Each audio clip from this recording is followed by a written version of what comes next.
Well, hello and a very warm welcome back to Croft. This is day 2 of Brscc's Autumn Race Weekend, and as you can see, we've got a slightly darker day than we did have yesterday. The wind has picked up. There is a chance of rain later on today as well, so it could be a very interesting day. We've got an action-packed day ahead for you as well. We've got, I think it's like 13 or 14 different races, so it's going to be a really jam-packed day full of racing action for you to enjoy.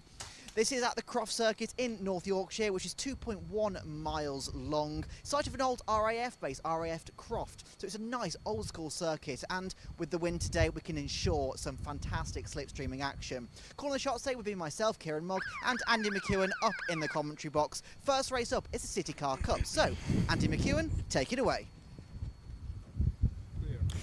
Thank you very much, Kieran. Yes, really much looking forward to this second day of racing here at Croft. Yesterday was massively entertaining. We had an afternoon jam-packed with some top quality, close quarters racing, some really exciting finishes. And the good news is all of the championships that raced with us yesterday are back for another crack at it today, along with the cars that will be out for the first race of the day, the Nankang Tyre CityCar Cup Championship, incorporating the student motorsport competition as well.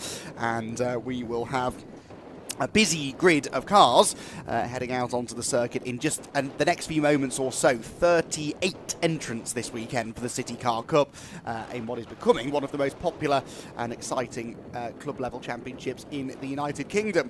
As Kieran quite rightly said, weather conditions have changed slightly since yesterday. It's a lot more blustery than it was on Saturday afternoon. A little bit more overcast. There is a threat of some rain perhaps later on in the day, which would throw a little bit of a spanner in the works, no doubt, but for now the track is dry, and the drivers will be relishing the opportunity to get out there and stretch the legs of their city cars for their first of 3 15-minute races this weekend. Kieran has joined me in the commentary box once again, made the short journey back up from the pit lane. You've experienced firsthand what the conditions are like out there. How much do you think this wind is going to affect the cars, particularly cars such as the CityCar Cup cars out on circuit? I think the CityCar Cup cars especially are going to be really subject to the weather out there today.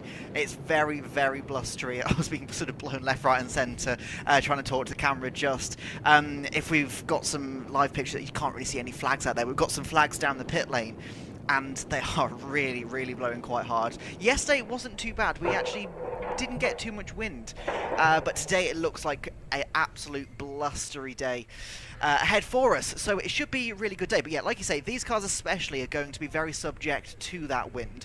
Going down towards Tyre especially, because it's a headwind going into turn 1, which means it's a tailwind. No, sorry, it's a headwind going up to Tyre, it's a tailwind going down towards turn 1, which means that going down towards Tyre, slipstreaming, that car at the front will be braking through the air, which means the cars behind will get a fantastic tow, and they'll be able to hopefully be making some moves. So we should have a fantastic couple of races for them today. Yes, and lots of other races throughout the day as well. I think it is something like 14 races today, or in total. We've got all 3 of the Brscc's MX5 championships here. We've got the MG Car Club, the Miglias as well. A packed day for you here at Croft. The cars, though, out on their green flag lap for the CityCar Cup Championship. This is how the grid lines up. Brady Pollock, on his first appearance at Croft, has lined up on pole position alongside Andrew Tyre. Alex Foden and Richard Jett make up the second row. Then Alistair May, the championship leader, only 5th on the grid alongside Stuart Bliss. Then it's Max Finn and Joe Moss, with Luke Bate and Ben Spencer completing the top 10. Hayden Payne and Alex Jackson on row 6. Row 7 then for Chris McKenzie and Craig Flynn. Then Phil House and Carter Steele on the 8th row of the grid. Row 9 will be Benjamin Bastow and Alistair Maring. Charles Hopkins and Luca Proietti are next, ahead of Junior Gravina Reed and Josh Jackson. John Sykes and Richard Snuggs on row 12. Row 13, Elliot Lettis and Harry Barker. Luke Power and Chris Brewster are next, ahead of Adam Reynolds and Fen Curran. We're being slightly distracted here in the commentary box by some aerobatic antics, do we call these? There is a small private plane that's putting on a bit of a private air show for us here above the Croft Circuit as the cars negotiate their green flag lap. I've forgotten where I got to now. Row 15, I think. Adam Reynolds and Fen Curran, row 15. Row 16, Ben Johnson and Amelia Vincent. Ryan Middlemiss and Jensen Jackson on row 17. Row 18, Lee Parker and Joseph Plowright, with Peter Bauer and Glenn B at the back of the grid. Now, I do realise that the grid I've just read out to you is slightly different to the one that was on your screen. I think that's because there's been an amended grid now in which Chris McKenzie has been sent to the back. He was disqualified from qualifying yesterday yesterday for overtaking under yellow flags in what was a frenetic qualifying session. We very much enjoyed watching qualifying from up here in the comms box yesterday. You would have thought it was a race at times. There we go. Some of the camera ops have spotted our our aerial display that we've got going on. Hopefully that won't prove too much of a distraction for the drivers, Kieran. Yeah, probably not. So I can't imagine the drivers will be able to see too much of the aerobatic show, but we can with this fantastic view out of the commentary box. We've got a fantastic view of, actually, as I say that, we can't see it now. It's probably overhead or something. But yeah, the drivers are obviously going to be completely solely locked in and focused on this race. They've got 3 races today, only the qualifying yesterday, so should be a good one. And a car coming into the pit spot, which is number 27. It's Josh Jackson. Yes. Now, I did spot behind me, Kieran, there's some marshal activity on the entrance to the complex. I don't know whether maybe that car has dropped a bit of fluid or something's fallen off it, maybe. I can't see anything obviously wrong with the Citroen as it pulls into the pit lane, but the marshals have left their marshals post on the entrance to the complex to go and investigate the circuit, so perhaps there's a bit of a concern that there is something on the track, and perhaps it came from that number 27 car, which will at the very best start from the pit lane, but potentially be a non-starter altogether, which is a shame for Josh Jackson. As the cars are gridding up, just a quick point on points, because this is the penultimate event of the year. There are 6 races left in the CityCar Cup for 2025. There are 3 drop scores. I reckon, roughly, and I do say take these points calculations with a pinch of salt, but I think that our championship leader, Alistair May, is 4 points clear of Stuart Bliss and Ben Spencer. Just done some rough calculations before we went live this morning. I reckon 4 points between Alistair May, Stuart Bliss and Ben Spencer. And the reason I say Stuart Bliss and Ben Spencer, they're tied for second by my maths on 368 points. Alistair May on 372. There's also the student motorsport competition for the cars that are run by the university students. It's a fantastic initiative that has proven to be more popular than ever in 2025. The Boston College Racing Squad, Stuart Bliss's Boston College Racing Squad, they lead the way in the student motorsport competition, 153 points, 12 points clear of Team Northbrook Racing, Richard Jepp's car that is, on 141 points. There is a chance that Boston College Racing could wrap that up today, but not until much later on in the afternoon, so we won't worry too much about the precise calculations until we get to the 3rd race. Right at the end of the day, the CityCar Cup Championship, bookending the day with the first and last race of the day set to be given to us by the CityCar Cup. Right, back row of the grid I think is more or less in position. Keep an eye on Chris Mackenzie, the number 21 Citroen C1, the black and white car with the orange highlights, the blue and white roof, just pulling in now at the back of the grid. We know he's a quick driver, Chris Mackenzie, and he should be able to move forward quite rapidly from the tail end of the order. Right, green flag wave then, first race of the day about to get underway. 15 minutes the distance, and a real voyage into the unknown here, I think, as they all go barrelling off into Clervaux Corner for the first time. Hold your breath, everyone, and let's hope they all get through in one piece. We're waiting for the red lights to illuminate on the starting gantry, and when they do, we'll be away and racing for the first time here today at the Croft Circuit. There seems to be a bit of a delay in getting the lights lit up. Marshals have left the circuit now up at the complex, so if we're going to have a delayed start, it will be for some other reason. And I'm beginning to wonder if... there we go, on the screen. Yes, there's still some activity up at... Now, this is the chicane, isn't it? So there's definitely been some fluid drop down. It must have come, Kieran, from Josh Jackson's car, I reckon. Yeah, it must be. Yeah, but yeah, like you say, the marshals seem to be evacuating the circuit now. As we go, the red lights come on, the cars are revving up, and we're ready to go for race number 1. They are off. Yep, down towards Clervaux Corner then. Brady Pollock, the blue car, Andrew Dyer to the outside, and perhaps now a slippery surface will greet them through the first few corners as well, just to add to the challenge. They're all away cleanly though, and it's absolutely neck and neck between the top 2. They turn into Clervaux Corner for the first time. Dyer trying to go around the outside. Brady Pollock having none of it though, stands his ground, holds the lead through the first couple of corners, and Dyer slotting into second place. That is Richard Jett around the outside in the orange and black Peugeot to 3rd, so he's already got the better of Alex Foden. They're on the cement dust now, which you can see has been laid down, and that's Foden skipping the chicane. He won't be the only one, I'm sure. It's a very congested run through the first couple of corners. Brady Pollock, though, so far so good. He holds the lead. There is one car sideways, I think, at the back of shot, but gathering it together. Pollock leads, under attack, though, from Dyer, who goes to the outside line into Tower Corner. Yeah, absolutely. He's had to try and defend there, did Brady Pollock, but he positioned his car perfectly. Andrew Dye didn't manage to lose any positions either, so they've just slotted back into first and second as they go towards the Jim Clark S's for the first time of asking.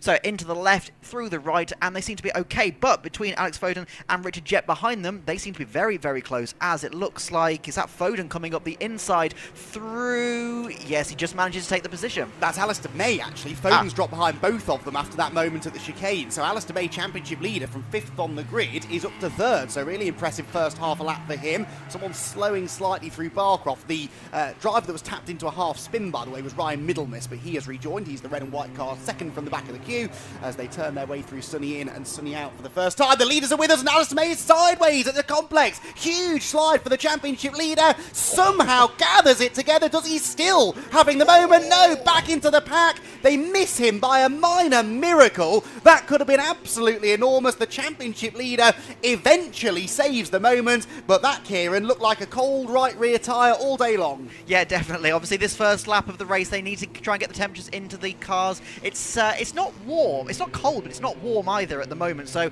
yeah, the engines, the tyres, everything is just still warming up a little bit. And you can see there that Joe Moss just had to take really avoiding actions. We've got another car stranded on the last corner. There we go, the number 97 of Alistair Mehring. So that's not a great start for him, but he's managed to rejoin the race. We've got number 46 coming in as well. Number 46 is... I'm just trying to look on my sheet. Thank you, Craig Flynn. So Craig Flynn is into the pits as well, which is not great. But the leaders are going side by side now, down towards Tower. Andrew Dyer on the left-hand side. You've got Brady Pollock. No, sorry, Brady Pollock is on the left-hand side, and Andrew Dyer on the right-hand side. It looks like up the inside now comes the number 12 of Brady Pollock. So Brady Pollock still is in the lead. Andrew Dyer is not holding back just yet. No, he's not, is he? These two starting to gap the rest of the field because, of course, it was in 3rd place that Alistair May had that big moment that sort of delayed everyone behind him. He came across the line 8th, so keep an eye on Alistair May's car. If he were to finish down in 8th, that would become a drop score, but there's a very good chance he should have the pace to pick up a few positions between now and the checkered flag. Here he comes, the blue car with the white stripe, the yellow highlights. He's folded one of the wing mirrors in as well at some point during that moment, you have to presume. An eventful opening lap then for the championship leader, who will be very grateful, I think, to still be in the race at all after that huge slide coming into the complex. They're heading towards the scene of the crime now, that first part of the complex that caught out Alistair May. The leaders are absolutely nose to tail as they negotiate the left-hander, and Andrew Dyer certainly not allowing Brady Pollock a moment's respite. Keep an eye on Ben Spencer as well in the Toyota. He's on the attack as they head for the hairpin, but decides against nipping up the inside of the number 10 car of Max Finn. So they stay single file through the final corner and across the line. A slightly calmer run through the complex on lap number 2. Yeah, I think so. Spencer, though, is right in the slipstream now of Max Finn, so he's going down towards turn 1. Is he going to try and make a move? For the time being, he looks like he's quite secure, just stuck in the slipstream there. So I think, yeah, he's just staying in the slipstream for now. But don't forget, obviously, it's a tailwind towards turn 1. It's a headwind up towards Tower. So he probably already knows that. He's probably thinking, right, that's going to be my best bet to try and get past Max Finn and hopefully make up another position and go after some cars ahead. We've got another car coming into the pits. We have, yes, it is 99 by the looks of it. So that is Benjamin Bastow coming in. With another issue, unfortunately, so a couple of them falling by the wayside in the early stages. Side by side, is it again for the lead? Nearly. There was a small overlap, I think, for Dyer to the outside of Brady Pollock, and he tried to get the switch back and had a face full of Toyota Igo on the apex of the corner. Had to lift out of the throttle, and that will lose him momentum all the way now through the Jim Clark S's and up towards Barcroft. But a side-by-side action behind. Was that Alistair May, perhaps? I think it was Alistair May. Maybe losing a position, well, nearly losing a position anyway. So Alistair May just doesn't have the pace, does he? That's the 95 car of Luke Bate, the red machine, who was coming up to challenge. He didn't get through, but the fact that Alistair May can't get away from him and chase after the cars ahead is not a good sign for the man who leads the championship coming into this all-important weekend. He gaps the red number 95 slightly through Sunny and starts now to get back into the rhythm. Quick point on the student motorsport competition, by the way. The top 3 drivers in the race, all student motorsport competition cars. So Brady Pollock, Andrew Dyer, Richard Jett, those 3 at the front of the queue, all fighting for the student motorsport competition win. Championship leader in the student motorsport competition, though, is Stuart Bliss. And Stuart Bliss is only 7th which is 4th of the student motorsport cars. So he also has a little bit of work to do if he's going to avoid that championship lead dwindling by the end of the race. Yeah, speaking of though, Andrew Tyre is now looking under threat from Richard Jepp in 3rd position as they go down towards turn 1. He's not going to come out the slipstream just yet. He's not quite close enough, but as they come round through Hawthorne and up towards Tower, he's probably going to try and line Richard Jepp up for a move. So let's see how they get on. But in all of this, it looks like Andrew Dyer was actually caught back up to the back of Brady Pollock. So Brady Pollock, he managed to gap him a little bit, but it seems that gap has gone. And they seem to have neutralised, actually, coming through the first couple of corners, Hawthorne, and through the chicane. So they seem to be fairly sedate at the moment, which is not something that you normally say about CityCar Cup racing. But coming up towards Tower, he's having to go defensive once again. Andrew Dyer swings out to the left-hand side, try and get that cut back, but no, he can't quite make those legs on Brady Pollock. Brady Pollock is doing everything he needs to do at this stage of the race. Ben Spencer, sorry Kieran, Ben Spencer with a huge slide coming out of Tower. That looked like a rear-wheel drive Toyota Aygo then. I can assure you it wasn't. I think he just got a wheel in the dirt coming out of the corner. Ben Spencer's been one of the most exciting drivers to watch all season long and proving it again. Look at this though for the lead. That was what happened there. That was a slow run through the S's, I think, for Brady Pollock. I don't know whether he had a moment or Andrew Dyer maybe just somehow got alongside him. The positions stay as they are, but that's bunched this whole lead group together. So Pollock, Dyer, Jepp and Foden very much back in the game now as they arrive down at the complex once more. They've got the lapped number 99 machine at Benjamin Bastow not that far ahead. They will catch him eventually, but for now it's an unimpeded run through the final few corners for this leading gaggle. Brady Pollock the lead. Jepp is the one on the attack though. He pulls to the outside of Andrew Dyer into the hairpin. Will he try and go right round the outside? That's a low percentage move and he realises it, backs out of it, loses momentum, and now here comes Alex Foden with an opportunity to get involved as well. So it's one of those battles this, isn't it, Kieran, where if someone does go for a move and it doesn't work, there's a good chance it will lose them 2 or 3 positions. Yeah, 100%. And one thing we've got to mention as well about these cars is momentum is everything. Momentum is everything in racing anyway, but these cars especially, they're not massively powered. They're very, very light, and they're not the most aerodynamic cars anyway. So in this heavy wind that we're having at the moment, the momentum is the most key part of anything that they could have sort of doing through the corners. They need to make sure they get their exits bang on, because if they don't, if they make one tiny slip up, that could then open them up to not even just one position loss, but maybe multiple if the cars are bunched together like they are in this position. Brady Pollock is still leading going down towards Tower. He doesn't look too much under threat at the moment. He does swing out to the right-hand side to defend his position. Andrew Dyer stays firmly to the left-hand side and just swings back into the slipstream of the number 12 machine going down towards the Jim Clark S's once again.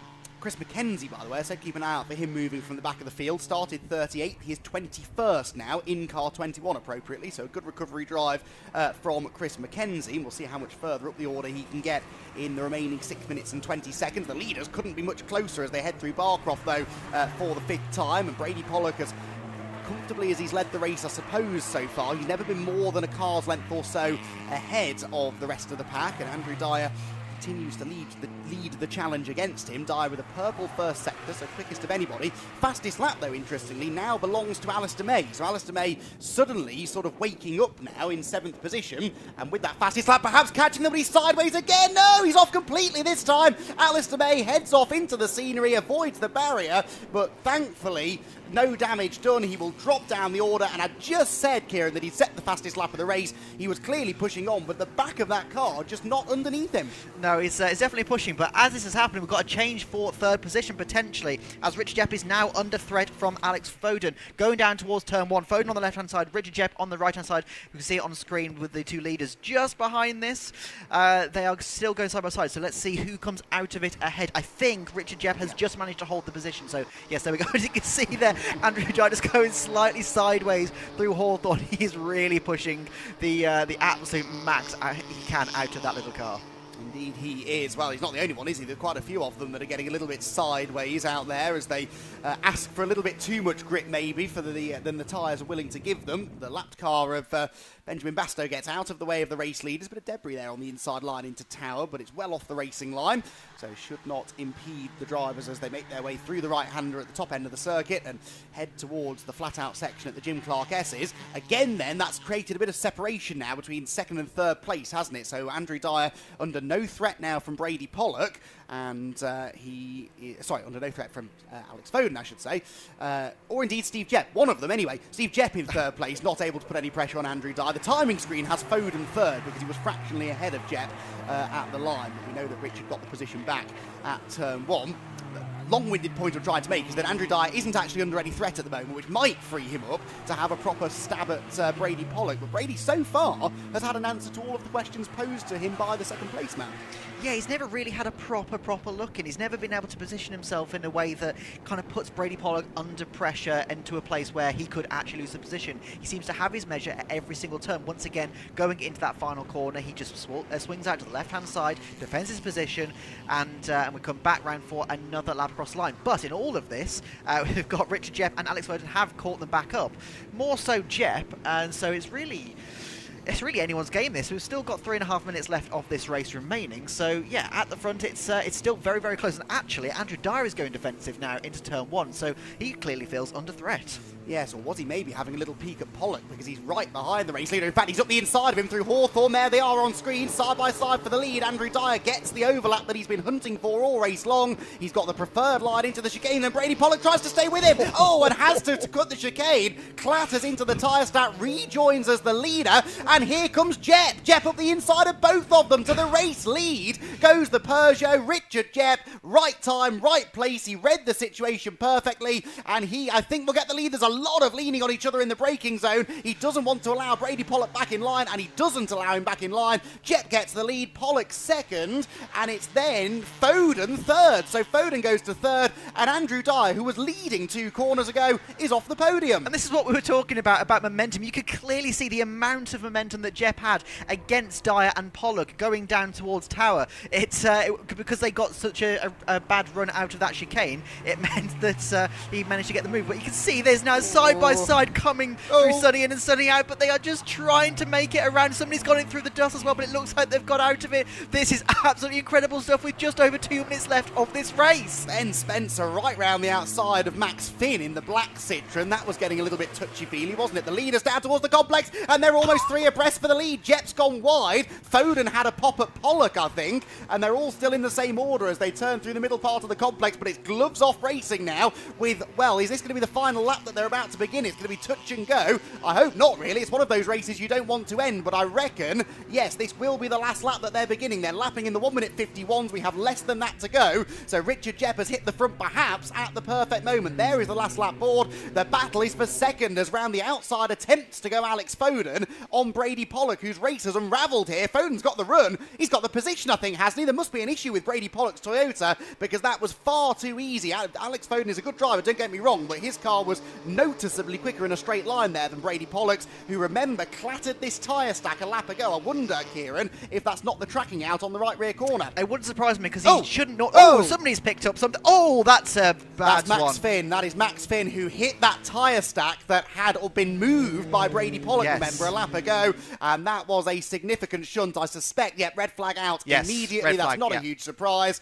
What a shame that it had to end that way, but that tyre stack, again, it's an ongoing debate, isn't it, about whether that is the right way to police track limits, and this is why people don't like having them on the edge of the road, because if they do get clipped at high speed, then that is the sort of thing that can happen. The marshals are immediately on the scene to check Max Finn over, and they will, I'm sure, immediately be trying to talk to him and see what sort of assistance he requires, but the race stopped. We were on the final lap anyway, so it will not be restarted. Results will go back a lap, which... Now, Brady Pollock was leading at the line last time around. Jepp got ahead of him after the timing line, so Brady Pollock may have just won that race by a minor miracle. He was third at the time that the red flag flew, but I reckon Brady Pollock might be reinstated as the race leader, but we'll have to wait and see, and we will let race control deal first of all with the incident at the chicane, and then they'll get to the far less significant issue of trying to decipher who the race winner is, but it's always a little bit confusing, isn't it, when you get a situation like this, a red flag on the last lap of the race, especially in a race as competitive as that one, because it was all chopping and changing right until the very end of the 15 minutes. At the time of the red flag, Richard Jepp the leader, Brady Pollock second, and Alex Foden third. but every position inside the top 6 had changed on the previous lap. So I do think if it goes back a lap, there's a very good chance that that won't actually be the final finishing order. We will give you further updates as and when we can get them. And until then, we will, we'll not be able to get drivers into the pit lane because they're all actually being stopped at the top end of the pit straight. So they're not being released into the pit lane as of yet. They will be eventually, but they're not yet being sent down into the pit lane.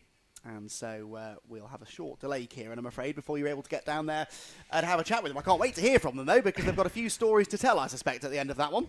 Yeah, 100%. And it will be interesting which drivers I will be talking to, because at this stage, obviously, we don't know. No. Obviously, if Richard Jepp does lose it, that would be a massive shame for him, because he did everything he needed to do on that previous lap. Obviously, if Brady Pollock does get it... It's updated. It's updated. Yeah. Okay, so Pollock has been officially claimed as the winner. So that is a massive shame for Richard Jepp, obviously. He couldn't do anything more about that. Like, he did absolutely everything he needed to do. As soon as Brady Pollock and Andrew Dyer started to battle, started to come together, Richard Jepp took the advantage. He got the momentum out of the chicane down towards Tower and took the position. But, yeah, so he's now in 3rd position. Brady Pollock is the winner. Andrew Dyer in 2nd. And Alex Foden stays in 4th position. So, yes, that'd be very interesting top 3 to have a conversation with. We've still got some, obviously, recovery work going on. Ambulances down at the instant. So cars are still being held at the back of the start-finish straight. Red flags obviously still being waved. So, yeah, we don't really... we can't really do anything at the moment. The cars aren't in to speak to. And... yeah, obviously the marshals and the ambulance crews are just working with Max Finn, just to get him out of the car, and hopefully he's all right. So we'll bring you updates as soon as we can. Indeed. So what I can say is, from a student motorsport competition point of view, that the result going back a lap is potentially quite significant, because of course Richard Jepp, 2nd in the championship, was on course to win the race and therefore win the student motorsport competition as well.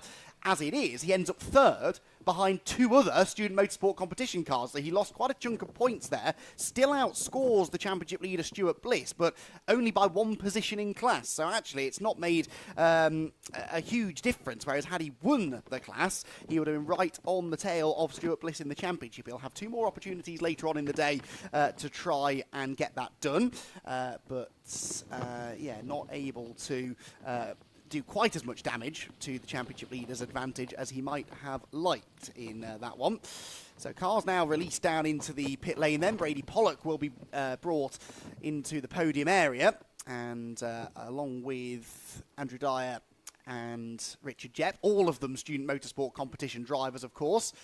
And so it's not for the first time this year, I don't think, an all SMC podium. These students have been doing a remarkable job. Now, are they waving Brady Pollock past? I think they might have just waved the podium finishes straight down into Parc Ferme, so we'll maybe not be able to hear from them. In the meantime, we'll go through the provisional result. Brady Pollock the winner, Andrew Dyer 2nd, Richard Jepp 3rd, Alex Foden and Ben Spencer complete the top 5 ahead of Stuart Bliss and Luke Bate, Hayden Payne, Joe Moss, Alistair May and Phil Houser next, with Charles Hopkins in 12th position.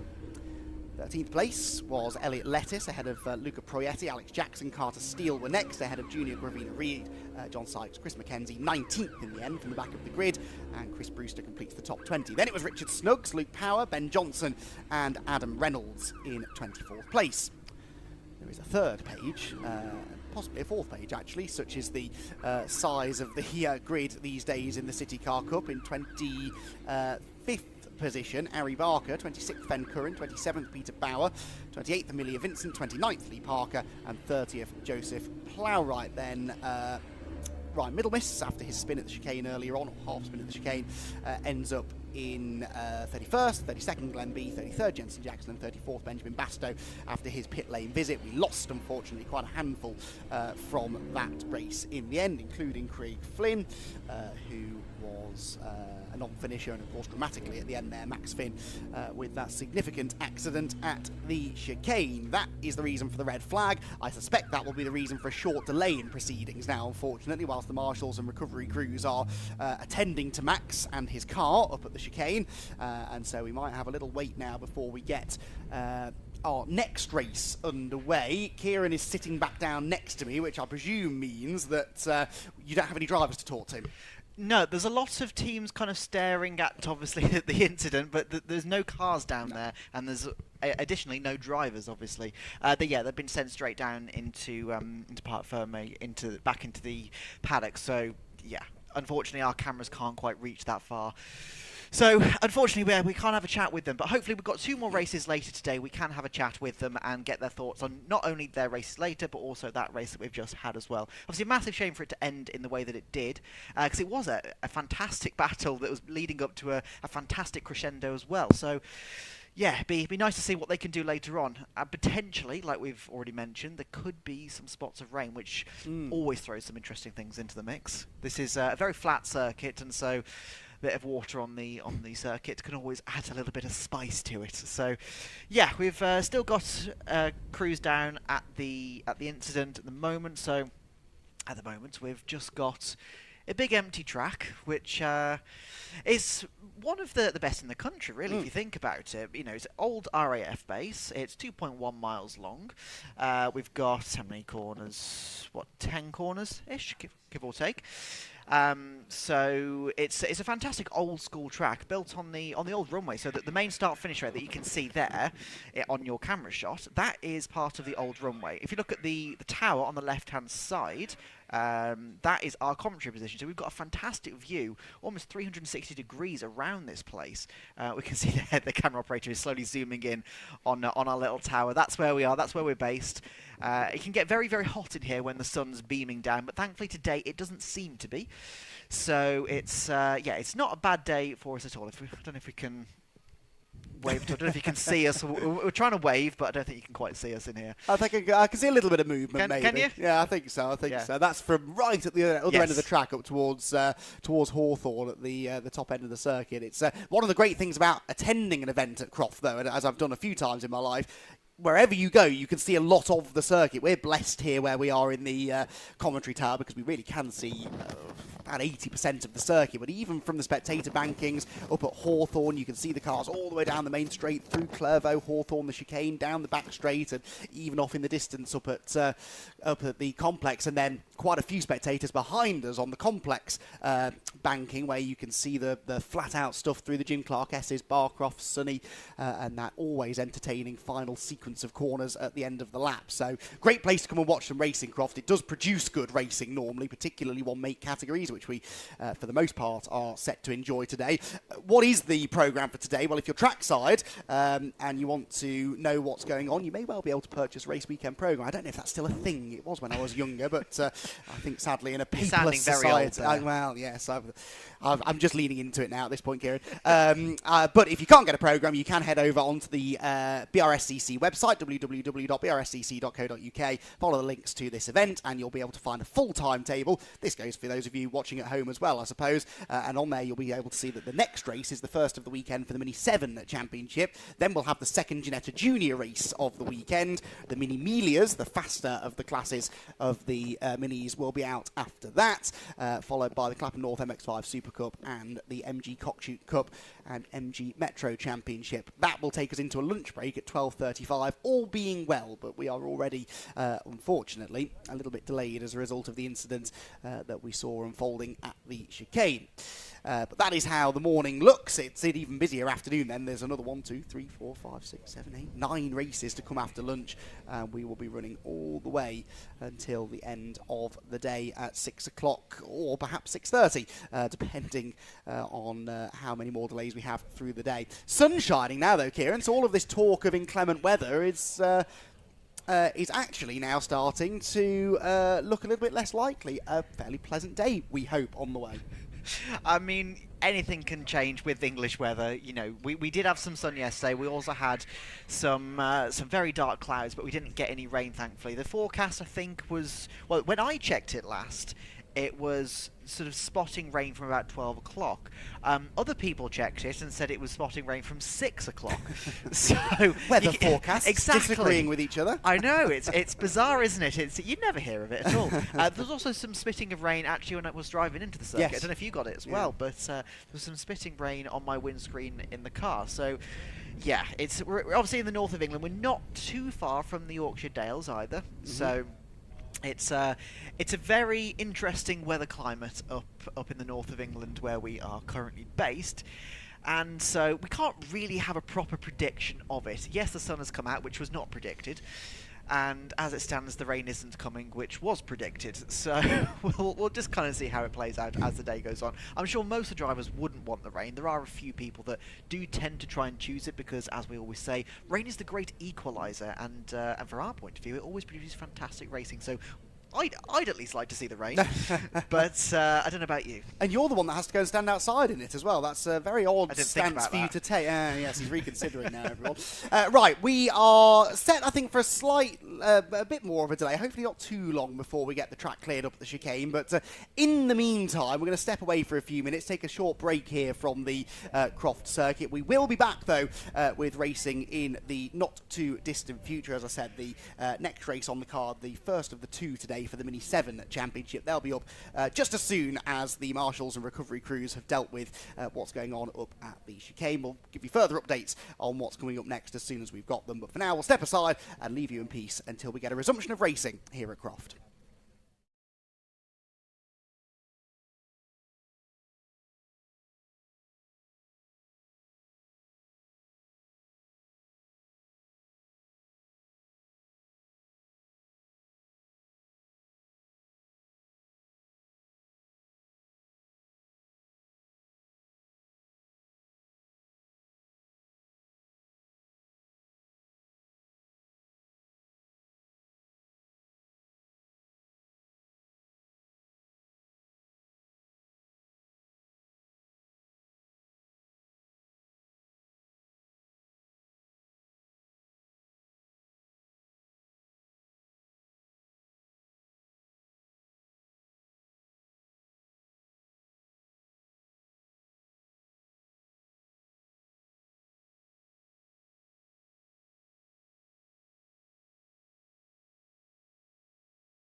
Welcome back to Croft, everybody. Excellent work by the marshals and medical crews to deal with the rather frightening incident for Max Finn at the end of that Nankang Tyre CityCar Cup race. We have a clear track now, more or less. They're just bringing the remnants of Max's Citroen C1 back to the pit lane area, and then we'll be good to get racing underway again, and not that much later actually than planned. We're probably going to be no more than 10 minutes delayed, I think, by the time all is said and done. Next race then, as I said, it's our first mini racing of the day. It's the second mini race of the weekend, but it's the first time we've seen the Mini 7s out on track. Yesterday we had the Mini Miglias and the Mini Libra class out on circuit, and this morning it's the turn of the Mini 7s and the Mini 7Ss to entertain us all. A championship that, again, is just as finely poised as the Miglias, actually, where we had just 2 points covering the top two drivers yesterday. Well, in the Mini 7s, Spencer Wanstall and Ross Billison are only 5 points apart coming into the weekend here at Croft, and so we will have the championship taking, I'm sure, another twist and a turn or two over the course of their 2 races today. Cars have been released out onto the green flag lap, well, onto the lap from the assembly area. I'm not sure whether this will double up as a green flag lap. For the Miglias yesterday it didn't, but for the 7s maybe they will use this as a green flag lap as well. Drivers are weaving around to try and get some heat into the tyres. Damien Harrington is the man who leads them around. Harrington and Spencer Wanstall the front row of the grid. Ross Billison third. So Billison, who's second in the championship, behind Spencer Wanstall, with a little bit of work to do. But this is Mini 7 racing. You can quite easily move up from third on the grid to be in contention for a race win within a corner or so, to be quite honest with you. So I'm sure he's not stressed too much about starting on the second row of the grid. Looks as though they are going to bring the cars through the shortcut at the on the exit of Tower. There's an access road on the exit of Tower that takes you to the exit of the final hairpin, and that allows the drivers then to come and line up on the grid before doing a second green flag lap. So we've got a bit of time before the race gets underway. In the 7Ss, we have got Ollie Burkett leading the championship by only 5 points over Joel Wren, so that's a pretty close scrap as well. Burkett has the class pole position, and Joel Wren will be lining up again third on the grid, so fairly similar picture really in the 7Ss, and that's a healthy grid in the 7Ss. There are actually more of the 7Ss entered this weekend than the Mini 7s themselves, so that's a very well populated grid, and they tend to produce exactly the kind of slipstreaming racing that we see at the very front of the field as well. Well, Kieran, yesterday's Mini Miglia race has given us an idea, I think, of what to expect over the next 20 minutes or so. The Mini 7s are not usually any less exciting. We've got a big grid of them as well. Yesterday's Miglia race, though, was one of the highlights of the day, wasn't it? Oh, massively. It was an awesome race between that fight at the front end of the field. It was, I cannot wait for the race later on as well. But I do hope and I do expect these guys to be just as good as well. And I think I'm right in saying this is the longest running championship we've got on the calendar this weekend. It started in 1966, 59 years ago. So almost as old as you are. So it's a good old championship. Get Scott Woodwiss on the line. We need him. It's an old championship, and it's consistently pulled in the numbers. It's consistently got fantastic racing, and for the first time this weekend, we've got the 5-second board out. Let's see if they can repeat it. Well, they should be getting a green flag lap here. I'm prepared to be wrong, but I think they're going to get a green flag lap, or all the red lights going to go on. They haven't yet done a full lap to warm the tyres up. It was my understanding that meant that they would get, 30-second board means I think we're going to go to a green flag lap. But I agree. I'm sure I saw a 5-second board go out before that. Anyway, green flag is now being waved, so yes, this will be a green flag lap, get my teeth in, before we go racing for 20 minutes or so. Gives us a bit more time to build up to what should be an entertaining race. As I said, Damien Harrington on the pole position. Now, Damien Harrington is third in the Mini 7 Championship. He is only 16 points off the top, though. He's had quite a lot of wins this year. It's baffling, quite frankly, that he's so far back, but I suspect that's because he had a non-finish at Silverstone. In fact, his Silverstone Grand Prix weekend on the whole was not all that successful. So Damien Harrington, after drop scores and whatnot calculated, is probably right up there at the front of the top of the championship table. But as it stands, he is 16 points off the top. He won the very first race of the year at Snetterton, then went winless until race 7 at Zandvoort, and hasn't really stopped winning since. He won all 3 of the races at Zandvoort. He was a winner at Brands Hatch last time out as well, and so Damien Harrington has won 5 of the last 6 races, so he's on a bit of a winning streak and needs to be as well to try and make up for that disappointing weekend at Silverstone earlier in the season. Other race wins, well, Spencer Wanstall, the championship leader, has won, but only once this year. That was actually the middle of the 3 races last time out at Brands Hatch, whilst Ross Billison did a lot of the early winning in the championship. He won 4 of the first 6 races and hasn't revisited the top step of the podium since. So it's been an interesting season, this, where drivers again have just they've had a spell of dominance seemingly, and then other drivers have moved in to have the same sort of fortune. Spencer Wanstall, though, only the 1 win, proving that consistency ultimately is what tends to get you to the top of the championship table. Absolutely, and that's always been the case. You can be the fastest person in the world, and if you don't have that consistency there, then you're just not going to win.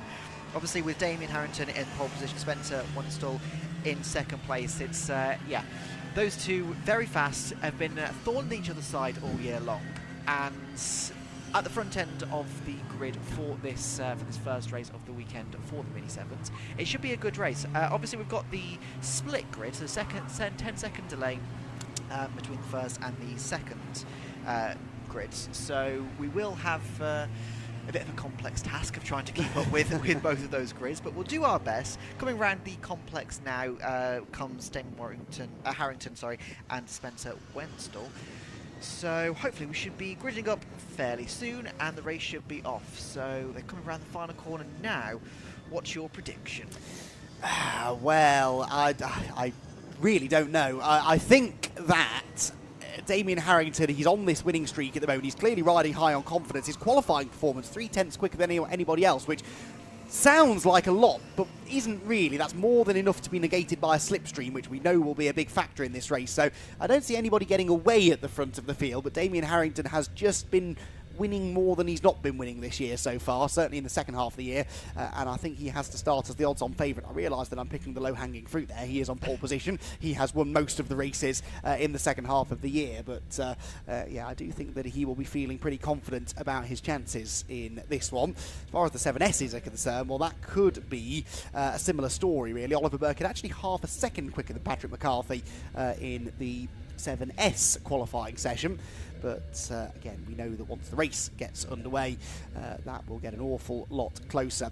So the sort of turquoisey green car of Damien Harrington lines up on pole position, the largely red of Spencer Wanstall alongside, and Ross Billison's white, blue and yellow machine third on the grid. Will it be settled between those 3? Will the likes of Daniel Munro and Glenn Woodbridge be able to get into the fight? Well, it's time to find out. We've got 20 minutes to settle it here at Croft. The first Mini 7 race of the day gets underway very quickly, and who gets the best of the start? Pole position hasn't always been the best place to start so far this weekend, and it looks to me as though Spencer Wanstall on the outside might have proven that point again, because I think he has got the lead, I think, going into the first corner.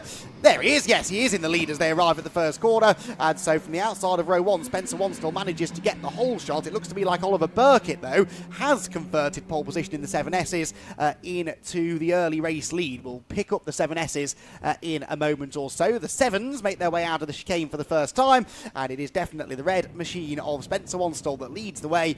Damien Harrington second, and third position Ross Billison. Dan Munro, I think, is still there in fourth. Here, though, comes the first challenge with the slipstream down the back straight, and right round the outside attempts to go Damien Harrington. That is a bold move. He's left plenty of space, in fairness, by Spencer Wanstall, and they will run side by side on the short shoot towards the Jim Clark S's. I think the momentum, though, should be with Harrington, and the lead once again belongs to the pole sitter. Amazing, we have seen that move being made a couple of times throughout a couple of different classes throughout the weekend so far, so it's clear that you don't have to always try and go up the inside at Tower Corner, which is opens up yourself to many different overtaking opportunities. opportunities.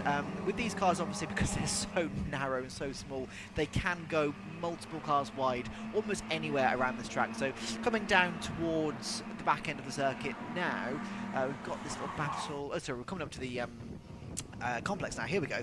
So you can see there that Spencer Winstall has started to fall back into the clutches of Rob Billison and Daniel Munro. So we've got a bit of a battle forming for second place, as it looks like Damien Harrington is just starting to stretch his legs, just starting to build a little bit of a gap ahead of Spencer Winstall.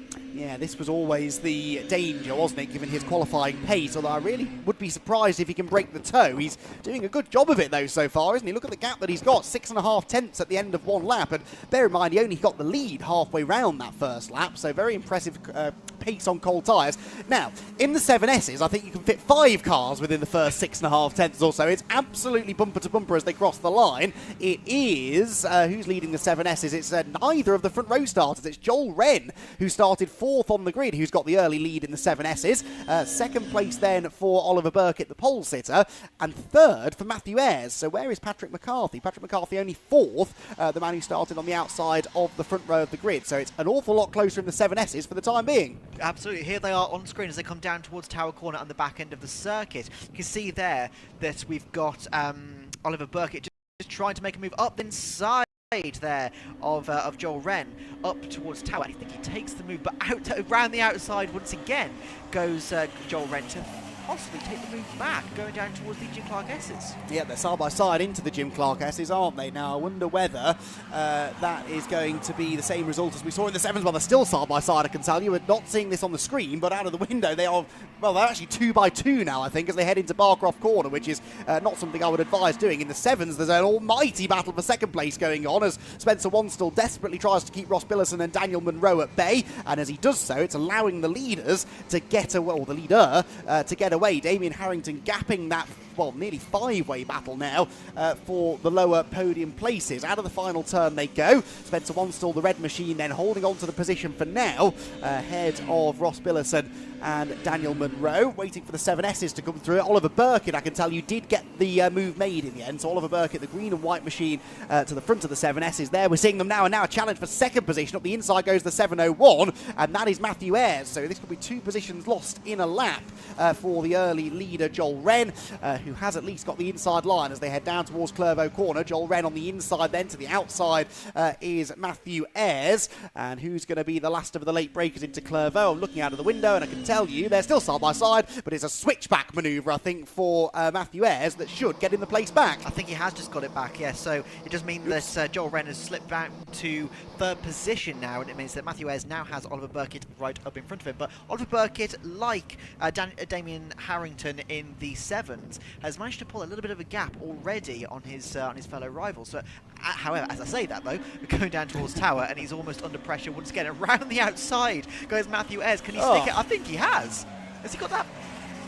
Am I saying that right? Yeah, I think you are. Yeah. No, I think you are. He's, well, except he was a bit slow on the exit, so of course they're side by side again. So again, this all happening off screen up at Tower Corner. We're following the 7s as they round Sunny. It's side by side again for second place in the 7 class as they head for the complex. Ross Billison there to the outside of Spencer Winstall, who is hugely sideways into the complex, gathers it together, and Ross Billison keeps his foot in it round the outside and takes the place. That took some real bravery from Ross Billison to not simply jump out of the way of the sideways Spencer Winstall to his inside. They're all getting together through the hairpin, and Winstall's gone back through somehow. So Spencer Winstall back into second place. We've now got the orange and black number 39 machine of Glenn Woodbridge joining in as well. And the one that really lost out was Daniel Munro, who drops right to the back of that group.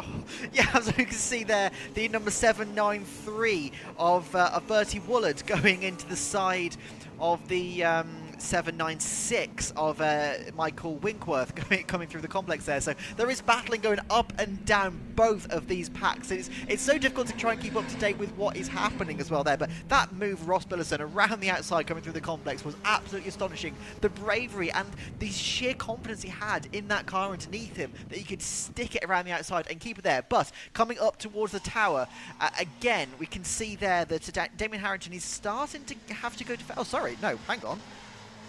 It's Ross Billison. Yes, oh, sorry, yes. Harrington's gone. Yeah, he's 3 gone, seconds up the road. Yes, sorry, I was looking at that wrong. Yes, so Spencer Winstall has just been overtaken by Ross Billison. So Ross Billison is now in second place overall. Yeah, I'm looking at it at the window now, yeah.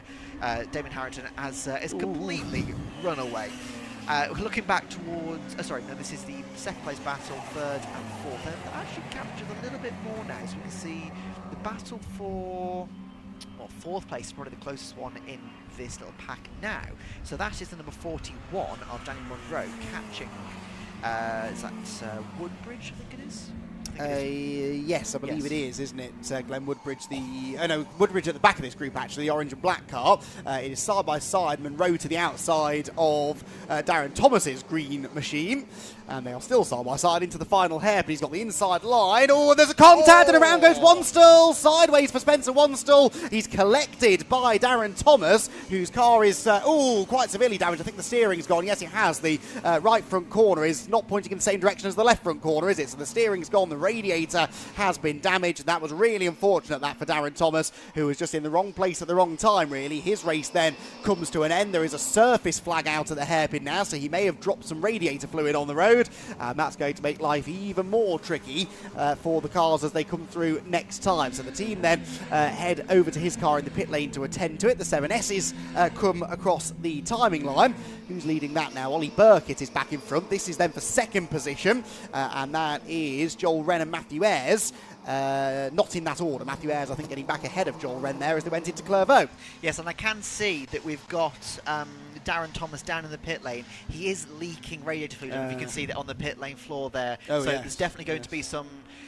Oh, as we can see, another car's gone off. Who's that? This is at Sunny. I suspect it's the number 20 which hasn't come through. No, that's Darren Thomas. Darren Thomas in the pit lane. Yes, thank you, Kieran. That was just testing you. Who else hasn't made it through then? 787 potentially, which is Holly King. I can't see a number on the screen, but that means there are yellow flags out now from actually the exit of the Jim Clark S's all the way round through the Sunny complex, which means no overtaking up at that part of the circuit. I think it is the 787 potentially that didn't come through at the end of the previous lap. We'll get to the bottom of it in a moment or two. The 7s then, the order now completely changed. Damien Harrington still leads. That's not likely to change. It is now Ross Billison second. Somehow Daniel Munro, who was 7th at one point a couple of laps ago, is back into 3rd ahead of Glenn Woodbridge, and then a gap back to Spencer Wanstall, who, Kieran, is still going despite his part to play in that schmozzle up at the hairpin. Yeah, he's had a bit of an interesting race so far, but we can see there that Glenn Woodbridge is really starting to close in on Daniel Munro for 3rd position. Looking back at the 7S's, though, we've got this little battle raging for... Is this 4th place in the 7S's? I think it might be. So we've got this... So who is it? We've got 701, 741, 796, which is... Ayres, Wren and Winkworth. Yes, it is. Yes. So... That is, what, 3rd place, actually, 3rd place in the 7S's. So, good little battle for them. It's quite difficult trying to jump between the two of them. But there's a fair bit of battling going on across both of these fields as we go back to the 7s now, as they're coming through the Jim Clark S's. This is the battle for 2nd place between Ross Billison, Daniel Munro and Glenn Woodbridge. Coming down towards... Sunny in and Sunny out. It looks like they've settled down. Oh, settled down. Just as Glenn Woodbridge goes absolutely sideways through that right-hander at the back of the circuit. But yeah, for the time being, we've got 10 minutes left of this race remaining, and while there's been absolute chaos so far, they seem to have settled a little bit into more of a rhythm now. I mean, I don't think that will last. I'm just waiting for you for that realisation to drop, Kieran. There are still 10 minutes of the race to go. That's why I paused. I saw them coming round around the complex sideways, so I was waiting for my words to go immediately incorrect. Yes. Well, I mean, this 2nd place battle certainly isn't over, is it? There is damage, actually, isn't there, to the back of Ross Billison's car. He's got a bit of wheel trim that's flapping around in the wind, so he obviously took a knock somewhere in all of that craziness that unfolded at the hairpin a few laps ago. And is that another smoky car? Oh, it is. And is that not Matthew 741. Joel Joel Wren, yes, I thought it was, and he's got damage now. So Joel Wren, and there's more fluid, I think, perhaps on the track, because the cars behind him are slithering and sliding all over the road, including the 785 of Tony Ayres. He's not pitting, but I reckon that 741 car is dropping fluid on the track. It's engine smoke rather than bodywork, that, I think, Kieran. Yeah, definitely. It looks like it's coming out from underneath the car rather than from the actual body itself. And you've just spotted something at the back. It's caught Mal Dickinson out as well. He's had a spin at the back of the commentary box. So I think there's more fluid down in that final sector now. Yeah, it must be. We've got the cars dropping like flies at the moment. I've also noticed that Daniel Balster hasn't come through. He's a few laps behind, so I wonder if he was perhaps one of the cars that we saw stranded on the side of the circuit out of sight of the commentary box. We've got side-by-side coming up towards Tyre. I've just spotted. I can't see who that is, though. That is, I believe, 6th position. I think that is Paul Woodbridge under attack from the 22 of Graham Davis, potentially. Mal Dickinson, by the way, pitting now as well. He's had enough. He's had a couple of dramas in this race, I've noticed already. On screen then, the battle for second place continues to rage on in the 7s.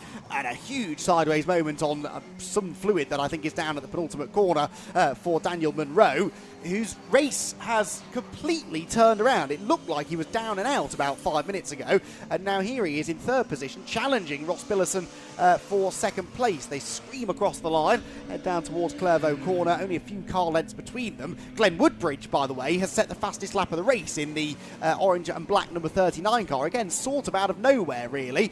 He's just had a moment on that lap, though, and he's fallen behind Spencer Wanstall. That lap for Woodbridge was 8 seconds off the pace. So from the fastest lap of the race, 1 lap around, to clearly an issue on the next lap that cost him 8 seconds and a position. Yeah, it's all going on at the moment. And I've also noticed that Ross Billison, he's got one of his fenders hanging off on the left-hand side of his car. So as we can see, going up towards Tower, he's now under threat from Daniel Munro. I think he's just gone defensive. Here we go, on screen now.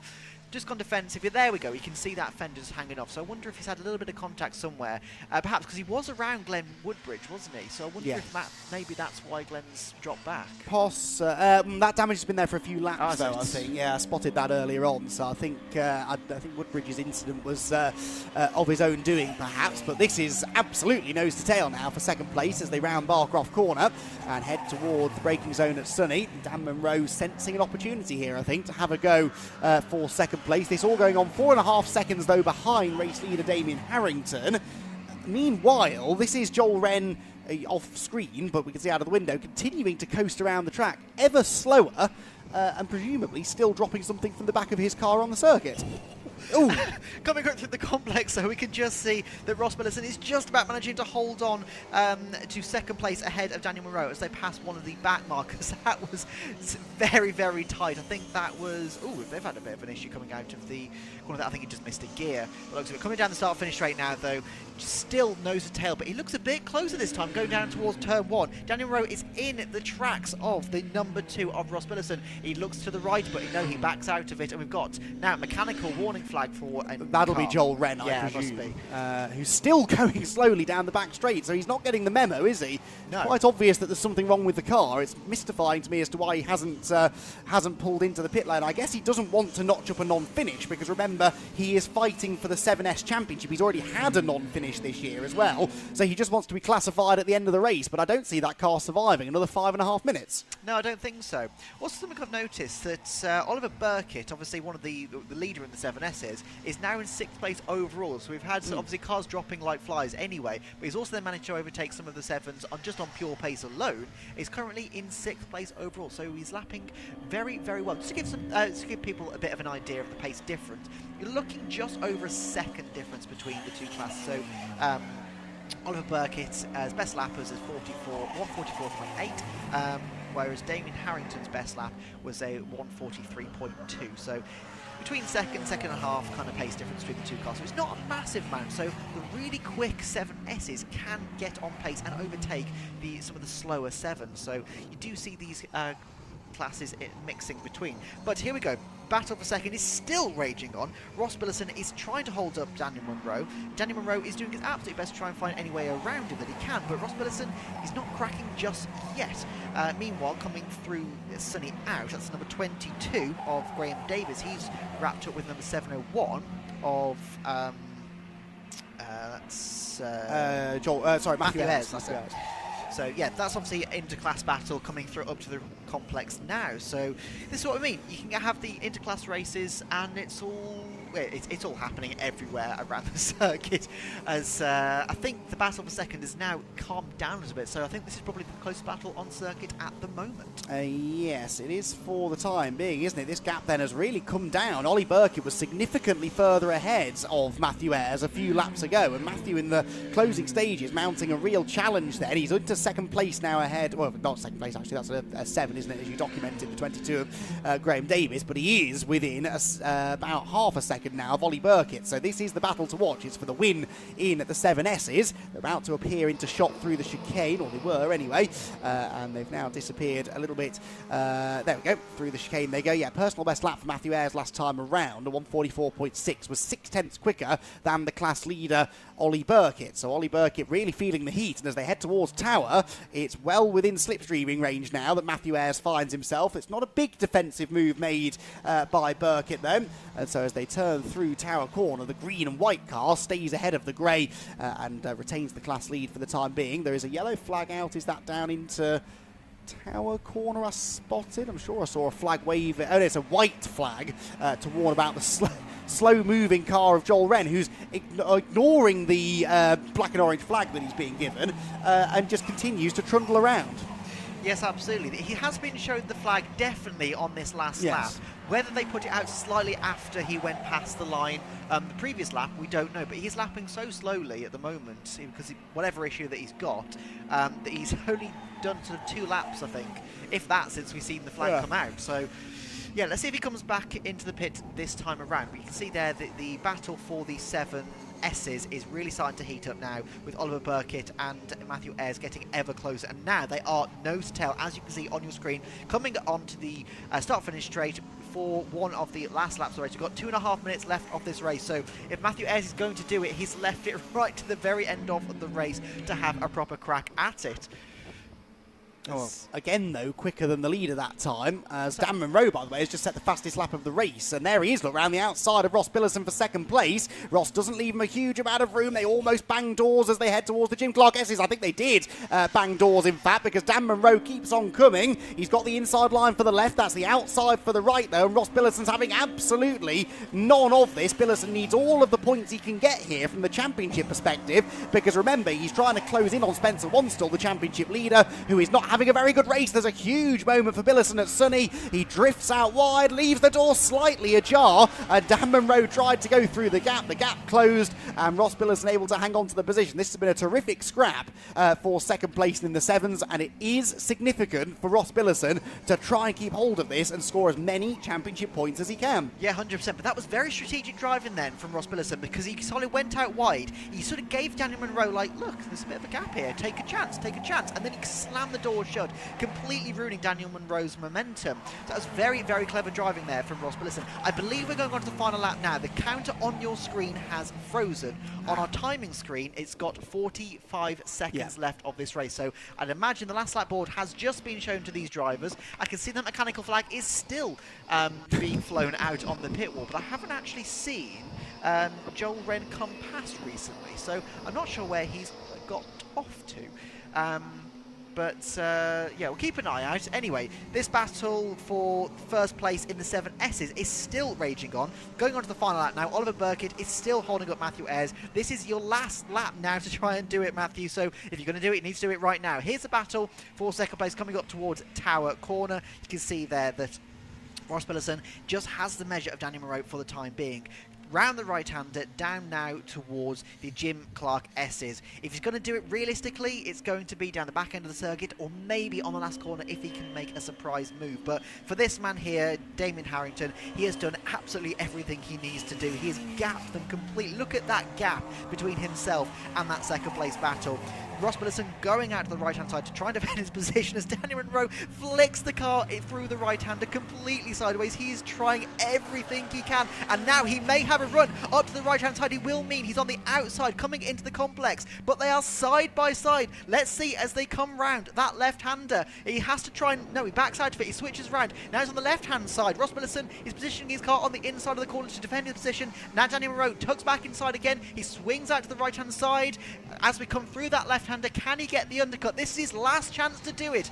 As Damien Harrington comes around to take the win, I think Ross Millison has just managed to hold off, and he takes second position, which is crucial for that championship position. Yeah, brilliant stuff that from Ross Millison. Very well defended. Now, what about the 7Ss? They are equally as close, except this is for the class win, as Matthew Ayres tries to find a way past the race-long leader, Ollie Burkitt, who has defended this lead well in the closing stages. Lost a bit of speed in the final third of the race, did Ollie, but he's not lost the lead yet. There's a late lunge though up the inside into the hairpin. That's surely going to end in some door banging. I think they just about kept it clean, but this is going to be a drag race to the line. Get the photo finish camera ready. Matthew Ayres is alongside, but not enough to get the side draft. He won't quite get to the line first, and it is going to be Ollie Burkitt, the winner, by just under 0.2 of a second from Matthew Ayres in second position. At the third position, it will be... Is that a change? Where's Winkworth gone? Winkworth hasn't come through in the 796. Where is Michael Winkworth? He was running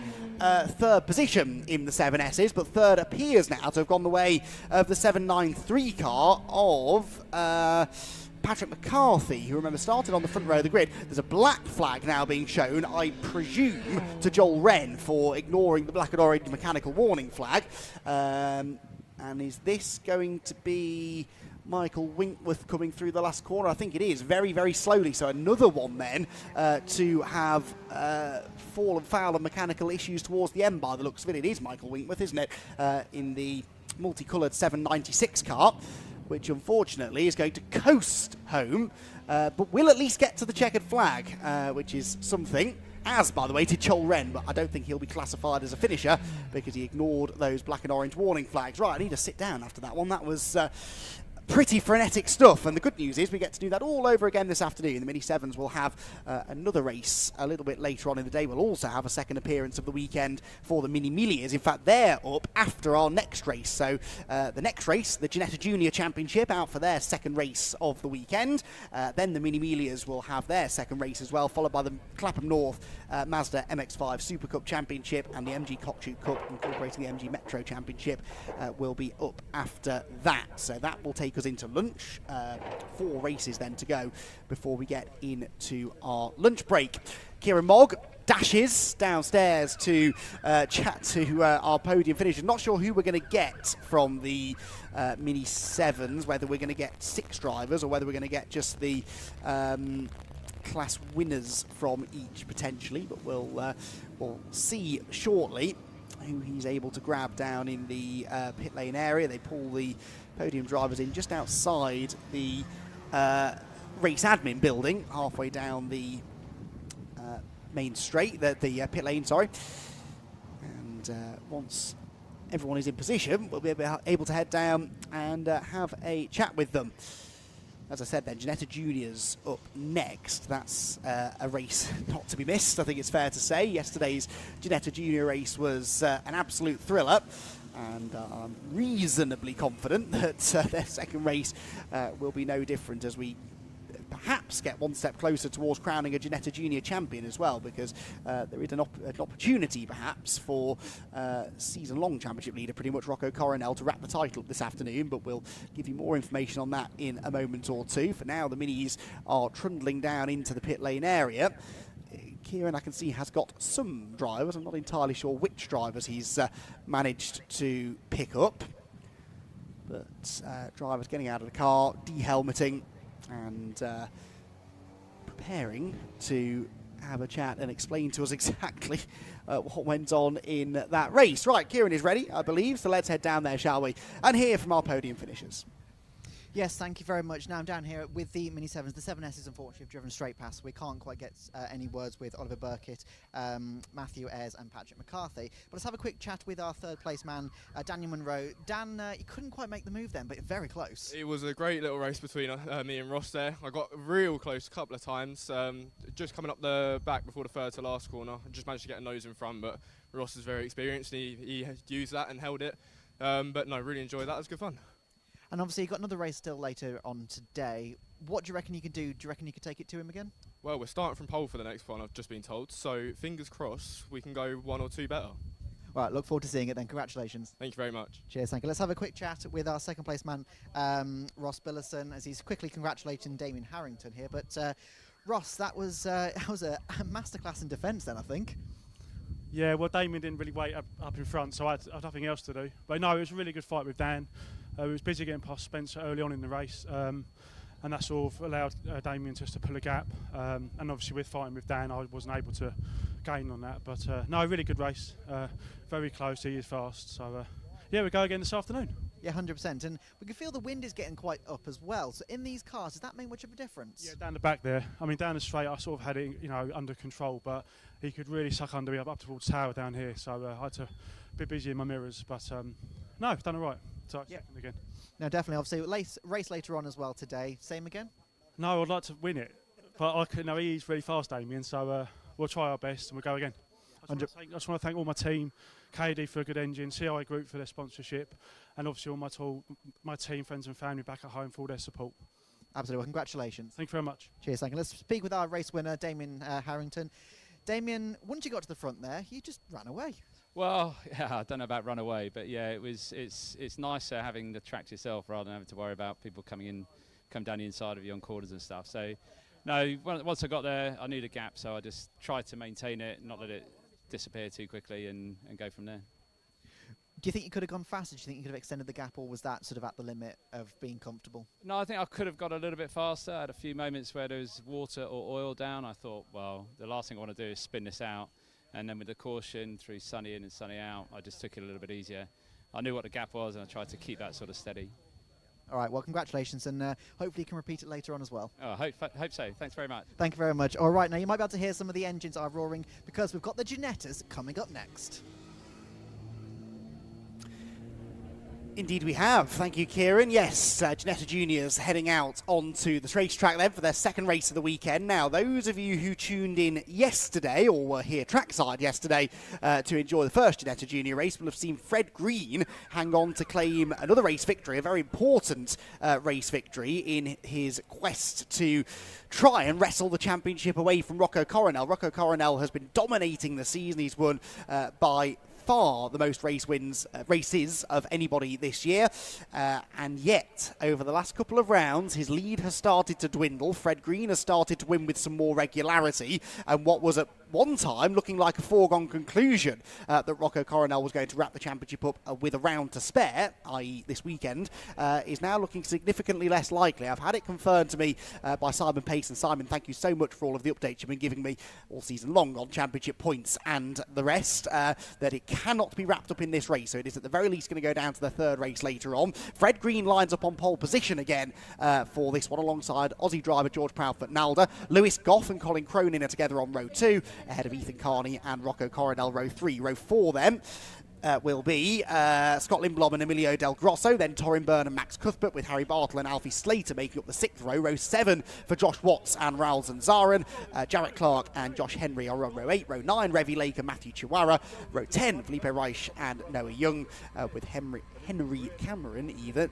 Oh, dear me. Henry Cameron lining up on the back row of the grid all by himself. Right, championship standings. Coming in to this one again. Thank you to Simon Pace, who is far better with a spreadsheet than I am, for sending me the updated points. Rocco Coronel, after dropped scores, is on 555 points, 484 points for Fred Green, second in the championship. That is, I can't work out the exact gap on air, but a fairly significant gap still. But if Fred Green can beat Rocco Coronel again in this race, which he did quite handsomely yesterday after Rocco got involved in an incident at the complex, then you never do know. It could still be possible for Fred Green to at least keep the pressure on Rocco until we get to the final round at Donington Park in a few weeks' time. Alfie Slater, third in the championship, was, coming into the weekend, a championship contender. However, he was disqualified from yesterday's race for, and I quote, causing a collision, repetition of serious mistakes or the appearance of a lack of control over the car, which is not one but three good reasons for him to have had the book rather thrown at him yesterday. Alfie Slater starting the grey and green number 27 car from mid-grid for this second race of the weekend. Where's he going to be taking up the start? 12th on the grid, but he got involved initially in a big sort of pile-up at the complex on lap 2 of the race, which involved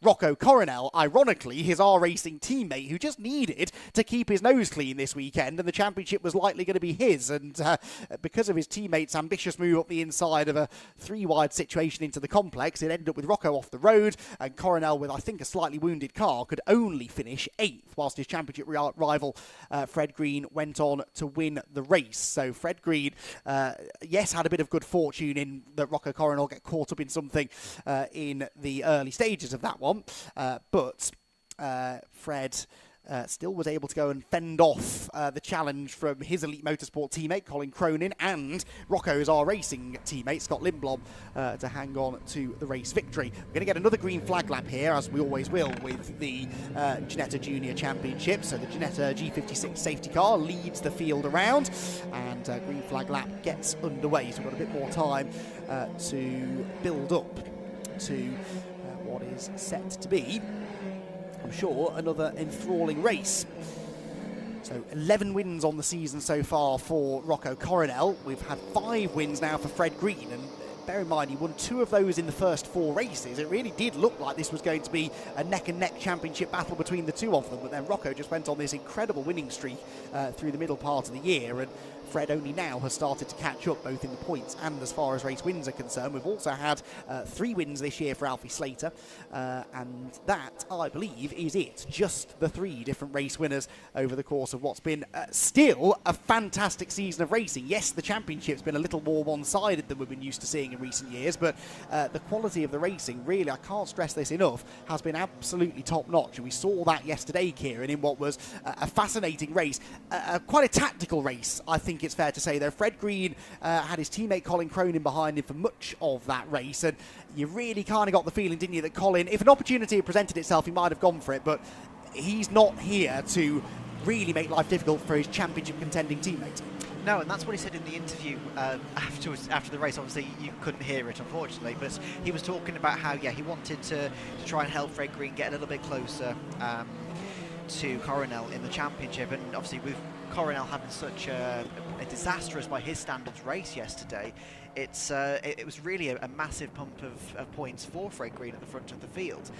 So it's exactly what he needed to keep his championship fight alive. Obviously, it's not impossible still for Rocco to win the championship today, yes, but it's made it a heck of a lot more difficult for him. And it won't be in this race. No. It will go to race 3 at the very least, and only, I think, if he beats Fred Green in this one. So, of course, that's not guaranteed to happen because Rocco didn't have a brilliant qualifying session yesterday. It's a quirky qualifying format in Ginetta Juniors. They are only allowed 3 flying laps. They all go out together, but they're only allowed 3 flying laps. And with things like track limits and traffic being a factor, it's difficult sometimes to hook together those 3 flying laps. He ended up 7th on the grid yesterday and 6th on the grid based on second fastest lap times for this one, whilst Fred Green notched up 2 pole positions. So he is looking pretty good. There's also a 3-place grid penalty, I'm just noticing, for Jarrett Clark for causing a collision in yesterday's race. So he's going to be starting a little bit further down than you might have expected. 15th for Jarrett Clark when he should have been just outside the top 10. Interestingly as well, he's right alongside his teammate, Scott Lindblom. Yes. Obviously, Lindblom found his way up onto the podium yesterday, so we saw the cars working together yesterday. May they work together today? We're going to find out now as the green flag is, the lights are about to go off. Lights are off, and away they go. Fred Green then looks to try and convert pole position into the race lead on the run down into Clairvaux corner, which he does. George Proudfoot Nalder slots in behind. You don't often see a lot of overtaking on the run into the first corner in Ginetta Juniors because they're so low on power. It's actually very difficult to make a bad start, and so Fred Green proves the point, leads them single file for the most part anyway through the first couple of corners. It is on the run down the back straight where the slipstream will start to take effect. Is that Rocco Coronel side by side with Scott Lindblom? It was, and Coronel had to take the shortcut.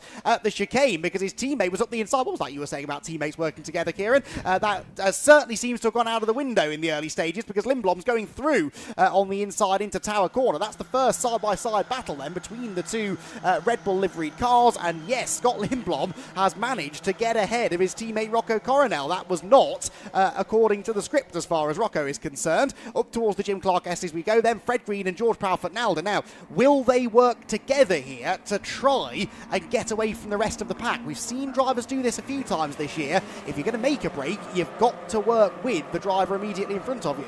I think that's probably the most sensible thing for them to do. Work together, because we've got 18 minutes, a 20-minute race this is. It's a long, long old race, so they need to work together to make sure that that man on your screen there, Rocco Coronel, and of course Scott Lindblom, don't catch up too quickly. Then they can start to have a battle. There's a massive side-by-side little battle going on for fourth place, as Lindblom and Coronel are getting involved with the, I can't see who that is. Ethan Carney that was, and they've both gone past Ethan Carney, so that's now 4th for Lindblom and 5th for Coronel, so actually he's still gained a place.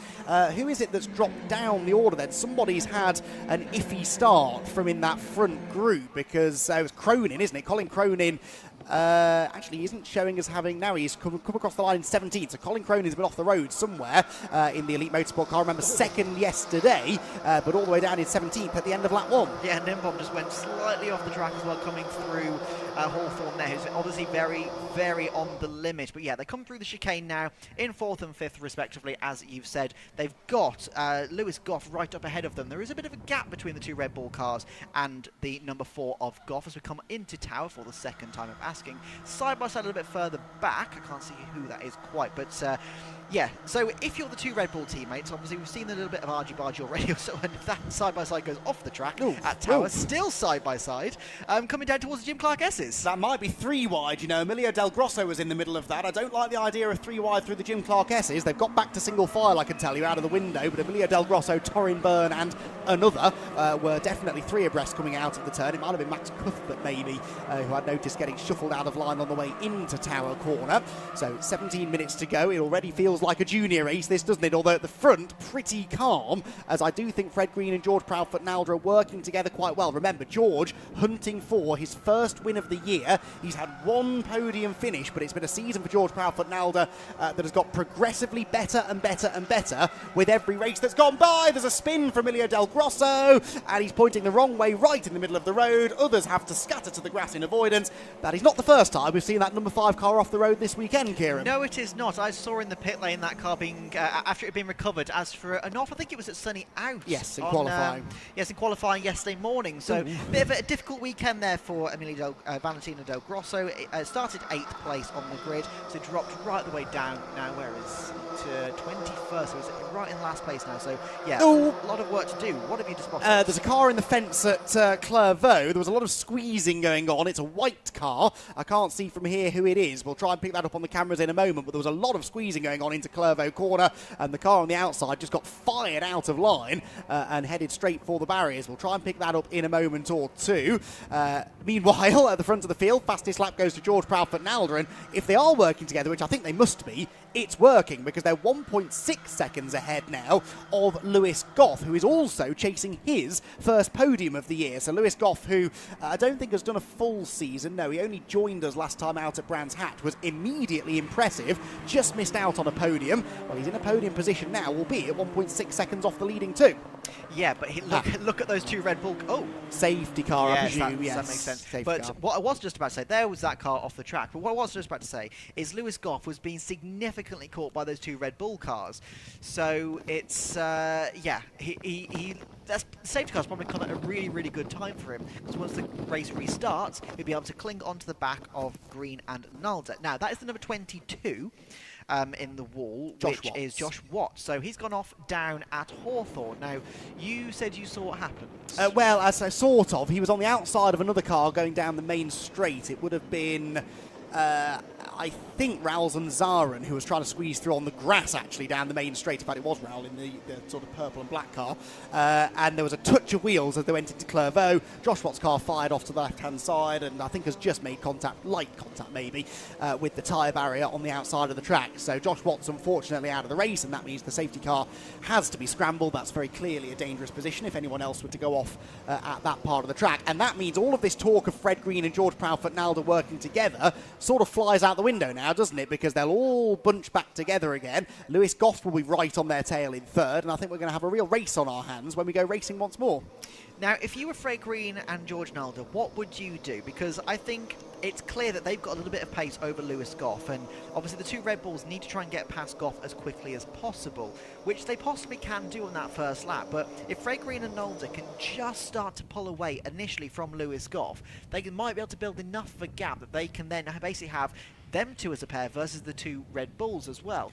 And that could be a very interesting and spicy battle going towards the end of the race. But if you're Lewis Goff now, it's possibly a nerve-wracking prospect of what's about to happen once we go racing again. Yeah, well, it's an interesting situation, this, because you've got really no teammates aligned at the front of the field apart from Lindblom and Rocco Coronel. Elite Motorsport driver Fred Green leading the way. Then you've got George Proudfoot-Nalder, who runs with MDD Racing, and Lewis Goff, who is the only, or one of only two, Project R drivers entered into the championship. The other one being Max Murray, who sadly isn't here after his nasty accident at Brands Hatch last time. Max, if you're watching, by the way, we wish you the best. That was a scary accident that he was involved in at Brands Hatch last time out, and I believe he's targeting a return to the track in the Winter Series, which will be part of the Walter Hayes Trophy event at the end of the year at Silverstone, and we really hope that's going to be the case. It would be nice to have Max back out on track. But yeah, the point I'm making is those top three cars all run for different teams, and then you've got the 2R Racing teammates behind. So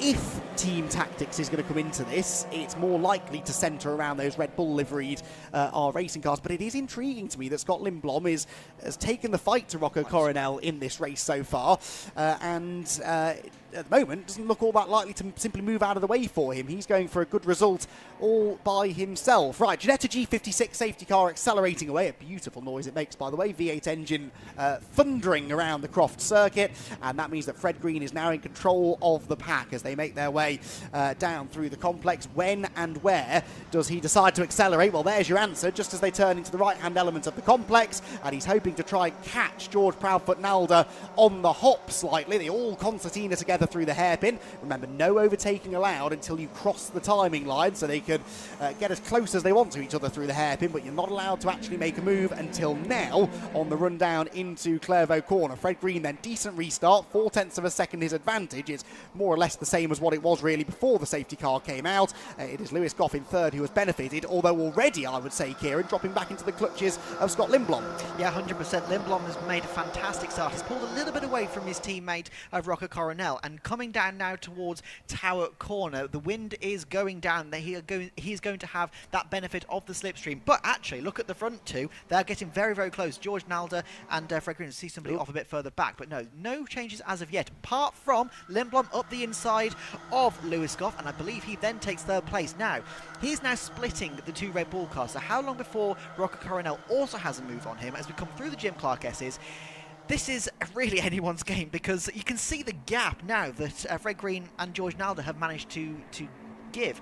But if Rocco Coronel can get past Lewis Goff as quickly as he can, those two Red Bull cars can work together to try and close that gap up to the leaders. And since they have only been going half a lap to build that lead, it's possible they'll be able to close it quite quickly as well. But for the time being, Lewis Goff is being a bit of a thorn in the side of Rocco Coronel. He's being exactly where he wants to be, and he really needs to be, to keep the championship fight. Well, it's a championship fight, but his idea of trying to win it this afternoon alive as somebody goes off a bit further back. That is Jarrett Clark, who I don't think did that all by himself. I only caught the very end of it. Meanwhile, Lewis Goff back up the inside of Scott Lindblom for third and ushers him to the edge of the road, and that allows Rocco Coronel through. So Lewis Goff goes third, and Rocco Coronel jumps up into fourth position ahead of his teammate Scott Lindblom. So Scott might not have been wanting to move aside for Rocco Coronel, but Lewis Goff moved him aside for him. So Lewis back into third, and Rocco Coronel up to fourth.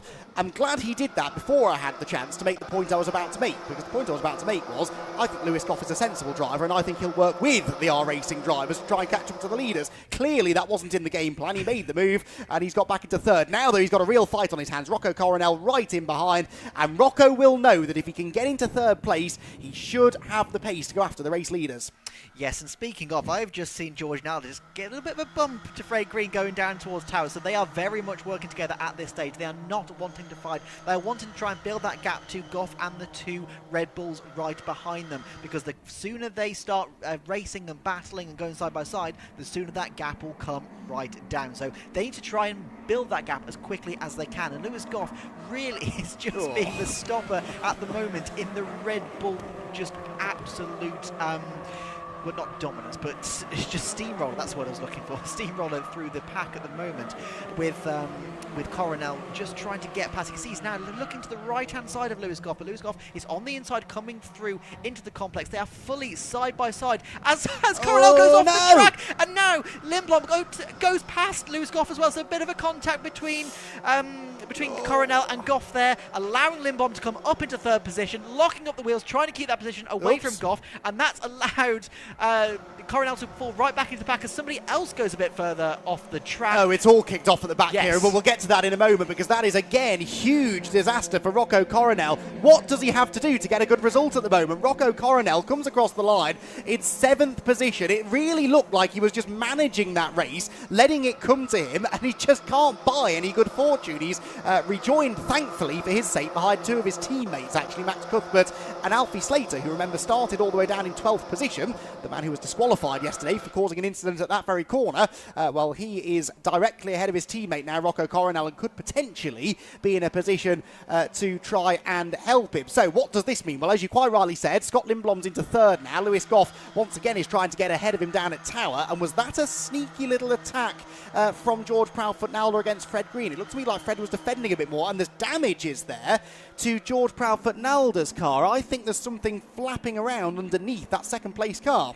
It did look like that, and we have seen a little bit of dust being kicked up, so I wonder if he's maybe run wide a little bit somewhere off camera and perhaps picked up a little bit of damage to the floor. But we'll see that. I think it's only really the camera down at Tower where you can get a proper good look underneath the car, so we'll have to wait another full lap to see. But on your screen now is Rocco Coronel stuck down in 7th position behind the number 27 of Alfie Slater, so really not going the way he wanted to go, and if it continues this way, then he won't even be able to win the championship in the third race later on.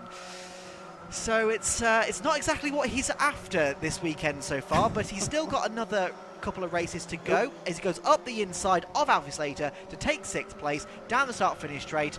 He's only got a couple more cars to get back to where he was before. Yeah, Alfie didn't make that too difficult for his teammate. Remember, it's not the same livery on Rocco Coronel's car, but it is an R-Racing car. The grey cars with the fluorescent highlights, they are all run under the R-Racing awning, as are the two Red Bull Junior drivers, Scott Lindblom and Rocco Coronel. So he is surrounded by friends at the moment, I suppose, Rocco Coronel.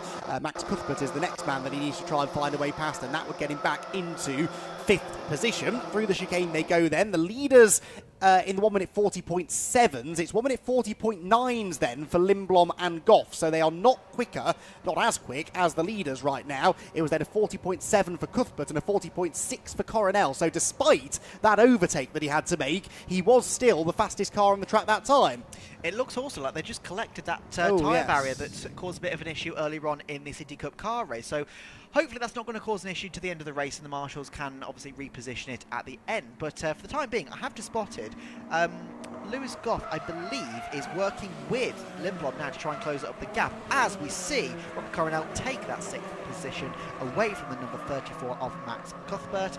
So that's another position. He's now up into 5th place, I meant to say, not 6th. But he's got a bit of a gap now between himself and Lewis Goff and his teammates. So whether he can work together with Max Cuthbert, we're going to see. But it's not a massive, actually, gap he's got to close looking at it out of our window. No, it's not really, is it? And I think because Lindblom and Goff are battling quite hard, as are Ethan Carney and Alfie Slater, who gets into his teammate Max Cuthbert, and that could so easily have involved Rocco Coronel as well. The R-Racing teammates are not playing nicely this weekend. Cuthbert goes around, and that was all because Slater was distracted by Ethan Carney's lunge behind him, and it just ended in the tiniest little bit bit of contact, and around, I'm afraid, has gone Max Cuthbert. So Cuthbert will rejoin stone dead last behind Felipe Reich, another one of his R-Racing teammates who was also involved in a skirmish at the complex a couple of laps ago, at about the same time that Rocco Coronel ended up off the road.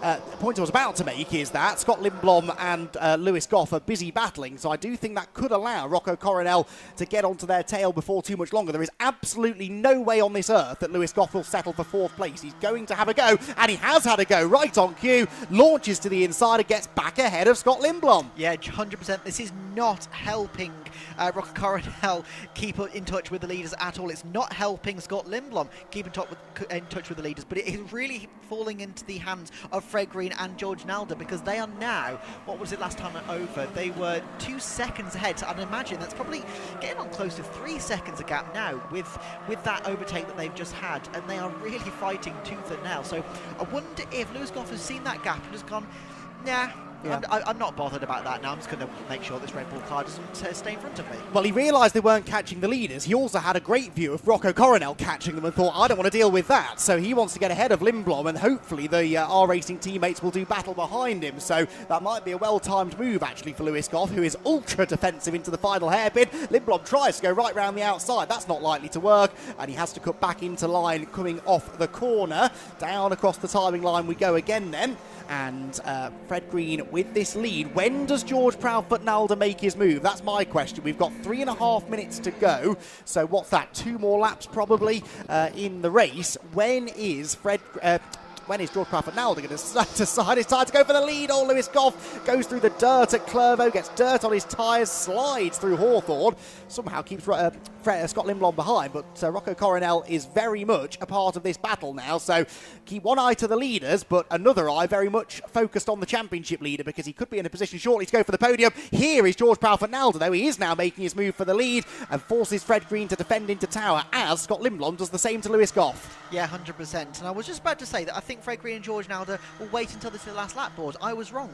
I didn't even say it, and they proved me wrong. But you can see now that Rocco Coronel is going to the right-hand side of Scott Lindblom to try and overtake his teammate. But you can see the leaders now coming down through the back end of the circuit towards Sunny, inner Sunny. And look at Lewis Goff and Scott Lindblom. They are nose to tail. Lewis Goff is just trying to defend his position, and Scott Lindblom found his way up the inside. Oh, and no! Lewis Goff goes off the road. That's not what he wanted. I think there might have been a little bit of a touch there, or Lewis Goff just had a little bit of understeer and just unlocked the car a little bit, and he went sliding off the circuit. That's not what he needed, and he's now let pass both of the Red Bull cars. That is exactly what he didn't want to be doing. He's now fallen into the clutches of Alfie Slater and is that Harry Bartle, yeah. as well. Yes, so... Oh! Kieran Rocco lunges up the inside of Scott Lindblom, goes third, so Rocco Coronel into the podium places. I don't think that was an assisted move, if you like. I think he had to make that lunge, but he has gone through into the position. Do you know what? I think they've got time for 2 more laps as well, although after what happened yesterday, I won't hold my breath. But we should have time for 2 more laps. They came through with about 7 extra seconds, I think, so there might be 2 more laps left for George Proudfoot Nalder to have a go at the race win. Rocco Coronel into a podium place. It's not enough to steal the championship in this race, but he is at least limiting the damage being done by Fred Green, who, of course, may not yet win this race. No, 100%. They are so nose to tail at the moment, coming up towards Tower. The 2 Red Bull teammates, I wonder if they are starting to work together. Now that they're back together, as you can see there, that Fred Green just goes to the right-hand side. Now they pulls to the left-hand side to try and get that cut back, but still, no, that doesn't seem to be working. And we've seen that time and time again throughout the weekend so far. Trying to get the cut back around Tower doesn't seem to be that effective as you see in other corners. And in all fairness, we've seen more overtakes around the outside of that than seeing the cutback working there. So it's a difficult one. But yeah, with this is the penultimate lap. We're waiting for the 2 Red Bull cars now. Yeah, I wonder if they are working together. It doesn't seem... I don't think so. You're not? I don't think so. That was a defensive line from Rocco Coronel, and the attitude of Scott Lindblom's car tells me that he wants this position back. So it's always an interesting thing in junior racing. Yes, they're teammates, but they're all paying quite a lot of money to be here, racing for the top team, R-Racing, as they have been in recent years. Why on earth should Scott Lindblom settle for 4th place when there's an opportunity maybe for him to pick up what would only be his 6th 6th podium finish of the year. Good battle going on here further back. Meanwhile, Lewis Goff trying to recover things slightly. Is up alongside Colin Cronin, who's caught the Harry Bartle and Alfie Slater battle. Slater drifts wide at the hairpin. Bartle gets to the inside, but again, hard to keep the momentum up on the inside line, isn't it, through that final hairpin. Right, final lap begins then. Fred Green with the lead, but George Proudfoot-Nalder, I am fairly confident, is going to have a go down the back straight. That's where he's been closing lap after lap after lap. I think he has to an extent been waiting until the final lap for his opportunity, and now is the time to pull the pin. Through the chicane he goes. He could not be closer to Fred Green, and does immediately pull out of the slipstream, goes to the outside line, gets the side draft, gets his nose ahead. He's got all the momentum in the world. Can he clear Fred Green into the braking zone? On the outside line, Fred will stand his ground on the inside. Watch for the switchback maybe from George Proudfoot-Nalder. No, keeps his foot in it, goes right round the outside line. Fred Green ushers him over to the edge of the road, leaves just enough room. They are side by side into the Jim Clark S's for the final time. George Proudfoot-Nalder going for his first ever win in the Ginetta Junior Championship has got the lead, has he? They're still side by side, sideways for George Proudfoot-Nalder, right round the outside. He's done it. George Proudfoot-Nalder gets the lead away. Fred Green back up the inside into Sonny Inn. This is sensational stuff, and Fred Green gets the lead back on the inside line into Sonny Inn, and George Proudfoot-Nalder will have it all to do into the final sequence of corners. I thought he'd made that move at the perfect time, but he couldn't quite close the door into Sonny. It is Fred Green that leads. They touch as they approach the complex. To the outside line goes George Proudfoot-Nalder. The door is slammed in his face by Fred Green, who now just has to defend into the hairpin, and it will be another race victory for Fred. A 6th of the season. Proudfoot-Nalder to the inside. There's almost contact. Again, there's not quite the space, and Fred Green is going to do it again. A 6th victory of the season under the most intense pressure from George Proudfoot-Nalder. Victory for Fred Green, 2nd George Proudfoot-Nalder, and Rocco Coronel is on the podium in 3rd, and you would not have guessed that about 10 minutes or so ago when he was fired off the road at the complex. That was fantastic stuff. Ginetta Junior Racing at its best. There's a good battle going on here further back as well, involving the 21 and Matthew Chihuahua, who went off the road earlier on at the chicane and has recovered quite nicely into 16th place by the flag. Well, that was quite a good race, wasn't it? I think we can all agree. Fred Green may have led, I think on the lap charts, he will show as having led every single lap, but that doesn't do that race justice, because George Proudfoot-Nalder had him under intense pressure right the way through to the end, and did have the lead. He did everything right, George Proudfoot-Nalder, around the outside at Tyre. He got ahead through the Jim Clark S's, and just couldn't quite get to the inside line out of Barcroft to cover the position into Sonny, and through on the inside slipped Fred Green. And that is why he is a six-time winner in the 2025 season. He will close the gap fractionally on Rocco Coronel, and he will be, well, let's see, he gets 35 points for a win. Proudfoot-Nalder had the bonus for the fastest lap, so Fred Green will get 35 points. Rocco, I believe, will get 26. That shouldn't count as a drop anymore for Rocco Coronel, and so it will be a 9-point gain for Fred Green.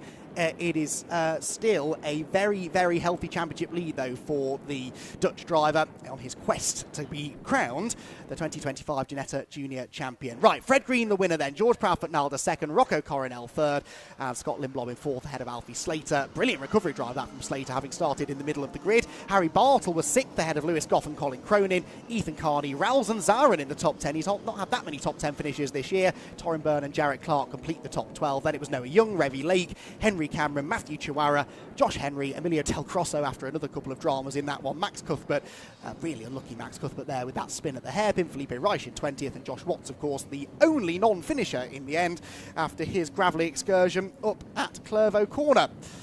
Right, so the cars then head down into the pit lane. I'm genuinely short of breath after that. That was a fantastic conclusion to the race, and we get to do it all again later on. We've got a 3rd race for the Ginetta Juniors to come later this afternoon. I've just had a points update as well from Simon Pace, who says, as it stands, barring any changes to that race result, Rocco Coronel can potentially win the championship in race 3. We'll have full points and permutations once that result is confirmed. So by the time we get the juniors out later on this afternoon, we'll be able to let you know whether that is, or just what has to be done by Rocco Coronel to claim the championship. 3:10 is the scheduled time for the Ginetta Juniors' 3rd race of the weekend. Right, lots to unpack back after that one, and we've got just the man to do the job. Kieran Mogg is down in the pit lane with our top 3 finishers.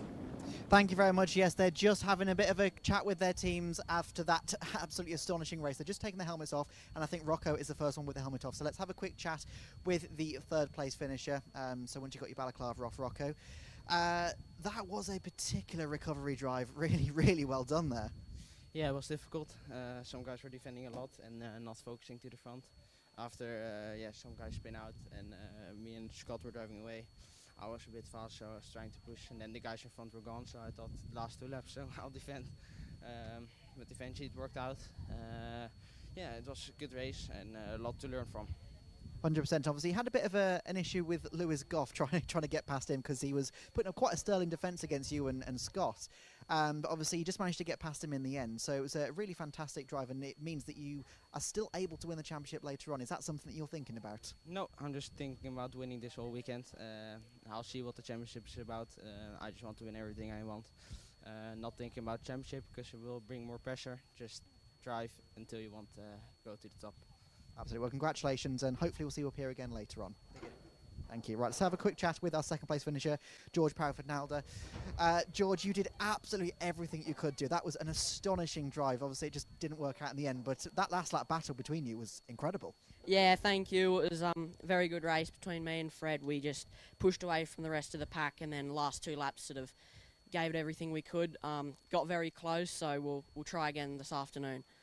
And it's clear to see you have a lot of respect between the 2 of you because you were leaving each other just enough racing room to get by. But obviously, is it good to have that confidence in each other that you can go wheel to wheel to that extent and come out the other side no problem?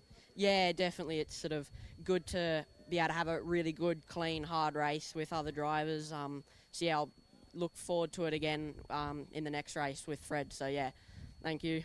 100%. Well, congratulations, and hopefully again we'll see you up here later on. Cool. Thank you. Thank you. Let's have a quick chat with our winner, Fred Green.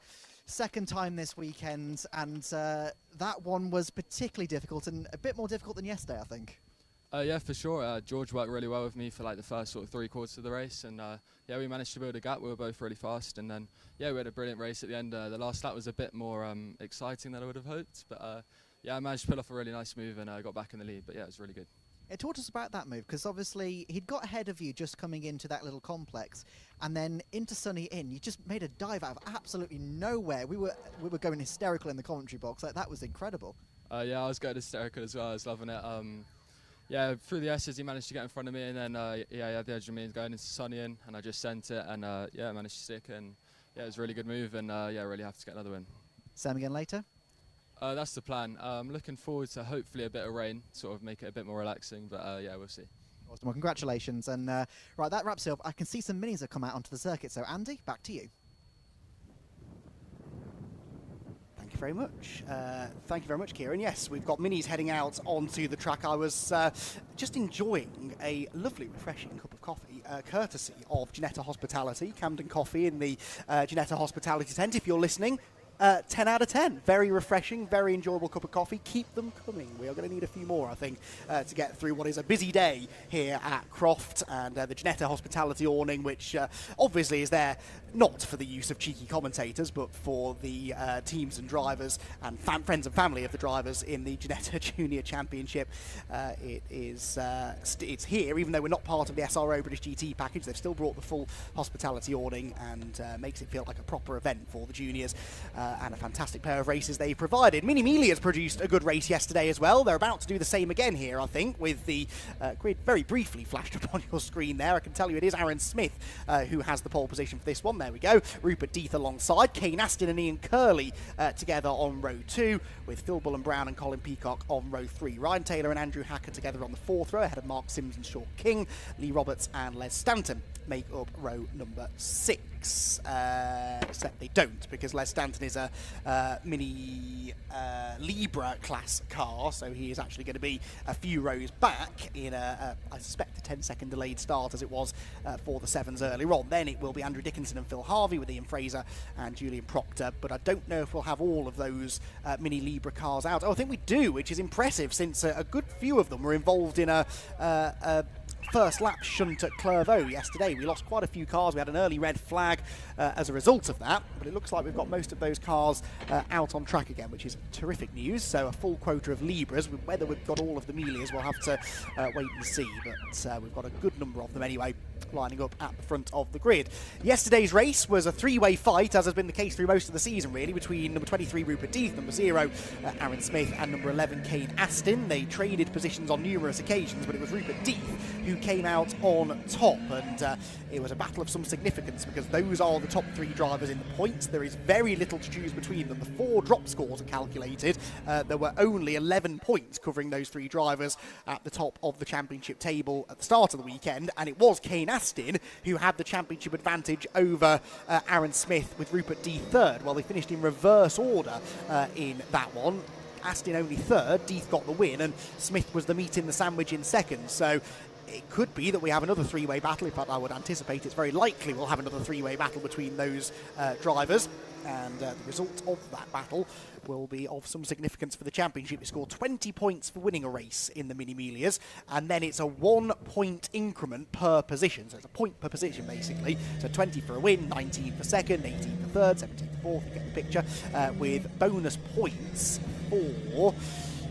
I'm starting to say bonus points for fastest laps. I actually don't think they do that in the Mini Miglias, so I think it is just 20 points for the win and then 1 point less per position as you drop down the order, which makes it very difficult actually to build a championship margin. I quite like point systems like that, where it's just 1 or 2 points per position, because it generally, Kieran, produces a pretty tight championship battle at the end of the year. And with now only 5 races left in the championship, both in the Miglias, the Libras, and both of the Sevens classes, that's exactly what's happening. It's nip and tuck. Yeah, I'm pretty sure the championship leaders probably don't like it as much. Well, no. Because they can't quite build out a gap like you can in other championships. But yeah, for a spectator point of view, for all the other competitors, I think their opinion is very much outweighed and outvoted. So yeah, it keeps it interesting. And like we saw yesterday, this championship can produce some incredible racing.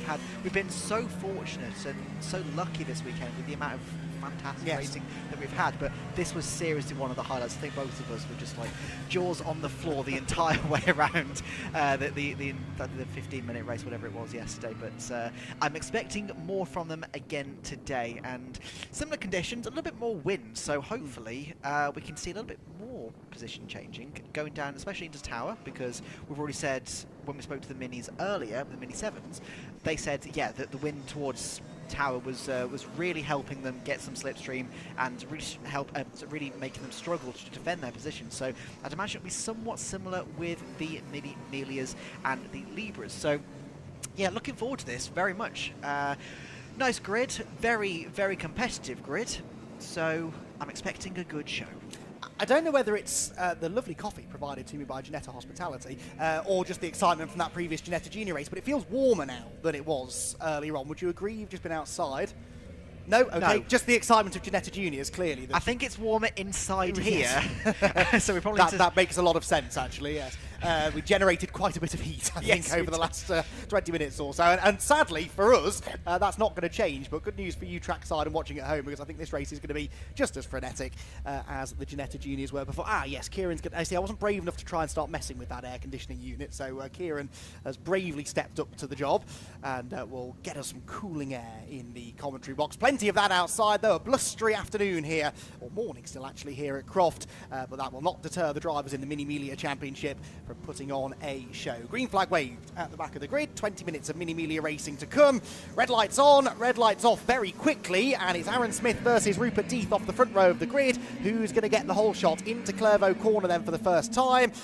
We wait with bated breath to see car 0 getting the advantage. It's not been a great start from Death. Look, the black machine is busy defending second position from a rapidly starting Ian Curley, who's on the outside, and they lean on each other as they head into Hawthorne corner. And this is all music to the ears of Aaron Smith, who's scooting away out in front. Curley drifts wide and opens the door for erstwhile championship leader Kane Astin, who I do believe has, at least before drop scores, lost the championship lead after yesterday's result and is now third place as they head down the back straight towards Tower for the first time of asking.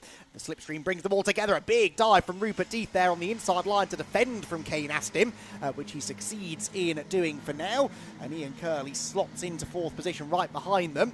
Then it's Phil Bullen Brown, the orange-coloured car. And I think Colin Peacock, who had some issues yesterday, I seem to recall. Oh, no, Colin Peacock was one of the few, actually, that didn't have issues yesterday in just behind this leading group. It's a 5-car battle, though, as they head to Sunny for the first time, and that is Ian Curley diving up the inside, catching me off guard, and nearly doing the same to Kane Aston. Just had his measure. Thank you for that. I started talking with my microphone off. Yes, he had his measure, I think, just to keep himself ahead, coming through Barcroft and Sunny in and Sunny out. So coming up to the complex for the first time of asking, you can see there that he's just having another look, Ian Curley, but we can see there that the number 0 of Aaron Smith is just trying to position himself to keep that number 23 of Rupert Death behind him. Rupert Death, obviously yesterday's winner, and he's got that issue of Aaron Smith right in front of him, although Aaron Smith had the issue of Rupert Death in front of him yesterday, so it's a bit of a switch around this time. This time Aaron Smith is the one on defence and Rupert Death is the one on the attack, so it'll be interesting to see how they cope with this throughout the duration of this race. Yes, and at the moment they're not dropping Ian Curley either, are they? Now, Ian Curley was with them for a time in yesterday's race and then had a mechanical issue midway through and had to retire, but he had front-running speed. I documented yesterday that Ian Curley actually has won 4 races this year, including one at the most recent round at Brands Hatch, so he's been on a bit of a run of form this season, has Ian Curley. Not that he ever lost his competitive edge, but I think it's fair to say that the 3 drivers ahead of him have really been the 4 men in the Mini Miglia Championship of recent years, and Ian Curley, a veteran of the class, has really worked hard to make sure that he's back on their pace, which he very much is this weekend. He is the 4th car in shot that slides a bit wide through Barcroft corner and converts it almost into an overtake. He's completely sideways at Sunny and somehow saves it. I don't think he meant to have a go at going around the outside of Kane Aston. I think he just got his braking a little bit wrong, but very, very good car control from Ian Curley to keep it on the black stuff. 100%. He seemed to quite like that position on the track, because last lap around he tried it as well. You can see there that Ian Curley has now got his lights shining brightly in the mirrors of Kane Aston in the number 11. But this is a very, very tight battle up at the front. And actually, Rupert Death has taken the lead ahead of Aaron Smith now. So, yeah, Rupert Death dealing with the number 0 car quite quickly. So, Aaron Smith got it all to do once again. Quick point on the Libras, by the way. They're about to come across the timing line now. They're led by Les Stanton, but that's all 5 of the Mini Libras in one line. They're all absolutely nose to tail. Stanton leads the way. It is the 1-2. He's just got the lead, actually, on that lap away from Ian Fraser, by the looks of it, with Julian Proctor in 3rd place. So the Mini Libra class equally as entertaining. It might be a battle going on at the back of the field, but it is for an overall race win within their class. At the very front of the pack, though, in the Miglias, it is, again, Rupert Death from Aaron Smith, from Kane Aston, from Ian Curley. When will the first move come, and who will it come from? Maybe it's going to be here down into the Jim Clark S's. Death having just got that lead away from Aaron Smith on the previous lap. Aaron will want to try and reassert his authority at the front of the field, but he's busy trying to fend off Kane Aston, who again has Ian Curley on the attack. Curley, every time he gets to Barcroft, you never quite know what he's going to do. He was very wide and sideways on the previous lap, and this time he's taken a nice, neat and tidy line, and he's really now starting to ask some questions of Kane Aston. I wonder if they're trying to kind of think, right, there's a bit of a gap, very small gap, obviously forming between themselves and the 2 leaders now. I wonder if they're kind of thinking, right, let's just keep it together for the time being, wait for them to possibly come together, maybe have a clash, and we'll try and pick up the pieces. Because see there, Aaron Smith is actually falling into the clutches now of Kane Aston and Ian Curley. So it's an interesting dynamic between these 4 drivers. We've seen them already battling this weekend, and once again, they are nose to tail. See there, Ian Curley pulls out of the slipstream, trying to go to the left-hand side of Kane Aston, but that doesn't work. So coming down towards turn 1, are they going to stay in line? I think they... No, we can see there that is that Ian Curley pulls out to the right-hand side, tries to get the inside line on Kane Aston, but he can't quite do it. Kane Aston stays ahead, coming through Hawthorne. I'm still looking for this gap that you mentioned. I'm not sure that's a word that these disappeared very quickly. Yeah. I think, yes, as often is the way in Mini Miglia racing. They don't stay separated for very long. In fact, we do have one lonely driver in this leading bunch, and that's Phil Bullen-Brown, who's just sort of in no man's land in 5th place. He's not quite close enough to get a slipstream from the leaders, but he's also under no threat yet from Colin Peacock behind. Rupert Death, though, is under threat as Aaron Smith goes around the outside. Curley's up to 3rd then, ahead of Kane Aston. And that's the first major move made by Ian Curley in this race. If they do start tripping over each other, then Phil Bullen-Brown might still be close enough to get a whiff of a slipstream, but he's fading slightly as we tick into the 2nd quarter of the race.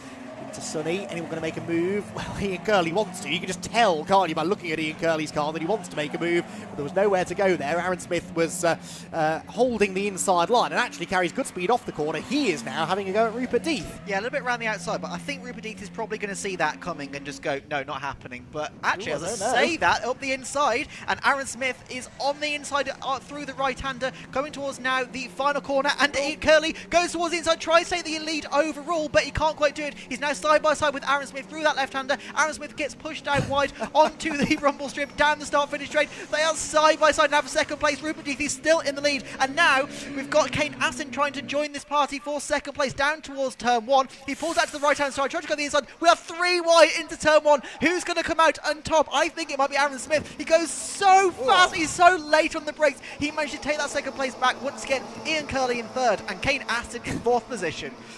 Wow, that was exciting. I'm glad that Kane Aston bailed out of that, because I don't think that was going to work, going 3 abreast through Clervo Corner. I know I'm a commentator, not a racing driver, but I wouldn't advise doing that again. He settles in line in 4th position. The slipstream again now brings them all together, and they've even caught back up to Rupert Death. Aaron Smith to the inside of Ian Curley, meanwhile. This for second position. Curley goes grass tracking, and that opens the door for Kane Aston to get alongside as well. And look, Phil Bullen Brown is with them now. Phil and Bullen Brown on the previous lap did a 1:34.7, 8 tenths quicker than the race leader. So if they keep this up, it'll be a 5-way fight for the lead, and I'm not really sure my nerves can take that. I do wonder if he's got a bag of popcorn in that number 7 sat there just going, this is great racing. This is fantastic. Take each other out, or I can slip through. But yeah, they are being very, very fair as well, which is what we love to see. They're not pushing each other off the track. They are giving each other just enough racing room to survive. We can see now that I think Aaron Smith has already caught back up to Rupert Death. So now we've got 2 pairs, well, not even 2 pairs, we've got a pair and a 3-way for 3rd place. So coming up towards the final corner, you can see Rupert Death go slightly defensive, but Aaron Smith not trying to make that move just yet. He's going to hold on, and he actually makes the switch back, goes to the left-hand side of Rupert Death, down the start-finish straight, tries to use the side draft across the start-finish line. There is nothing to choose in between them. As they go over the start-finish line, there is 0.159 seconds between them. Now, Aaron Smith goes to the right-hand side into turn 1. He can't quite make it, so Rupert Death keeps that position. Meanwhile, behind, Ian Curley is still trying to fend off Kane Aston and Phil Bullen Brown for that 3rd place position. They are trying to catch back up to those leading 2, but so far there's this tiny bit of a gap in between them. But they seem to be a little bit further away than the front 2, so I think they'll close that gap up pretty quickly. Well, here they go again, down into Tower, and the gap, I'm sure, will start coming down very quickly, because the leaders are side by side again, and Aaron Smith to the outside line, looks for the switchback. Already Curley's there. Oh, he's got a lot of understeer there. I think he caught the curb through Tower and just sort of bounced wide towards the edge of the road. Did well to keep it more or less within track limits, but again loses that momentum that he had gained through the corner and drifts away from the leading team. You've got to remember to pace yourself in these races. We're not even halfway, and it feels like we've had a whole weekend's worth of action in this race, and plenty more of that still to come. It's very much a 5-way fight now, with Phil Bullen Brown's orange number 7 car closing in on Curley and Aston. But Aaron Smith just keeping that little bit of daylight between himself and the 3rd place man for now, and trying to use that to his benefit to have a go at Rupert Death and try and make the attack whilst he's not under any pressure himself. The trouble is, by the time you've thought, oh, I'm under no pressure, I can have a go, well, the gap's already disappeared again, and Ian Curley is right on his boot lid as they turn through the hairpin. And just like that, your words have been proved exactly true, because that is now a 5-way car for the lead once again. Those gaps that we saw beforehand, yeah, they're gone. There they are, as a 5, straight down the start-finish straight. There's a warning flag, sorry, for someone a bit further back. Didn't quite see who that was. But down to turn 1, they come once again. Rupert Death still doing all he can to close off Aaron Smith, but Aaron Smith is now nose to tail with Ian Curley in 3rd position. So I wonder if Ian Curley is now sniffing that 2nd place and thinks, you know what, I want to have a go at Rupert Death now. It's my turn. So come down towards Tower. But I think actually, as I say that, Aaron Smith is now right on the back of Rupert Death. So into Tower we go. I think it's going to be Aaron Smith trying to have a go. So let's see where they go. Rupert Death goes to the right-hand side. Aaron Smith goes to the left-hand side. We can also see Ian Curley trying to follow Rupert Death through. Aaron Smith keeps it on the left-hand side. He's now side by side with Ian Curley, going down towards the Jim Clark S's. Ian Curley on the right-hand side, Aaron Smith on the left-hand side. Who is going to brave it around? I think Ian Curley is just about taking it. They are still side by side going down towards Barcroft. And you can all see Kane Aston trying to get involved. Side by side still into Sunny Inn, and just about Aaron Smith holds on. How he is still in second position, I have no idea. Do you know what? I think you mentioned Phil Bullen-Brown getting the popcorn out. I think he's scared to get involved in this. He's just sort of been sat behind them for the last 2 or 3 laps thinking, nope, I'm quite happy in 5th place. I've got a funny feeling this might all fall into my lap anyway. He is the orange car at the back of the group. Rupert Death, to be fair to him, has done quite a good job of just managing the lead here. He's not lost the lead for a number of laps, and he's sort of just playing them all off against each other, isn't he? As he leads the way, Smith ends up defending from Curley, and that brings Aston and Bullen-Brown into play, and Rupert Death can just sit there and watch it all unfold in his mirrors. I'm not sure who it is that's getting the black and white warning flag, but I can take a wild guess and say that it will be track limits related. Hopefully it's none of the leaders, because I would hate for this to be decided by a 5-second track limits penalty. For now, though, it doesn't look like that's going to be the case. Ian Curley carries lots of speed into Hawthorne Corner, but it almost doesn't really matter if you get a bad run out of Hawthorne, because then the slipstream will give you the chance to close back in again down the back straight. Yeah, 100%. And that little slide through for Ian Curley has now left him into the clutches of Kane Aston. So coming up towards Tower, will Kane Aston have a go? I think he does. He goes to the left-hand side. Ian Curley tries to defend the position, and so far they are still line astern. But yeah, this is exactly what we saw from Rupert Death yesterday. Once he got to the front, he was just able to manage that gap over Aaron Smith. And I think, who was it yesterday in 3rd position? I can't remember. Aston was 3rd. Was it Aston? Yeah. So the 2 of them obviously were trying to fight Rupert Death, but they just couldn't quite make any headway on it. Meanwhile, we can look back at the Libras coming through Hawthorne, and it's still 179 of Andrew Dickinson in the lead, trying to hold off. Is that Lee Stanton? No, that's 2nd place. Les Stanton's actually some way up the road. He is 5.5 seconds ahead of this battle. This has just been a change. Dickinson getting ahead of Julian Proctor for 2nd position in the Libra class, but what was a very close lead group in the Libras a number of laps ago, suddenly that gap has extended quite significantly, and Les Stanton, long way up the road now, it would seem, unlikely to be challenged for the lead. The same cannot be said of Rupert Death, who continues to keep this incredible train of minis behind him. He's still got Aaron Smith in his wheel tracks, Ian Curley, Kane Aston, Phil Bullen-Brown. That's the order. Do you get the feeling this is just a little bit of a mid-race lull now, and they're just kind of biding their time, because there hasn't been a significant challenge against Death for a couple of laps? A lull? In a mini race? Are you sure? Comparatively speaking, anyway. Comparatively, possibly, but I would imagine one of them at least is going to try something down to Tower on this time around. They're not very, very close, but you can see there that Aaron Smith is close enough to have a go. So let's see. Rupert Death will no doubt go to the right-hand side, as you can see that Aaron Smith also goes to the right-hand side of the track, and he has to back out of it. That allows Ian Curley to get underneath the number 0 of Aaron Smith. They were side-by-side, a bit of a touch, but now Ian Curley is side-by-side with Kane Aston going into the Jim Clark S's. So I think just about Kane Aston was still there. It goes side-by-side. And what you're saying about Phil Bullen-Brown waiting for something to happen, he is still sat there. He's not doing anything. So I think you're right. I think he possibly is nervous. And do you know what? I don't blame him. Would you get involved in this? Absolutely not. Definitely not. This is the equivalent of stumbling upon a brawl in a city centre on a Saturday night and just walking straight through the middle of it. I would be nowhere near if I were Phil Bullen-Brown. I think he's quite happy in 5th for now.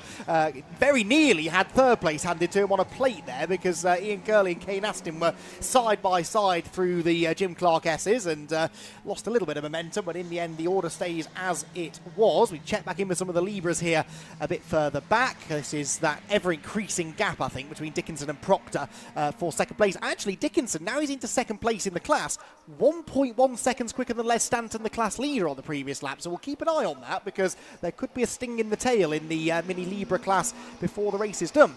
We did see him be very, very comfortable out in the lead yesterday, so I won't be surprised if he can catch up. But back to the front runners in the Miglias, you can see there that Aaron Smith is once again right on the back of Rupert Death. Now, he's tried to go left, he's tried to go right. What do? Do you perhaps sell a dummy? So he goes straight back to the left-hand side. He's trying to get the cut back once again, or he's going to try and hang it around the outside. No, he's trying to get the cut back, but that brings him back into the clutches of Ian Curley. Ian Curley uses all of the track limits right out to the curve there, going down towards Jim Clark S's. They are still line astern. There is nothing to choose between them. Aaron Smith is still glued to the back of that 23 of Rupert Deeth. You can see there that both going defensive now. That Ian Curley is right there.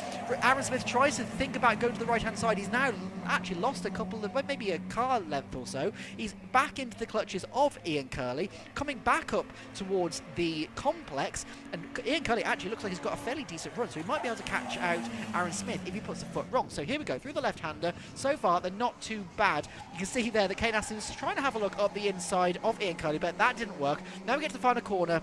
Rupert Deeth goes defensive once again, and we can see Aaron Smith also going slightly defensive against Ian Curley, but they all make it around, and they are nose to tail with nothing to choose between these top three, with just over 4 minutes remaining. It's a little bit of a stalemate, isn't it? Because if you're not Rupert Deeth or Phil Bullen-Brown, you've got to try and attack and defend at the same time, although Ian Curley, I thought, was going to prove me wrong there by going around the outside of Aaron Smith. He might have got the switch back into Hawthorne, but no, not quite. The danger is to overtake. You have to go offline. You're going to lose a little bit of momentum, and you do not want to lose a position to the car behind you, because it will be very difficult then to get that position back. So there's a little bit of cagey racecraft going on, I think, in this leading group at the moment. No one quite wanting to show their hand, as it were, too early. Smith again sort of goes to the outside. In fact, this time commits to the outside at Tower, tries to go right around the outside of Rupert Deeth. I think that will work, but what does Ian Curley do? He's giving the bumper to Deeth, I think, and that will mean that Rupert should hold on to the lead. Can Curley go second? Answer, yes, he's done it. That was really clever stuff from Ian Curley there. That shows the years of experience he's got in this class. He chose not to make it 3 wide, put the bumper to Rupert Deeth's car, pushed him down the straight, nearly throws it all the way at Sunny with a huge slide, but that got him into second place. Clever stuff. Yeah, very, very clever. He saw that happening. He knew exactly where to position his car without a moment of hesitation, and that's given him that second place in this race. Aaron Smith, I'm sure, is going to want to take that back. Up the inside he goes. No, not quite. But he's now trying to overtake Ian Curley while also trying to defend against Kane Aston. Kane Aston has got another white and black minute in front of him, so I'm sure he's going to try and dispatch of that as quickly as possible. Almost side by side out of the final corner, but they are so nose to tail. All this is giving Rupert Deeth a couple of car lengths of a gap. Not enough to be anything meaningful, but still it's something, as Ian Curley is trying to defend against Aaron Smith. Aaron Smith is trying to defend against Kane Aston, and Phil Bullen-Brown is still eating his popcorn. And Ian Curley is still backing it into every corner like a Moto 2 rider. This is fantastic stuff. He's got an overlap, though, on Rupert Deeth. He's got the inside. Oh, contact! No! Deeth is sideways, and round he goes. He gets shoveled into the chicane by Ian Curley, and that will be disaster for... Oh, and in fact, Deeth into the barriers there at the Marshall's post on the inside of the chicane. What a shame. Ian Curley saw a gap. He went for it. He was entitled to do so, but it was always going to be a squeeze into the chicane, and unfortunately, Deeth is the one who came out of that really badly. Ian Curley, I think, has sustained some damage as well. Don't worry, though, that still leaves us with a battle for the lead between Aaron Smith and Kane Aston, but from a championship perspective, that's really significant. Rupert Deeth, who was the outsider of the three in that championship battle, the last thing he needed was a non-finish, and I fear that's the result he'll be given. Yeah, his car is still parked down at that chicane, so yeah, he maybe has had some issue, some damage from that collision. Yeah. There we go, he is getting out of the car now, so that is a massive, massive shame. Obviously, it'd be lovely to see if we could kind of get a word with either of them to see what happened, but I don't think either of them are going to be on the top three, so yeah, massive shame. But coming through the complex now, we've got our now top three of Aaron Smith, not Aaron Smith. Yep. Yes, Aaron Smith, with Kane Aston and Phil Bullen-Brown. And all of a sudden, it fell into Phil Bullen-Brown's hands. He's in third position now. He didn't have to break a sweat to get into that third place. It just all happened in front of him, and you never know, with another lap to go, he might yet inherit a better position. Oh, that's Rupert Deeth getting going again. That's interesting. Having got out of the car, he's now decided to get back in and drive away. So that's good. Yellow flags will be in at that part of the circuit. There's a service flag out, just in case there's any fluid or bodywork. You can see the damage done to the right-hand side of the car, but he is at least back underway. Right, leaders heading down the back straight for the final time. Where does Kane Aston make the move? Surely it's going to be a move at the end of the straight into Tower. You can see visibly the slipstream bringing them together. There's no gap on the inside, though. Aaron Smith makes absolutely certain of that. So to the outside goes Aston, and he will again look to try and carry the momentum off the corner and make the challenge through the Jim Clark S's. He doesn't get alongside coming out of Tower, but he is in the wheel tracks, building momentum, building speed, and maybe building towards a challenge into the next braking zone at Sunny. How does this play out then? Smith already defending, look, going into Barcroft. Now that might compromise his line on the exit of the right-hand kink. It didn't really, and so they both go into the corner together.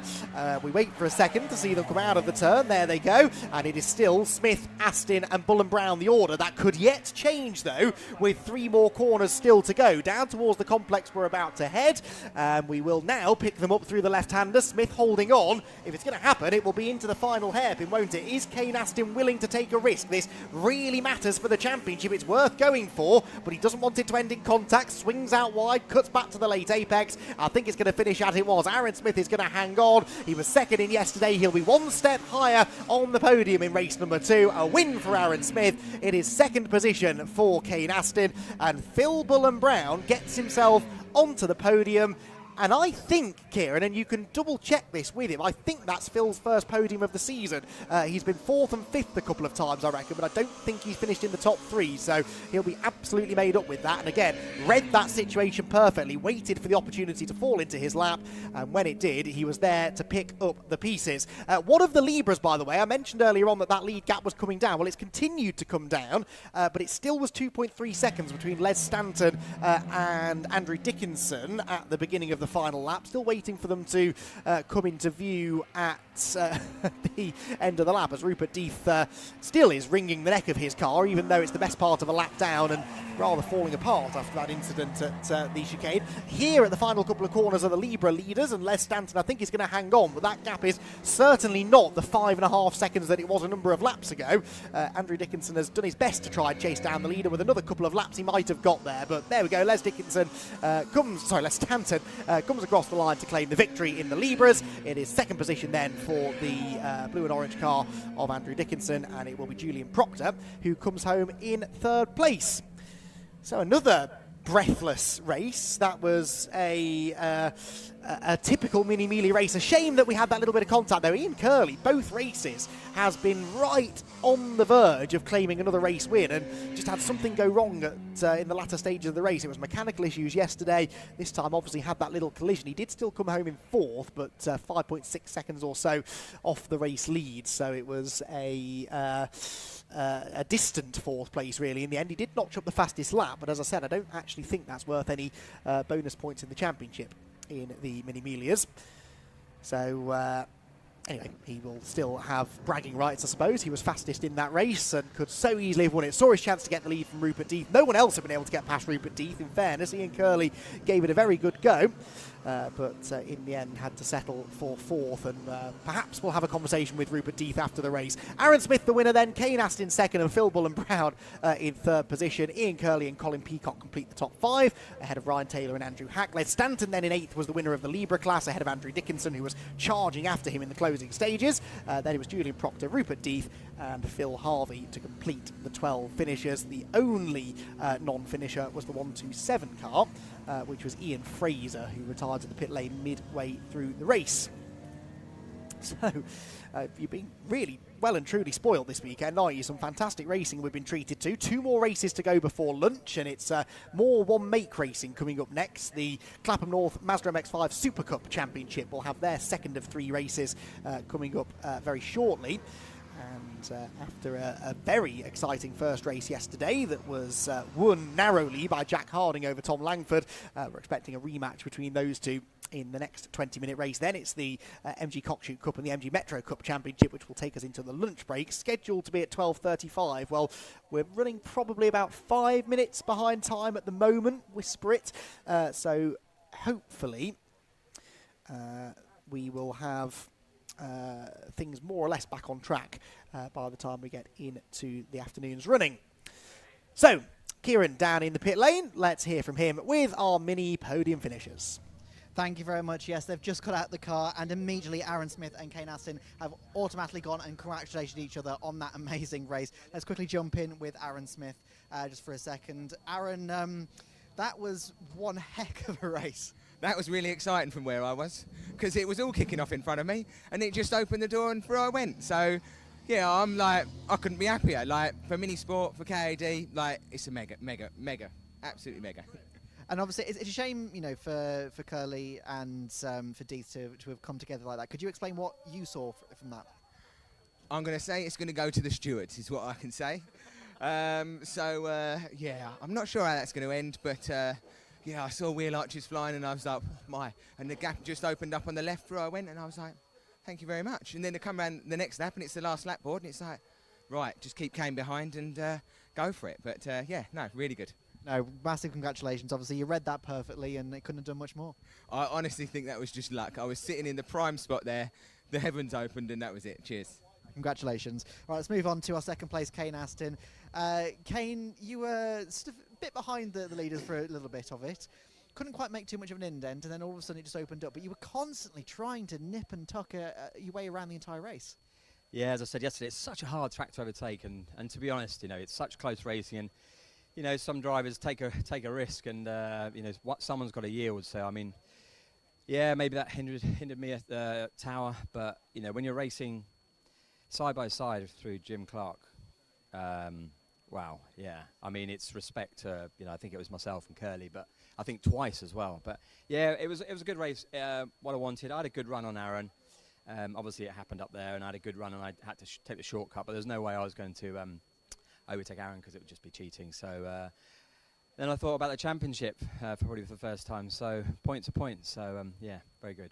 100%. Well, congratulations on P2. Thank you very much. Cheers, thank you. Let's have a quick chat with our third place, Phil Bull and Brown. Let's having a quick chat here. Now, just confirm one thing for me. Is this your first podium? No. I won a race at Silverstone the end of the year, not last year, year before, I think. So not quite my first, no. But it's, you know, it's so hard in these MIGs. These guys have been doing it for years.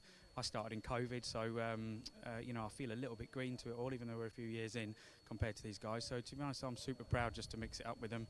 And if we can mix it up as we did today, then I'm happy with that progress. So yeah, chuffed to pieces. 100%. And you seem to be very much a case of, I'm going to sit back and let this all happen and hope to pick up the pieces, and that's exactly what happened and podium out of it. So was that a definite, like, I'm going to hold back, or were you maybe thinking about having a go? I knew staying with them is hard work as it is, so I'd love to plan it, you know, further than that. But to be honest, my first goal was stay with these guys. That was the main goal.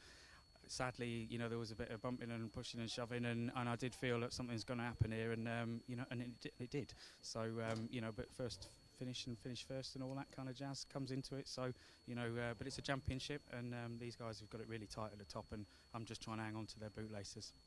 Absolutely. Congratulations on P3. Can I say one last thing? Of course. Say hello to my little girl, little boy, Louis and Billy at home. They'd love to be here, but it's a bit far to come, so love to them. Absolutely. Congratulations. Thank you. Cheers. Thank you. Let's have a quick chat with our Libra podium. So Les Stanton, which is our winner. So Les, if I can just jump in a second. You had it mostly to yourself there. Yeah, pretty much. I'm quite happy with that. Start on pole, finish first. Can't complain really. So obviously very sedate race. Could you see obviously Andrew catching up to you? Oh, they're going, are they? We need to probably go. Yeah, so pretty much when I got a gap, the tyres was going off a little bit, and I just thought it ain't worth keep pushing and pushing and pushing. I can see they're behind. As long as I can keep them a decent way back, I'll be okay. And I mean, I was happy for the win, and I was looking for that. Absolutely. Well, congratulations. I've just heard the cars go off, so you probably should head to the MX-5. So Andy? Yes, thank you, Kieran. Race already underway, and with a little bit of drama through the first few corners, it is Jack Harding, yesterday's winner, who has got the early lead away from Will Blackwell Chambers, the championship leader. So Harding leads, Blackwell Chambers in second position, and I reckon that might be Alistair Dendy who's coming to third position ahead of Ollie Hall. Tom Langford only fifth, which is where he started in fairness, but Langford was runner-up in yesterday's race. He is second in the championship, 44 points, I reckon, behind Will Blackwell Chambers coming into this race. So that is roughly the picture. Is Blackwell Chambers the advantage, and after this race there will be only 4 more races left in the championship. So one more later on this afternoon, and then the 3 races next time out at the Silverstone International Circuit. Leaders then arrive down at the final complex for the first time. Harding leading. It is Blackwell Chambers second. It is Alistair Dendy in third, ahead of Ollie Hall and Tom Langford, with Sam Middleton there in 5th position. And immediately Jack Harding gets to defending the race lead. Harding with a lot of experience of leading these races over the years in the MX-5 Super Cup. He knows how to position the car to keep the baying pack behind him. He didn't really have anything to do with Will Blackwell-Chambers yesterday, though, did he? At least in the closing stages. So now he's got the championship leader behind him. He might be faced with a slightly different challenge in this second race of the weekend. So through they've gone then. Might not be the biggest grid of MX-5s this, but it is a championship that always produces really good racing. They're slightly faster these than the Mark 1 cars that we'll see out a bit later on in the MX-5 championship itself. They're a lot stiffer as well, a bit snappier, very different driving style required in these Mark 3s compared to the Mark 1s. And it does take drivers sometimes a bit of time to get to grips with that. Will Blackwell-Chambers was one of those. He was a bit of a star of Mark 1 MX-5 racing for a long time and made the switch over to the SuperCup a few years ago. Was not immediately a pace setter, I think it has to be said. He was always there or thereabouts, but has really come into his own in recent seasons, and now very much a title contender again in 2025. Tom Langford, meanwhile, far less experienced Mazda racer. Former BMW Compact Cup from actually was Tom Langford, then moved into the Mark 1 Championship itself and has switched over to the SuperCup of late. Champion in the Mark 1 Championship a couple of years ago, I seem to recall Tom Langford, but he's only 5th place at the moment in this one, struggling, it seems, to quite stick with the leading group.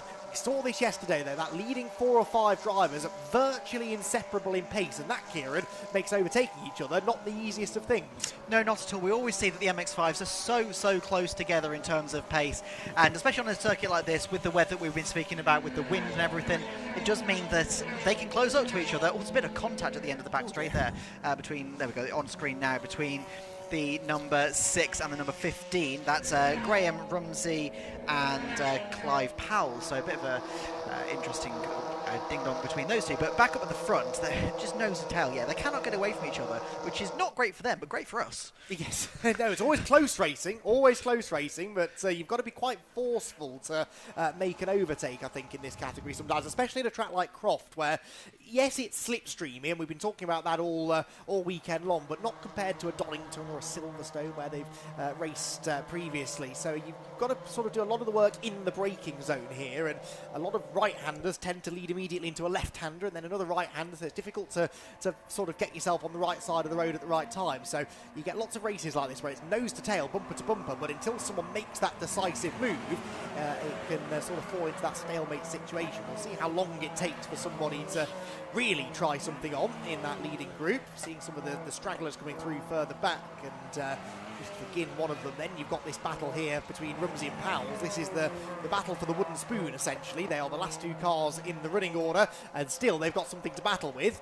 Graham Rumsey started at the back of the grid after not qualifying yesterday, but getting properly stuck into the battles here this morning. Meanwhile, the leaders are still close together, and actually we can see there that Alistair Dendy and Ollie Hall have closed a bit closer up to that top 2.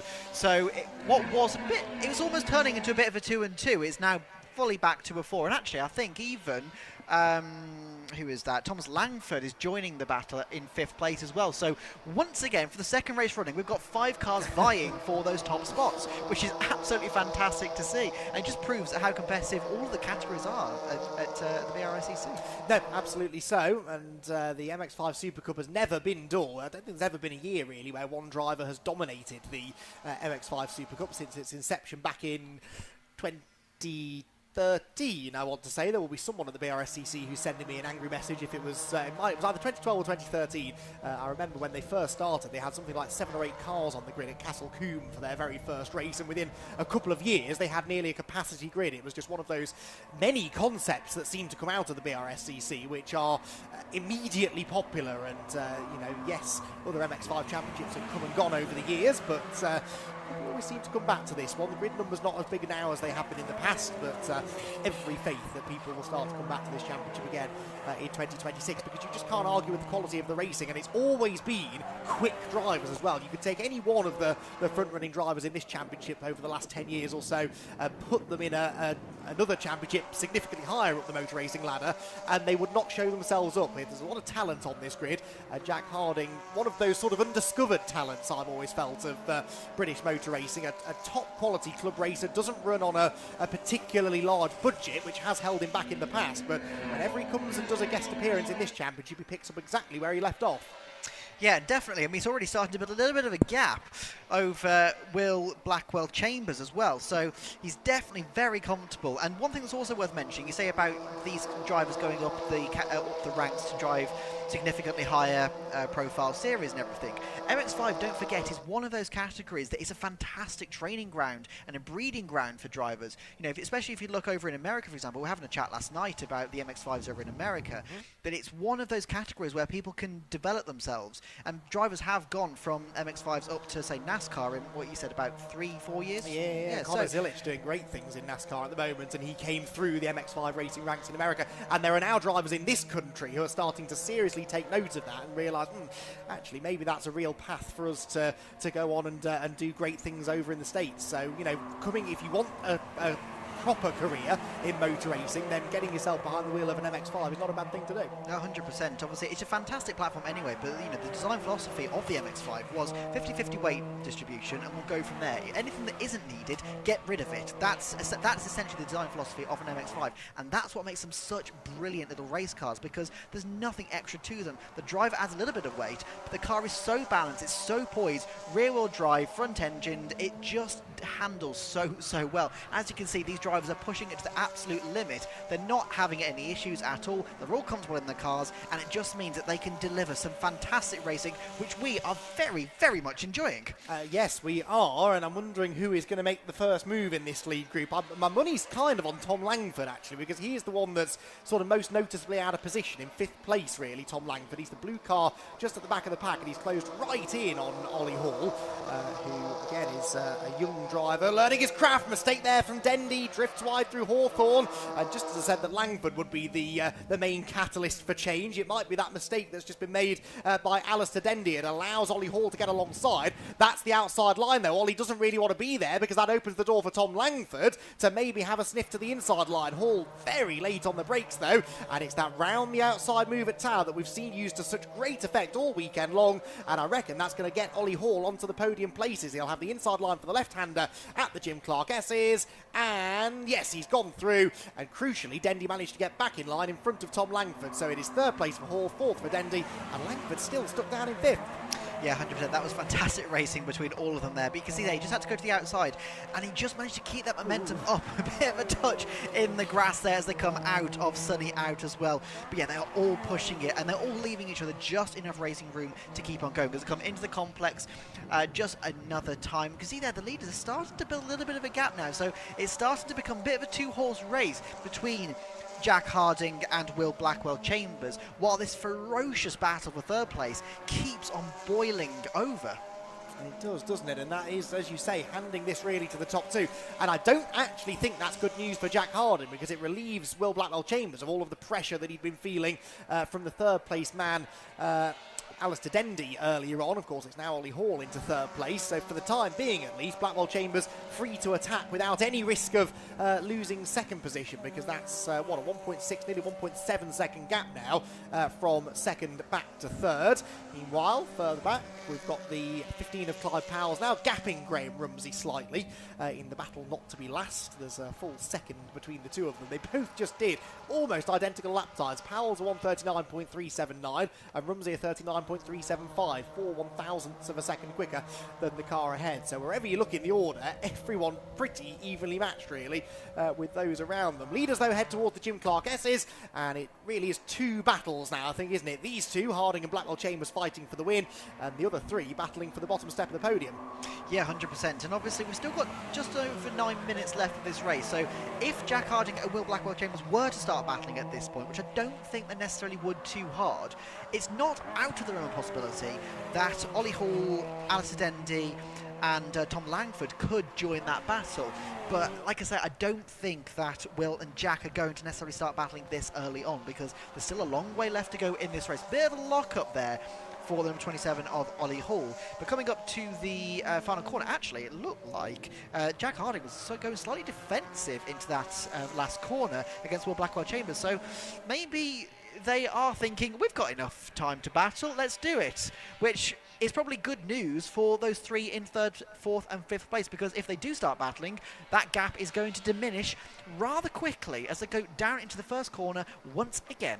Well, on that lap, low 36s for Harding and Blackwell Chambers, mid 36s for Hall, Dendy and Langford, though, so they are still dropping a few tenths of a second a lap. But you're right, if Blackwell Chambers really starts asking some questions of Jack Harding, then that gap will definitely start to come down. Langford had a little nibble at Dendy, actually, into the hairpin at the end of the previous lap, but not able to get through. It's just been tough to overtake in this race for whatever reason, but there is time yet for someone to find a way through, and it's Will Blackwell Chambers, I think, who looks the man most likely to try and do that now. He's really forcing Jack Harding to mirror drive there. Jack Harding defending slightly as they went into the Jim Clark S's even, and then just drifting out onto the racing line before turning into the corner. And Jack Harding, if he starts driving defensively, needless to say, that will slow those leading two down.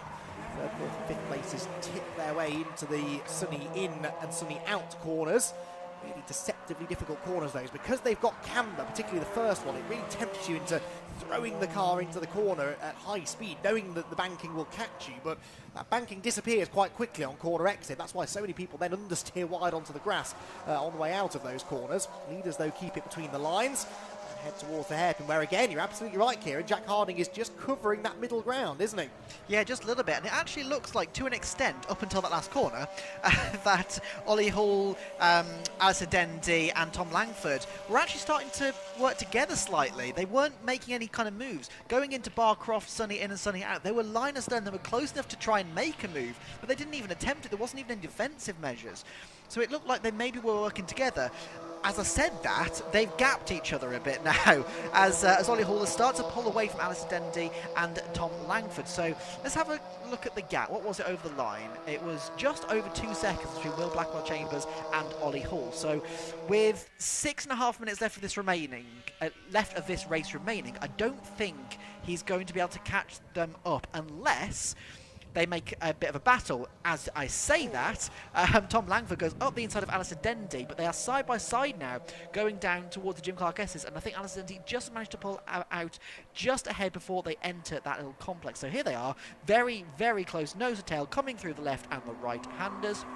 Now towards Barcroft, you can see Tom Langford is just having a bit of a look, but he can't quite make any kind of meaningful moves on Alistair Dendy just yet. No, again, he tried that inside line at Tower. This was off camera, but he got to the inside fully alongside Dendy at the apex, but the momentum is just on the outside line. You're absolutely right in your observation from before. It's the outside line that seems to be the place to be at Tower Corner, especially in relatively low-powered cars. I know these are a bit sportier than the Mark 1 MX-5s, but they're not hugely powerful. It's all about carrying the momentum off the turn. That's easier to do on a wide line because you can keep the steering wheel more open, you can get on the accelerator harder, earlier, and get off the corner a little bit faster. So yeah, really working well that for Alistair Dendy as he tried to hold on to that fourth position that time around. Leaders go through then, just over a quarter of the race to go, 5.25 minutes remaining, and nothing really changing at the front of the field. I'm not convinced that Ollie Hall is taking anything out of the leaders, is he? He's gapping Dendy and Langford, but his chances of chasing after the leading two rest solely, really, on these leading two starting to battle. He actually lost 0.3 on that last lap, so he was just over, so he was 2.010 on the last lap gap between them. Now his 2.376, so yeah, he lost sort of 3.5 tenths really on that previous lap. So they are really working together at the front there, giving themselves enough of a buffer so in a couple of minutes time they can start to have a right old ding dong battle to try and figure out who was going to finish this race in the lead. Ollie Hall, I think, is actually, I don't know if he's being caught by Alistair Dendy again, but I can't quite see them. They're off camera at the moment. You can see the number 46 there, which is Robinson.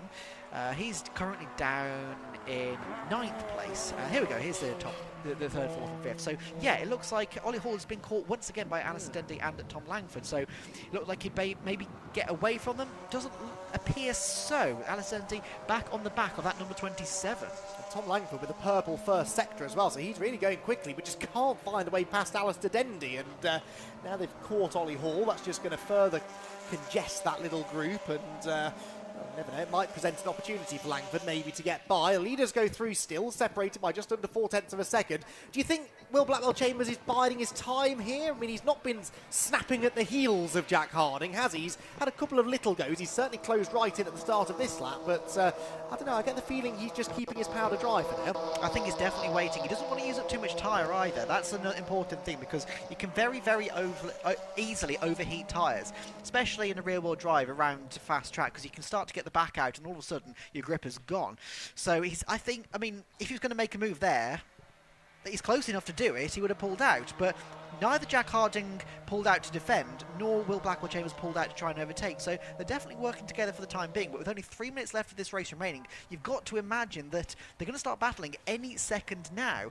Over the line last time around, they were 2.5 seconds ahead of Ollie Hall, so they really probably have got enough time now after this lap has ended to start battling without Ollie Hall catching them, unless they come together or have an incident, in which case Ollie Hall will be right on the back of them. But as long as they race cleanly, I think they've probably got enough time now to start having a bit of a battle. Yeah, and I think that's about to happen. It looks to me like the body language of car 43 has changed slightly now. Will Blackwell-Chambers is starting to hunt around a bit more behind Jack Harding. Ironically, Jack always used to run the number 43 himself because he's an enormous NASCAR fan. All of the best people are, Kieran. And 43, as I'm sure you're well aware, was the number of the king, Richard Petty, the most successful NASCAR driver of all time. Jack Harding, a real historian of the sport, came into the MX-5 SuperCup all those years ago running car 43, and then when he left to go and race in Civic Cup, Will Blackwell-Chambers, who'd always run number 43 in Mark 1s, was able to steal the number back from him. That's why Jack Harding's running number 65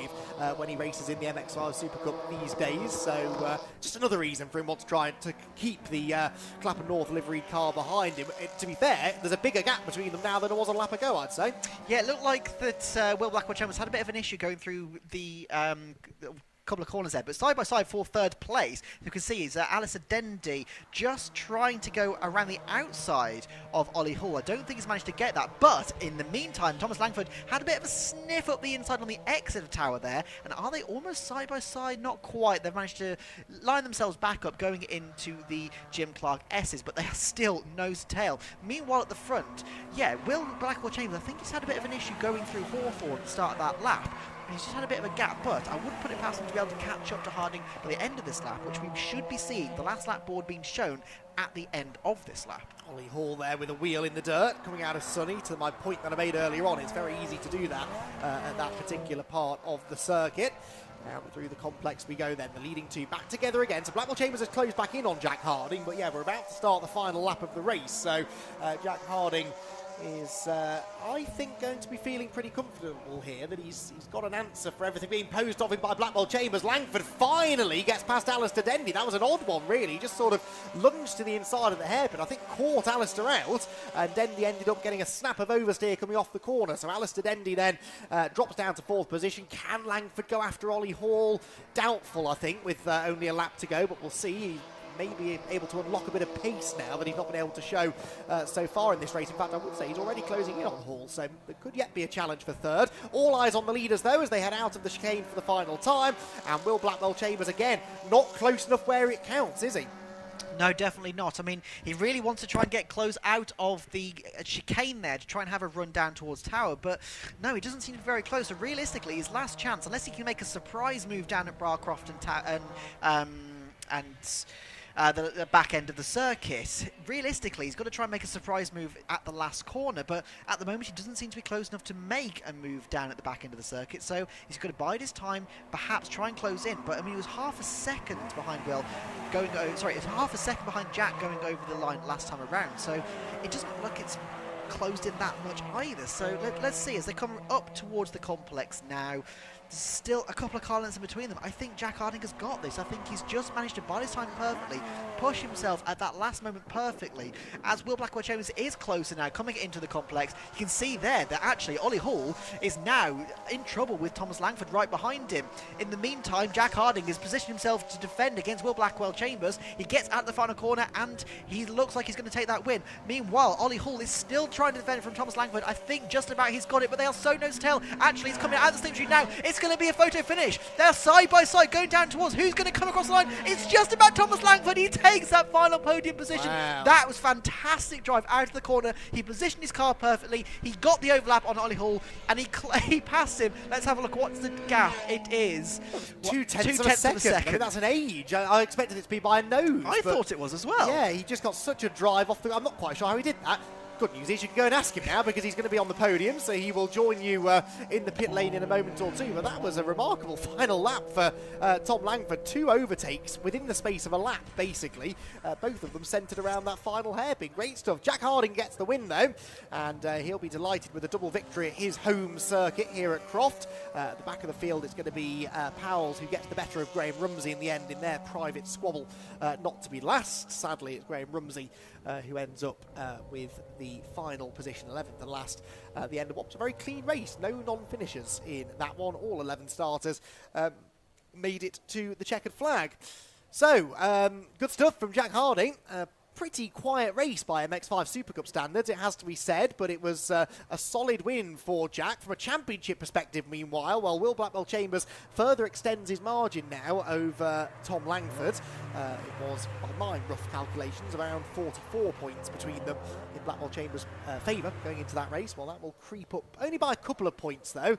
In fact, only by 1 point, because Langford got the fastest lap as well, so an extra point goes to Tom Langford. He'll only actually lose a point to Will Blackwell-Chambers after that race. Jack Harding then the winner. It is Will Blackwell-Chambers in second, Tom Langford with that fastest lap in third, Ollie Hall fourth, whilst Alistair Dendy in fifth was the leading Masters contender. The club class won by Sam Middleton. Didn't really get to document that much in that race, but Sam Middleton with another club victory over Jim Barrett extends his club class championship lead with Jim Barrett the Masters winner within the club element of the race. And it was Christopher Ginn, Bruce Robinson, Clive Powells and Graham Rumsey to bring up the rear. So Jack Harding will be looking to try and do the hat-trick a little bit later on in the day. Their third and final race will be at 3:45 for the Clapham North Mazda MX-5 Super Cup Championship. We've got one more race to come before lunch, that being the MG Cockshoot Cup and the MG Metro Cup Championship, and that is going to take us into the lunch break, hopefully more or less on time. I think we're only going to be a couple of minutes late, if at all. So looking forward to the second and final MG race of the weekend at this sort of MG festival that we've got going on at Croft this weekend. Again, a big crowd of people have turned up not only for the on-track racing but for the off-track festivities as well, of which there are many. There's a huge amount of cars on display, MGs mainly, on the grassy area behind the paddock. There are a lot of off-track entertainment as well for the fans to enjoy, and it's good to see again a healthy crowd out enjoying what's been an overcast but still fairly pleasant day so far here at Croft. Right, Kieran is ready with podium finishers. Let's have a chat with our top three from the MX-5 Super Cup. Thank you very much. Yeah, they just got out the cars, and yeah, that was an absolutely fantastic race. Let's have a quick chat with Jack Harding first of all. Sorry, just jump in here. Jack, that was you had to defend on that one. That was tough. Yeah, you can see the wind and feel the wind today. It's yeah, it's quite big down the straights, obviously. I was just saying earlier on, I've raced these cars. I've had a couple of seasons out, but I raced these cars since 2015. Never remember the slipstream being so bad at every single track. But yeah, no, I was making lots of mistakes there. We definitely need to make a change to the car. It was handling much different to yesterday, so lost the back end a few times and Will got straight onto the back of me. But nah, he drove really well, kept me honest. Yeah, and I think we did a good job with what we had, setup-wise. But yeah, no, honestly, I've really enjoyed this weekend so far. I've got more sponsors come down today. I've got guys from Autobox. I've got a lovely guy called Robert and his family have come down who really support me. And honestly, massive shout out. I didn't give him a shout out yesterday, but JMH Wheels, please, and Wakefield Bodywork. Honestly, they do loads for us, and Vehicle Wraps Yorkshire, BWI Group. Awesome. Well, congratulations on the win. Cheers, mate. Cheers, thank you. Let's have a quick chat with Will Blackwell-Chambers. Will, you couldn't quite get the overlap then. Yeah, seemed to be lacking a couple of horses in the old horsepower department. But hey, not bad at all. Really happy with the result. Great to get points on the board in, the Clapham North car and the Clapham North MX-5 Super Cup Series, sponsored by Clapham North as a Clapham North driver. So no, really happy with that race. Really good result. Much better than last race. So yeah, see what we can do for race 3. Yeah, 100%. Well, good luck with it. Cheers. Thank you very much. Have a quick chat with Thomas Langford. I don't know where he's gone. He's disappeared. Right, there's cars on the grid. So Andy, Thomas, sorry, very quickly, we've got to go. But yeah, just about to get that third place on the line there. Yeah, I woke up the last couple of minutes of that and decided I need to get further up the grid. Yeah, it was a tough race for me. Still figuring out Croft. The guys at the front are so quick, so we're just trying to figure it out. But this last race, we'll be going for that win. Awesome. Look forward to seeing it. Congratulations. All right, cars are on the grid now. So Andy, back to you.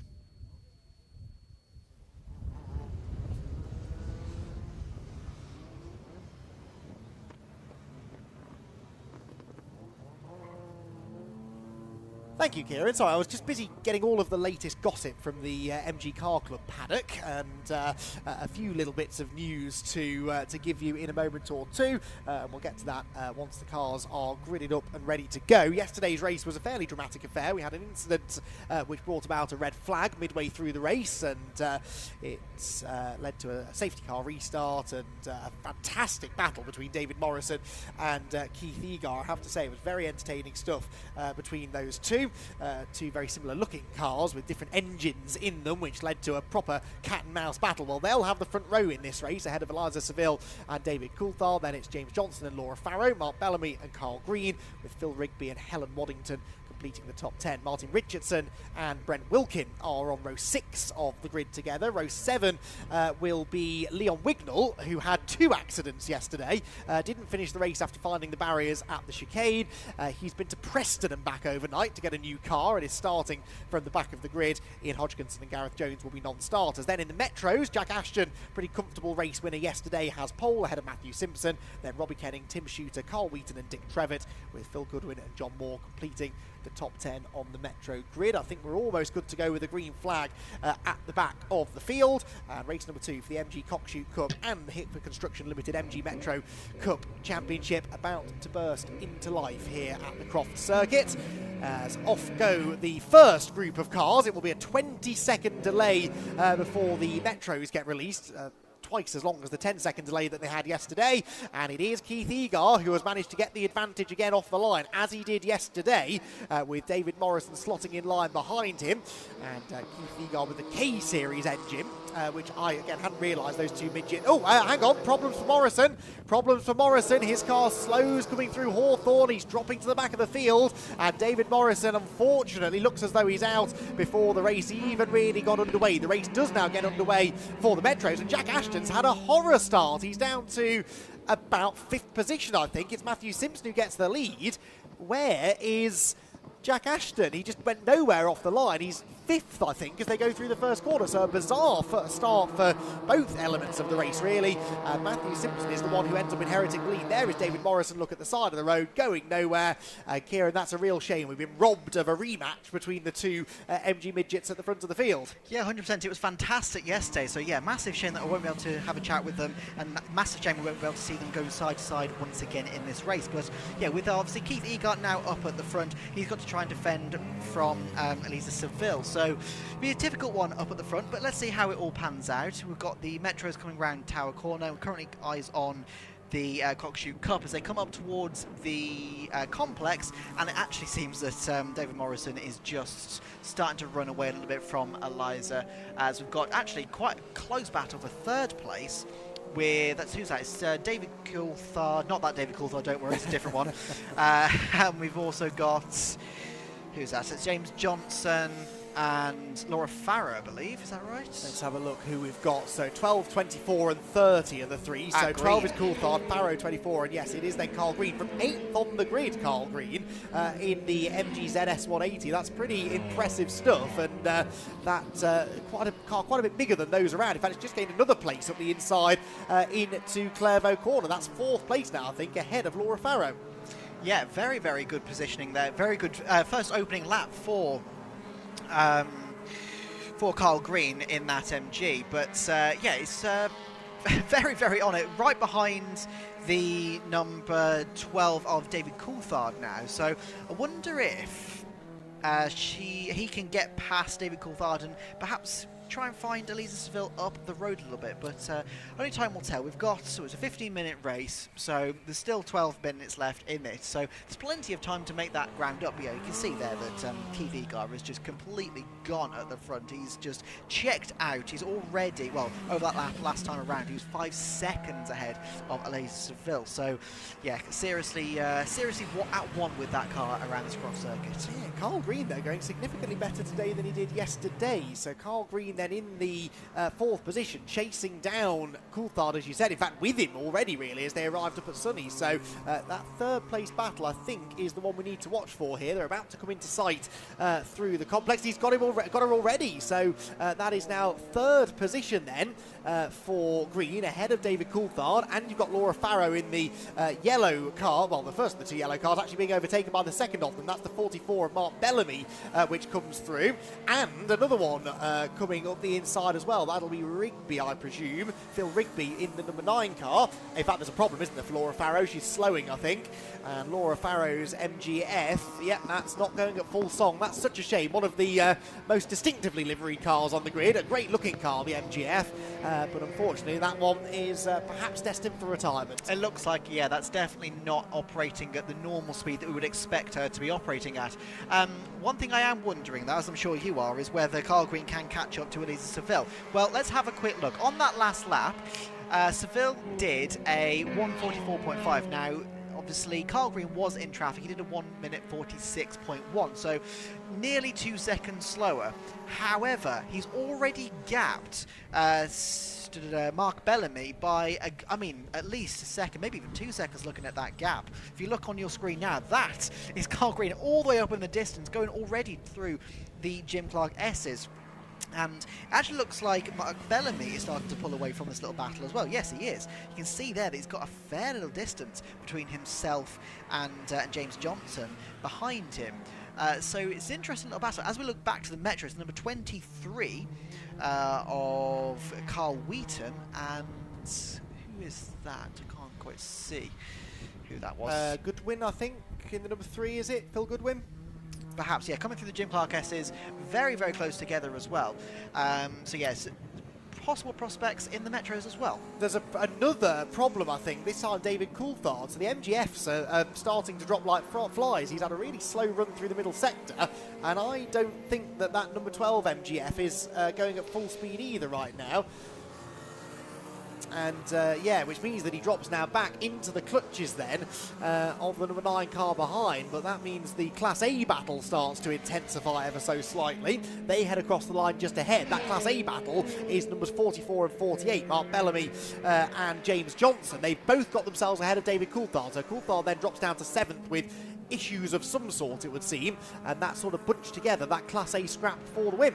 Yeah, 100%. It looks like he's had about sort of a 2 or 3 second issue on that lap. So everyone else was doing the 145s, 146s. He was a high 148, actually almost a 149. So definitely had some sort of issue on that last lap. But we've got an overtake now for, is that Johnson on Bellamy going down into Tower Corner. So we'll have a look at the Metros on screen at the moment. But I can tell you that Johnson has got ahead of Bellamy going through into Tower. Which is for the Class A lead. This is for the Metro lead, meanwhile. Jack Ashton, remember, he was 5th at turn 1. Well, he's back into 2nd place now and already on the tail of Matthew Simpson, who's got a penalty. Look, Matthew Simpson being shown with a penalty. Now, what is that penalty for and how significant will it be? I will try and get the live timing up on my laptop, which hopefully will give me an updated as a 10-second penalty. Now, this early in the race, Kieran, one suspects that has to be something start related, so out of position or a jump start, and that means that really Jack Ashton's already in the race lead, but neither of them might be aware of that, so they're going to battle on track as if this is a genuine fight.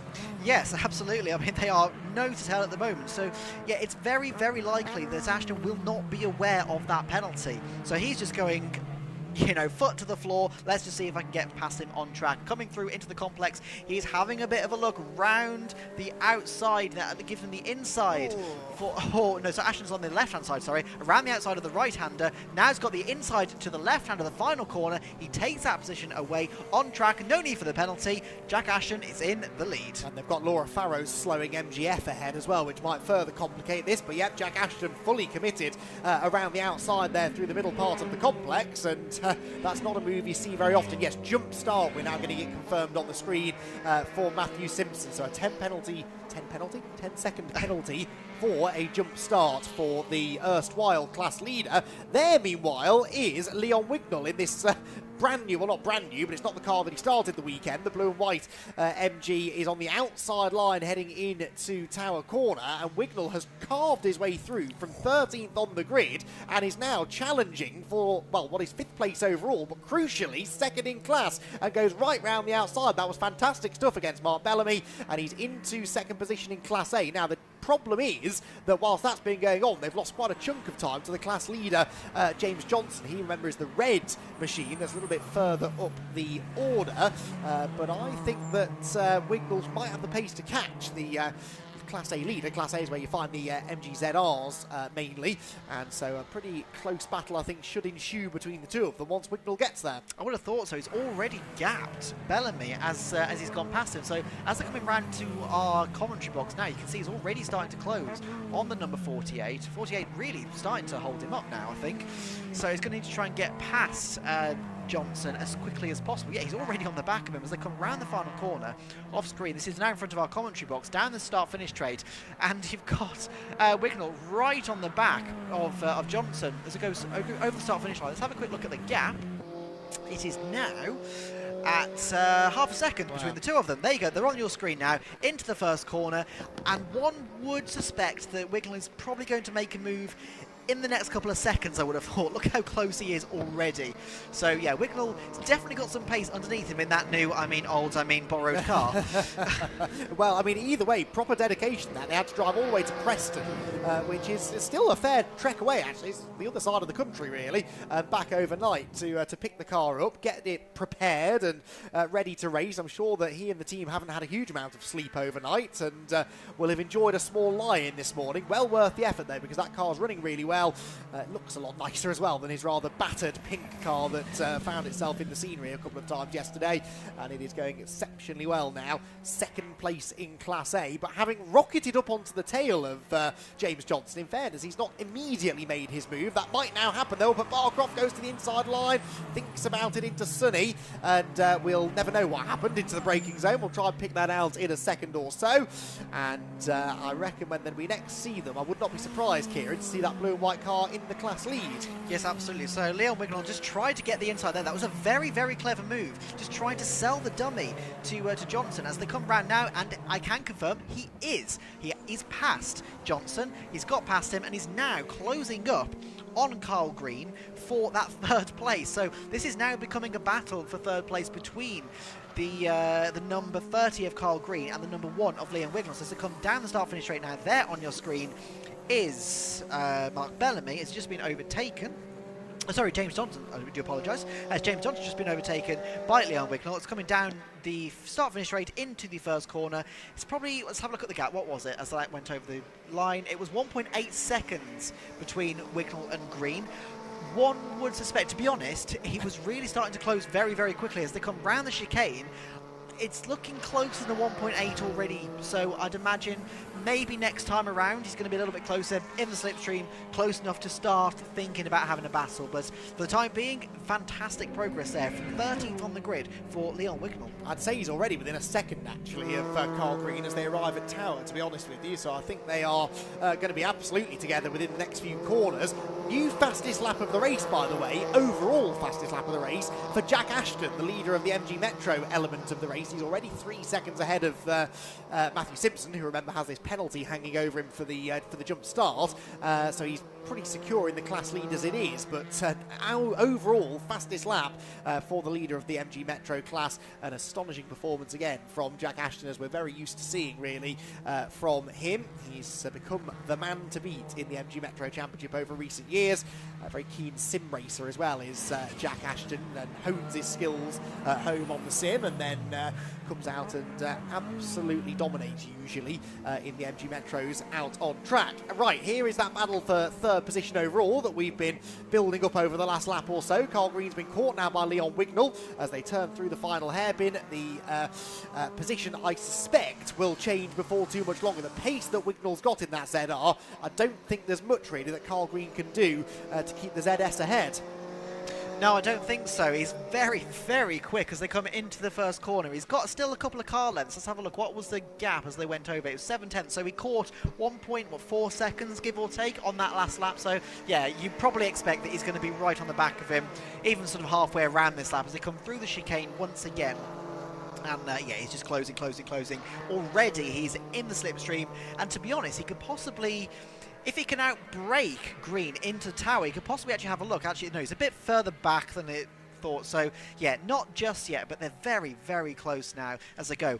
One thing I did want to quickly mention with Jack Ashton taking that fastest lap, he's just taken another one, a 141.108. The previous fastest lap was a 141.3. That means he is now 0.4 of a second quicker than the overall leader of Keith Egar. So he's got that little Metro exactly where he needs it to be. And yes, he's carving his way not just his own field, but also the Cockshoot Cup. Ooh, that looked like Wignall making the move, I think, just as we cut away. Yes, he's gone through on the inside of Carl Green, so Wignall gets ahead of Carl Green for third overall into Sunny Inn, that was. But yeah, Jack Ashton, I've spotted he's already got himself ahead of Mark Bellamy. Now, he was 9/10 behind Bellamy at the start of the lap. By the time they got to Tower, he was ahead. That's the sort of pace that Ashton's had. And I think he might even have time to go and catch up to James Johnson in the number 48 car a bit further up the road. In fact, yes, I think he will, because he's almost with him already as they come through the complex. Yeah, 100%. It's literally just the 2 cars behind the ones that we're currently following. So, yeah, Johnson is now starting to fall into the clutches of Jack Ashton, and Jack Ashton is taking no prisoners today. You can just see in the back of your shot then as they came across that start-finish line, those 2 cars. But it looks like Carl Green is starting to have a look at Leon Wignall once again, trying to come back at him to take that third position back.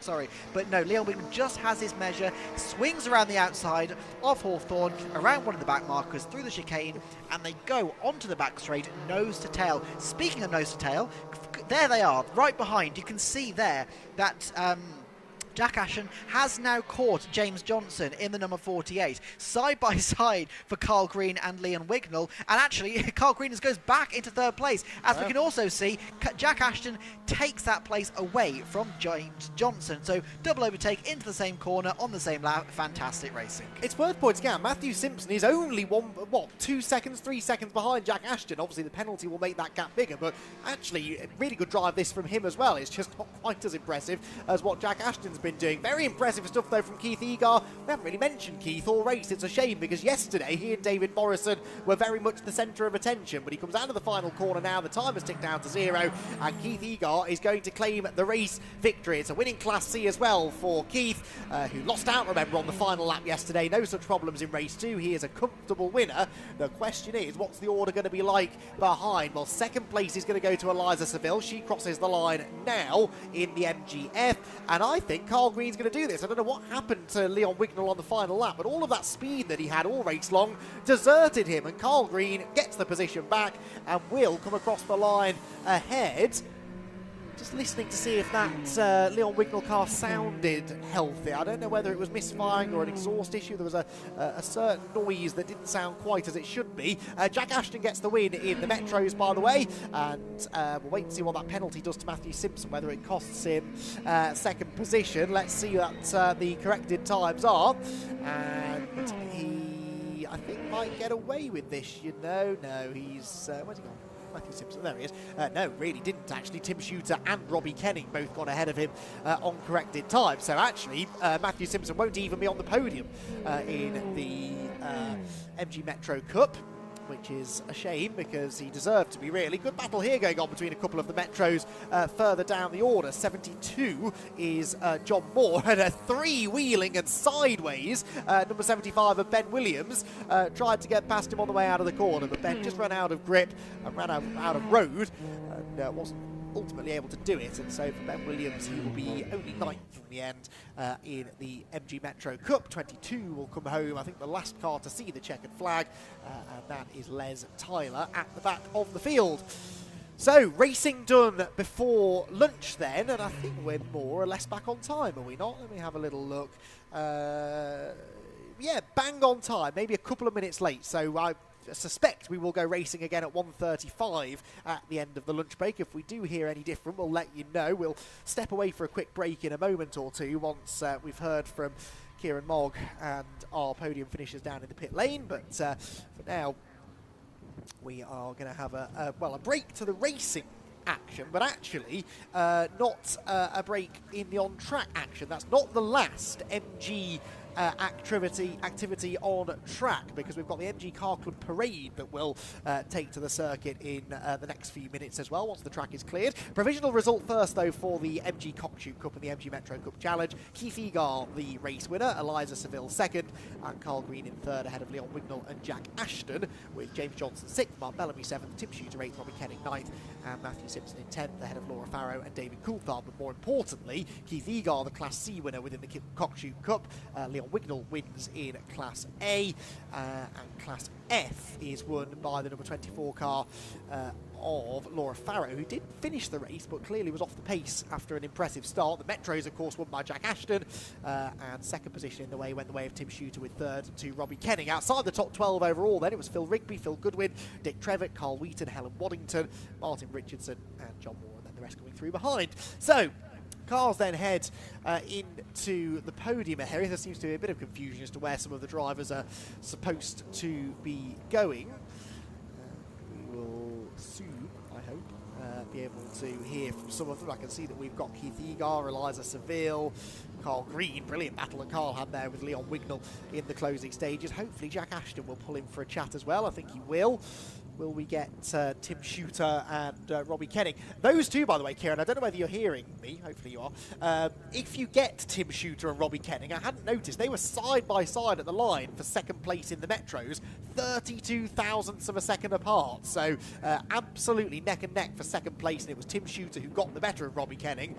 Missed that as they came across the line. I think we are going to get those second and third place cars in the Metros. Right, we've got lots of time to fill in the lunch break, Kieran, so you've got at least 6 drivers to talk to.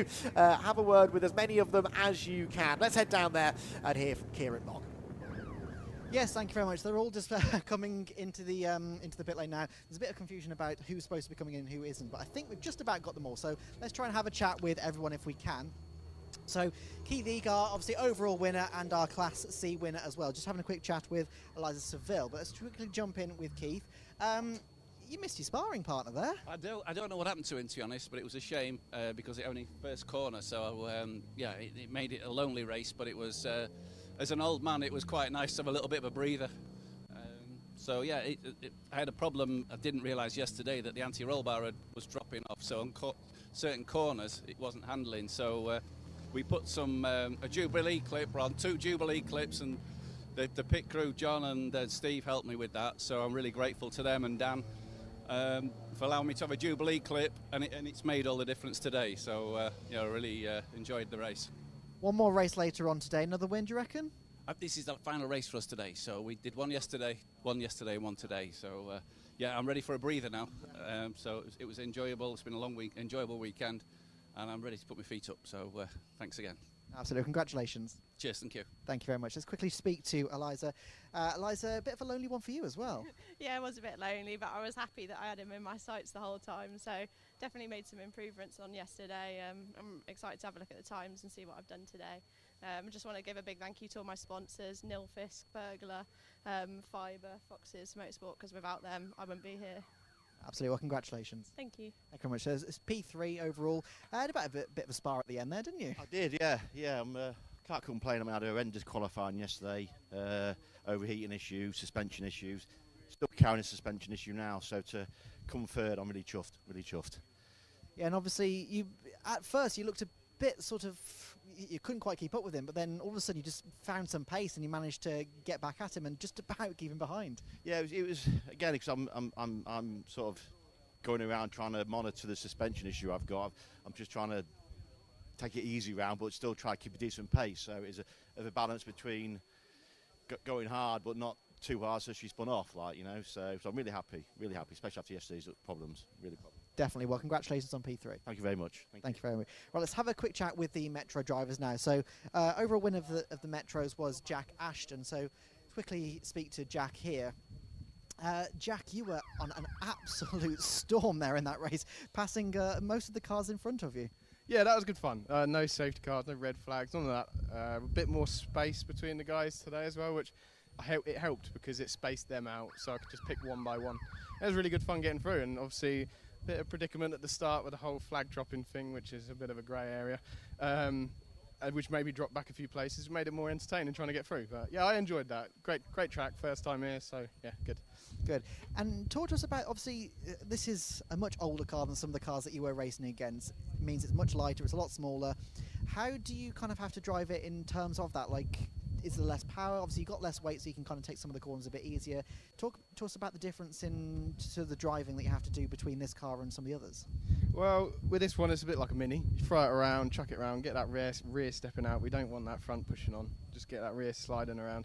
And that felt really good balance-wise. And yeah, you just got to really send it in. If you ain't got the gazungas to send it in, you ain't going any faster. Yeah, it's all about the cornering speeds, apex speeds, and it does it really well when you're brave enough. So it's good fun.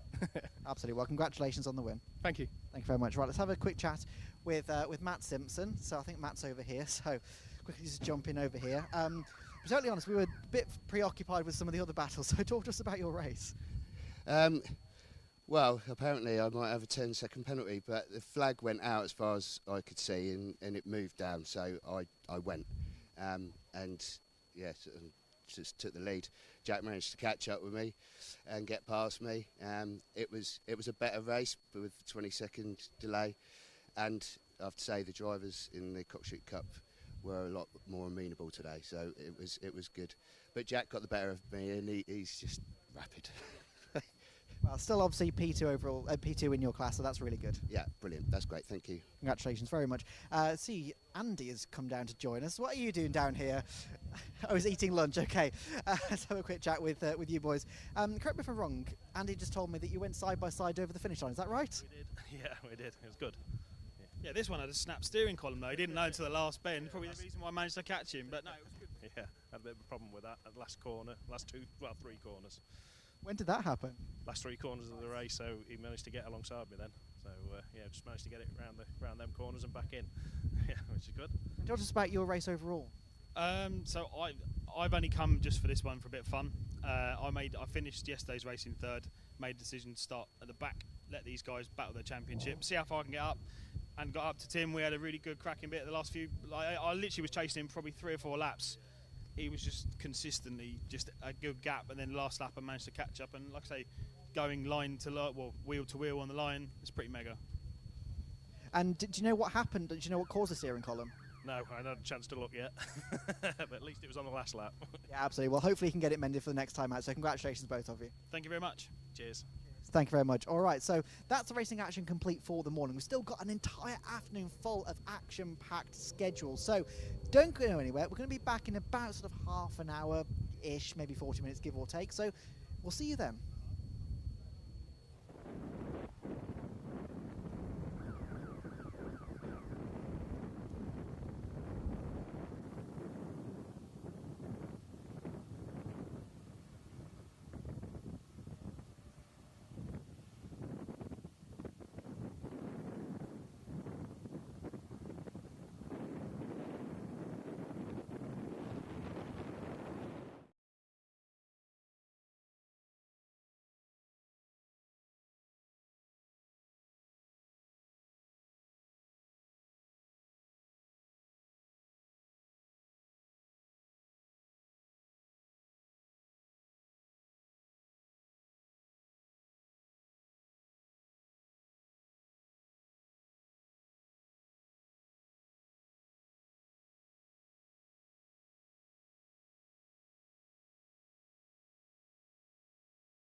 Well, hello and welcome back to this afternoon of the Brscc Autumn Race Weekend. As you can see, the wind is really starting to pick up down here now. We still have 9 races to go today, so I hope you all had a fantastic lunch. Hope it's all been very lovely for you. You've had a nice break. Now we've got 9 races worth of action still to go. Coming up first, we've got the Kent Models MX5 Championship. We've had a fantastic weekend of racing so far already yesterday and this morning, so I can imagine it's going to be just the same going forwards. So it's myself and Andy McEwen up in the box.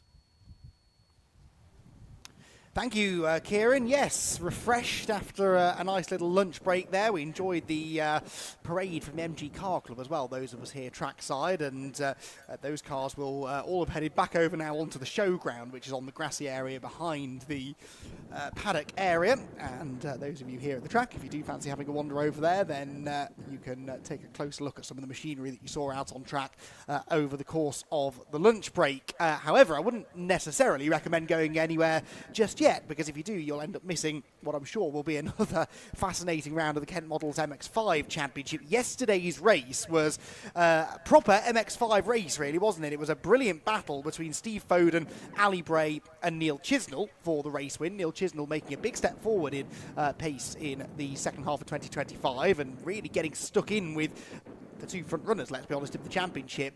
Steve Foden, former champion in the Mazda MX-5 Championship, and Ali Bray, who has won every single race this year until, it seemed, yesterday afternoon when Steve Foden at long last broke the winning streak for Ali Bray, who, as I said, had won every single race so far this year, led at times yesterday, but Steve Foden did seem to have a little bit of the legs on him, able to hold on to the lead for much of the race, but Steve was then post-race given a 0.3 second penalty because he cut the chicane on the opening lap. That cost him the win to Ali Bray, and so Ali's unbeaten run of race victories continues on, and Steve Foden will be extra motivated now to try and break that winning streak here this afternoon. Foden will have pole position because the grid is based upon the order in which they cross the line, regardless of... Oh, actually, no, I don't think I've had the amended grid, so I'll correct myself on that. Ali Bray will have pole position. Steve Foden will line up alongside him. Neil Chisnell and Tom Walker share the second row. Then Adam Craig and Andrei Abaluev on row 3. Harry Storer and Richard Wootton row 4, with James Seal and Martin Tolley completing the top 10. Paul Tucker and Clive Chisnell are together on the 6th row of the grid. There is a 7th row, although it didn't show on that grid graphic. That will be Tim Storer and Simon Privet, with Richard Bartlett, Chris Thelwell next, Matthew McCluskey and David Scowler at the back of the field. So 18 cars hopefully set to take to the track. They're just pouring out from the assembly area now onto what doubles up as their outlap from the pit, from the paddock, and their green flag lap. So at the end of this lap, they'll be away and racing for 20 minutes. Well, it was one of the big stories yesterday, Kieran, this win on the road for Steve Foden, taken away afterwards. We did sort of say at the time that when he went into that chicane side-by-side with Ali Bray on the opening lap, elected to cut across it, rejoined in front of Ali, I did have a feeling that would be a point of contention, and that proved to be the case. Yeah, 100%. Obviously, it's such a shame that that's what decided the race, because they did have a really, really good battle, and we both saw how emotional Steve Foden was at the end of it. You know, he really, really sort of earned the win in terms of excluding that off track there, because he really had to defend against Ali Bray. Bray didn't make it easy for him. But yeah, obviously Ali Bray keeps up his winning streak in terms of that. But yeah, it's a shame for races to be sort of decided like that. But at the end of the day, like any sport, there has to be rules. There has to be some black and white, and unfortunately, that was one of them.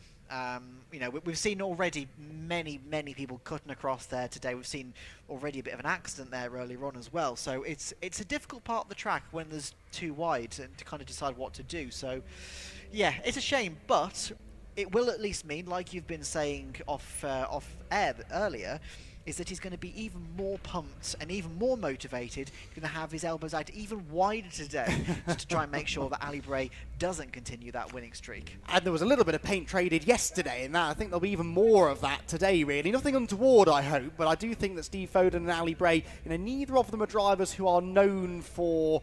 what's that all about? That was someone late to the grid, I think, wasn't it? Who I think may have had a moment on the green flag lap. Was that Andrea Baluev, maybe? Yes, it was. I think it was 47, wasn't it? Anyway, yes, neither of them are drivers known for backing out of a move, shall we say, and they were getting their elbows out yesterday. There was a point at which Steve Foden actually ended up way out off the track, coming out of the final hairpin, dropped down to about 5th place, and then fought back into the lead again. It was one of those races, proper MX5 racing. Really hope that we get more of the same in this second of 3 races this weekend here at Croft. And Steve Foden and Ali Bray will once again share the front row with Steve Foden, as we've said, extra motivated now to try and get back to winning ways. Only Ali Bray has won a race all season long, and Steve Foden would absolutely love to be the man who stopped him in his tracks. Right, we've had a green flag. The marshals have vacated the grid. The red lights are on. Our afternoon of racing about to get underway here at Croft. Off they go.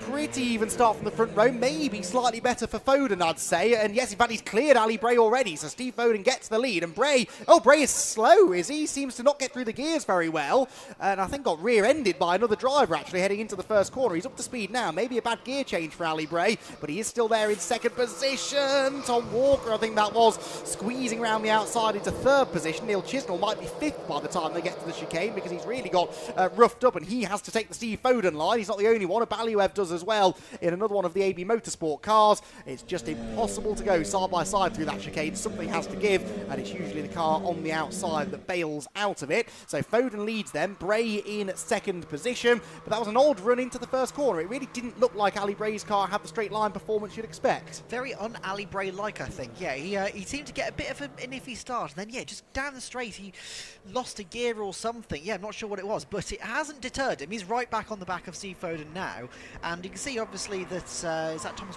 Walker now in third position? So. Yeah, he's starting to gap the others. So is that Adam Craig, I think it is, behind him? Obviously then Neil Chisnell. So Neil Chisnell not had a great start.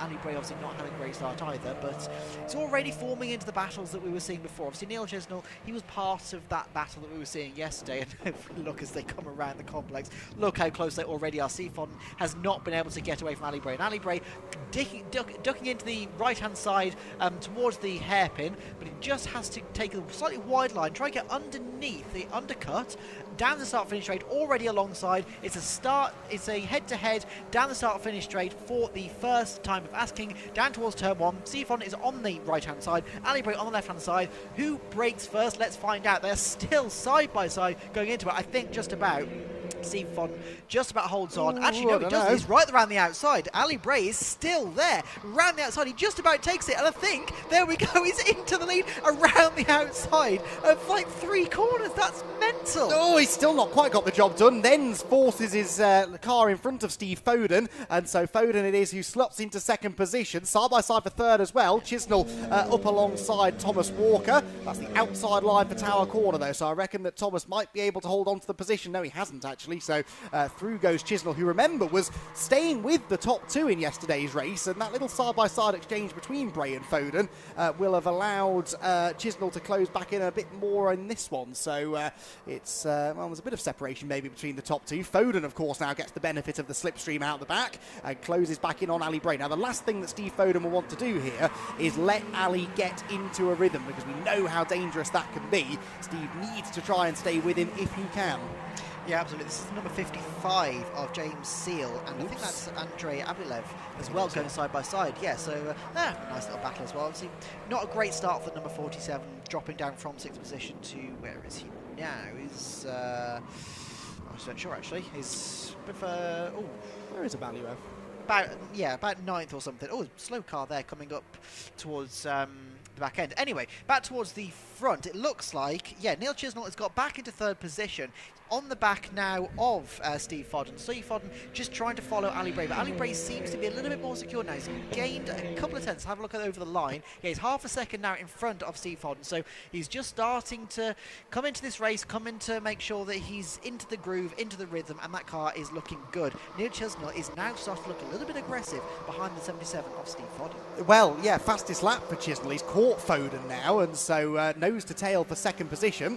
And Steve Foden with a a lot of defensive driving to do, and that's not really what he wants to be doing, because that is in danger of letting Ali Bray make a little bit of a break. We don't have Andrea Baluev on the timing screen, but he's definitely out there. I have seen the 47 car. We do weirdly have, or did have, 2 David Scowlers, so I think there's some gremlins creeping into the timing system, but we'll figure that out a bit later on. Maybe leaders head up through the Jim Clark S's. We have lost, I think, David Scowler, actually. So we had Simon Privet, it is, the orange 991 car, who, yes, is pulling into the pit lane now. So the 991 out of the race. I noticed him slowing further back. And yes, car 47, for the 3rd time this weekend, is being told that their transponder isn't working.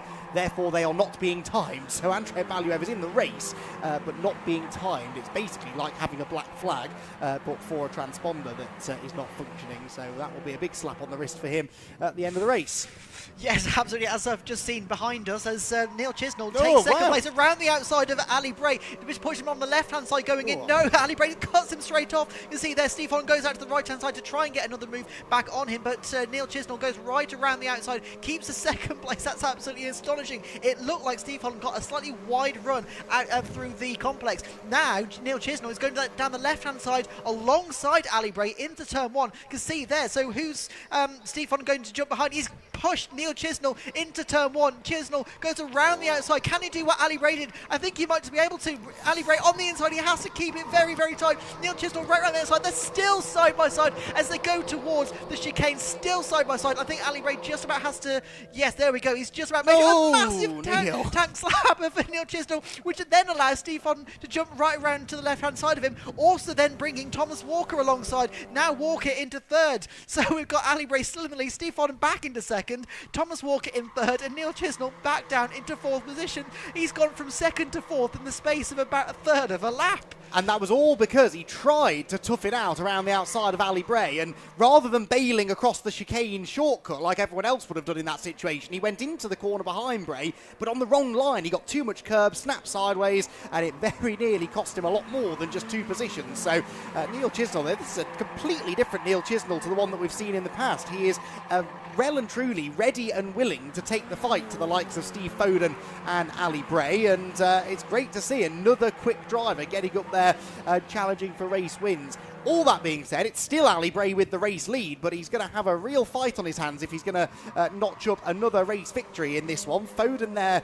in 2nd position with Walker and Chisnell 3rd and 4th, and that sort of brought Adam Craig and Harry Storer into the mix as well. Harry Storer, former Clubman champion, who started off in the MX5 Clubman Series and then moved up into the Mark 1 Championship proper a year or so ago.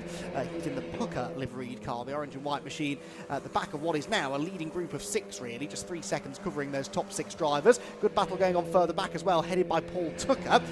He has got the number 2 car right behind him, and Matthew McCluskey, who started 17th on the grid of 18 starters, so 11th place for him. He's doing a really good job up to this point. Leaders out onto the back straight, and Foden just isn't going away easy. He's staying just about within slipstreaming range of Ali Bray, and that means that by the time they arrive at Tyre, I thought Foden was going to have a go up the inside, actually. Not quite close enough, but he is certainly making his presence felt, as indeed is Neil Chisnell, who's up to 3rd. Yeah, absolutely. Neil Chisnell got a fantastic run out of Hawthorne, through the chicane, down this back straight into Tower. He just outbraked Thomas Walker into Tower corner. Great move. Very, very simple move as well, so they didn't lose too much time. But actually, it looks like the leaders are going side by side as we go into the Barcroft at the very back end of the circuit. You can see there that Ali Bray is just trying to stay on the right-hand side. Stefan is just trying to find any way around that he can. He's looking left, he's looking right, he's trying to duck underneath. But no, Ali Bray has his measure as it stands. But they are almost side by side. Ali Bray cuts off the left-hand side of the circuit because he knows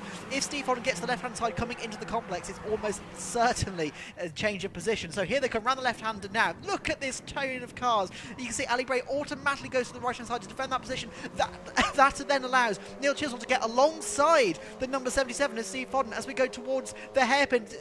Chisnell goes right around the outside. I think he might take a 2nd place. That's a fantastic move. That puts Steve Fodden on a really compromised line. Side by side on the start-finish straight. There's a nose ahead for Neil Chisnell, but as Steve Fodden comes back alongside, he's using the slipstream on the side of the car. I think just about coming into the first corner, he may have got that position back. Let's have a look. As we go into turn 1, Ali Bray takes that right-hander, and yes, Steve Fodden takes that 2nd place back from Neil Chisnell. But Neil Chisnell, I think he's had his Weetabix this morning because he is looking feisty. He really is. That's a couple of times now he's tried to go around the outside of either Foden or Bray, and it nearly worked that time. Steve Foden, though, all of a sudden latches back onto Ali's car. Ali, I'm not convinced his car is quite at 100% health. He lost a lot of ground through the first couple of corners. Late on the brakes into Tower, keeps Foden at bay for now. But yeah, the way that Steve Foden really closed in on Ali through that first sequence of corners was odd. He's much quicker out of Tower, is Foden, but can't quite get to the outside. Can he get to the inside maybe? No, they're single file through the Jim Clark S's, inches apart. I can't begin to explain how difficult it is to drive at this speed on a narrow, bumpy circuit such as this one, where you're just on the limit the whole time, only inches apart from each other. But this is something that MX-5 drivers are well accustomed to, and now it's actually Foden being given the bump from Neil Chisnell as they round Sunny again, though. Look how much slower Bray is through the corners. I don't think all is right with that number 76 car. No, I'm thinking that as well. He just seemed to be really slow at some of the corners that we saw obviously at the start of the race. Around the outside goes Steve Foden, but no, now around the outside goes Neil Chisnell, around the right-hander. He's now alongside Ali Bray as we go up into the hairpin on the last corner. I think he may be able to take the lead. No, he pushes Ali Bray right and he takes the lead. Ali Bray's down to second. Now alongside comes Thomas Walker. Thomas Walker gets a kick of oversteer, which then allows Steve Foden to pull up alongside him. But Ali Bray down to second place, and Neil Chisnell from third place is now in the lead. This is absolutely astonishing. Go on, Neil Chisnell. This is fantastic to see. All the talk this weekend has been Foden versus Bray. Neil Chisnell saying, hang on, don't forget about me. I could win a race. I could be the one to break Ali Bray's lead. This is the biggest lead anyone's had at any point all weekend in this championship, and it's Neil Chisnell who has the advantage. Now we will see whether Bray has anything left in the tank, because he's, almost the best part of a second adrift of Chisnell as they head down the back straight. Yes, the slipstream will bring them a little bit closer together, but Foden up the inside isn't going to help Ali Bray's chances of chasing down the race leader. He will close the door on Steve Foden absolutely at the apex. Steve hits the curb and loses momentum on corner exit, but can Bray drag this line of cars back onto the tail of Neil Chisnell now? If Steve Foden keeps on antagonising him, this will only benefit the race leader.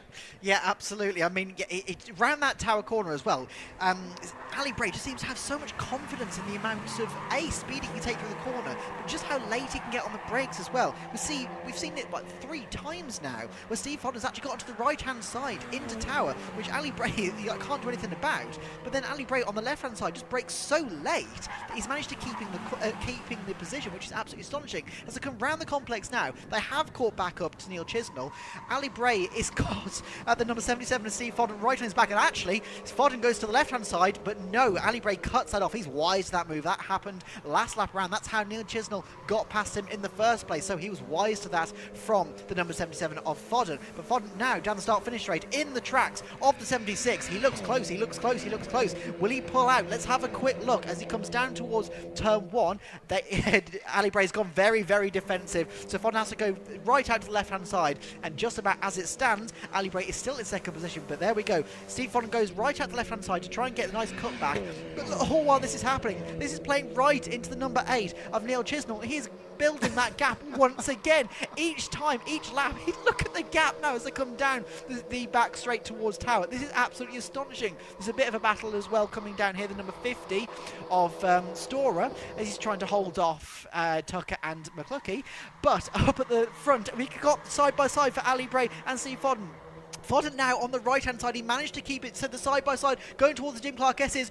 Now, who's got the guts? Who can go? Who can keep it in second place? They're still side-by-side as we've got Steve Foden on the right-hand side now. Ali Bray is exactly where he doesn't want to be, but he's now pushed ahead of Steve Foden. He's kept it again. How is he doing this? How is he keeping Steve Foden at bay? This is fantastic stuff, isn't it? Ali Bray, I mean, this is taking all of his years of racecraft that he's learned over what's been a fairly lengthy career, not only as a car preparer, which is what he's sort of more known for these days, the man behind the AB Motorsport camp, but people sometimes I think forgot that he was a very, very handy peddler in his day, and he's come back into the championship full time now, and he's demonstrating everything he's learnt over the years, isn't he? But Steve Foden giving him the hard time is allowing Chisnell to get away. And let's not just think that this is because there's a battle going on behind him. Let's not forget Neil has the fastest lap of this race, 140.2, so he is the quickest man on track right now. Yes, they're battling behind, which is helping him to establish a 1.1 second lead, but he is actually pretty quick anyway. I don't think it's going to be the work of a moment for Ali and Steve to close in on the race leader. Battle's going on further back meanwhile. Number 2 is Matthew McCluckey, battling still with Paul Tucker. He's ahead of Paul now. Was behind him, I think, the last time. It's just changed on that lap. That was a change for 11th position. They scatter as they head down towards Clairvaux Corner. Leaders are at the end of the back straight. Poor Marshall is trying to battle against the wind there to hold a black and white warning flag out for somebody, I know not who. It's very, very blustery down on the ground here at Croft this afternoon. And that will be affecting not only the slipstream. We talked a lot about the wind affecting the slipstream down the back straight, but a crosswind out through Jim Clark S's Barcroft at such high speed in lightweight cars, I can imagine is probably affecting the handling as well. 100%. I mean, we saw it with the minis early. They were skipping and skating all the way along the track, and obviously these MX-5s are not exactly heavy cars either, so they're definitely going to be having some issues, as we can see there, one of the cars runs off. And actually, what you're saying about the fastest lap, I've noticed the second fastest person on track is none other than Thomas Walker in 4th position. He currently has a 140.2 as well, just half a tenth in it between himself and Neil Chisnell. But Neil Chisnell has now been caught once again by Steve Foden and Ali Bray. So now we have a real sort of three-way battle for the lead with just under 5 minutes left remaining in this race. Round the final corner, and it's now, they're just in a train now, and I'm sure Steve Foden is completely fed up with the back of that 76 by now. As I'm sure Ali Bray doesn't really like the back of that number 8 either, but he can't do much about that. Or can he?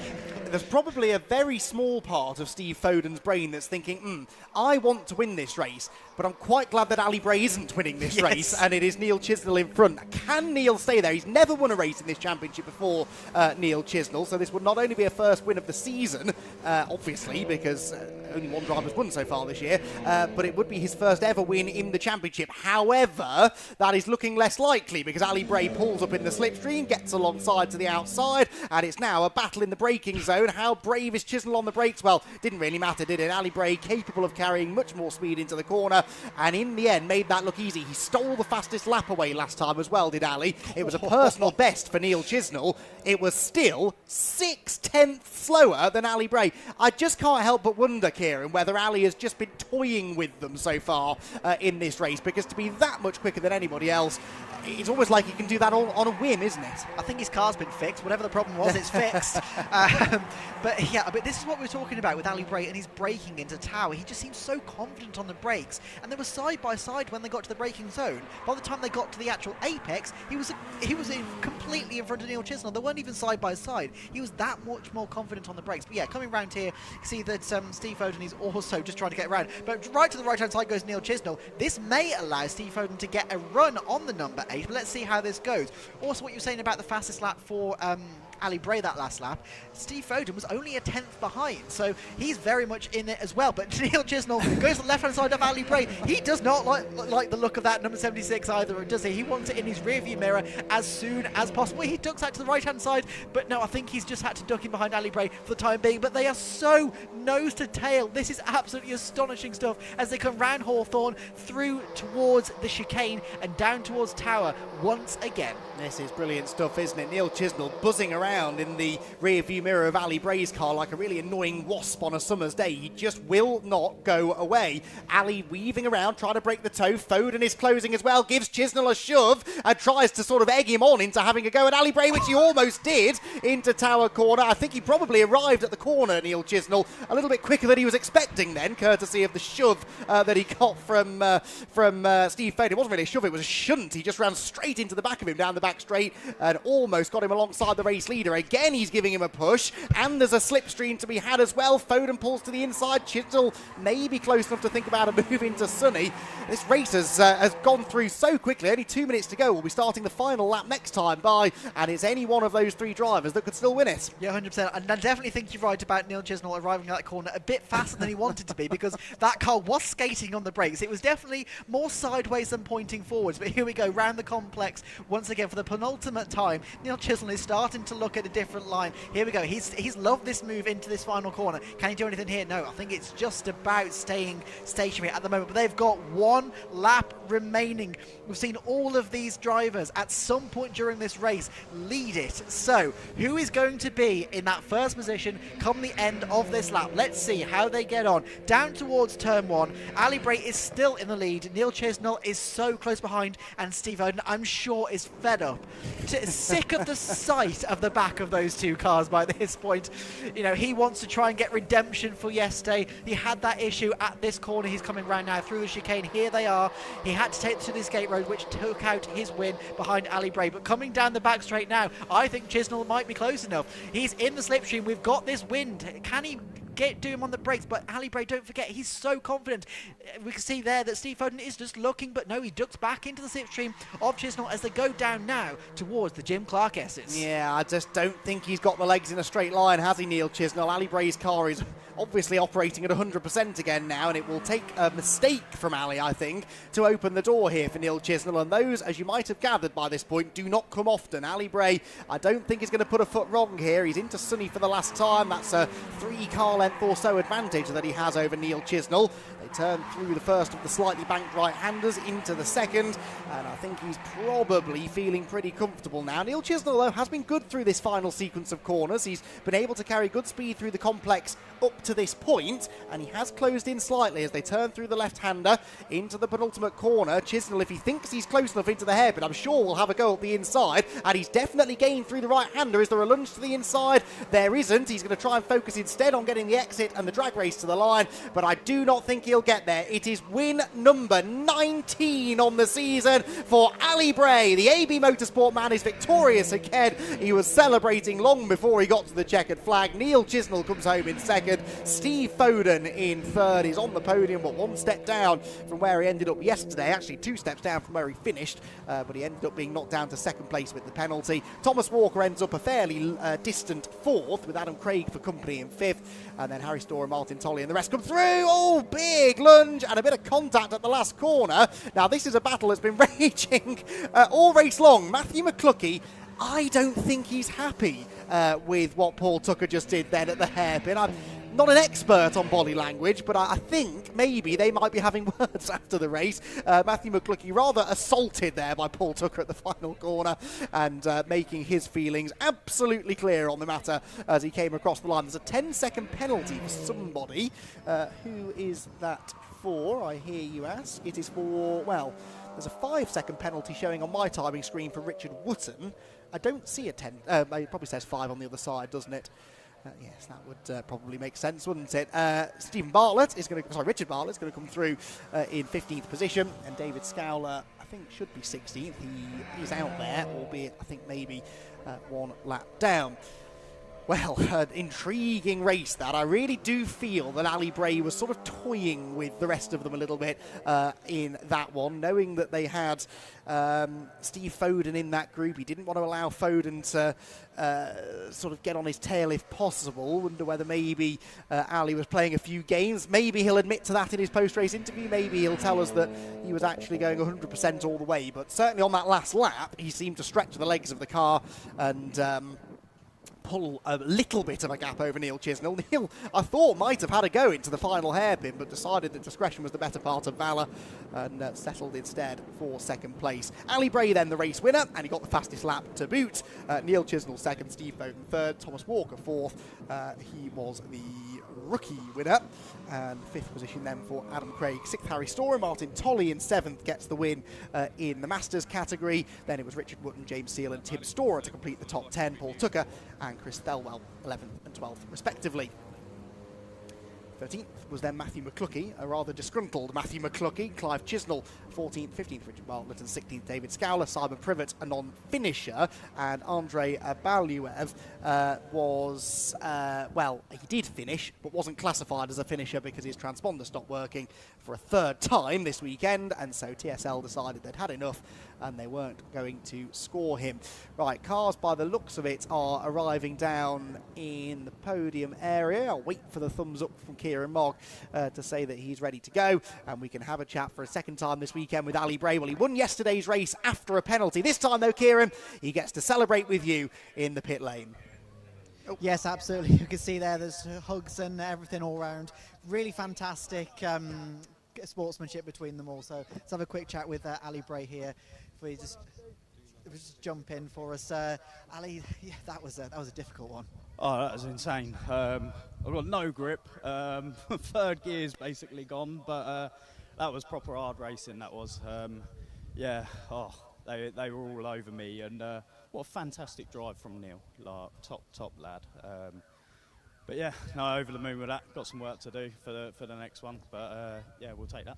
So was it third gear that was the issue? Because we saw on your start initially, you sort of bogged down a little bit, and then you couldn't quite sort of keep up with Steve going into turn one. And then some of the straight line speed just didn't seem quite as much. Was it third gear that was the issue? Yeah, definitely third gear. I was having to wait for ages just to gently guide it in. But yeah, no, over the moon with that. Thank you so much to the team, everyone. Happy birthday to my mother-in-law for yesterday. And hello to my two boys, Ralph and Austin. Awesome. Well, congratulations on continuing your winning streak. Obviously, one race later today. Do it again? Oh, definitely. Looking forward to it. Hopefully we don't spend the rest of the day in the clerk's office, but, you know, things happen, don't it? Absolutely. Well, congratulations. Let's have a quick chat with Neil Chisnell, is over here. Neil, that was absolutely astonishing. You were just a completely different person today. Yeah, as I said yesterday, we had a few changes to make to the car, a few setup changes, and it looks like they paid off. I was hoping to be a bit more of a pain to these two guys, and it looks like it works. So, yeah, really happy. I think you were the pain to them, to be honest. It was absolutely astonishing, but obviously, you know, you led for quite a bit of it. So one race later today, possibly, do you reckon you can do it? Yeah, I think so. You know, we'll see what we can do, but, you know, as long as I can have a good battle and, you know, have a good race, I'm happy. So yeah, we'll see how it goes. Absolutely. Well, congratulations on P2. Thank you very much. Thank you. Let's have a quick chat with Steve Fodden over here. He's having a quick chat with some of his guys. But can I just grab you, Steve, a second? Steve, that was absolutely astonishing race. Obviously, unfortunate what happened yesterday. But can you be pleased, obviously, with P3 with that race that you've just had? I can be pleased with the wheel that's fallen off. So yeah. What's happened? There's two loose wheel nuts there. So yeah, I was just nursing it home. Right. Yeah, there's nothing really more to say about that. It was a good race until I felt the rumble appear, and you just try and keep it on the podium. I've got 100% record on the podium this season, so that was the goal once I noticed I had an issue. And obviously, race later on today, so obviously get some more wheel nuts on it. That would probably be task number one. But obviously, these two boys they're really racing hard, so it should be a fantastic race later on, I think. Yeah, I think we picked up where we left off yesterday. It was really good yesterday, hard racing, clean and fair, and then that was just the same. So yeah, we'll have the same in the next one, I'm sure. Yeah, looking forward to it. Congratulations on P3. Thanks, mate. Cheers, thank you very much. All right, so that's the MX-5s. So let's head up to Andy for the next one. And the next one, Kieran, is the Nankang Tyre BMW SuperCup. Those cars are going to be released from the assembly area any moment now. Look forward to getting our third BMW race, I think, of the weekend. I'm actually losing track of all these races. They're starting to merge into one. But yes, we've had, I think we've only had one BMW race this weekend, haven't we? And it was a pretty entertaining one, actually, in both classes yesterday. Stephen Daly managing to win on his return in the Compact Cup. And within the BMW Super Cup, it was Simon Waterfall who got another race victory under his belt. And he will therefore start from pole position in this one with Aidan Hassan alongside him on row 1. Row 2 then for championship leader Millie Hart with Thorburn Aston, who was on the receiving end of some robust driving courtesy of Jensen O'Neill going yesterday. Chris Stretton and Darren Rickaby on row 3 together, and the 4th row Martin Tolley and Jensen O'Neill going, the aforementioned Jensen O'Neill going starting from the back. Then we get into the compacts. Pole position there for yesterday's winner Stephen Daly, Gareth Claydon for company, then Mike Doble and Adam Wright, Max Noble and Conor Grady will be on row 3 ahead of Pete Smith and Matt Kendall, then Ethan Woods and Keith Towers ahead of Paul Mousel and Tim Seaford. Aaron Tippler, Dan Mountford, Joe Doble. Joe Doble, retirement yesterday for Joe Doble, the championship leader in the Compact Cup, and he is going to be desperate to try and bounce back from that today. He will start alongside JB Ross, Alex Corkwell, Richard Sutherland and Martin Corkwell at the back of the grid. So that is how the field will line up. I'm just checking we definitely have Joe Doble. Yes, we do have Joe Doble in the that iconic now blue and white Doble livery that has adorned the Doble family's cars for a number of years. And most notably, I suppose, Mikey Doble, in the year that he won both this championship, the Compact Cup, and the Ginetta GT5 Challenge in the same year. Off the back of that, went on and got a contract racing in the British Touring Car Championship, and Mikey has been an absolute revelation in the BTCC over recent years. I think Mikey is here this weekend. If you are, Mikey, then from all of us here at the Brscc paddock, massively proud of what you've managed to achieve over the last couple of years. And he's here supporting the rest of the Doble family, including his father, Mike, who is out there as well. Mike starting third on the grid. In fact, Mike ended up on the podium yesterday in the Compact Cup with a few of the other goings on around him, benefiting him in the closing stages. And good to see Mike still got it, still competitive, and the winner of the Masters category as well within the Compact Cup element of the race. So Simon Waterfall pulls in on pole position, Aidan Hassan alongside. Championship-wise, remember, coming into the weekend, Millie Hart and Simon Waterfall, the top two in the BMW 1 Series SuperCup element of the championship. Millie Hart with a fairly healthy lead over Simon. It would not have been that healthy if it hadn't been for a disqualification for Simon Waterfall last time out at Silverstone. That obviously goes down as a 0-pointer, but you can't count DQ as a dropped score, so he had to count that. Millie Hart won the race with the fastest lap, so essentially he lost 51 points over the course of one race, did Simon Waterfall. In the Compact Cup, well, Joe Doble's non-finish yesterday was his only non-finish of the year so far, so that will count as a drop. He will have scored back the 45 points I think he was previously dropping, and will retain his championship lead over Conor Grady and Max Noble, but Conor Grady picking up only a 6th place finish yesterday in class after, I believe, an off. I think, did Conor Grady go off? I seem to vaguely remember that. Yeah, so he had an iffy start, I remember, and then he went wide down at Hawthorne, I believe it was. Right, okay. And then he just spent the rest of the race just recovering positions, which he did an astonishing job of. Yes, got back into the top 6, did Conor, but really needs now to try and gun for a race win. The trouble is Stephen Daly's not going to be an easy man to beat, is he? So Stephen Daly, former champion in the BMW Compact Cup, is starting from pole position in the class after a win yesterday. Back few rows come into position. Keep an eye on that blue and white Joe Doble car at the back. It's easy to mistake it for his father, Mike Doble's car. I'm just very quickly looking out of the window to see if I can spot any obvious difference, and I can't, I'm afraid. I think they've got the same colour wing mirrors and everything. So a note to the Doble team, can you please make those two cars a little bit easier to tell apart, because I'm sure they'll find themselves together at some point over the course of the next 15 minutes, which are about to get underway. Red lights then will be on very shortly. Remember, the SuperCup cars, the 1 Series cars, will launch off the line 10 seconds before the Compacts get their race underway. So the 1 Series part of the race gets underway now, and Simon Waterfall looks to try and accelerate off pole position and hold on to the lead into turn 1. Millie Hart, of course, will try and avoid that happening, and I think she's managed to do it. Again, pole position, not the place to be, seemingly. We've seen that time and again this weekend, and it is going to be, sorry, Aidan Hassan, isn't it, beg your pardon, on the outside, who gets the early advantage. The Compacts launch off the line. Mike Doble's had a really good start in the Compact Cup and is up alongside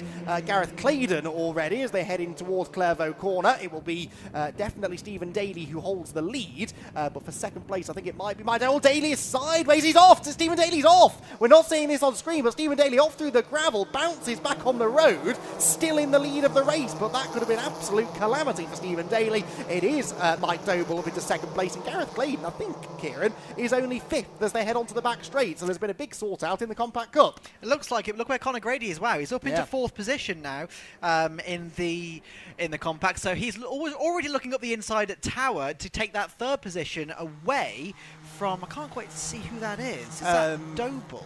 Max Noble, I think. Noble, sorry. Noble. Close enough. I've done that myself. Yes.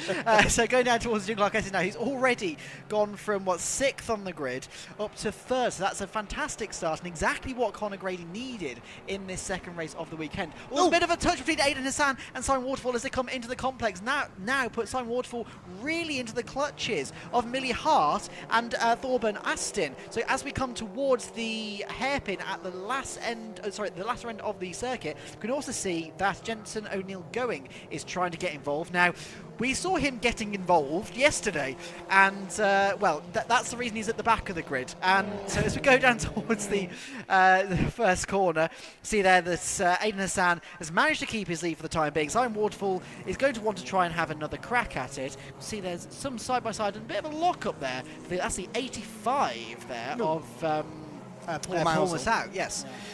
So, nice side-by-side action all the way up and down the field here, which is always good to see. Yes, I, again, already don't know where to look, really. I'll focus on the 1 Series for now, because they're heading down into Tower Corner, and Jensen O'Neill Going is having a go at getting past Thorburn Aston. He's up the inside of Thorburn Aston, one of the drivers he got involved with yesterday, and he goes through. Nice and clean move. That really good stuff from Jensen O'Neill Going. Had it confirmed by his mum, Mel, actually, that was his first ever rear-wheel drive race yesterday, and there's no arguing with the speed that Jensen had yesterday. He was one of the fastest cars on track at times, and he will be feeling that he could win this race despite having had to start from the back of the field. Compact Cup, meanwhile, there, side by side for second. Conor Grady to the inside of Mike Doble and relieves Doble Senior of second position, and Gareth Claydon trying to come with him. So Claydon has picked his way up 1 position from where he was at the end of lap 1, and he is around the outside, actually, of Mike Doble now as they head into the Jim Clark S's. They're still side by side as they go through the second part of the Jim Clark S's, and Mike Doble will come out of that on top. So still 3rd position for Mike and 4th position for Gareth Claydon. They turn their way through the complex at Sunny, and now we'll see what pace Conor Grady has got. Can he go after Stephen Daly? That's going to be a tough act. Yeah, definitely. I mean, as they went across the line last time around, it was a second and a half between Daly and Doble. Oh, safety car. Oh, safety car. What's safety happened? Car. Why do we have a safety car? Can any camera operators? Can you... Well, there's a tyre stack in the middle of the road at the chicane. Oh, there is. That's not where the tyre stack is supposed to be. No, it isn't, and we've already had dramas surrounding that tyre stack today, so sensible call made. Now, the question is, why is it there?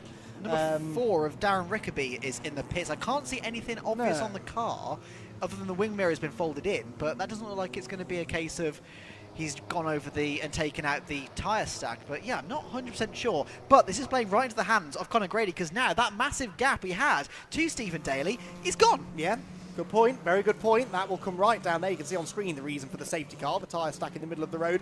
Someone, you would imagine, is missing a bit of bodywork on the left front corner, but I've watched them all come through. Ah, there you go. As I come into the pits now. Ah, a car with damage on the left front corner, Kieran. Yes, your powers of deduction, I think, are going to lead you to the conclusion it was Alec Corkwell, probably, who's had the altercation with the tyre stack. Oh, yes, that's... so it was a BMW Compact, it's compacter. It is, isn't it? Yes, and not really very BMW-shaped anymore on the left front corner. So Alex Corkwell then, I presume, out of the race. They'll try and patch the car up if they can. And hopefully this won't take the marshals too long to get the tyre stack back where it ought to be, because it's only a 15-minute race, this, remember. And you're right, I think we're in for a real battle now between Stephen Daly and Conor Grady for the lead in the Compact Cup in particular. These two know each other very well. Conor Grady and Stephen Daly used to both race in the Ginetta GT5 Challenge, the championship that Mikey Doble won a few years ago. And there was a period of time where Stephen Daly was trying to break into that series. Conor Grady was one of the top drivers at the time. They got talking about their previous racing careers. Stephen said, oh, I've always raced in this BMW Compact Cup. Conor said, what's that? Stephen explained. Next thing you know, Conor's on the grid and he's committed to this for the last 2 or 3 years. He's been very, very quick in this series as Conor Grady, and he sort of owes it all in a way to Stephen Daly, but that will not stop him wanting to try and get one over on the Scotsman, who, remember, is guesting this weekend, but I think is still eligible for championship points as far as I'm aware. I'll have to double check whether, in fact, yes, he has scored points. He won both races at Snetterton earlier in the year and was given the 50 points for that. So, yeah, he is scoring points. He's taking points away from Conor Grady, and Conor needs those to try and challenge for the championship. Yes, indeed, absolutely. And now, obviously, with the safety car coming into play, that gap has been completely wiped out. So that's played right into his hands, which is, yeah, I'm sure he's going to be thanking Martin Corkwell for taking out that barrier to close up that gap. But we can see there that the marshals are, in fact, rolling that tyre stack back into position off camera as safety car comes into the complex once again. We've got just under 9 minutes left of this race still remaining. So I reckon with the marshals in the position that they are currently taking that tyre stack back in, next time around I'd imagine we'll be going racing. So a nice quick work from the marshals, which is what we always love to see, and as always a big thank you and shout out to the marshals, because we couldn't go racing without them. They are the unsung heroes of motorsport, and you'll always see them around the circuit waving the flags, and also which I find absolutely amazing. They're always clapping the drivers at the end of every single race without fail. It's a really, really good camaraderie between the marshals and the drivers and everything. And so a big shout out and a thank you to them. Something that I think's died out slightly since I was a kid watching motor racing on the spectator banking is the audience clapping the drivers. Some people do, don't get me wrong, but it used to be that every single spectator on the spectator banking would give every driver a round of applause on the in-lap, and I've noticed here at Croft they're a lot louder than other circuits that I visit, so a very knowledgeable crowd here at Croft, and good to see that you all do appreciate what the drivers are doing for us out there. Now, Alex Corkwell is, I was going to say in the pit lane. He's attempting to get in the pit lane. They've obviously released that car back out onto the track. It's made it as far as the pit entrance and now has stopped. This, I fear, may delay the restart a little bit if he can't get moved fairly quickly. Yeah, he can't stay there. I don't know if we can get a camera angle at this car, but he's literally just stuck right in the entrance to the pit lane, right in front of our commentary box. And he's just completely stopped. So, yeah, we can't go racing. There he is. He's stuck, literally, as you can see, just on the entrance to the pit lane. We've got a couple of marshals running up to try and help. But he was rolling, not a problem. So maybe he must have pulled in.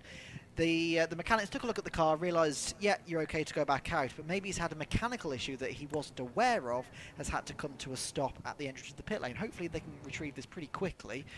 Safety car is currently heading down towards the back end of the circuit at the moment. There we go, the marshals are pushing the car, so yes, it's nothing like a seized wheel or engine or anything like that, so that's good. But yeah, they're able to push the car back into the pit lane, so hopefully we can get him out of the way and the race resuming pretty quickly. Sorry, I'm being a bit distracted. We've just been told about some lovely clouds up above the circuit at the moment, and actually, to be fair, it looks pretty surreal. It does. Sorry, yes. There is no limit to what we will talk about, it seems, on a motorsport broadcast. And yes, our director, I don't quite know how he's seen that. He's locked away in a cupboard downstairs, as far as I knew, but has spotted the rather interesting cloud formation behind us. On to far more interesting matters. The car of Alex Corkwell has been moved out of the way, and we are therefore in for a restart. The Jaguar safety car pulls into the pit lane, and it is now down to Aidan Hassan to get the race restarted, and he does so nice and early, goes through the right-hand part of the complex, accelerates to full speed, and then runs very wide at the hairpin and gives away all of the time that he'd initially gained on Simon Waterfall, so it will be only a couple of BMW lengths between them as they go across the line. Battle for third is on, Millie Hart and Jensen O'Neill going. That could be quite interesting. And then come the compacts with Stephen Daly, very sensibly, I think, leaving a gap to the 1 Series so that the compacts can continue to have their own battle unimpeded by the cars directly ahead of them. So across the line they all go. 5.5 minutes, just less than that, still to go in the race. And Aidan Hassan looking, Kieran, for a first ever win in the championship, has got Simon Waterfall, who's done most of the winning in the middle part of the season, breathing down his neck.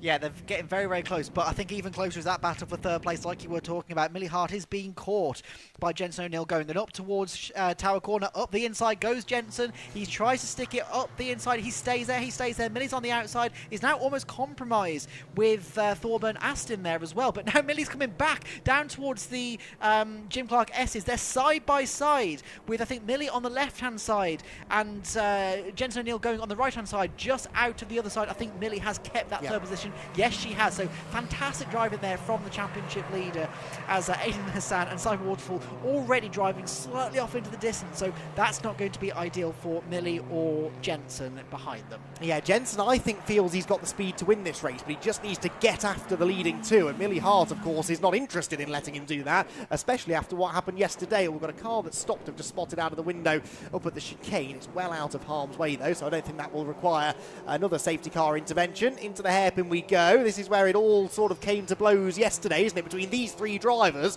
on your screen. Jensen O'Neill going, Thorburn Aston and Millie Hart all had a bit of a contretemps at the hairpin. They keep it clean for now, though. Jensen O'Neill going in the Josh Bromley prepared BMW, actually dropping back slightly from Millie Hart as they accelerated across the line. In the compacts, what's going on? Well, this is Gareth Claydon under attack from Max Noble. Remember, Max Noble is also in this championship fight and would quite like to get ahead of Gareth Claydon if at all possible. Not quite able to do it, though.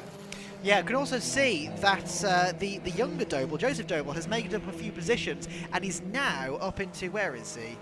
it was about 8th place in the compact, something like that, I think. And he started all the way down. Oh, sorry, it was 27th overall, which is 20. Oh, I'm trying to do quick maths. I can't do quick About maths. 15th. Thank you. Somewhere down there. So he's made up a good few positions. So yes, it's getting dangerously close to seeing double of that car close together on the circuit. But meanwhile, the older Doble is currently under threat from Claydon as we go up into Tower, but just about manages to hold on to that 3rd place in the compacts. Yes, indeed, although they're side by side again out of Tower. I think Claydon might have this position made now. He's alongside Mike Doble into the S's, sweeps round the outside through the left and gets the inside for the right. That is such a difficult place to go side by side. We've seen so many people do it this weekend, and again, Gareth Claydon able to make the move stick. Into the pit lane for a second time comes Darren Rickaby. I think he's having some ongoing issues with that number 4 car. We need to get our attention back on the 1 Series, though, because they're all back together again as we start the penultimate lap of the race. Look at this, 1, 2, 3, 4, 5 of them. Aidan Hassan not able to get away. Simon Waterfall, former MX5 racer, closing in. And what was that with Jensen O'Neill going? A missed gear, maybe? It looked like it, yeah. It just came past us in the commentary box and just kind of went boom. That's my impression of a BMW missing a gear. I think. But it goes down towards turn 1, and he's now dramatically dropped away from Millie Hart and right into the clutches of Thorburn Austin. So that's not great for the numbers 272. As we come down the back straight now towards Tower, he's very, very close there, but I think he might be all right. Yeah, at the front, Aidan Hassan, for his first ever win, he's really doing everything he needs to do. He's been keeping Simon Waterfall, the unstoppable 24 that we've seen so far in the middle part of the season, behind him. And as we can see, round Tower towards the Jim Clark S's, there is still not much to choose between them. But Aidan Hassan is doing everything he needs to do through the left, through the right. He's keeping it completely on the track, everything that he can be doing. Now down towards Barcroft. Oh, there's a bit of damage on that side there. I wonder if he's maybe had a bit of contact or maybe clipped the tyre barrier as he went through, perhaps. But yeah, coming up now towards the complex, we go back to the Compact Cup. As we can see, not much has changed at the 3rd and 4th position so far. Also, I can tell you that Stephen Daly's managed to pull away from Conor Grady, so not much of a battle there for the compacts. Meanwhile, back at the front of the 1 Series, it is all heating up. Yeah, Millie Hart, by the way, sets the fastest lap last time around as she tries to close in on the leading 2, who again are going at it hammer and tongs into the hairpin. Aidan Hassan goes in tight and then really tries to park the car on the exit. Simon Waterfall almost ran into the back of him, actually. They begin the final lap and they're almost overlapping as they head past the start-finish line and head for turn number 1. Aidan Hassan is going to hug the inside line, then drifts over towards the middle of the road to try and take a more natural line into the corner. It's still a tighter line than that of Simon Waterfall, though, and so Simon will close in as they turn into Hawthorne through the hook at the right-hander, which goes on and on and on and on all the way in towards the chicane. We cut back to the Compact Cup where not a lot is going on in the midfield, so I think we can probably get back to the 1 Series because that is absolutely nose to tail, not only for the lead but actually for 3rd position as well, because Millie Hart is under all sorts of pressure from Jensen O'Neill going, who really wants to get on the podium. Simon Waterfall from a long way back dives up the inside of Aidan Hassan and gets the lead, but overshoots the corner, runs wide on exit. They're side by side for the lead with half a lap to go. Has Hassan gone back through? Yes, he has. Aidan Hassan back to the race lead. Oh, and Waterfall very sideways as they go into the Jim Clark S's. What was that all about? Not very sure, but that was fantastic awareness from... That's Jensen. No, on the inside. That's Jensen now into 2nd place. So what's happened to Simon Waterfall? He's massively had a mistake, gone from 1st to 3rd in the space of about 10 seconds. Well, that car smokes at the best of tyres, but I do wonder if it's dropping some fluid on its rear tyres, because the way it snapped through the Jim Clark S's was very, very odd indeed. Jensen O'Neill going is into 2nd place with another lap. Might have been able to get the race win. I don't think he's quite going to have time to go after Aidan Hassan, though, who is 1 corner away now from a maiden victory in the championship. A fantastic performance this from Aidan. Kept his cool under intense pressure from a Simon Waterfall, who again is sideways, in fact stationary. Stopped. Yes, yeah, I think that might be a drive shaft issue. You know, the car just stops out of the final corner. Hassan gets the win. 2nd, Jensen O'Neill going. It will be 3rd for Millie Hart with Kane Aston, Thorburn Aston in 4th and 5th position. In the end goes to Chris Stretton. It's only going to be, well, where is Simon Waterfall? He's creeping to the line. I think that is a broken drive shaft on the 24 car. The way that it was sliding around, snapping on him, and then suddenly had a big slide at the hairpin and just had no forward drive off the corner. And I wonder whether he's done a drive shaft. That's a very common occurrence here at Croft, because you hammer the drivetrain by bouncing over the curbs, and I think that might be what happened to Simon Waterfall. In the Compact Cup, by the way, Stephen Daly gets another race win with his 4th win of the year. He's only done 4 races. Conor Grady in 2nd place gets some valuable championship points, and Gareth Claydon ends up in 3rd. Another dramatic race, though. Fantastic stuff from the BMW SuperCup, and they have put on a really, really good show across their races so far this weekend. They will have a 3rd one again later on this afternoon. Look forward to having a resumption of the battle between particularly the 1 Series drivers. Actually, that's where the better of the racing was in that one, really. Compacts were entertaining as they always are, but the 1 Series SuperCup element of the race was absolutely enthralling, and Aidan Hassan gets a 1st victory in the championship, and he will be absolutely ecstatic with that. Jensen O'Neill going will be pretty happy with 2nd as well, I suspect, the former Fiesta Junior champion, who is, I think, making plans for a full season campaign in something next year. He's been out in a couple of different cars over the course of 2025, and this weekend is out in the BMW and clearly having an awful lot of fun. So, Aidan Hassan is your race winner. Jensen O'Neill going 2nd, Millie Hart 3rd, Thorburn Aston 4th, and Chris Stretton in 5th position. Martin Tolley, Stephen Daly were next, of course. Stephen Daly, the winner of the Compact Cup, ahead of Conor Grady and Gareth Claydon, the top 3. Mike Doble gets another Masters win in the Compact, 4th overall. Then it was Max Noble and Adam Wright in 12th position.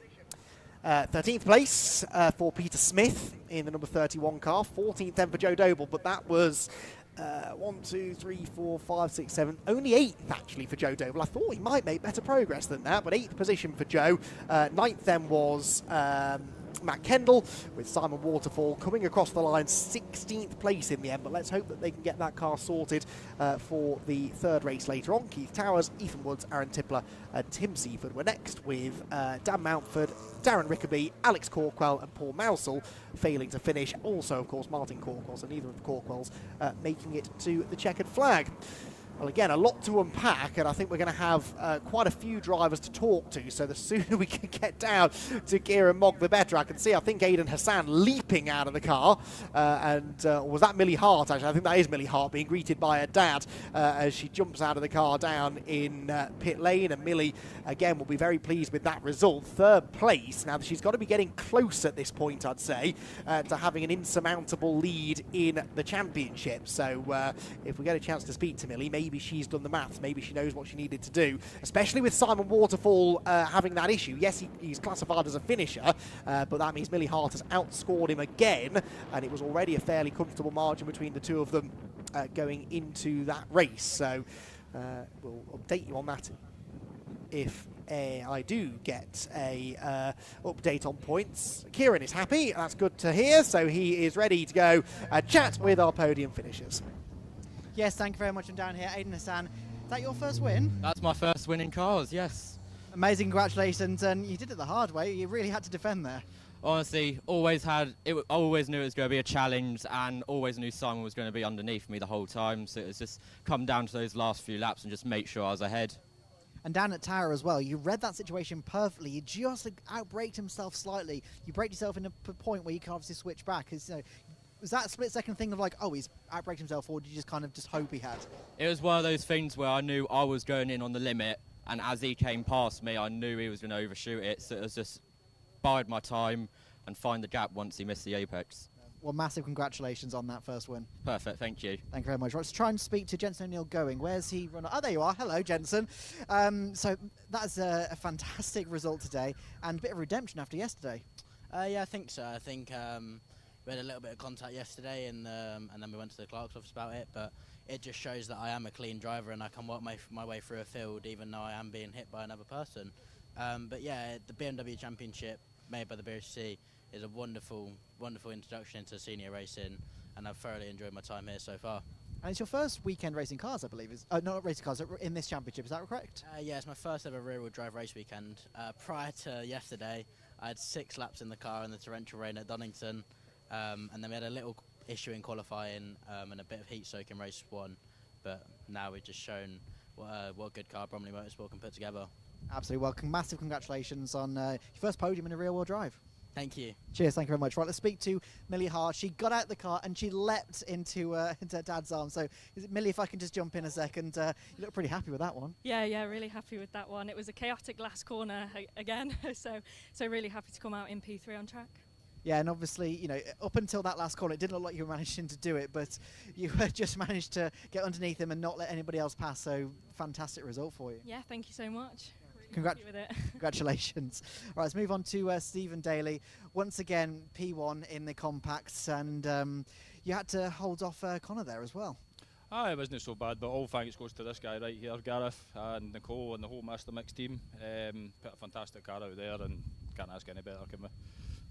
And when the safety car came out, did you see Connor in your mirrors and go, oh, damn it? I was like, how can I make this a bit more interesting? But at the end of the day, you didn't want to get too involved in the championship. Like seeing all the boys up there and just try and get away.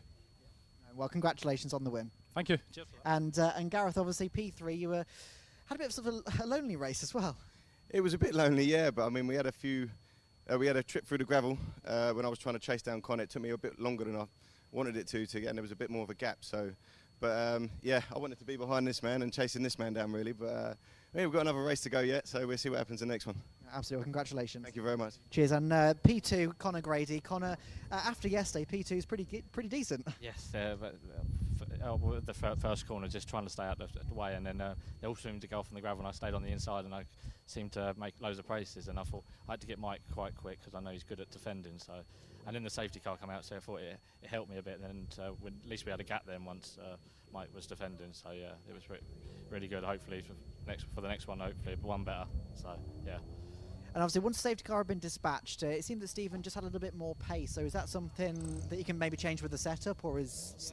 We've been struggling, to be fair. Since we've come here, we haven't been that fast since Silverstone. But hopefully we'll try and change a little bit on the car, and then hopefully we'll be better. If not, it's second still better than where I finished yesterday. So yeah.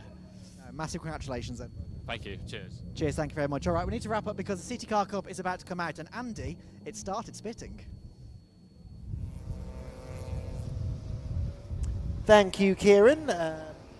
There we go, that's the right level. Yes, we are preparing ourselves for more fun and games courtesy of the Nankang Tyre CityCar Cup Championship and Student Motorsport competition as well. The cars are being released from the assembly area. It's not the work of a moment to get 38 cars lined up on the grid, though, so we've got a few minutes, I think, before we have to start worrying about going through the grid and whatnot, which gives me an opportunity to introduce guest commentator into the commentary box, Max Lovejoy, who's been doing a lot of work with the CityCar Cup, specifically the Student Motorsport competition. Max, thank you for taking some time to come and join us. Now, you've been able to go and mingle with the drivers not only this weekend but all year long. So, come on, give us some juicy gossip. What's been going on in the paddock today? What can I say and what can't I say? That's the question. Let's just say there has been lots of chats after race one. If you're around the circuit, you may have seen some interesting moments on track. Let's just put it that way. And of course, we had a rather large incident around turn 2, but that's been all sorted out. The drivers have talked. They're all ready to race once again. For Student Motorsport, it's the front row for the second time today, which is pretty impressive for the students. And we got rain. I've just seen some spots on the commentary box window, which might spice some things up into turn 1. Yes, because race 1 was so dull and uneventful. What we really needed was a downpour just before the race started. Fantastic. Student Motorsport then, let's talk about that because we've referred to this a lot and it really has taken over the CityCar Cup. A lot of the increase in numbers on the grid are courtesy of the Student Motorsport competition. You obviously are heavily involved in that. So for those people trackside or watching at home who maybe aren't that familiar with the championship and the Student Motorsport element, tell us a bit about it. Yeah, so Student Motorsport is all about trying to get students not only hands-on experience back at the factory in their colleges or universities, but also hands-on experience at the racetrack, so they understand that how a race weekend works in the Brscc. We also trying to get as many students as involved as possible. So I know, for example, Boston College, who are very successful around here, they are pole position with Andrew Dyer. They try and influence as many of their courses at their college surrounded by student motorsport, so including their marketing team. They've got their obviously hands-on where the students get their hands all oily with horrible stuff. There's a reason I'm a journalist, not a mechanic. I hate that bit. You and me both. Yeah, that's. I'm not mechanically minded myself, I have to say, but you know, it's an element of motorsport that often gets overlooked. I think, you know, that we get very excited about the cars and the drivers and the TV coverage and all that sort of stuff. Without the people preparing and repairing the cars, we would not have motor racing, would we? So important that we can get people involved from such a young age, not only to try and generate a bit of enthusiasm around it, but it means that then when they do come of age where they can go and look for a job in motorsport, they're fully qualified and they're actually appealing people to hire for a top motorsport team. Yeah, so technically the top 3 today are all student motorsport cars, but Alex Foden has recently acquired one of the Boston College mechanics to help him out this weekend. So the top 4 have all got student motorsport relationships. Interesting. Okay, so it's already starting to happen then. They're getting poached and asked to go and help run other cars. That's really interesting stuff. Max, you're more than welcome to stay with us if you want for the duration of the 15-minute race. Give Kieran a chance to rest his voice and rest his legs and sit back and watch the fireworks, because I think we're going to have quite a few of those over the course of the next 15 minutes. And a fascinating battle at the front of the field. Andrew Dyer and Brady Pollock on the front row together. Richard Jepp and Alex Foden on row 2, with Ben Spencer and Stuart Bliss making up the third row. Row 4 for Luke Bates and Hayden Payne. Row 5, Joe Moss and Alistair May. And then Phil House and Charles Hopkins on the 6th row of the grid together. We've got the 5-second board, so we won't have time to go through the rest of the grid. It is time to go racing. The rain is falling here at Croft, and this could be a very lively run through the first couple of corners. Hold your breath, stand well back, everyone. This could get very exciting indeed. Off the line we go, and Brady Pollock from the outside of row number 1 then, looking to try and get the drag. The outside's been the best place to start this weekend, it seems, and Brady Pollock wanting to try and get ahead of Andrew Dyer. He hasn't managed it though. Dyer with his nose ahead as they turn into Clairvaux corner. Richard Jepp is there in 3rd. Ben Spencer in the Castrol-esque liveried Igo goes 4th, and Alex Foden drops down into 5th. They round the right-hander at Hawthorne. Are they all safely through? I think somehow, yes, they have all made it through Clairvaux, and they now turn down towards the chicane. But if it is a bit damp and sketchy, it's the high-speed stuff that is much more likely to catch some people out. A couple of them take the shortcut at the chicane, but all of them cleanly through. Down towards Tower we go, and it's Richard Jepp, Max, who's on the move. He's to the outside of Brady Pollock now for 2nd. Yeah, Richard Jebb loves the damp conditions as he's making a move. Has he got it successful? That's the question. And yes, he does in front of Brady Pollock. Now he's got the benefit of a bit of a slipstream from Andrew Dyer in front of him as they go past down the S's here. Yeah, through the Jim Clark S's then, and Richard Jepp. Well, actually, Brady Pollock's trying to come back at him. This is brave in damp conditions, but he will go back alongside Jepp and might be able to get 2nd place back again as we head through Barcroft in towards Sunny. And, yeah, windscreen wipers on for Alex Foden. Couple of them sliding around a bit through the fastest part of the circuit. And did Richard Jepp manage to go back through there as he turned into Sunny? We'll find out in a moment or two. Waiting with bated breath to see what order they've got themselves into.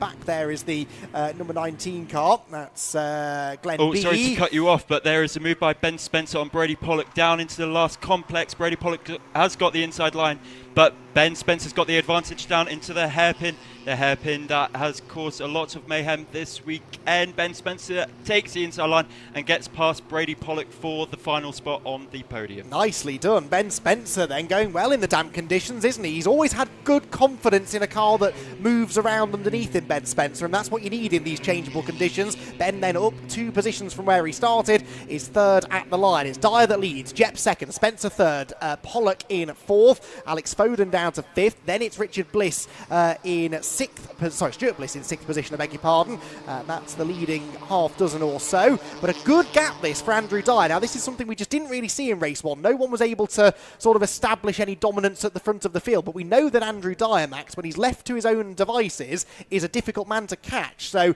he's done everything he needs to in the early stages, hasn't he? Yeah, well, we saw that in qualifying where they are left on their own and they don't have to worry about cars behind them or in front of them, more or less. And clearly, it shows that he can get an advantage when he's got the clean air. Now, it's Richard Jepp's job to try and catch up to his rival in Boston College Racing. Interestingly, though, purple first sector for Ben Spencer. So Ben Spencer on the move. There are double-waved yellows at Barcroft. Well spotted, Max. So double-waved yellows at the part of the circuit they're heading to. That is why. That is Hayden Payne in the 72, and it looks like he's got front-end damage, and that WSC car will not be moving much further. Is there anyone else involved? It doesn't look like there is, or at least stopped on track, and we haven't seen anyone dive into the pit lane, so it seems like everybody else is relatively A-OK. I suspect he got caught out by the greasy conditions, didn't he, up at that part of the circuit, but I think the rain might have eased off now, so hopefully track conditions will start to improve. Ben Spencer certainly is pushing on, isn't he, charging in behind Richard Jepp as they turn through the final complex of corners. Is there a move to be had into the hairpin, I wonder? No, decides better of it,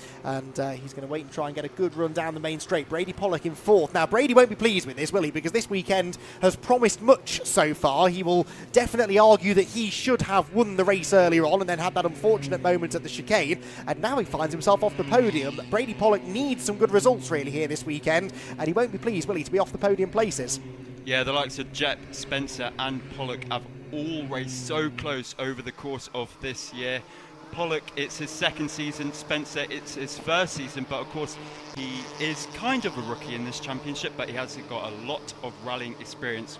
So if he probably wants the rain, to be fair, so he can kick his car out a little bit more. This is Ben Spencer, is it? Yes. Ah, right, okay, and it all makes sense now. I've noticed that his car is often more sideways than most, and yet still seems to go quite quickly, so a bit of experience on the loose will certainly help with that, and in damp and greasy changeable conditions that we've got this afternoon. So Spencer on the charge, closing in behind Richard Jepp. He set the fastest lap, a 152.39. That was about 3/10 quicker than the leader, so you'd suspect that if he can get past Richard Jepp, he might have an answer for Andrew Dyer, who isn't a million miles up the road. It was only 1.2 seconds, the gap first to second place at the beginning of the lap. We've still got these double-waved yellows at Barcroft, so no safety car, but they're covering the incident under yellow flags for the time being, and that means no overtaking, crucially, into the braking zone at Sunny, which is a place where we've seen a bit of passing over the course of the weekend so far.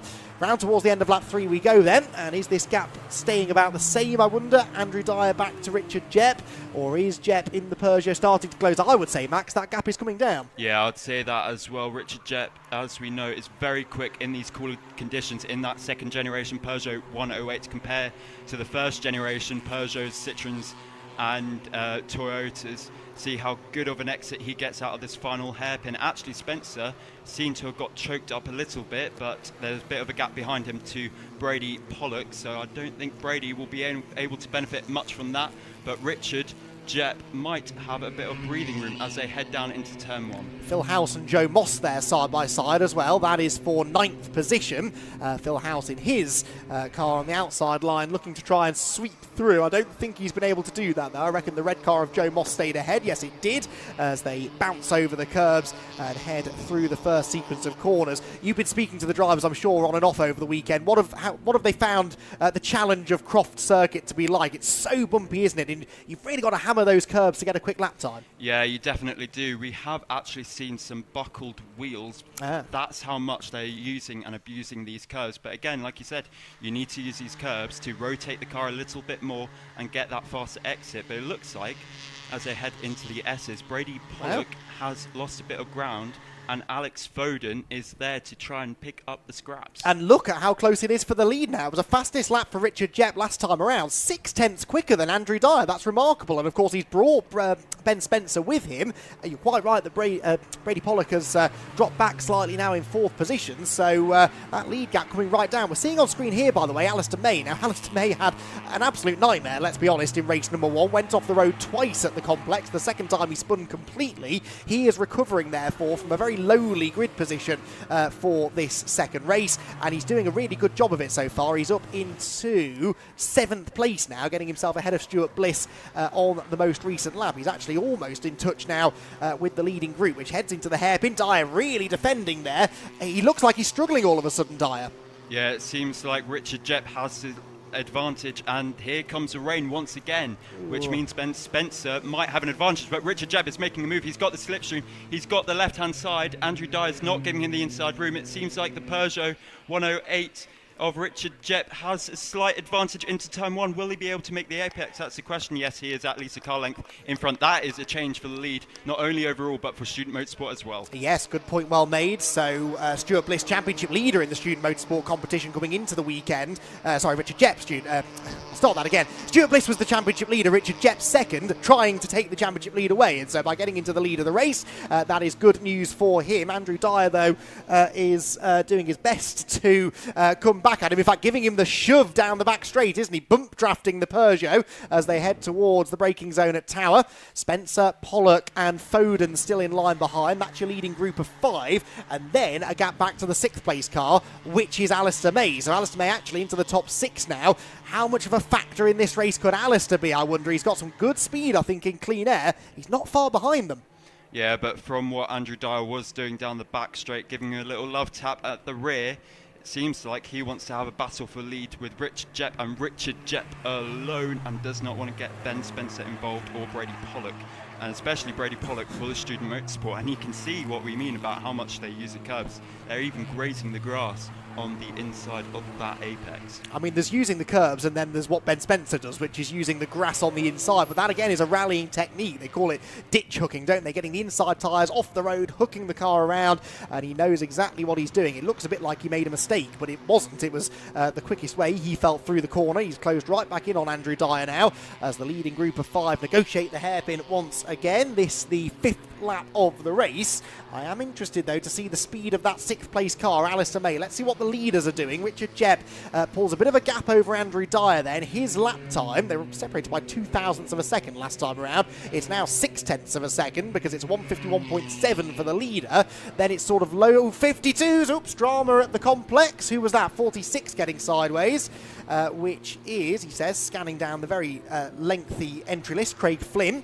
I think he was the only one involved in that, though, so manages to get going again. To finish my point about lap times, low 52s, high 51s is the order of the day. The fastest 2 drivers on track are Alex Foden in 5th and Alistair May in 6th. Foden sets the fastest lap of 51.2, only, 0.03 of a second quicker than May, and crucially, about half a second quicker than the race leader. Yeah, but you can tell that. Look where Alex Foden has put himself. Yeah. He is right up the bum of Brady Pollock in that bright blue and fluorescent yellowy green colour of that WSC Me car. Yeah, this is very close, isn't it? Alex Foden then looking likely, I think, to make a move before too much longer. Through the Jim Clark S's come the top 3, and actually with the arrival of Alex Foden now, Brady Pollock maybe getting distracted slightly, has dropped ever further away from the cars ahead. I think those yellow flags have gone in now at Barcroft and Sunny, so they're allowed to overtake at this part of the circuit if they wish, but no one quite close enough to make anything happen this time around. Another purple first sector for Alex Foden. He's really coming into his own in this race, isn't he? Just missed out on the podium. He was in a podium place at the time of the red flag, but the results went back a lap, and so he ended up being knocked back down into 4th position. Ben Spencer ended up 5th on the corrected result.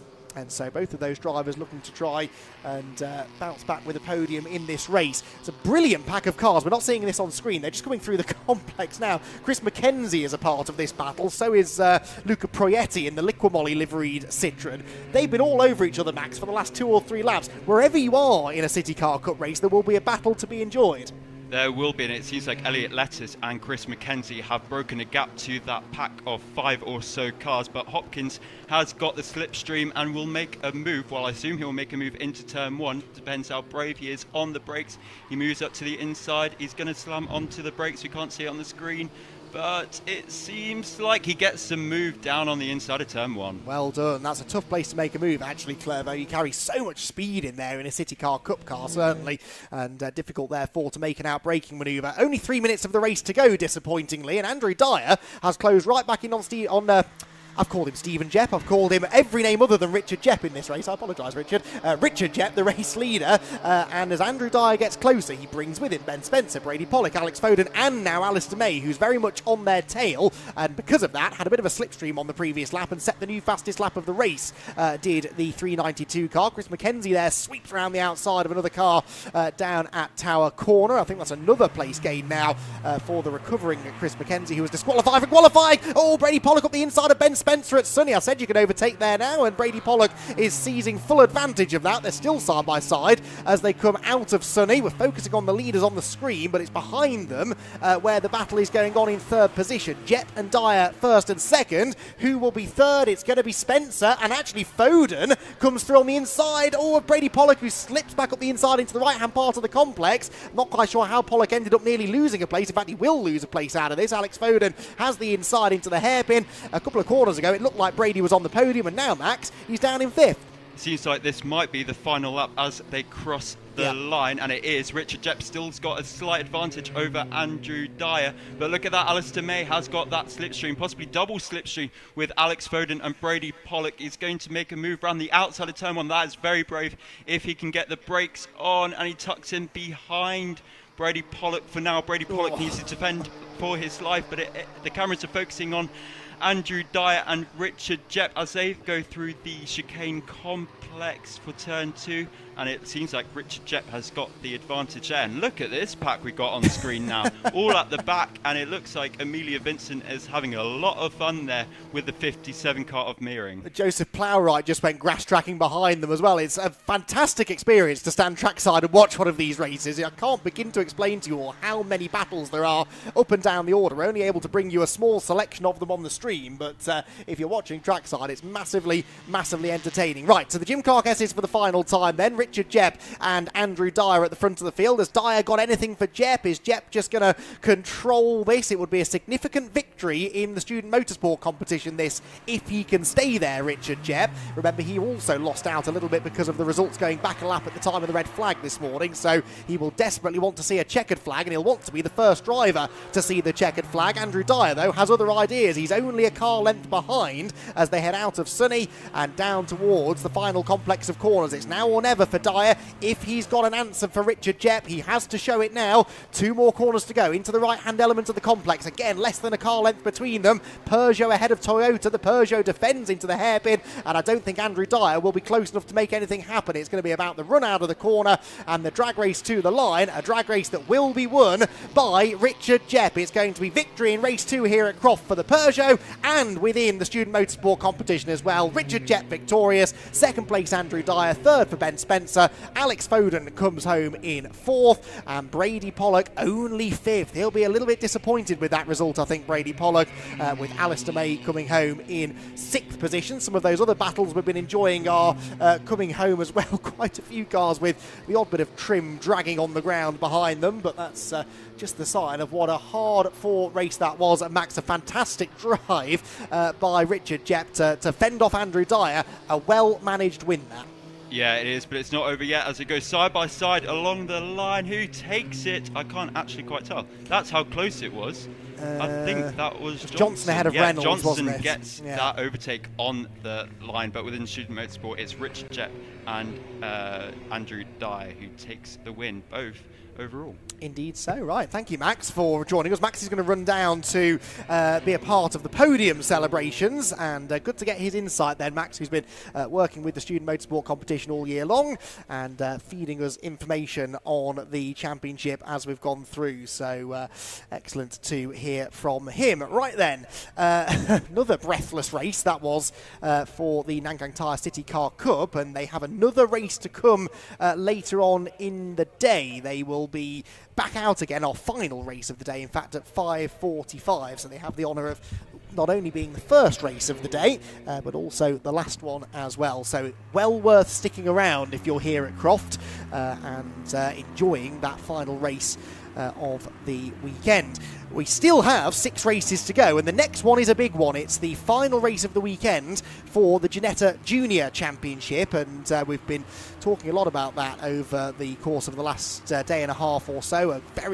Well, there's a slim chance actually now that championship will be wrapped up in the very next race. So Ginetta Juniors are coming up next, and we look forward to having the teenagers back out on track again in just a few minutes' time. There'll be a little bit of recovery work, I suspect, to be done after what was a breathless CityCar Cup race, which was won by Richard Jep, Andrew Dyer second, Ben Spencer third, and Alex Foden in 4th. Student Motorsport competition winner was Richard Jep as well. Brady Pollock 5th ahead of Alistair May, Luke Bate, Stuart Bliss, Phil House and Joe Moss, with Chris McKenzie 11th and Elliot Lettis in 12th.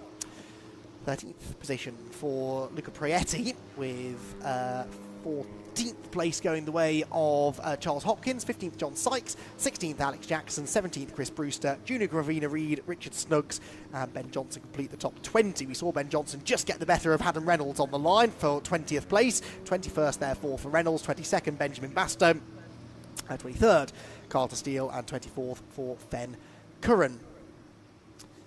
25th place then on the next page of the timing screen was Peter Bauer, and then it was Craig Flynn and Amelia Vincent, Alistair Maring, Luke Power, Josh Jackson complete the top 30, Harry Barker, Jensen Jackson, Joseph Plowright, Lee Parker, Glenn B and Ryan Middlemiss were next. That's 36 of them. I don't think we quite got all 38 starters to the end, did we? So was Ryan Middlemiss the last of the finishers? I think maybe he was, and that is still pretty good attrition rate, really, fairly low attrition rate, with the closeness and the fraughtness of the racing at times. Very good to see that so many drivers got to the end. In fact, yes, I think we might have had 2 non-starters. Obviously, Max Finn would have been one of them, no doubt about that. And apart from that, everyone was ready. Oh, everyone was able to get to the flag. Right, let's head down, shall we, and hear from our podium finishers.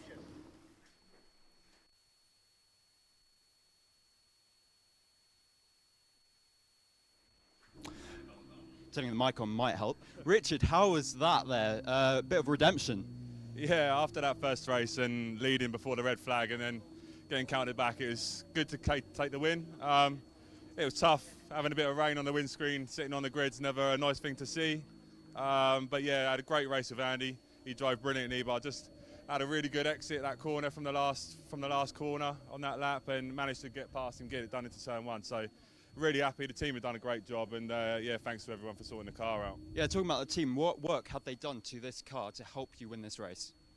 To be honest, not a lot. It felt really good in race 1, and we had the pace to win it. We played around a little bit with the pressures because we knew it might rain a little bit, but not a lot. But yeah, we were confident with the pace already, so we didn't really touch anything. It was quite a chilled between races, to be honest. So yeah, it was all good. Cheers. Thank you very much for your time. We're going to try and catch up with Andrew Dyer down here. How was that, fighting for the win? You started in pole, but you finished 2nd overall. Yeah, good racing with Rich as always. I had a nice sizable lead at the start and then just lost it. Once the rain came down, I don't know if I panicked or if the tyres gave up, or I had a bit of understeer in there. But to be fair, Rich had the pace on me. I had no answer for it really, so good job to him. It seems like at the beginning of the race you had a huge gap, but Richard, as soon as he got past Brady Pollock, he could catch up. Could that be sort of seeing Richard in the background, saying, oh, maybe you need to be a bit more safe? No, to be honest, I was pushing every lap as hard as I could. It's just, I think he was just faster on the day, which is fair play to him. And we'll go again in the 3rd race. Cool, good luck for that. Right, we're going to try and catch Ben Spencer. How was that out there? It was a tough one, and it seems like your rally experience has helped you out in these changeable conditions. Yeah, I was getting a bit worried on the line when the rain started coming down, but yeah, just hoping to get a good start, which paid off. And then, yeah, just seeing what I could do to hold the gap with these lads and keep up with them, because they're not half rapid, these 2 in front. They're very quick, aren't they? What can you do for the 3rd race later on? Take it as it comes, I think, is the best way of doing it. With the changeable conditions that we're seeing now, and it probably looking like it's going to rain a bit harder later, yeah, just going to have to see what we can do in it, really. Cool, thank you. We're going to quickly grab Brady Pollock before the Ginetta Juniors get out on their green flag lap. So really quickly, how was it? Wet. It was a bit of a tricky one. Front tyres had no grip just because of the cooler conditions. We kind of forgot the rain was coming, I won't lie, but we pushed as hard as we could. Unfortunately, it's only 5th place at the line, but I'm still happy to get on the Shoot Motorsport podium. Cool, thank you very much. We're going to send you back up to the commentary box. Cool, thank you very much, mate. Thank you very much. Excellent. Wasn't expecting to hear from Max down there. So Kieran has now decided to come and do some work and is back in the commentary box. I didn't think you'd want to miss this race, Kieran, the 3rd race of the weekend for the Ginetta Junior Championship. And, well, as if we didn't have enough on the line already, I think it's fair to say the weather's taken a turn. Well, by the fact if I just had to sprint down the pit lane to stay out of it, yeah, it's pretty wet out there. The rain is really starting to come heavier. And, I mean, you can see all the camera operators have started to cover up their cameras. The umbrellas are going up around the circuit and everything. All the spectators you can see are cowering under the umbrellas. The umbrellas. The umbrellas. I went umbrellas. But yeah, so it's going to be a really, really interesting race. Obviously, the race that we had earlier on was fascinating with Rocco Coronel ending up on the podium after that, really by his standards, dismal day yesterday. But he does have the chance to win the championship in this race, I think I'm right. Yep, no, mathematically he could win it this afternoon. We'll get into the permutations a little bit later. First, let's run through the grid. It is Fred Green and George Proudfoot-Nalder on the front row. This based on the result from race 2, by the way. Rocco Coronel, therefore, will start third, ahead of Scott Lindblom, then Alfie Slater and Harry Bartle. Lewis Goff and Ethan Carney are on row 4, with Torrin Byrne and Jarrett Clark on the 5th row of the grid. Then Rouse and Zarin and Noah Young, row 6, row 7 for Colin Cronin and Revy Lake, with Henry Cameron and Matthew Chihuahua, who I notice is late out of the assembly area. Wonder whether he's been sticking different tyres on or bolting a wet setup onto the car maybe. We'll document that when the race gets underway. He will be lining up 16th. Row 9 for Josh Henry and Max Cuthbert. Row 10, Felipe Reich and Emilio Del Grosso, and it will be Josh Watts, hopefully, at the back. Yes, Josh is there. He found the tyre barriers at Clairvaux in the race earlier on today. So, yes, Matthew Chihuahua is being waved through into his correct grid position. I thought for a moment he was going to have to start from the back. So, the rain heavier now than it's been at any point, I would say. We've largely escaped it in that previous race. I would say, though, looking out at the track, it's not wet yet, is it? There's no standing water. It's just that horrible in-between, damp, greasy, slippery kind of conditions. It's moist. Everybody's favourite word. Yes, and there's a reason that no one likes that word. And certainly drivers don't like a moist racetrack because it's kind of neither here nor there, is it? No, definitely not. I mean, there's no standing water down at all. Yes, do apologise if you heard that noise. It's the government security alert has gone off on our phones, and so not mine, concerningly, only yours. Oh, really? Oh, well, my phone has just gone off. So yes, if everybody has a really weird noise coming out of your phones, it's the government security alert. Do not be alarmed. They did say it's going to be 3 o'clock today, and it's just worked. So yes, it's done. But anyway, yes, back to the racing. It's not wet like you say. Yeah, there's no standing water. There you go. That's yours going off now. That's mine now. Yes, there we go. Yes. So the security alert is working, which is good. Right. So I can see a green flag is now being waved. So the drivers are now off on their green flag lap. Right. Let's try and make this point for the third time. It is not wet. Correct. There's no standing water on the track. There's no kind of dry line needed necessarily because it is just damp. But it will make these cars skate around a little bit more than normal. And, with this car being so light anyway, it's really going to be survival of the fittest at this point now, because we've got the likes of Rocco Coronel, who's just done so well throughout this championship so far. George Nalder and Fred Green obviously had a fantastic fight earlier on in the second race of the weekend. But obviously, a lot of these drivers, this is their first year in the championship. That's one of the really good things about the championship. It's bringing fresh talent through the ranks. But it does also mean that they haven't had a massive amount of wet weather experience in cars. So it really will be a case of this is where we see the really great drivers come out to shine and show themselves. So it should be a really, really interesting one. You can see the wipers ferociously wiping away the water as they go down. I believe it's not kind of coming down really, really hard. It's not coming down really, really light. It's just fairly moderate and consistent. So it's very dark and gloomy, though, isn't it? So I don't don't see it passing through anytime soon. So I think there's a chance if it's persistent enough, it could start to get a bit sketchy out there. I'm trying to think back actually to whether we've had a wet race this year in Ginetta Juniors. Nothing is immediately springing to mind. I don't remember it raining at Donington for a change. Silverstone was dry. Alton was dry. Snetterton was part of the heat wave. That was dry. Zandvoort I wasn't at, but I'm pretty sure was dry. I don't think we've had a wet race this year. So, this is going to be a real voyage into the unknown then.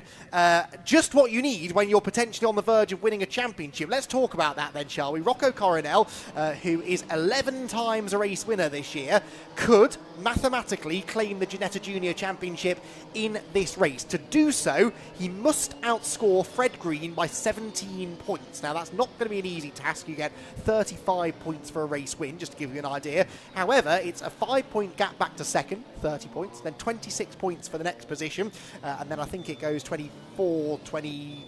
20 points is for 5th place. Yes, exactly. So that would be a 15 points gap. So my next point, as long as Fred Green is in the top 5, he will take the championship mathematically to Donington Park next time out. So as long as Fred Green, who's won both races this weekend, let's not forget, finishes inside the top 5, then the championship battle will roll on to Donington Park. Of course, Fred doesn't want to just limit the damage, though. He wants to try and shrink that gap as much as he can and try and go to Donington Park even closer to Rocco Coronel. At the moment, he is 62 points back, and there would be, around 105 points or so available at Donington, but drop scores make it a little bit more difficult for him. He just needs to try and claim another win and hope against hope that something goes wrong for Rocco Coronel. Let's see what happens then. 20 minutes on the clock, damp and greasy conditions. It's the 3rd Ginetta Junior race of the weekend. The lights go out and away we go towards Clairvaux corner. A good start made by Fred Green. He will hold the lead as we head towards Clairvaux for the first time.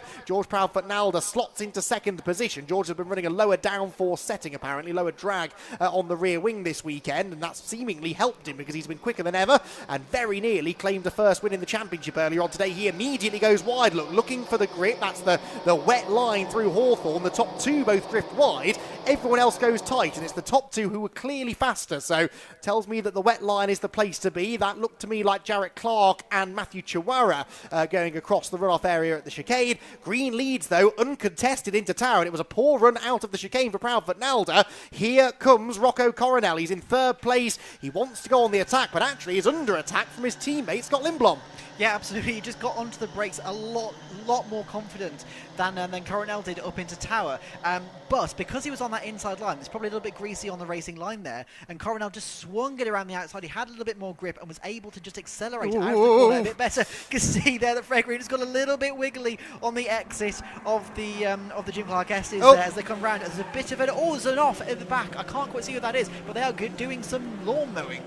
Who is it? It's an elite car, that much I can tell you. It's 83, Revy Lake, who has gone off. So Revy Lake off at the exit of Barcroft corner, will bounce back onto the circuit, but luckily only one driver getting that wrong. It's very slippery up through the S's and Barcroft. Back towards the complex we go. A multitude of different lines being taken as everybody just tries to find the grippiest side of the track. Lindblom looked to the inside of Rocco Coronel, gets the job done. A proper block pass. There's another car heading for the scenery. It's the luckless Josh Watts again, I'm afraid. Josh Watts off the track, not for the first time today, but this time thankfully keeps it out of the barriers. Right, Rocco Coronel back ahead of Scott Lindblom, so he was briefly knocked down to 3rd. He's back into, down to 4th. He's back into 3rd and gets a shove from his teammate as they cross the line. Fred Green leads, George Proudfoot-Nalder 2nd, but I think here, and this is going to be a race of survival, isn't it? Just don't make a mistake. 100%, yes. We've already seen a magnitude of mistakes from different people, but I just love the different lines they're taking. You can tell,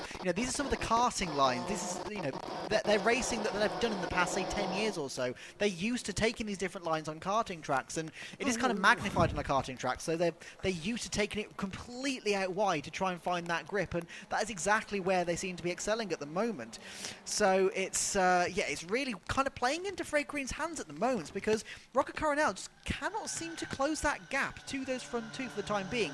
He's just been pulled back into the reaches of Scott Lindblom at the moment. Oh, a big couple of tail waggers there from that was Lindblom and Slater as well in 5th place. Look at this. This is torrential now, Kieran. That's torrential rain up at the top end of the circuit. That's the direction from which the rain is coming, and this is now getting very dicey indeed. I think Coronel was wide, so too was Lindblom though, so no harm, no foul, but this is going to get very, very sketchy. It's hammering down here on the start-finish area, and this is now a properly wet track for the first time. A couple of them skating wide. That was Lewis Goff, I think, running wide in the all-black number 4 car, And again, this is just going to be a case of trying not to make a mistake and just weather the storm, quite literally, in the hope that conditions perhaps improve in the near future. The leaders arrive down at the complex. Actual spray now being kicked up from behind the cars, and this is where we see who the wet weather specialists are. Absolutely, and honestly, I do think that Fred Green is really excelling at this point. We see a couple of people off coming through the complex,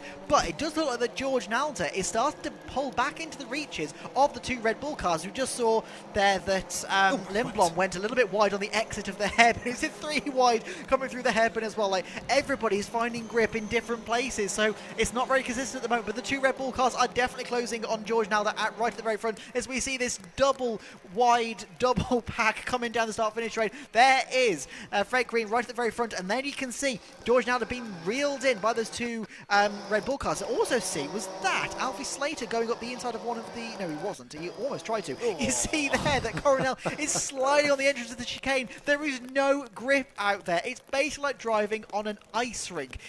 There is just no grip whatsoever. And so this is the big test for them. These people that run these big teams that are looking at this championship and these drivers, this is where they're really going to be paying attention and writing their notes about who they want to be contacting for going forwards. And the people that are going to be excelling at this point are the people that most likely are going to get the call from both the teams and sponsors and everything like that. So coming through the Jim Clark S's, we've got this 3-pack now for second place of George Proudford Nalder, Rocker Cornell and Scott Lindblom coming through. And it's this thing, Lindblom is trying to have a look up the inside of Coronel going into, yes, almost he did, but he has to back out of it. You can see the spray now being kicked up, and it's almost impossible to see properly when you're in the spray behind one of those cars, because don't forget, in the best of times, obviously, if you're following someone, your reference points are going to be slightly skewed if you're in the slipstream or if you're being blocked by somebody else. When you've got that massive spray there, you basically have to trust on ruthless instinct to try and get into points. And you can see there just how far wide Nalder is going to try and find the grip, and it is definitely a trio now for second place. Meanwhile, Fred Green has just gone up the front. He is completely down the road at this point in the race. Yeah, this is impressive stuff from Fred Green. Hasn't put a foot wrong yet, really, and no one else seems to have the pace that he has at this point. He's in the mid-155s, while the best anyone else is doing is a low to mid-56. He's absolutely flying, although that lap was slower, I think, because it's got noticeably wetter. Everybody going a bit slower. Big lunge up the inside there from Emilio Del Grosso, the yellow and black Elite Motorsport car. And Emilio battling with, who is that? That's number 11 of Henry Cameron. And I think Noah Young as well. Yes, Noah Young in the 95 car, also just behind Emilio, as they descend upon Clairvaux Corner once again. 13 minutes, 40 seconds to go. 2.5 seconds the lead for Fred Green, though.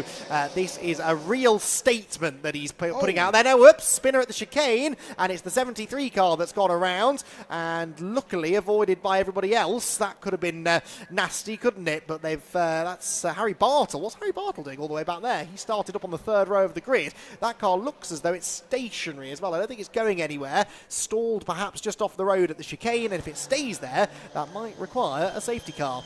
Yeah, I think so. That's definitely not a place that you want to be stopping, because that is the escape road essentially for that chicane, and we've seen multiple people taking that escape road today. Obviously, normally it's at the start of the race, but you still occasionally see people going side by side, end up taking the escape road during the mid-race as well. So, yeah, safety car just been called. I think that's a sensible choice, especially in the rain as well. There's obviously, it's safety and just the safety of the drivers in mind with the marshals, with the race control and everything. So we want to make sure that Harry Bartle gets out of the car, gets the car out of the way of the other drivers before we get racing again. So now the race has been neutralised. Fred Green is now back right with George Nalder, Coronel and Lindblom. So that's a massive shame really for Fred Green. He was doing everything he needed to do. He was excelling in these conditions, really where the others weren't. And it's been neutralised, but that's motor racing, it happens, and they come round the final corner to join the Ginetta G56 safety car at the end of the start-finish straight.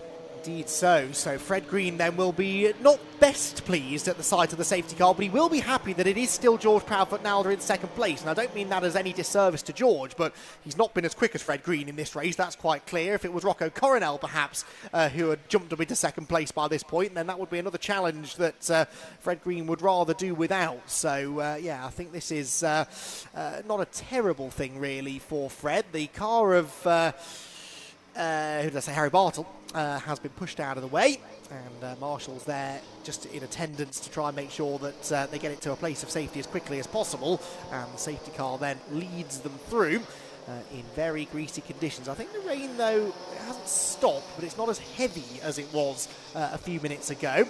There is a definite puddle that's appeared in the pit lane, so you have to imagine there's a few similar puddles that have started to appear around the circuit now. And no wonder, therefore, that it started to catch a few drivers out. Marshall's there, I think, signalling that that car needs a tow, so it's going to need another lap or so, I think, of safety car coverage before we can get back underway. Matthew Chihuahua, by the way, has pitted. Now, Matthew was late out of the assembly area and had to join the grid quite some time after everybody else. He's now back in again, so I suspect maybe the Tim Gray Motorsport squad are fighting some sort of gremlins with that particular car. Fred Green then the leader, George Proudfoot-Nalder second, Rocco Coronel third. Not enough to wrap up the championship as it stands, and so it will roll on at the moment to Donington Park. Scott Lindblom, his R-Racing Red Bull teammate, behind him, and Alfie Slater in 5th position. With that lights out? Yeah, it looks like it. it. Right, okay. Yeah. Going to leave the car where it is, fair enough. They've moved it a long way off the road, so that's good news. Only the 1 lap behind the safety car required them. And we will go racing again this time. Finish going down through the top 10. Ethan Carney is 6th, despite being on the grass the last time I saw him at the complex. Colin Cronin up into 7th position now. Max Cuthbert 8th. 9th, Jarrett Clark, and Torrin Byrne completes the top 10. Lewis Goff is the one who's a lot further back than I'd expected, but this is his first ever wet race in the cars. Probably hasn't done a lot of wet running since he only started racing with us last time out at Brands Hatch, so any testing he did was probably during the heat wave that we had through August, and wet testing, I'm sure, has been at a premium for quite a few of them. Matthew Chihuahua is back out of the pit, so he will take the restart, but some way behind the rest of the pack, which accelerates now towards the hairpin, and we get racing back underway then here at Croft in the Ginetta Junior Championship, and Fred Green looks to try, he's had a bit of a moment there, had he, at the hairpin, looks to try and get away from George Proudfoot-Nalder, despite a wobble on the way into the corner. Fred is quick off the turn, and will have a reasonable lead as they head for Clervaux Corner. It is 2nd place George Proudfoot-Nalder, Rocco Coronel 3rd, and I suspect Kieran not really in the mood to take too many risks. Yes, he would like to wrap the championship up today, but even if he wins, it requires a lot of other things to fall into place that are beyond his control. I think the best thing Rocco can do is just hang on to 3rd place, bag the points, and probably still get the job done in race 1 at Donington. Yeah, 100%. Championships are decided on moments like this because he doesn't need to go full flat out to the wall at the moment. He just needs to make sure he comes home and collects those points, because 3rd place is a heck of a lot better than trying to go for 1st and ended up last. So you need to make sure that you get those points. Yes, it'd be nice to win, of course it would be, but he needs to make sure he gets those points and takes it to the next round where he then has even less to do to take that championship officially for the 2025 season. But as it stands, it does look like that George Nalder is already starting to fall back into the clutches of those 2 Red Bull cars. And what I've also seen is that I think Lindblom is slightly more confident in the wet than Coronel. From what we've seen so far in this race, he just seems to be a bit more confident on where the grip is compared to Coronel. Coronel just seems to be a bit skittish and a bit nervous when he comes to entering the next corner. So that's an interesting dynamic between the 2 teammates there. Yeah, I mean, they get plenty of wet weather over in Holland, but Scott Lindblom is Swedish, and if there's one thing that the Scandinavians can do, it is handle a car in slippery conditions, isn't it? I think they're just born with an ability for car control, so yeah, that's not a huge surprise, I guess. Scott Lindblom then on the attack, as indeed, though, is Coronel now. He's closed in on George Proudfoot-Nalder as we come towards the end of lap number 6, so again, it is 2nd, 3rd and 4th that looks the closest of the groups, and actually the 5th place battle looking pretty entertaining as well, and Ethan Carney has just launched up the inside of Alfie Slater and takes that 5th position away. That was a really good move for the Elite Motorsport driver, gets ahead of the R-Racing number 27 and brings with him his teammate Colin Cronin. Colin Cronin, the yellow and black number 75 car, moves up alongside Alfie Slater as well. They blast past the pits. There's a black and orange mechanical flag being shown to somebody. Not 100% sure who that is, but someone being told by race control there's a problem with their car and they need to pit to get it sorted. I'm not sure, but there is a car coming into the pits, which is the number 11. Henry it is 11, yes. Which is Cameron, yes. So not great for him. The flag has been brought in, so it might be him after all. Yeah, back to this battle that we're having. This is for 5th place, I think it is. Is that right? Yeah. Yes, it is 5th place. So yeah, it's battles up and down the pack at the moment, as we're seeing. You know, actually the the top, well, not the top three, but the second, third, and fourth are getting very, very close again. Coming out of Tower, they go side by side now. Goes Coronel and Nalda as we go towards the Jim Clark S's. Let's see how they come out of the other side. So side by side, never what you want to do, even in the dry. So let alone the wet. A bit of a contact there as Nalda goes slightly wide, and Coronel takes the position. Now Lindblom is alongside Nalda and takes the position as well. So the two Red Bull cars have gone from third and fourth to second and third. No, I think Nalda's still third. I think Lindblom, I think, sensibly backed out of that one. But yeah, that was sketchy. I don't know if there was contact between Nalda and Coronel, or Rocco just caught a wet patch and got sideways, but the car was fishtailing around through the S's. Lindblom does now have a run on George Proudfoot Nalda as they head towards the complex for the 7th time of asking, and we'll try, I'm sure, to find that grippier outside line and use it to get the place. No, George comes across and covers the line nicely. Really smart driving that from George Proudfoot Nalda. The way you defend in a wet race is different to how you defend in a dry race. It's not all about getting to the inside line. You want to cover that outside line because that's where the grip is. There's a touch between the two of them as they arrive at the hairpin, and that stacks everybody up. Proudfoot Nalda's off the road. Through goes Lindblom, through goes Carney. Through probably should have gone Cronin, but he was having a moment of his own, and Alfie Slater is back alongside him now as they come across the timing line. So it all changes then in the battle for second on back, really, in that lap. Coronel goes second, Lindblom goes third, and look at how Rocco Coronel immediately has started catching Fred Green. He set the fastest lap of the race that time, a 1:54.952. That was 0.3 of a second quicker than the race leader Fred Green. Now Fred, in fairness, has also done a 54.9 in this race, only fractionally slower than Rocco's best lap, but if Rocco can keep that up, we could yet have a battle for the win. Yeah, absolutely. He started to make a dent in Fred Green's lead now, which is exactly what he wants to do, exactly what Fred Green doesn't want him to do. But further behind, you can see obviously Lindblom is just starting to make a bit of a gap between himself and the 53 of Carney and 25 of Proudfoot Nalda as they come through the Tower corner down towards Jim Clark S's.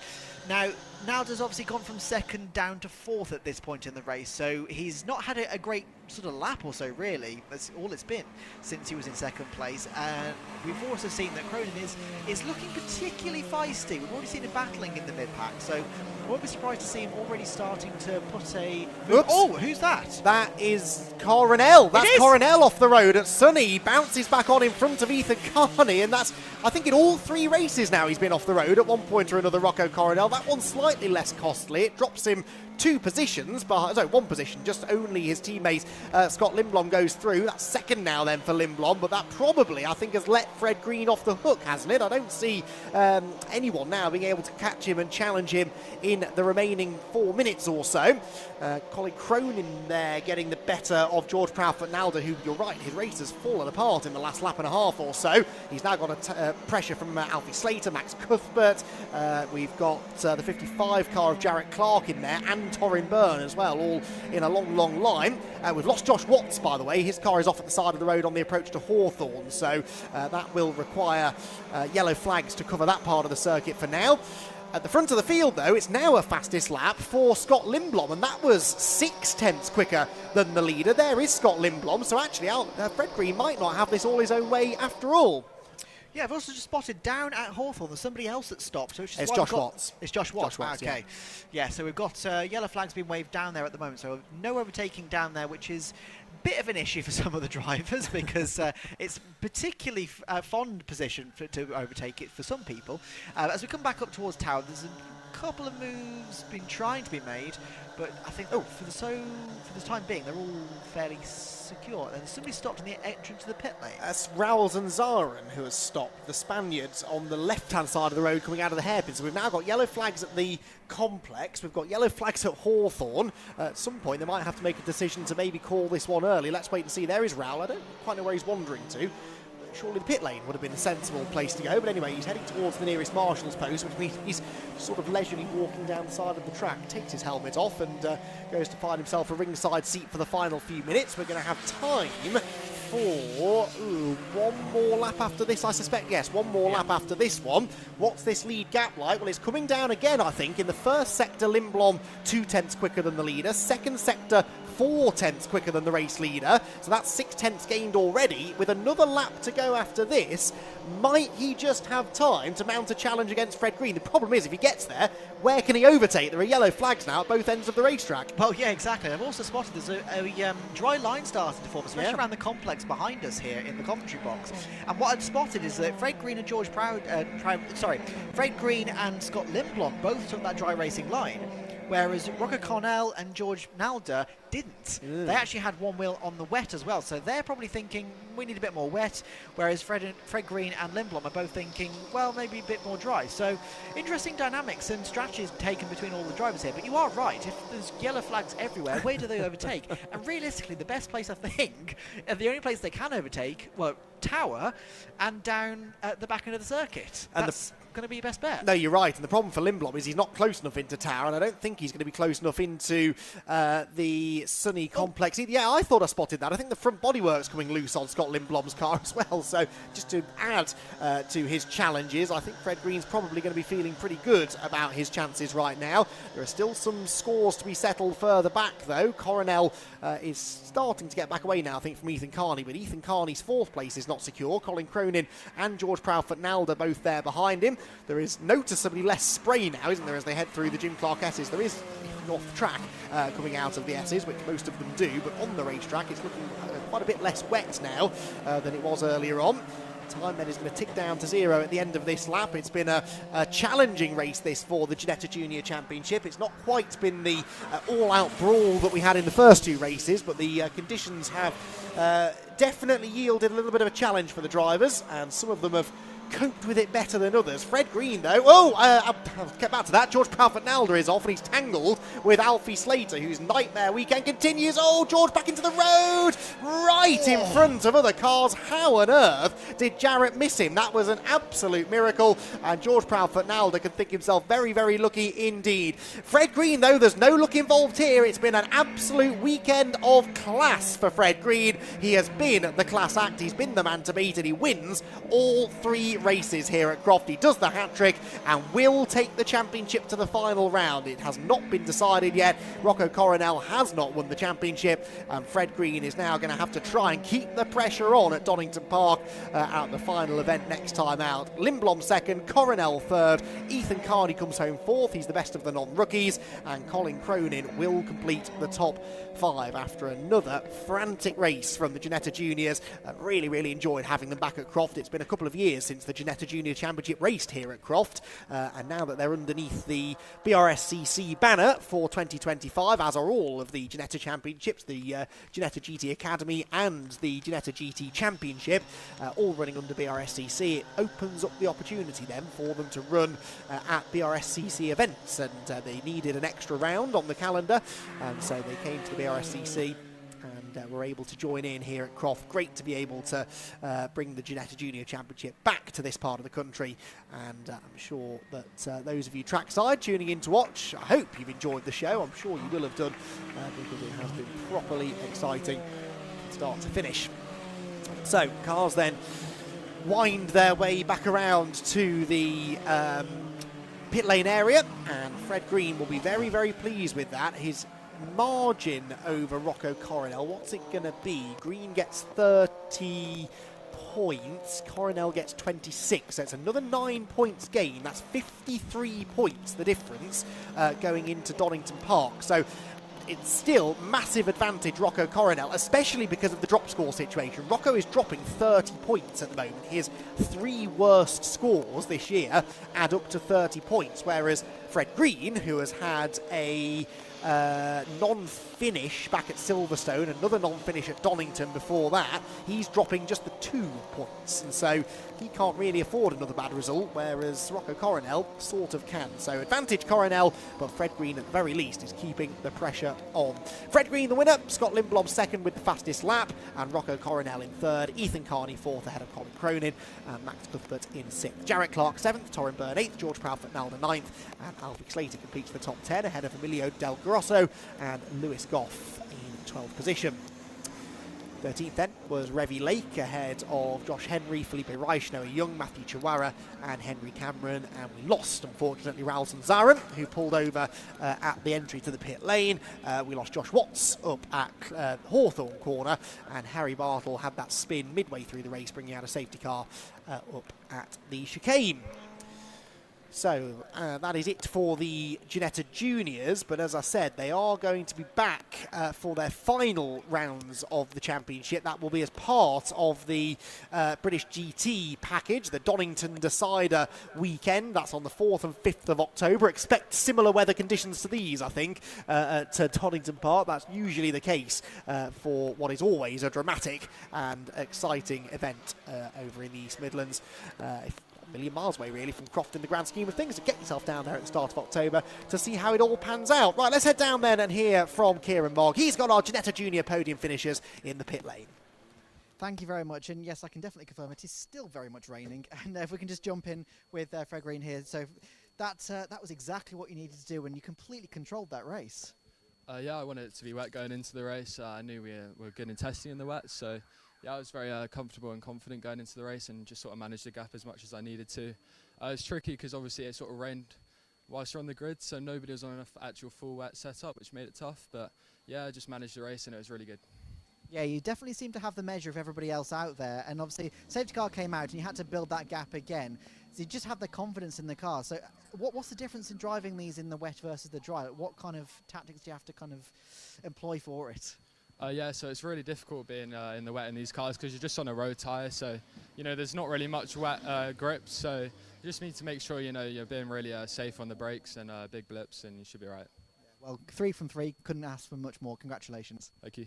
Cheers, thank you. Let's have a chat with Scott. So P2 there, obviously you were behind Rocco for quite a bit of that, but after he made a bit of a mistake, you managed to get the P2. Again, one of a bit of a masterclass, and you seem very, very confident in this car in the wet. Yeah, I mean, we had a few days in the wet as well, but I feel really comfortable around this track, and yeah, no, now I like the wet as well around here, so it was all good. Now, obviously, I'd imagine you've probably got a lot of experience driving in the wet, so did that really come into your experience and your plans as you kind of went through the race, and you found yourself battling against people that perhaps weren't quite as comfortable in it?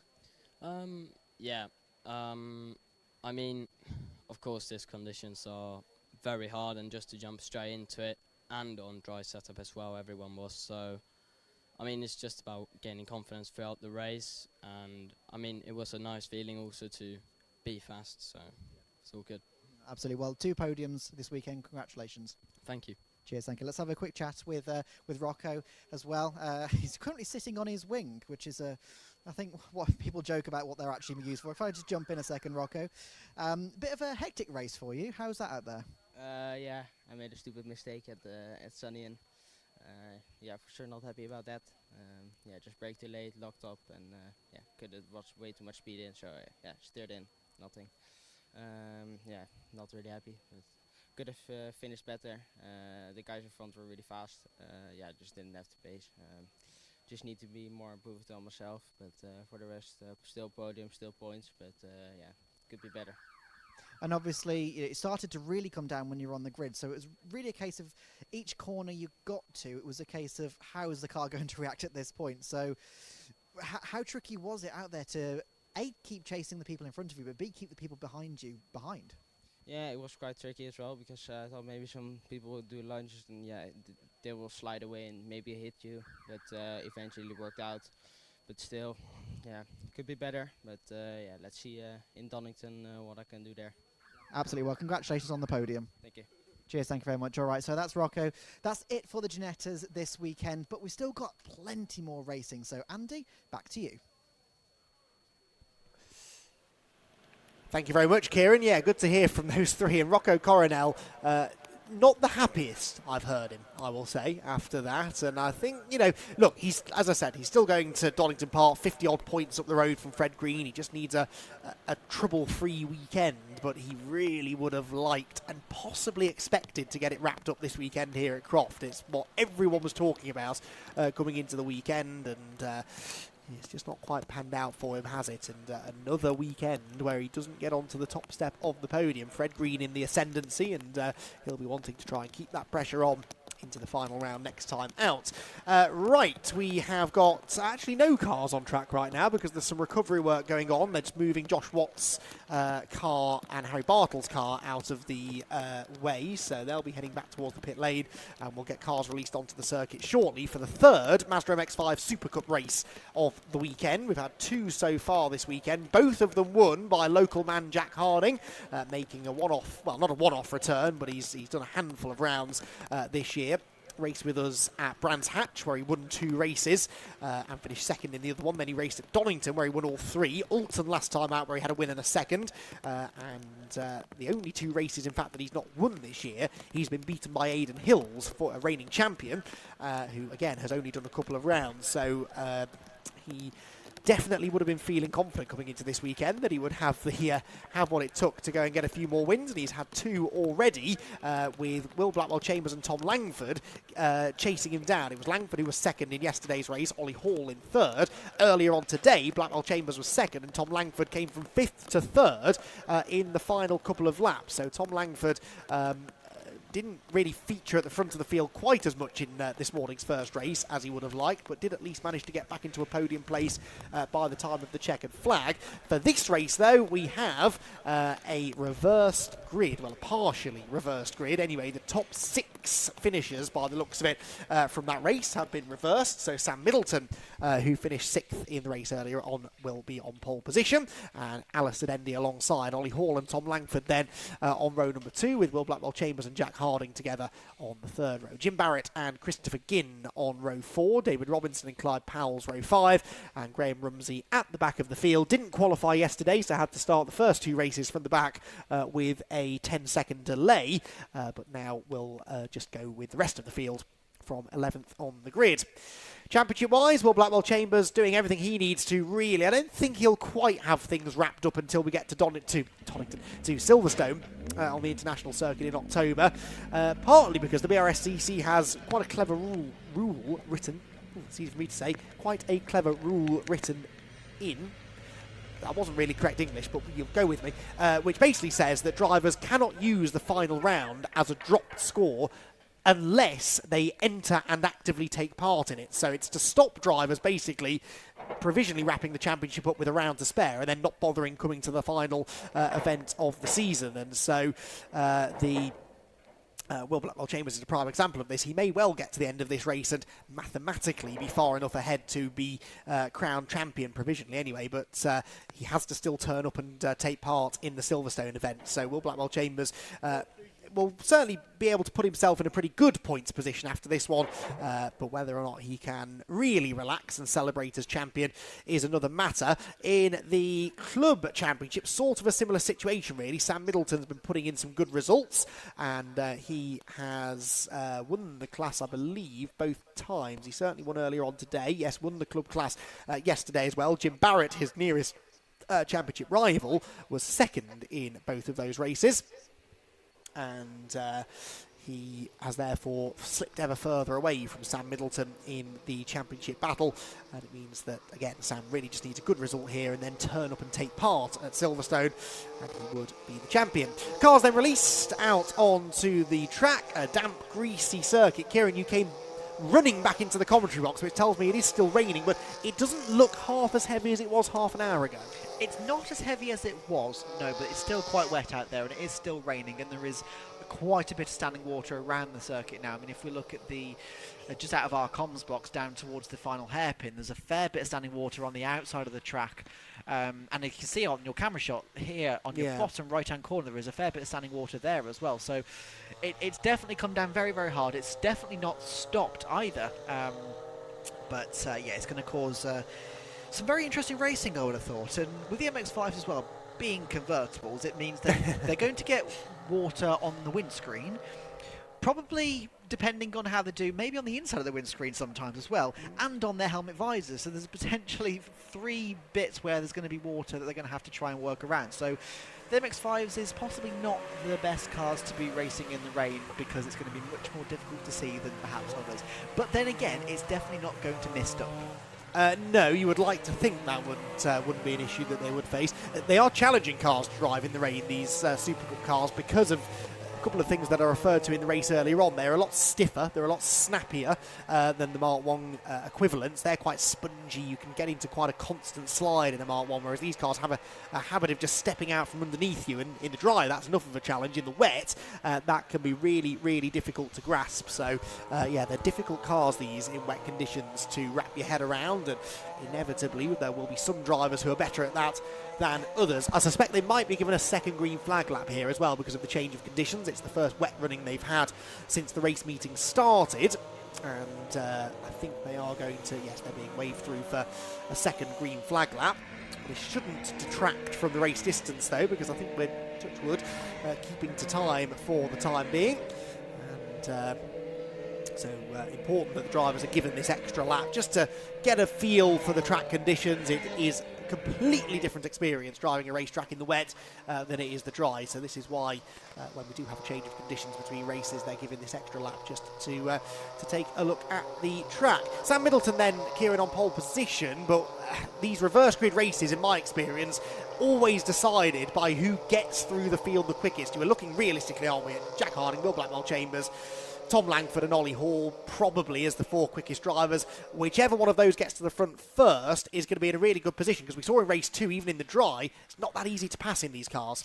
No, definitely not. And I do think, you know, Thomas Langford had a real trouble getting past some people earlier on. And obviously I think he got past 2 people on that final lap, I think it was. You know, with him now starting 4th position, he's only technically, as he's going to be lining up on the grid, got 1 car in front of him. Yes, okay, there's technically 3 because he's 4th. But as you're looking at it from the grid slot, he's got 1 car in front of him.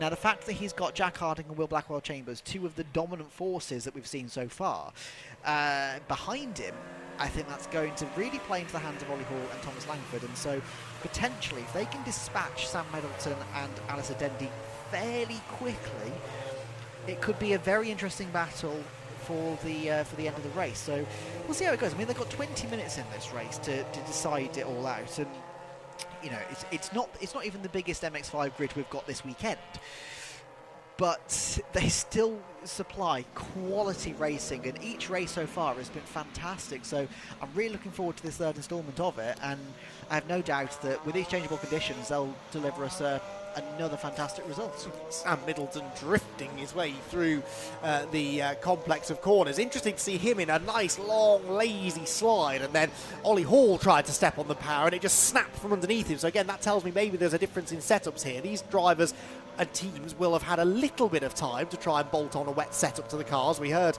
a couple of the junior drivers, I think, referring to the fact that they hadn't had that luxury because it started raining when they were in the assembly area. Well, for the Mazda drivers, they've had a little bit of forewarning, so some may have put on a slightly softer setup to try and make the cars a little bit more compliant in these slippery conditions. Well, let's see if that is the case or not. Onto the front row of the grid then comes Sam Middleton and Alistair Dendy. Don't be counting out Alistair Dendy either. He was very much a part of that lead group in race 2, wasn't he? It was really a 5-car battle for much of the race. It became a 2-horse race in the closing stages, but only because Langford, Hall and Dendy were busy battling for 3rd place. But actually the top 5 were pretty much nip and tuck for most of that race. Whether that's going to be the case in the wet, we'll have to wait and see, but there's a good chance that Alistair Dendy could still have a part to play in all of this, starting from the outside as he is of the front row of the grid. So, cars then lining up, and marshals will very shortly be over the wall and out of the way, and we'll be able to get the race started. Red lights are on, and our final Clapham North Mazda MX-5 SuperCup race of the weekend gets underway now. Who gets the best of the starts? Langford away quite well. A poor start for Ollie Hall, though. He fishtails around from the 2nd row of the grid. I said even on the warm-up lap that car looked snappy, and off the line it proved to be the case. It is Alistair Dendy that leads at Clairvaux, and already ahead of Sam Middleton then. Langford 3rd, that's Blackwell-Chambers 4th, and who's that in 5th position. Is that Jim Barrett up ahead of Jack Harding possibly? I think it was the number 5 car. Harding certainly hasn't gained any ground and is still in 6th position as they round through the chicane for the first time of asking. Down the back straight then, Dendy the leader, Middleton doing his best to go with him, and here comes Tom Langford. Tom Langford moving up to challenge for second place. That's the outside line down towards Tower Bend, and he should be able on the outside line, you would presume, to brake a bit later and carry a bit more speed through the corner. But no, Middleton I think is going to stand his ground on the inside, and will he have the position? No, Langford keeps on coming around the outside and gets his car ahead. In fact, Langford even going for the lead. He's up the inside of Dendy now into the Jim Clark S's, and Tom Langford's gone through. So Langford from third to second to the lead. Huge moment from Middleton and from Dendy as they are all arms and elbows through the Jim Clark S's. How did they both catch that? I have absolutely no idea, but that was fantastic driving there from Thomas Langford. He positioned his car so early on the left-hand side in approach to the tower because he knew automatically the grip is on the left-hand side, that's where I need to be. He had that supreme confidence to go into that corner knowing he could then just accelerate out of it, and the proof was in the pudding. He then got away straight away, but this battle for second is now starting to heat up as we've got, is that Will Blackwell Chambers now in second place? It is. Oh, they've got a bit of contact as the number 18 number 9 come together. So that is Alison Dendy and Sam Middleton. Sam Middleton, yes. So the two people on the front row now come together in the somebody else goes off. That's Dendy again. That's Dendy, yeah. Yeah, he got fired off again, I think, coming out of the hairpin. I don't know whether he's got damage. You were oohing and ahhing at that. I was oohing and ahhing at Tom Langford, who very nearly threw it off the road all by himself going into the second part of the complex. I know the wet line is a wide line, but he had 2 wheels in the dirt coming through the left-hander, and that's why he's not that far ahead of Blackwell Chambers and Harding. So it didn't take long, did it, for those 3 to establish themselves at the front, but in a different order to what we've seen at any point this weekend. It's always been Jack Harding at the front, defending from, in race 1, Langford, race 2, Will Blackwell Chambers, and now it's the other way around. Langford with the lead, but a narrow lead over Will Blackwell Chambers, who is already closing in the slipstream down the back straight towards Tower. Is there a gap on the inside line? There is, and Blackwell Chambers occupies that gap, tries to get to the apex first, but Langford should have the grip. This, remember, is how he went from third to first on the opening lap, and he successfully defends the race lead this time. It's wide though for Blackwell Chambers, and Jack Harding is alongside for second place now as they turn into the Jim Clark S's. In fact, he's already gone through. Harding then just creeping up the order.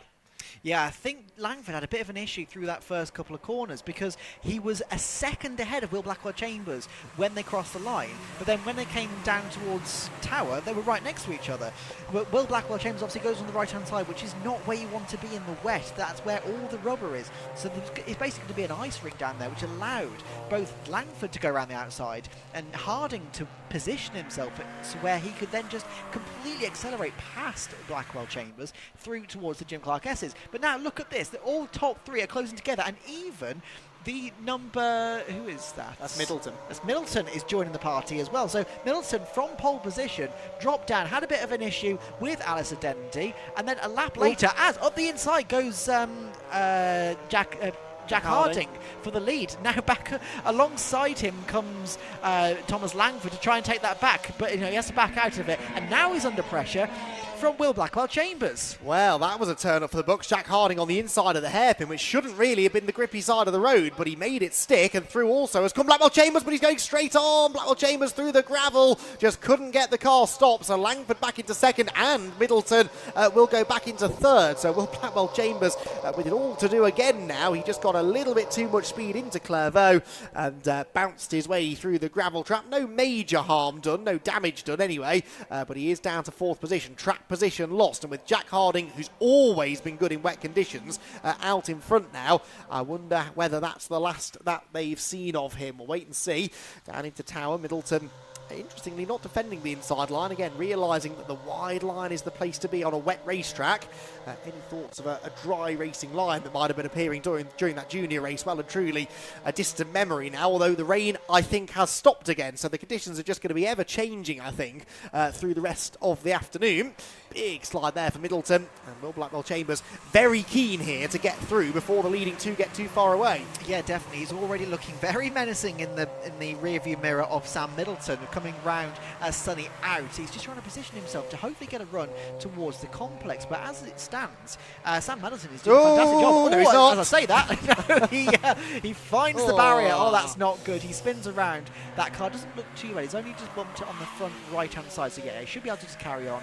I'm hoping at least be able to carry on. He seems to be rolling, and you can see just how bouncy it is over that grass there. But yeah, big shame for him because he was doing so well putting up the defence against Will Blackwell Chambers. But yeah, he's obviously just maybe put a wheel on the grass, didn't quite see it. I think he did. Yeah, I think he did. Yeah. So big shame for him. But back at the front, we can see now that Jack Harding is just starting to stretch his legs ahead of Thomas Langford. He's now, what's the gap between them? 1.179 seconds ahead of Thomas Langford. So he's really putting his mark on this race, as he's done with the previous races. Yeah, very impressive stuff, isn't it, for Jack Harding. Fastest lap of the race, but the middle sector, Langford was quicker than him. So it's now going to become a case of watching the timing screen, I think, to see what their relative lap times are like, as they're now sort of all separated, so they've got a bit of clear track to play with. Who can find the quick line, who can find the grip, and you know, you can quite often see some pretty big disparities in lap times in these conditions as certain drivers find the groove where others can't. In the first sector on this lap, for example, nearly 2/10 quicker was Tom Langford than race leader Jack Harding, so the gap creeps down under a second already. Ollie Hall here battling away with, it is Jim Barrett in the number 5 car. Jim Barrett going really well, Ollie Hall going really wide, and Jim Barrett will go through. I do not think Ollie Hall's got the right setup on that car. It's been looking pretty vicious ever since I first saw him on the warm-up lap, and he's nowhere near as quick as he was in the early two races. Remember, he was with these three in both races 1 and 2, and already he's over 10 seconds off the race lead. Yeah, it does look like as well that Will Blackwell Chambers is just starting to close that gap to Thomas Langford now. So they were 3.1 seconds apart last time around. So as they come into the complex, it'll be interesting to see what the time is. But as I say that, it looks like Langford maybe starting to close up on Jack Harding. So this is interesting. Sort of understeers a little bit, and I think Aquaplane's on the inside of the corner there into the complex, but he looks a lot closer than he was last time around. So as I come on to the start-finish straight, let's have a look. Well, Blackwell Chambers in the middle sector alone was over half a second quicker than Langford and about 8/10 quicker than leader Jack Harding, so this is going to be a really good lap for Blackwell Chambers. Harding, I think, is slower than both the cars behind him. Harding does a 52.0, 51.6 for Langford, 51.1 for Will Blackwell Chambers, so that's quite, again, a big disparity. 9/10 of a second difference between the fastest car of those three and the slowest, as here Jim Barrett and Ollie Hall continue their battle over 4th position. But it's just amazing how, depending on what lap we're on, it depends on who's quickest, because we've seen Jack Harding was completely dominating at the initial part. He was going so much quicker and closing up the gaps.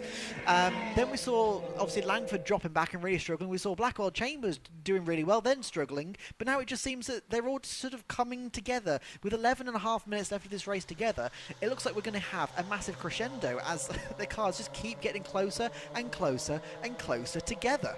Yeah, this is impressive, isn't it? So it's going to still be, I think, a pretty intense second half of the race, and sometimes in the wet that's not the case. One driver maybe has a big advantage over the others, but these three have just been inseparable all weekend long. Jack Harding would love to do the hat-trick of victories. He managed to do that at Donington on the Grand Prix circuit in the summer, when again he came in just for a one-off appearance, and also had a win at Alton and 2 wins at Brands Hatch, but they weren't clean sweeps, whereas this weekend he's got the chance to do it for the second time this year. Will Blackwell Chambers has managed it twice as well, though. He won all 3 races at Silverstone at the start of the year on the Grand Prix circuit, and all 3 at Snetterton as well, whereas Tom Langford coming into this weekend was still winless in 2025, yes, hadn't won a race, and knows that this is a really good opportunity to put that right. They're all together now as they come round the hairpin for the 5th time of asking, and what was at the end of the previous lap a 2-second spread between the top 3 could be half that at the end of this lap. Yeah, let's have a look. So here we go. We've got a 0.6 second gap between Harding and Langford, and then Blackwell Chambers is only half a second behind Langford after that. So we're basically 1.1 seconds between Harding and Blackwell Chambers. So yeah, this is getting really, really close now. It's just going to be a case of who takes a shot first, who takes first blood. It's getting so close as we come through the chicane at the moment, and it almost looks like Blackwell Chambers may be the first one to have a go at Langford, because he looks slightly closer than I think Langford is to Harding. Yeah, possibly, although I think Tom had a good exit from the chicane, picked up a toe from the leader and just sort of equidistantly spaced out, actually, as they headed down into the braking zone that time, as they head down towards the Jim Clark. We've got more aerial displays now. Oh, I meant to mention, the aerial display we were treated to earlier on ahead of one of the races this morning was Tom Coronel arriving with his stunt pilot friend, who had given him a ride over, I presume, from the Netherlands, to come and cheer on his son Rocco here this weekend at Croft. So we're now getting a helicopter coming into land somewhere local, perhaps someone else coming in to enjoy the final few races at Croft. And well, this could be a good time for them to arrive, because I think this third Clapham North MX5 SuperCup race of the weekend is building up nicely, isn't it? 9 minutes to go, the top three pretty much tied together. Who makes the first move, though? It's so difficult to overtake in the wet, because there is usually one definitive, faster line, and to overtake someone, you have to go off that line. It's difficult to make the move stick. Yeah, very much so, but they just keep getting closer and closer and closer together. So one of them is going to have to try be the crash test dummy and see where they can find some grip off that normal line. But yeah, there's starting to be more of a racing line, sort of a drying line, I should say, starting to form. As you can see here, the number 27 of Ollie Hall is going side by side once again. Was that Jim Barrett? Yep. I think it is, yes. So, yeah, Ollie Hall's had a bit of a difficult race. I think you are right. I think the car is looking very skittish, and he mustn't have had enough time to change the setup once he realised it was going to be a wet race. Back alongside comes Jim Barrett.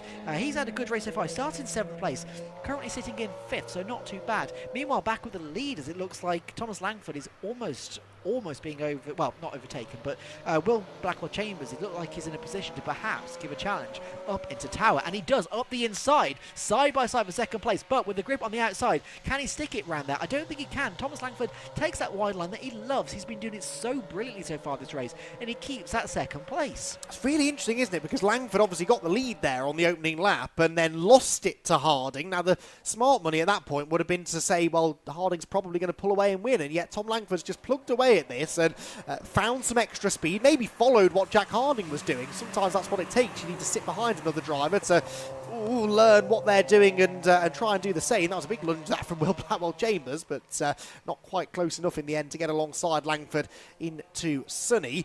But yeah, Tom Langford now, that he's caught Jack Harding, just struggling to find a way through. These three, by the way, are in a class of their own. They're in the mid to high 1 minute 51s. The next quickest car, Ollie Hall, is in the low 55s. I mean, that's getting on for 4 seconds a lap slower than these leading three. They are absolutely putting on a show, and now a proper battle starts to break out. Defensive line for the race leader into the hairpin, and a wide line for Tom Langford in 2nd place. Almost opened the door for Will Blackwell Chambers, but in the end, they stay in the same positions. Only a car length or so, though, now separating the top two. It's amazing how Langford went from being the hunted to the hunter as he goes and tries to have a go at the number 65 of Jack Harding, currently in the lead, through turn 1. And Harding, I think, has just managed to pull away a little bit as Blackwell Chambers again is right on the back of the number 75 of Thomas Langford. It just keeps ebbing and flowing between these three, and they just keep taking different lines as well. We've still got 6.5 minutes left of this race, and honestly, I genuinely couldn't even pick it up as Jack Harding goes off the track out the end of the chicane there. So that's going to give a bit of an advantage to Thomas Langford as we come down towards Tower. So realistically, he wants to try and get over the outside of Jack Harding into Tower, but he just can't quite get there. But look how close they are now as they're coming down towards the Jim Clark S's. They are so close. There's nothing to choose between them at all. No, absolutely nose to tail, aren't they? And that little moment for Jack Harding will be blood in the water now, won't it, for Langford and Blackwell Chambers, who's really closed in on these two now. So Blackwell Chambers, this part of the circuit seems to be where Will is a little bit more confident. He's even closer this time. I thought he'd go for the inside line, and he does. And Will Blackwell Chambers for 2nd place. He's on the inside at Sunny. The grip is on the outside, though. Langford hangs on, and the order remains unchanged. But that's definitely where Will Blackwell Chambers is quicker. Out of Tower, through the S's, through Barcroft. The high-speed stuff is where the Rob Boston Racing prepared car is clearly the faster, but it just isn't enough to yield an overtake. They arrive back at the complex, still in the same order, still Harding, Langford and Blackwell Chambers the order, as Langford again wriggles out of the right-hand element of the complex and forces Harding to defend into the hairpin.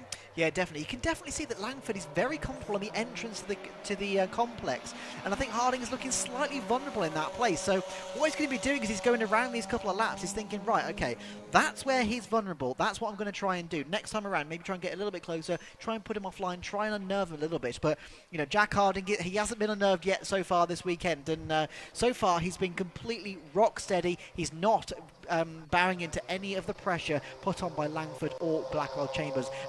Very wide there goes Langford, almost letting Will Blackwell Chambers have a quick go at him. But as they come through the chicane, there's still not much choose between them. And if anything, Blackwell Chambers is looking very, very close against Langford into Tower section. We've seen Langford is very strong through Tower. So let's see how we get on here. Side by side into Tower. Blackwell Chambers go to the right-hand side. Langford again around the outside, and again he keeps the position.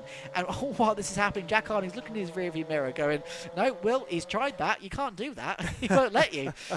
Well, I think it's quite happy, though, to see those two going side by side again, because it delays them on the exit of the corner. Jack sideways heading through the Jim Clark S's, though. Wonder whether maybe the rear tyres are starting to overheat, or I don't know, maybe as the track dries, the cars behind him are finding that they're on the right setup. It will be subtly changing the way that the cars are handling now as this drier line starts to emerge, and I don't think that is favouring necessarily Jack Harding, but Tom Langford is closer than ever now as we head down towards the final complex of corners. Into the left they go, wider line for Langford initially, cuts back to a tighter exit, tries to then get alongside into the right-hand element of the complex, and does, goes right round the outside of Jack Harding. What a move from Tom Langford. He's in the lead. That was absolutely superb. A masterclass in how to overtake in the wet. It's not about getting to the inside, it's about getting to the outside line, and somehow he found a gap, found the preferred lane, and moves into the lead. That was exactly what he needed to do, because he's been so strong on the entrance to the complex. He positioned the car perfectly, got over to the left-hand side before Jack Harding could even think about what has just happened. And Jack Harding has now dropped to second place with Thomas Langford taking the lead. So I can imagine Will Blackwell Chambers has just seen that going, wow, fair play. Fair play, Tom. That was impressive. But round the chicane now, and from my eyes out the window, it almost looks like Langford is starting to build a gap, and Blackwell Chambers and Jack Harding are slightly closer. So is Harding really struggling in this drying conditions now against Langford and Blackwell Chambers? Well, it looks like he is. Blackwell Chambers will be keen to get through here. He launches up the inside into Tower, but this move hasn't worked before. He snatched a break, actually. I think nearly went straight into the side of Jack Harding's car. And Jack, all of a sudden, is back alongside Tom Langford. It's side by side for the lead again. Into the Jim Clark S's for the penultimate time. Harding on the outside line. That will become the inside line for the right-hander. He's done it already, though. Harding goes back through ahead of Tom Langford into the lead. This is really delaying the pair of them, though, and bringing Will Blackwell Chambers onto their tail. Three of them under a very small blanket. Into Sonny again. Blackwell Chambers to the inside and Langford to the outside. Surely he's not going to do it again. Right round the outside at Sonny in. He's squeezed over the exit curb, and that was always going to happen, I think, wasn't it? Really slow is Harding, and Langford keeps on coming. What a move. He's back in the lead again. He was off the road 2 seconds before that, and suddenly he leads the way. Jack Harding just doesn't have the grip mid-corner that Tom Langford does, and Tom Langford is back into the lead with, I would say, Kieran, the move of the day. That is absolutely astonishing. And not just that, I think he did the move of the day last lap, and then he's just in the second move of the day this lap as well. This is absolutely astonishing racing. As we can see there, Jack Harding is trying to get underneath the number 75 of Langford as he gets a tank slapper. That's not going to help his run. You can see there that Langford is side by side with Jack Harding. Jack Harding on the left-hand side, Tom Langford on the right-hand side. But the outside is where you want to be, so watch Jack Harding go round the outside into turn one, and sure enough, Langford has to concede it. But he's gone off. Harding is in the gravel. That's going to concede to Will Blackwell Chambers, which is exactly what Blackwell Chambers did earlier on. But no, he's managed to keep it in second place. Oh, well, he's now going to have a look at the inside of Langford. No, he just drops in behind him. This is absolutely astonishing racing. This is the last lap, and they cannot decide who wants to win this race. Well, none of them have got any grip. Langford's car fishtailing out of the corners. Harding's car didn't want to stop into Clervaux and went bouncing through the gravel. This isn't over yet, though. Remember, Harding was behind at this point a lap ago and got such a good exit out of Tower that he was back alongside into the Jim Clark S's. Now, he's not been able to get alongside this time, but he is within an MX5 length as they head into the S's where the slipstream will continue to bring them ever closer together. There are still a couple of overtaking opportunities to come, but this second half of the lap, that's where Langford's been strong. Harding has a wobble there through the S's, drops down by a length or so, and now has it all to do just to get back within striking range. Into Sunny, wide line for all three of them, particularly Blackwell Chambers in third.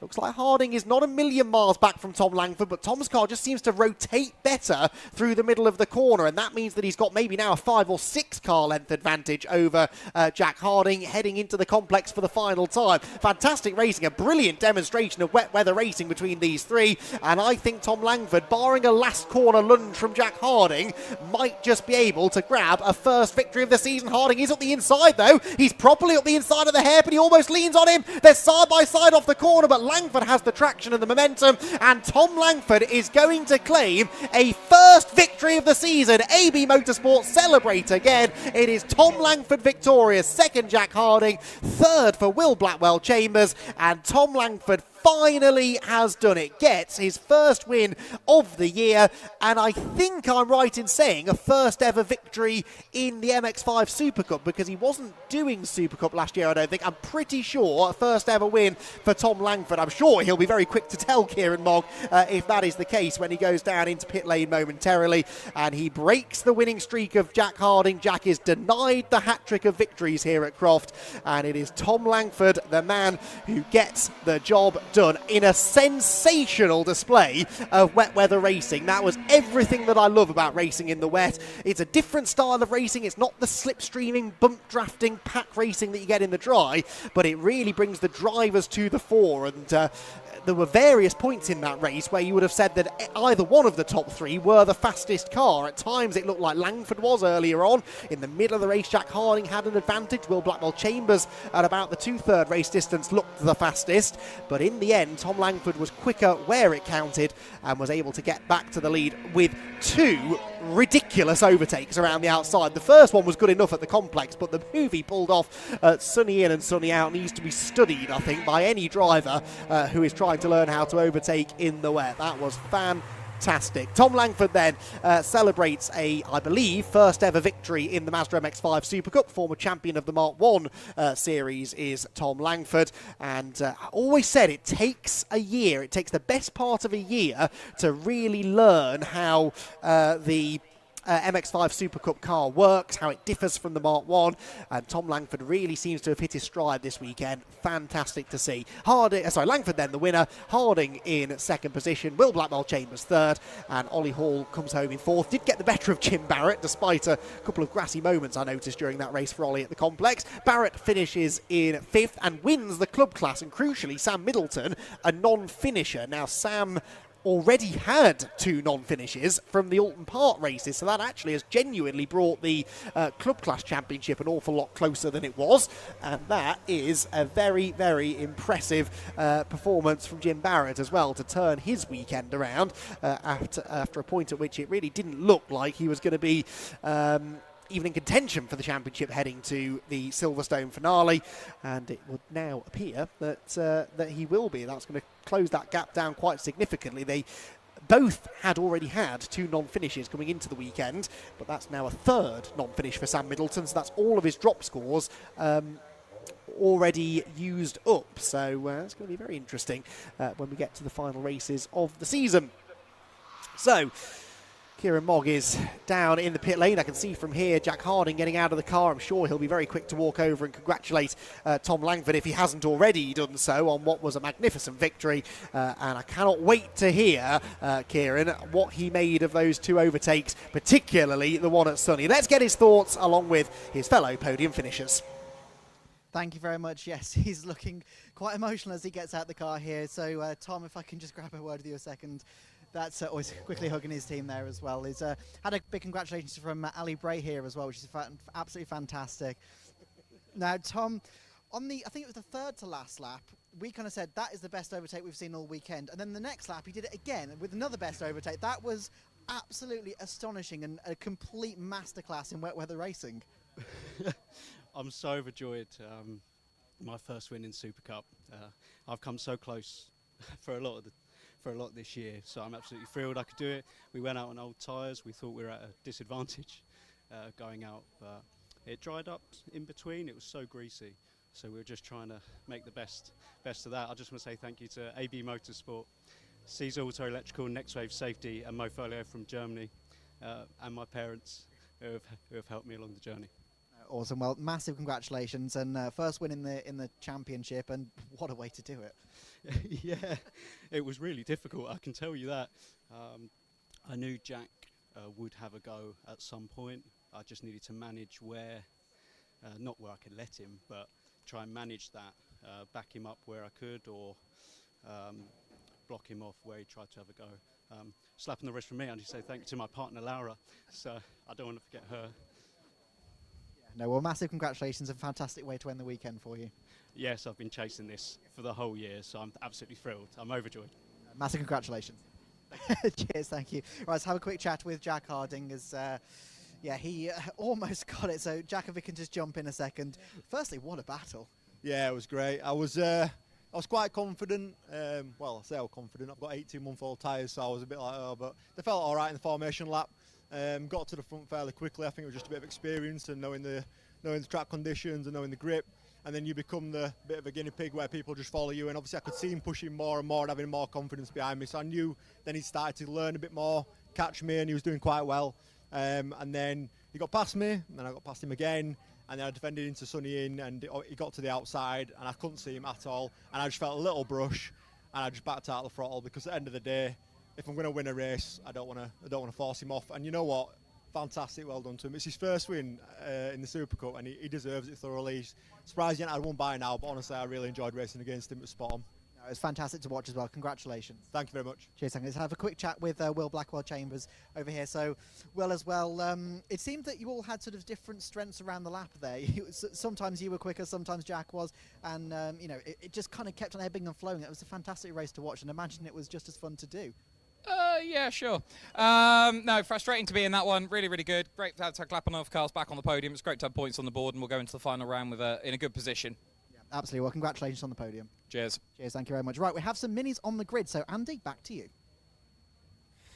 Yes, we do. Thank you, Kieran. So we've got the minis lining up then for the Mini 7s for their final race of the day. We had the Miglias out before for their second race, and that was an absolute thriller. The 7s, of course, raced earlier on this morning as well, and that was a race won by Damien Harrington by 3.1 seconds in the end. The real battle was behind Ross Billison and Dan Munro in particular, fighting over second place, and then in the 7Ss, Oliver Burkitt and Matthew Ayres were doing battle. They were separated by only 0.2 of a second at the checkered flag, so really exciting race from the Mini 7s earlier on in the day, and they are now going to be wanting to again, hoping to put on a good show for us, albeit in very different conditions now. The rain has stopped, so conditions are not getting any worse than they were earlier on today, but it's not going to be a grippy circuit necessarily that greets these cars. And remember, these are, this sounds like a ridiculous thing to point out, I know this is a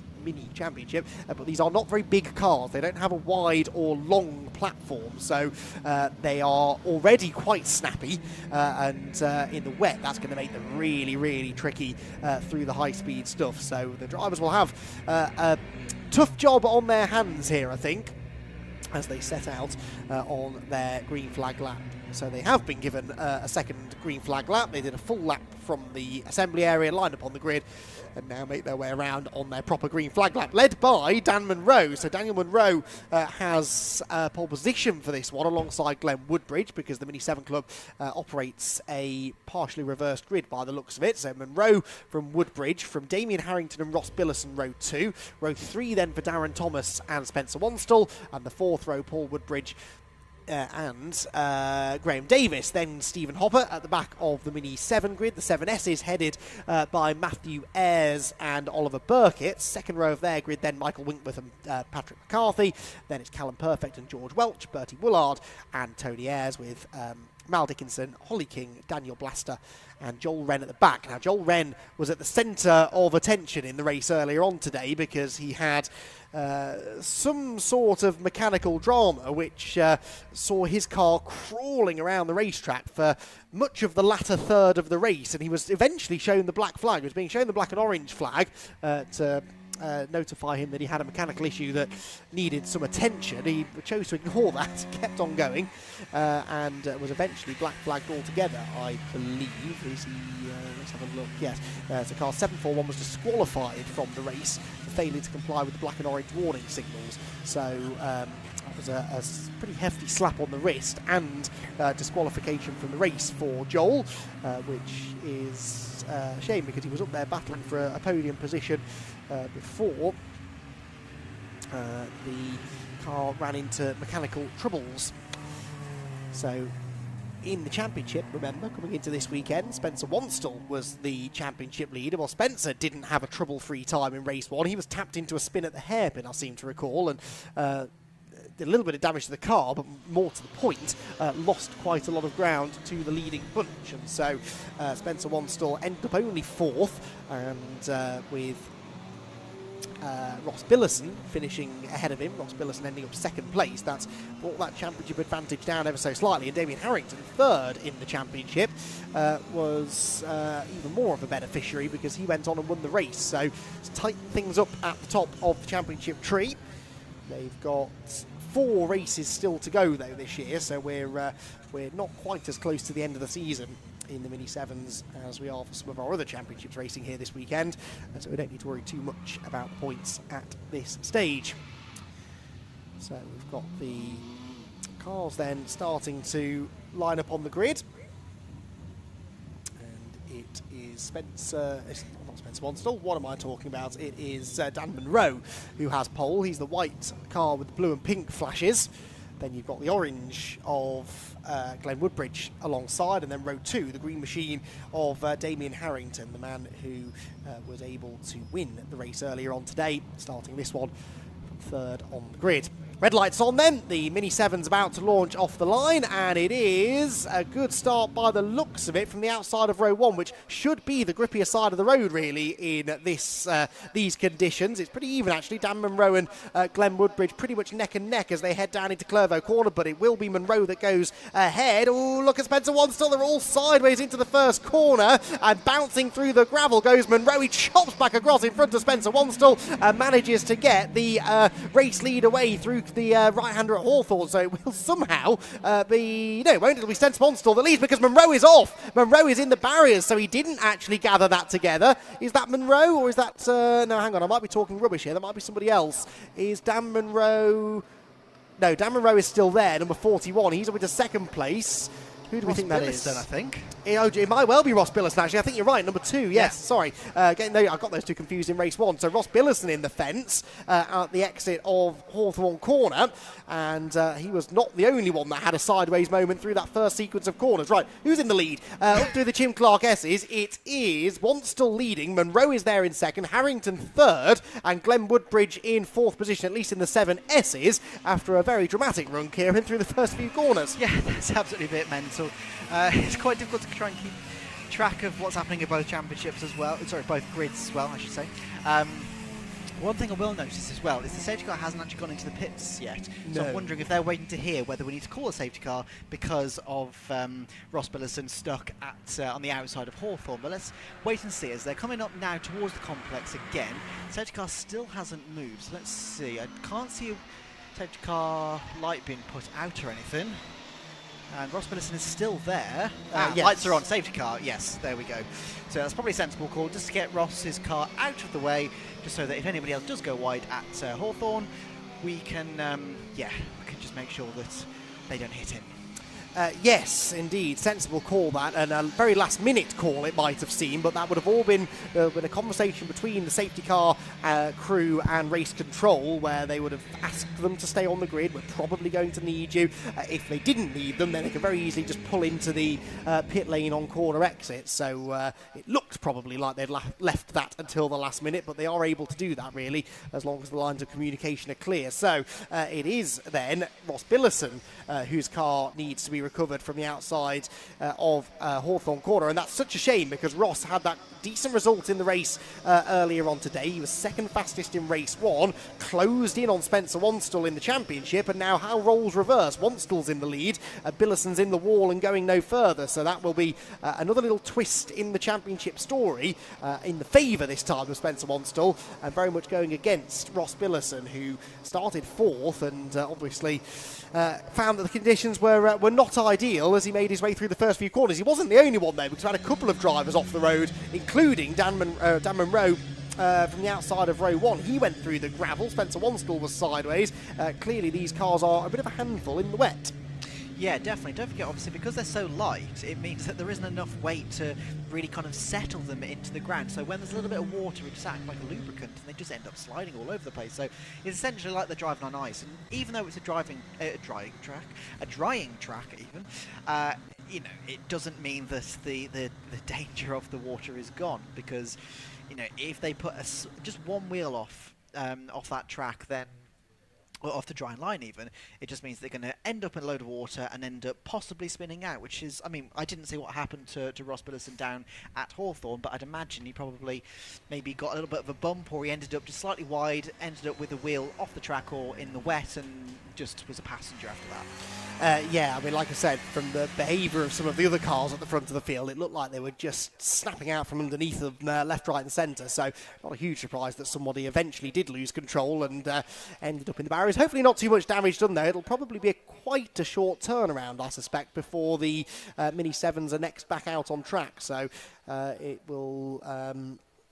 yeah, hopefully there's not a lot of work for Ross and the team to do before the penultimate round of the championship, which I think is only in about 3 weeks' time or so. We'll get a look at the front of the car now as it gets hoisted up by the JCB, and is a few fans who have run over there to get a front row seat of the recovery operation watching on, and team member I suspect there as well, just to have a chat with Ross and find out what's going on. I hope this is more superficial than anything else, but of course you go into a barrier nose first, Kieran, and there's a lot of quite important bits at the very front of a car: radiator, steering, suspension, engine. And the engine, yes, exactly. If that all gets crushed into each other, then you can do a lot of damage. That, to my untrained eye, though, doesn't look too bad. It doesn't look too bad, and to be honest, what we've seen with the Minis so far this weekend is it tends to be the radiator that tends to go. Obviously, I know that's a general thing with cars anyway, the radiator is right at the very front, but the Minis especially, I've seen that quite a few radiators go this weekend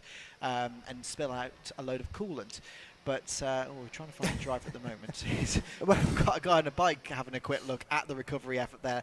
There it is. It looks like he's got ears listening to something with those doors out. You see the safety car coming back around there.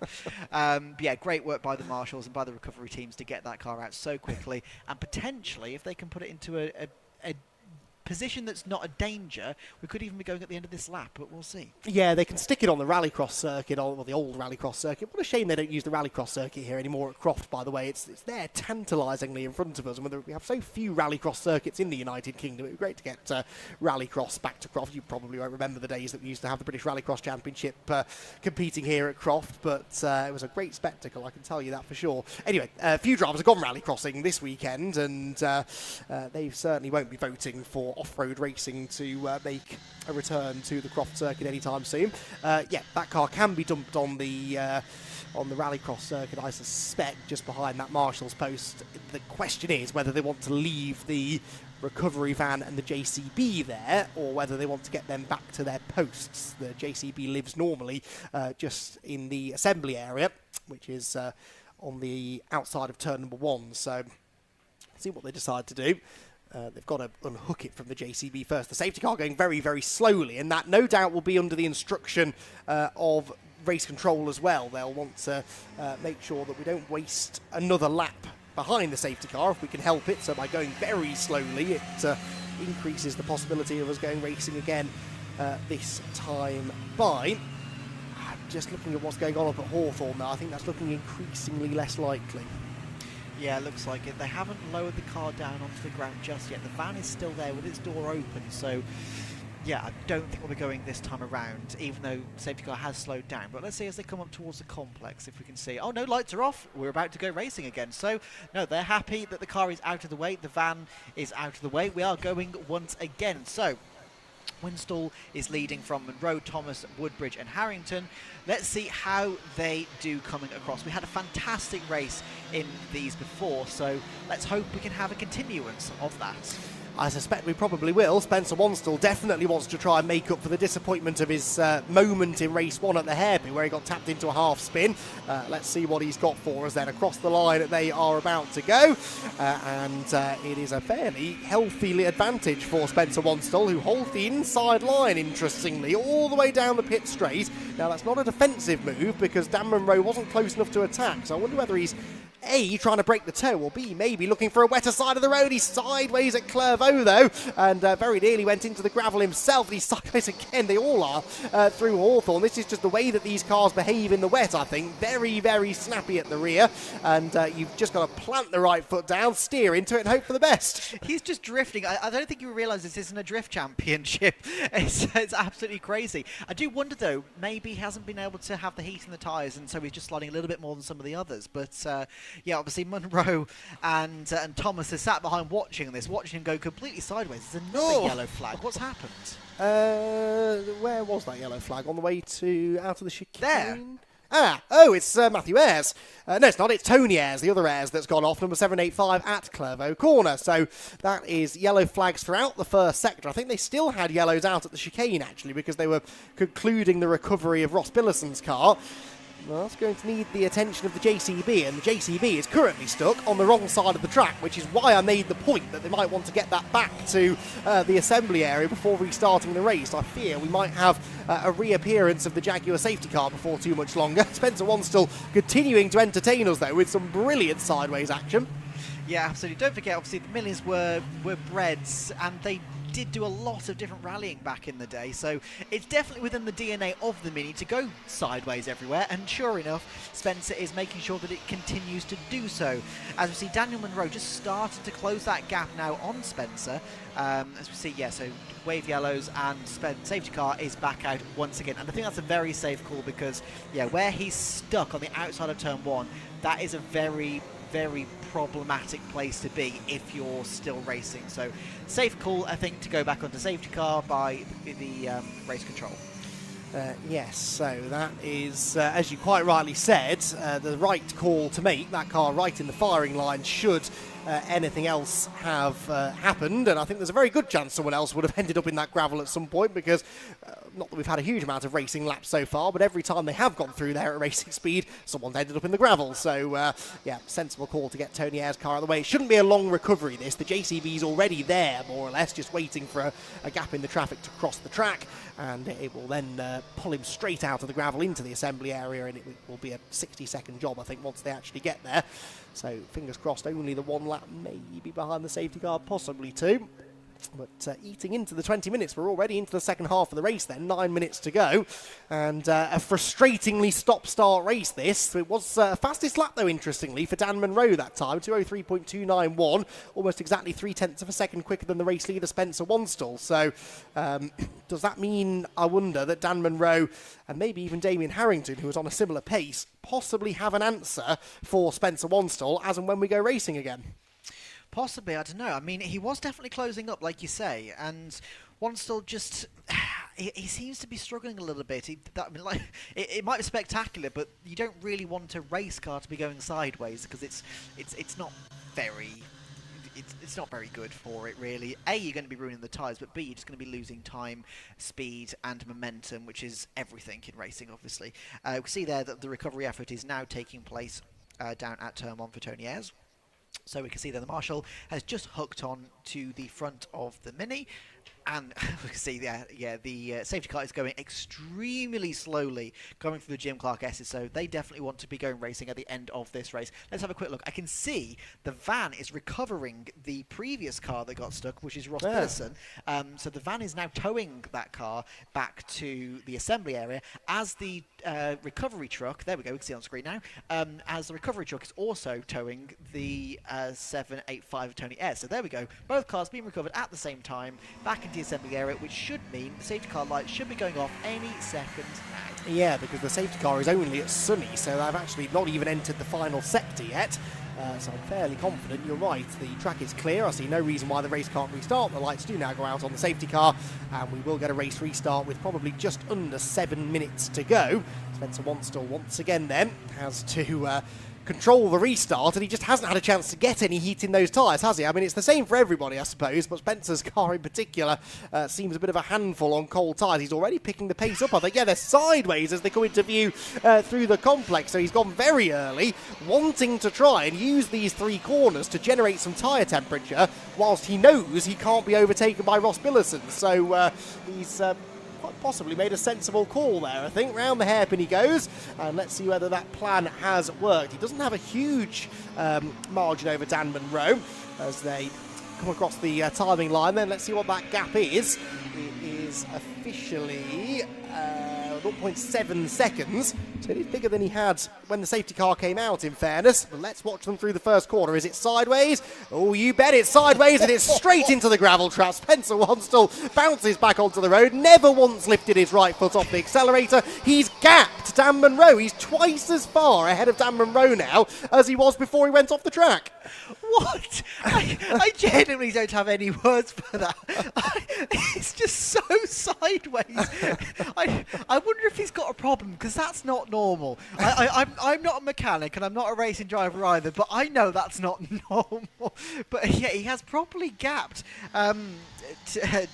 Daniel Munro in the number 73, not in the 73, sorry, in the 41 behind him, and almost Munro is kind of falling into the clutches now of Darren Thomas a bit further behind, so I wouldn't be surprised if we could see them slightly catching up again. Somebody else is off at Tower as well. I can't quite see who that is. Oh, and the smoke coming from another car. Davis. Oh dear. Graham Davis. Oh, don't go too far forward. There's a ditch there just before you end up in that field. He's negotiated that. There was another car with smoke billowing from the back of it, and they've got yellow flags again. Not another safety car, surely. I can see a yellow light flashing somewhere on the approach to the Jim Clark S's, I believe. There's a couple of cars going slowly towards that part of the racetrack, actually. Anyway, we'll try and piece that together if we can. The leaders are coming back into our view now. Yes, yellow flag at Barcroft, and Marshall's running to something as Spencer Wanstall nearly gives them something else to run for. Running out of the way, I suspect, as he comes sideways towards them on the run through the complex. Dan Munro, though, is right back with him, so that big gap that Spencer Wanstall pulled out at the beginning of the lap by going off the road is now no more, really, as they come across the line this time. That's why we've got a car that is off. George Welch, yes, 722 up at Barcroft. I'm not sure whether he's pulled off or gone off there. Hard to tell, wasn't it? I think George's car was the one that was smoking. Okay. I think so. It looked like the same colour, as you can see again. They kept it on the road that time. I don't know what you're getting all excited about, Kieran. I mean, don't get me wrong, it's great entertainment, it's fantastic. I just hear the Tokyo Drift music in my ears, it's constantly going at the moment. But this is not exactly helpful for his race as Dan Munro is starting to catch up. It was 0.7 of a second across the line last time around. He then gapped him through Hawthorne by going magnificently offline. But now it's under half a second between these two leaders, as actually Munro started to pull away from Darren Thomas in third place. So yeah, Munro arguably looking the strongest of the top three at this point in the race. Indeed so. In the 7Ss, by the way, Matthew Ayres leads, Oliver Burkitt second, and third place for Joel Wren, who, remember, was the man disqualified from the previous race for ignoring black and orange flags. That was a moment you can't really ignore from Spencer Wanstall. I genuinely just believe that's the way he likes to drive the car in the wet. I don't think you've got much say in the matter, really. That's just how these cars handle. He is backing it into the turns and full-on drifting through the corners, but it is the fastest way to drive a Mini through the turns, because the alternative is, okay, how do I stop it sliding? Well, I go into the corner a bit slower, but it's all about momentum in these cars. They don't have a huge amount of power. It's all about keeping that mid-corner speed as high as possible, and Dan Munro says, anything you can do, I can do better, and arrives into our sight behind the commentary box completely sideways at the complex. But that is genuinely the fastest way to do it. There's a reason that these two drivers are quite comfortably the fastest on track, because they are not afraid to get the thing sideways and keep their right foot down as much as possible. It just seems slightly counterproductive, though. But, I mean, to be fair, though, Munro seems to be a lot smoother than Spencer Wanstall. So, yeah, they've obviously got similar but different driving styles. But we can see here that actually Wanstall in that last lap has gained a bit as he goes slightly off, or nearly off the track. But he's fighting so hard to keep that thing under control. I genuinely hope he gets into the top 3, because then I can have a chat with him and ask, what? Is that the driving style, or is that an issue with the car? Because don't get me wrong, it's spectacular and I'm absolutely loving it, but it's I've just got so many questions about it. But up to Tower we come again for the 8th time this is, and we're having a quick look at this is the leader of the 7Ss, I believe it's Matthew Ayres, currently quite safe, I think, in first place. Is it Oliver Burkett behind him? Well, it is, but 2-3 places behind him, because Matthew Ayres is 4th overall in the 7S. Now, the wet is a bit of a leveller, I think, for the slightly less powerful 7S cars. It's not as much of a detriment in these conditions as Spencer Wanstall again arrives sideways through the Jim Clark S. He's just casually sideways at the fastest part of the circuit. Not quite as sideways as Dan Munro, who's lost it completely. Dan Munro onto the grass. He bounces through the grassy area on the inside at Sunny and will bounce back onto the road.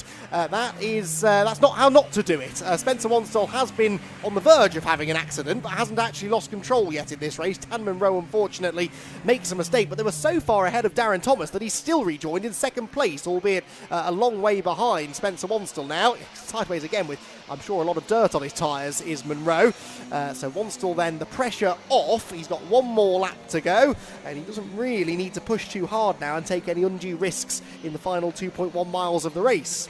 No, definitely not. I mean, it does look like that Spencer Wanstall has actually calmed down as we go on to the final lap of the race now. The final lap board is being shown to these leaders as we have a quick look back at some of the Mini 7Ss. There we go. There is the last lap board being shown to the drivers.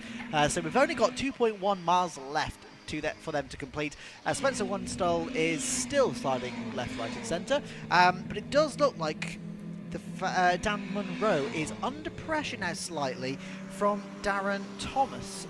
So it'll be interesting to see if he can keep ahead. Obviously, he's had the pace so far already in this race, but they are very, very close. So let's see if Darren Thomas can do anything about that number 41 right in front of him. Yeah, well, he's close enough to get a slipstream down the back straight, isn't he? Let's see if he fancies a go into Tower Corner. He's looking to the inside, but that's not really how you overtake, is it, in these greasy conditions? And it is properly greasy now. I think that's the other reason why they're sliding around so much. There's not enough standing water for it to be a properly wet track, and it's certainly not dried out yet. So really slippery conditions for the drivers. They have, for the most part, done a brilliant job of managing those conditions. I think Spencer Wanstall's feeling pretty good out in front. His previous lap was the fastest of the race, a 1:57.4, which was about 2 or 3 seconds quicker than anyone else managed on that previous tour. Dan Munro manages to keep it pointing in the right direction this time through Barcroft, and it's not often that you can have a complete sideways off at Barcroft and a lap later still be on course to finish 2nd in the race. So Dan Munro, I think, if he's caught his breath after that moment, will be definitely an interesting one to chat to post-race. Spencer Wanstall, though, heads through the final couple of corners. We'll have to negotiate one of the slower 7Ss, which is struggling in these conditions. 787, that is, Holly King. And Spencer Wanstall heads for the final corner, tips into the final hairpin, and is now on course to claim a much-needed race victory after a disappointment in race 1 earlier on today. Spencer Wanstall now comes out of the final turn, sees the checkered flag, and will claim victory in the 2nd Goodyear Mini Challenge Mini 7 class race of the weekend. Victory for Wanstall. 2nd position goes to Dan Munro, and 3rd place for Darren Thomas, who was the only one of those 3 who I don't think nearly had a seismic accident at any point in that race.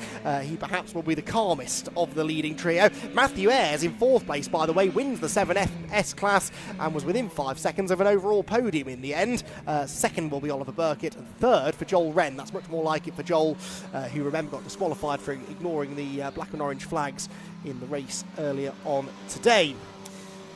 So, again, lots to get excited about during that race, and lots to talk about after the race as well. Kieran's going to be heading downstairs momentarily to do just that. We've only got 3 races left now this weekend, disappointingly. Sunday, considering how many races we had to get through, has absolutely flown by. The Nankang Tyre BMW SuperCup will be up next, then the Kent Models Mazda MX-5 Championship will have their third and final race, followed by the third race for the Nankang Tyre CityCar Cup Championship. So 3 races still to go, and good to see a fair number of you sticking it out, braving the weather, and sticking around, I hope, till the end of the day, because I can assure you these last 3 races are all going to be very, very exciting. And I think there's half a chance, you know, that this track might dry out before the end of the day. The skies are brightening slightly off in the distance. It's not currently raining, and I don't think it's that cold out there. Warm ambient temperatures still, so fingers crossed the track will start to get drier and drier over the next couple of races.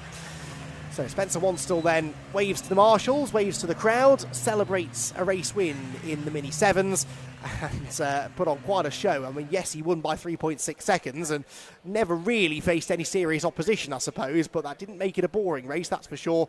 He made sure of that with some of those sideways antics. He wins then from Dan Munro in second and Darren Thomas third. Matthew Ayres in fourth is your 7S class winner, ahead of Damien Harrington and Glenn Woodbridge. Oliver Burkitt, Joel Wren, Callum Perfect, Patrick McCarthy completes the top 10, ahead of Bertie Woolard and Daniel Balster in 12th position.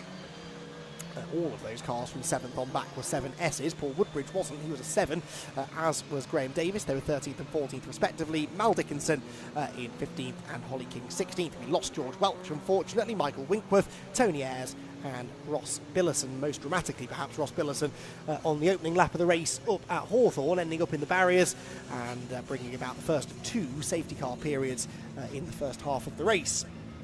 So cars then trundle into the pit lane, and the Minis done for the day. Now, I said that they've got 4 races still to go. They've got 2 races at Castle Combe, actually only in a couple of weeks' time, the 20th of September, and then it all finishes at Silverstone on the 11th of October. That, I believe, is part of the finals weekend for the Brscc as well, I reckon, which is... yes, there we go, 11th and 12th of October, Silverstone finals weekend, which is going to be at Silverstone on the international circuit. That will be Mazda MX-5 championships, all 3 of them, the MG Cockshoot Cup, Nankang Tyre CityCar Cup, the Miglias in the 7s, and the Nankang Tyre BMW SuperCup. So most of the championships you've seen racing this weekend, concluding at Silverstone that weekend, they'll be joined by the Demon Tweaks Audi TTs and the modified Ford series as well. Right, interview time with Kieran then. He's got our Mini 7 podium finishers down in the pit lane.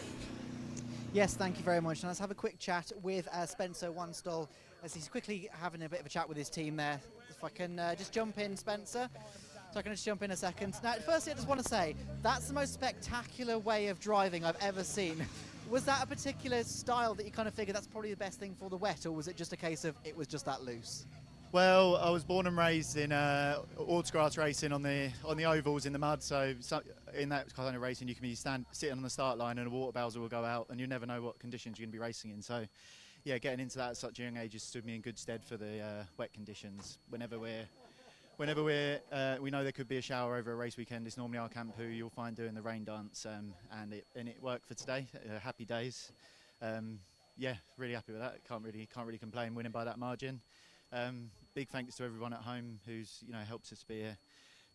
Mini Spares, Justin, Gavin, Dave, and all the boys there. Couldn't be here without them.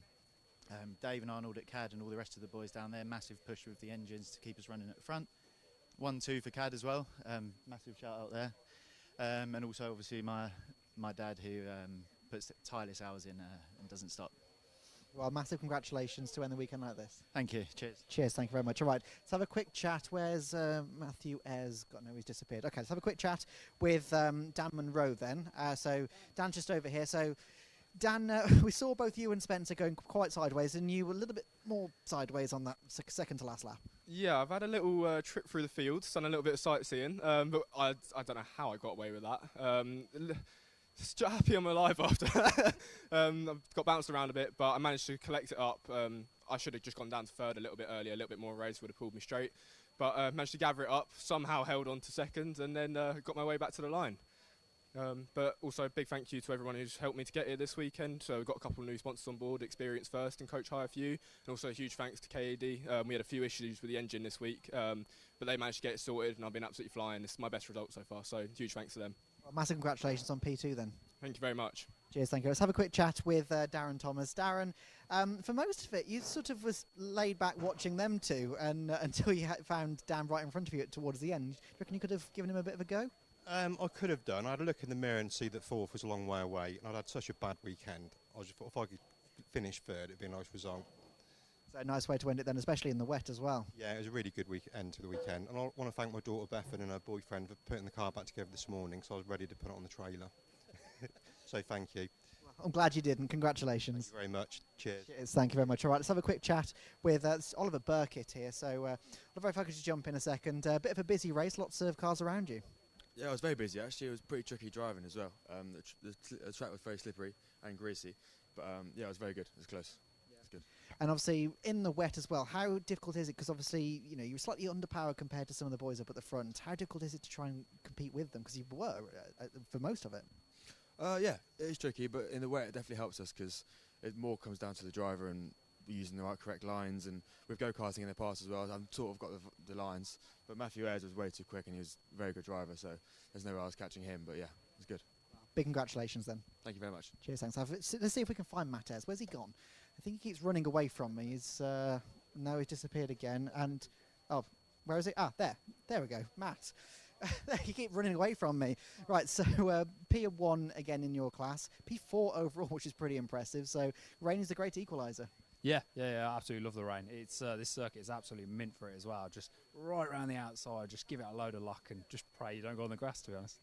And obviously it's a pretty drying track out there as well. So how difficult was it to try and find the grip, or did you just kind of find it quite easy? You just chuck it in and go, oh, is there a dry patch? Oh, I've got it, and then just pray you went round. So it was a lot of good fun, a lot of backing the arse into it, and so it's great. All right, well, big congratulations then. All right, thank you very much. Cheers, thank you very much. All right, I'm being told to wrap up now. So then we've got cars out on the circuit. Yes, it is the BMW SuperCup coming up next.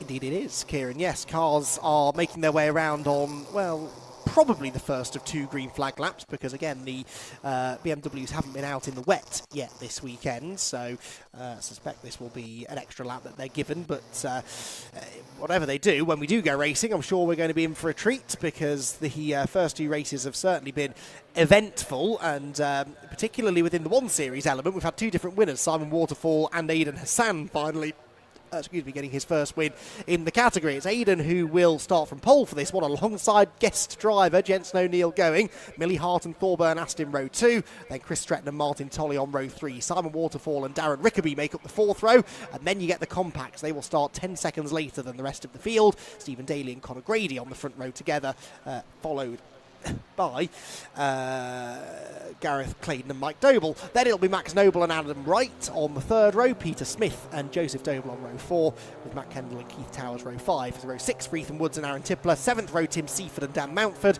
with Alex Corkwell and Paul Mousel on the next row of the grid. And then we'll have a couple more, I think, won't we? After that, yes, we'll have Martin Corkwell and JB Ross, and Richard Sutherland hopefully will have those 3 out. But remember, we did have, particularly for Alex Corkwell, I seem to remember some issues with a tyre stack. We've got problems as well for Keith Towers. Keith Towers has pulled over on the shortcut between Tower and the hairpin. He's climbing out of the car. There's a surface flag out as well, although that's at the hairpin, so that appears to be unrelated. As they do indeed now go through onto a second formation lap. But Keith Towers then, unfortunately, not going to be taking part in this one. That's a great shame. And Alex Corkwell, well, I mentioned that his car had some damage done to it after a meeting with a tyre stack earlier on this afternoon. It's now stopped on track. Where was that? On the back straight, I believe. Yes, directly opposite from our commentary position. We've got that car stopping as well. So a couple of the walking wounded. Well, actually, I'm not sure what the issue is for Keith Towers. He's had a pretty clean weekend so far. But obviously, something not quite right with the car. He's going no further. So we've lost 2 of the compacts before we even get going. And I wonder whether this might delay the start ever so slightly.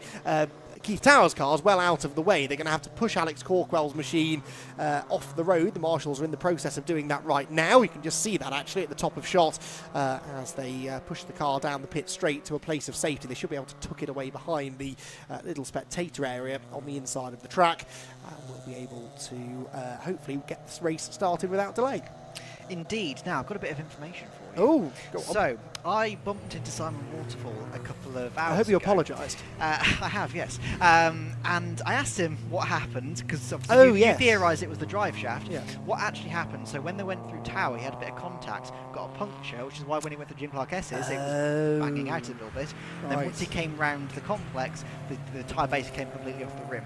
So he basically had no drive coming out of the Right. hairpin. So yes, he had a bit of a puncture earlier, so not too bad of an issue to get resolved. So he's now rejoins the race in 7th place for the SuperCup. So should see him, I'd imagine, make his way through the field.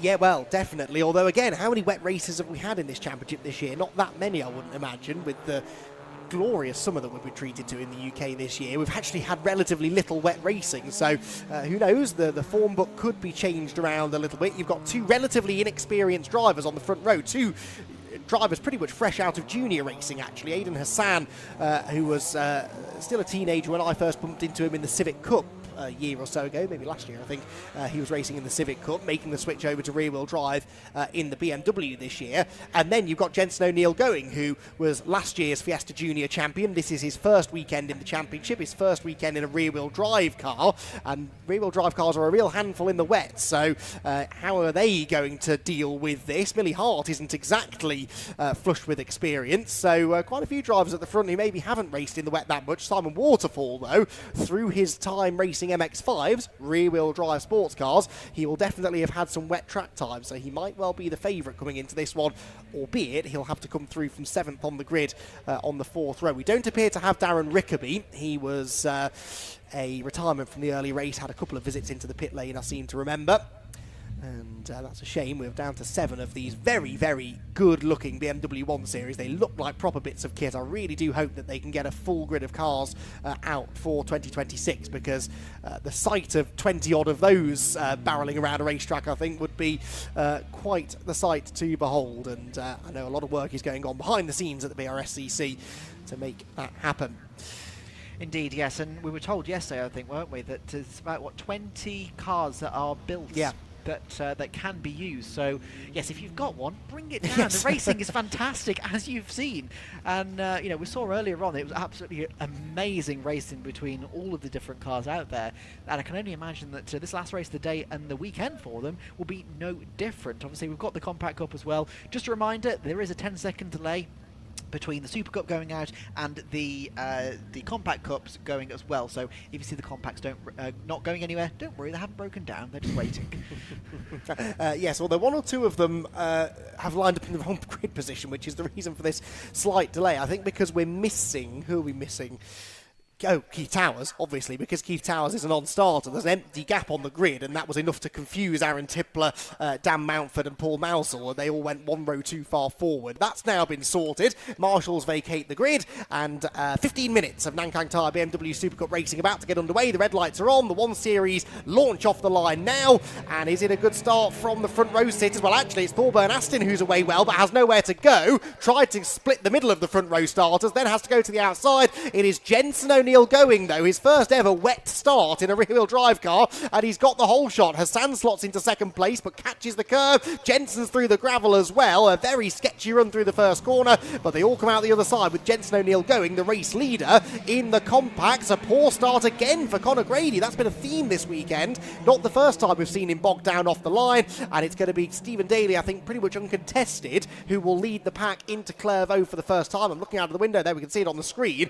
Gareth Claydon goes 2nd, and Conor Grady left to try and fend off Mike Doble for 3rd. They're side by side as they round Hawthorne. Grady clambers up the curb and drifts out a little bit wide. Doble, though, with the wide line, has the grip, has the traction, and has 3rd place. Absolutely. We've seen it time and time again today, as since the race come out. Oh, we've got somebody off. Is that Doble? Well, and behind, Pete Smith's had a spin and is right in the middle of the road. They miraculously have missed him. I don't quite know how they've missed him, but they have all avoided him. That was a scary moment, with Pete Smith having a full 360 rotation right in front of half the field. Yes, absolutely, indeed. You don't want to be spinning out in front of all the different cars, but thankfully all the drivers reacted brilliantly and they managed to get out of it perfectly. So far, barring that one spin, it's been a fairly clean start and fantastic from Dennis O'Neill going. First wet start. Yes, he went slightly into the gravel, but he's currently leading in that class. Well, I say that, never mind.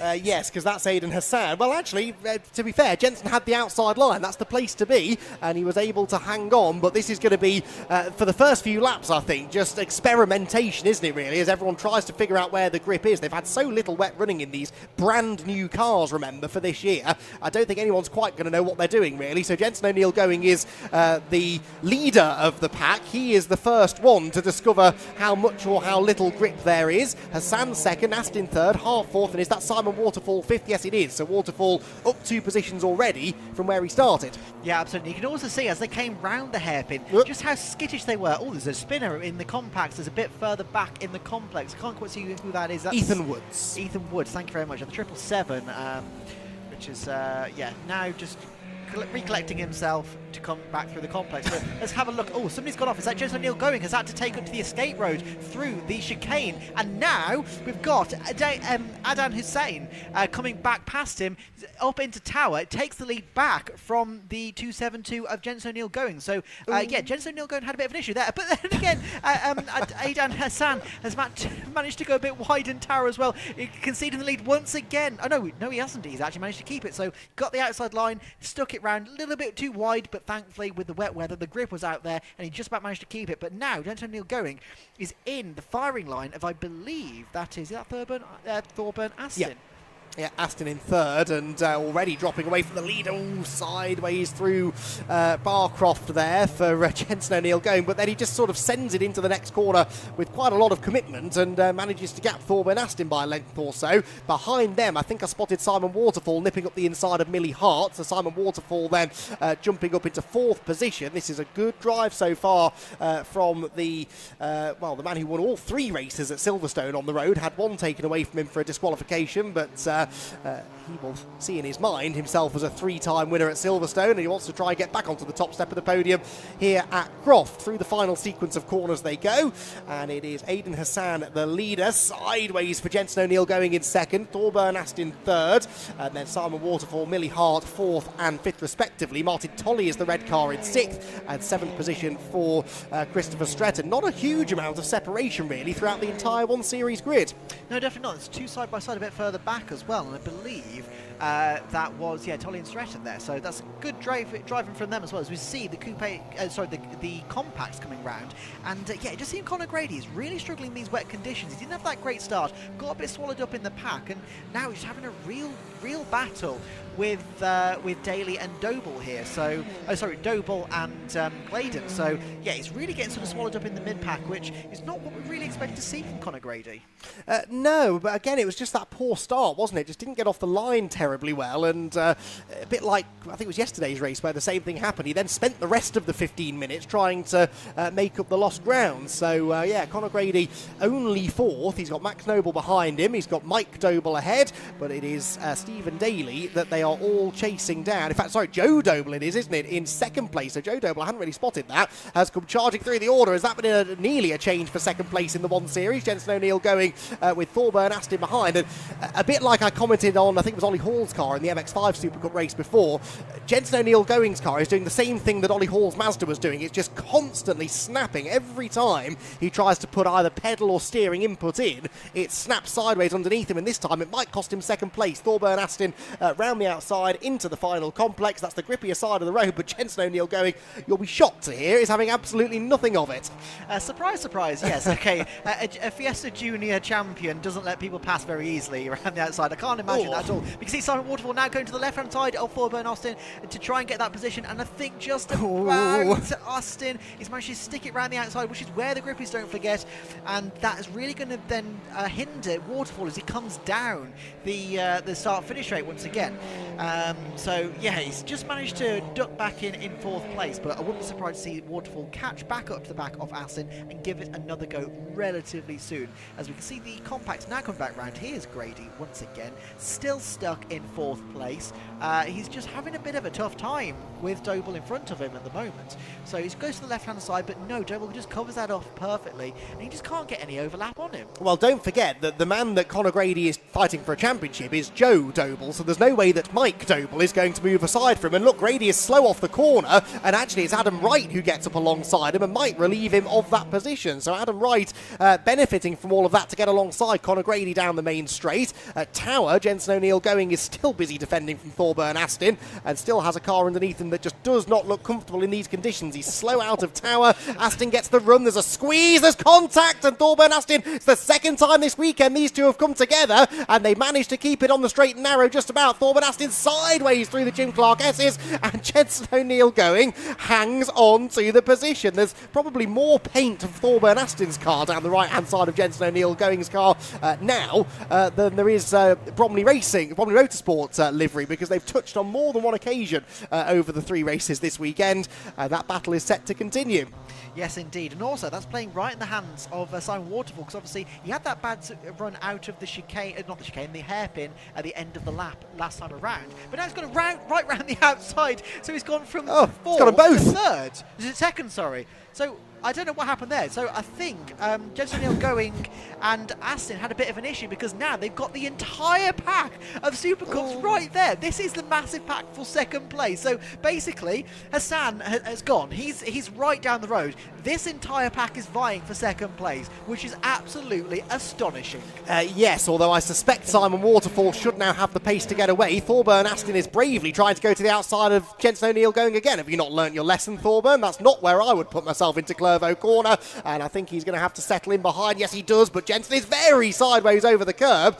Gathers hit together, and there was nowhere really for Aston to go. Now he's got the inside line, though, through Hawthorne, nips through, and Jensen O'Neill Going in the end. Nothing he could do about that. Quite slow through the turn then was Jensen. The back of the car just not underneath him, as you'd sort of expect, I suppose, for a driver so inexperienced with rear-wheel drive. These greasy conditions are proving to be a challenge. They head down towards Tower Corner.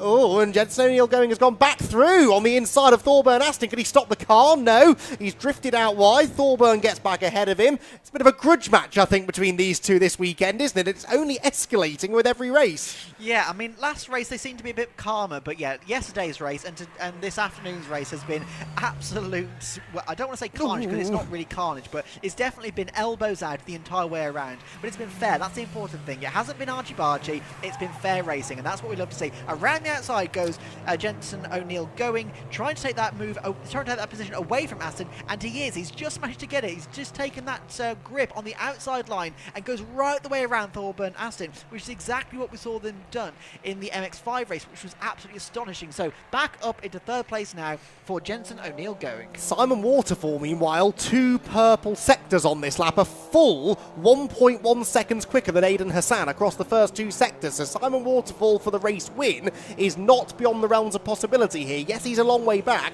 but that gap I think is going to start coming down quite rapidly. It's side by side meanwhile for 4th. Thorburn Aston has who's that round the outside? That's Christopher Stretton. We haven't really seen Christopher Stretton all weekend. Another of the Bromley Motorsport prepared cars. So Thorburn Aston, the meat in the Bromley sandwich at the moment. He's got a Bromley car ahead, a Bromley car behind, and he just can't get away from them, and still can't get past Jensen O'Neill Going on the run into Clervaux. Right, lap time comparison. Look at this. A 53.0 for Aidan Hassan, a 50.1 for Simon Waterfall, 2.9 seconds gained. At that rate, Kieran, he'll be with him within 2 laps. Yeah, 100%. They're 5, well, not even 5, yeah, 5.1 seconds so far between Hassan and Waterfall. So, yeah, give it 2 and a bit laps and they should be together, I'd imagine. So, very, very close towards the end of the race. He's left it a bit late, but yeah, Simon Waterfall is really proving that since the mid sort of point of the season, he's just found something that he just works with himself and that car together. Whether it be in the dry, whether it be in the wet, he just has that pace. And the fact that he is, yeah, 2 seconds a lap faster than anybody else on track. Put it this way, he's 2 seconds faster than Hassan, yes, but he's 3 seconds faster than O'Neill Going, Aston, Stretton, 4 seconds faster than Hart, Tolley and Daly.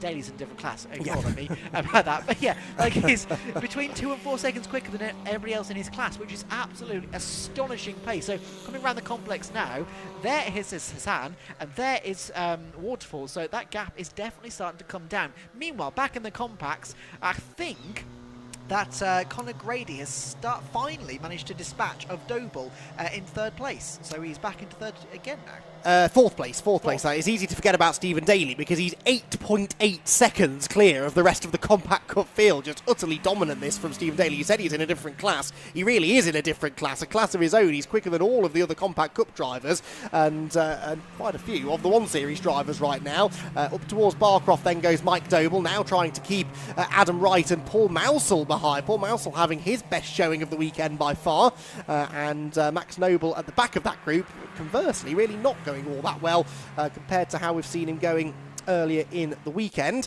Up towards the complex they go. Oh, this is Thorburn Aston up the inside of Jensen O'Neill going. There was another tap between them then at Hawthorne, and it opens the door for Christopher Stretton, who might get past both of them. I think he will. Chris Stretton up the inside of the pair of them. Aston cuts the chicane and will have to give that position away. Stretton, though, is then slow off the corner, and Jensen O'Neill going gets alongside him. So, well, this is an interesting one for Thorburn Aston because he definitely gained an advantage by cutting the corner there, and I suspect maybe there's going to be a little bit of a conversation about that. There might be a conversation about what's going on towards turn 1 as well. Gareth Claydon and Conor Grady, championship rivals, remember, in the Compact Cup, leaning on each other into the first corner, and Conor Grady trying to go around the outside and watching this out of the window. Hasn't been able to do it yet, but that is a battle. There it is on screen. Well worth watching. Yeah, definitely. They go side by side, and yeah, as always, the grip is on the outside of the track there. You can see that is it Stephen Daly? He's just so far up the road. So yeah, Conor is still in third place, stuck behind the number 65 of Mike Doble. Is that right? No, it's Gareth Claydon. It's Gareth Claydon, sorry. Yeah. Do apologise. So number 46 of Gareth Claydon there. So he just cannot dispatch of that car in front of him. But yeah, I mean, Stephen Daly, it's been a masterclass from him. 2 wins from 2 races so far, and it's looking like very clearly his third win from the third race as well. Meanwhile, back in the Super Cups, they're going side by side with Christopher Stretton and I believe is that Thorburn Aston? Jensen O'Neill going. Jensen O'Neill is that? Yes, it is, who's dropped away now from Thorburn Aston, who never did give back the time that he gained by cutting the chicane. So that's going to be a bone of contention, I think, after this race, that is for sure. A race that disappointed. Oh, sideways, that's Martin Corkwell right in front of that 1 Series pack, which delayed Thorburn Aston, who was finally getting away from Jensen O'Neill going. He had to hit the brakes, and now Jensen's right back with him again. Oh, good, thinks Thorburn Aston, as they head down towards Jensen's favourite overtaking point at Tower. This, though, has trouble written all over it as well. Gareth Claydon defending like his life depends on it from Conor Grady, who has 2 wheels in the dirt but keeps on coming. That's the inside line for the hairpin. Tries to stand his ground, but Gareth Claydon chops across in front of him. There's a big shunt as they all concertina together, and Conor Grady sort of gets shoved alongside Gareth Claydon as they came off the corner. So Claydon now once again alongside Conor Grady across the start-finish line as they were a lap ago. There is Stephen Daly. He's so far ahead. He's almost a third of a lap clear of that battle as Jensen O'Neill is back ahead of Thorburn Aston. I wonder if he slowed down to give that position back, though, because he was quite a distance ahead of Jensen O'Neill going. So either he's made a mistake or he's deliberately given that position back, which probably is the best thing to do. We've seen people get taken positions away. Even yesterday, get the win taken away. Side by side, sorry, in the compacts as they go through the chicane. I have to take the shortcut as well. But yeah, there's just so much going on. As there we go, This is the last lap. Yes. Oh, it is. Yes. This is the last lap. The checkered flag is waiting, and Hassan is going to do it. Simon Waterfall nearly throws it away out of the final turn. Another lap, he'd have had it, but the checkered flag awaits and waves for Aidan Hassan after a thrilling last lap shootout between himself and Simon Waterfall. We didn't get a chance to see it because there was so much going on in that race. It didn't matter where you looked, there was a battle. Speaking of, here comes Jensen O'Neill going, who's ahead of Thorburn Aston, and comes home in third position with Aston fourth and Chris Stretton fifth. I take your point about Thorburn Aston potentially slowing down, but remember it was Chris Stretton he was side by side with at the time, not Jensen O'Neill going, so he still finished ahead of Stretton, who comes home in fifth. Right, back to the compacts then. Stephen Daly's going to win. That's sort of a foregone conclusion, isn't it, really? He's so much faster than everybody else this weekend, and in the wet that's been exaggerated, really. Joe Doble, though, a brilliant drive to get through into second. This is the battle for third position, and Gareth Claydon is sideways. Paul Mousel up the inside. Conor Grady's there as well. It's a massive scrum heading into the compacts. complex for the final time, and Paul Mousel might do it. His exhaust is hanging off as he got to the inside into the hair, but he's done it. Paul Mousel goes through, no, and then overshoots the corner, no, and it's going to be Max Noble that gets up the inside of the lot of them. Max Noble will finish third, and Paul Mousel bounces through the grass with a car that is falling apart around him. That was so close to third position for Paul, and he's not going to end up getting on the podium. He's nowhere near the podium in the end after what was an all-out brawl on the final lap of the Compact Cup race. That was astonishing stuff. Daly the winner, Joe Doble second, and Max Noble nips up into third position.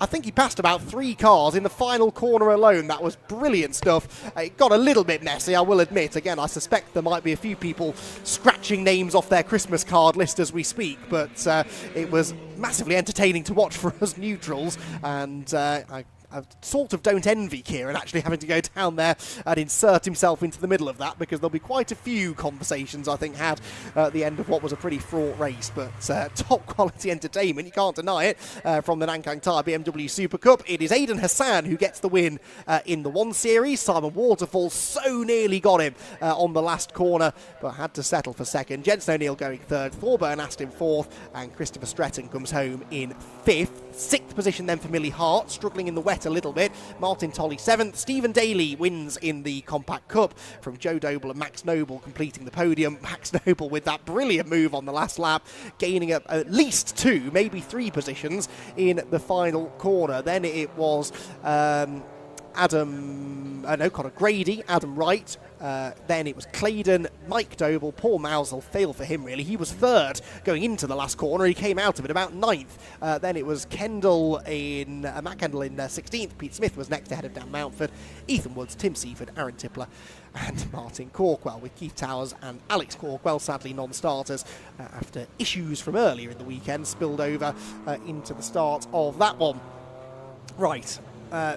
Kieran Mogg is getting his ringside seat down in the podium area, and it's often the case that races that we as commentators really enjoy are the ones that the drivers don't particularly enjoy. That may well be one of those. It was really challenging conditions. They won't have particularly enjoyed that, and it did get a bit physical at times. The sun, though, is now shining to further support my theory that the track is going to keep on drying over the final few races of the day, and the temperature noticeably climbs with it as well. So those spectators who are sticking around to the end of the day hopefully going to be treated to some late afternoon sunshine to take us to the conclusion of the day, which is only 2 races away. 2 more races to go here from Croft. The Kent Model Mazda MX-5 Championship, Mark 1 Championship is next, and we'll see whether Ali Bray can keep this astonishing run of race victories going. And then the Nankang Tyre CityCar Cup will conclude our weekend's racing. Right, Kieran ready to go.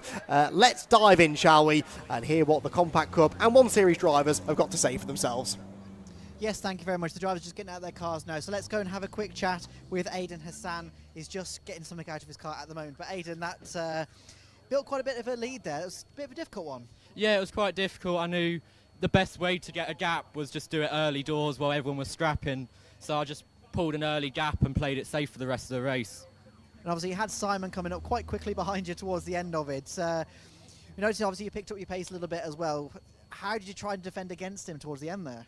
It was just a case of keeping the car in the places he'd go for instance, last corner, just keeping it tighter just so he can't get that lunge on me. And it was just easy work, to be fair. Just keep it clean and make sure you get there across the line first. And obviously double race win for this weekend. Congratulations. Thank you. Cheers, thank you. Let's have a quick chat with Simon Wardfall. Simon, you had to do a bit of almost a last to first challenge in that one, and my God, once you had some clean air, you absolutely went for it. I think at one point you were 3 seconds a lap quicker than anybody else. I don't like the rain. You could have fooled me. Last time I was in the rain here, as I said yesterday, I was in the barriers at Clairvaux. So, yeah, just unbelievable. You know, obviously, bit of help to get around the outside and in the complex, but the car just felt absolutely planted, and yeah, absolutely. One more lap, I think, and we might have been there. But yeah. So very, very close anyway. Well, congratulations. That was a fantastic drive. Really well done. Hi, Olivia. Cheers, thank you. Right, let's have a quick chat with Jensen and Neil going. Jensen, that was a proper fantastic scrap out there. That was, for us, it was fantastic to watch.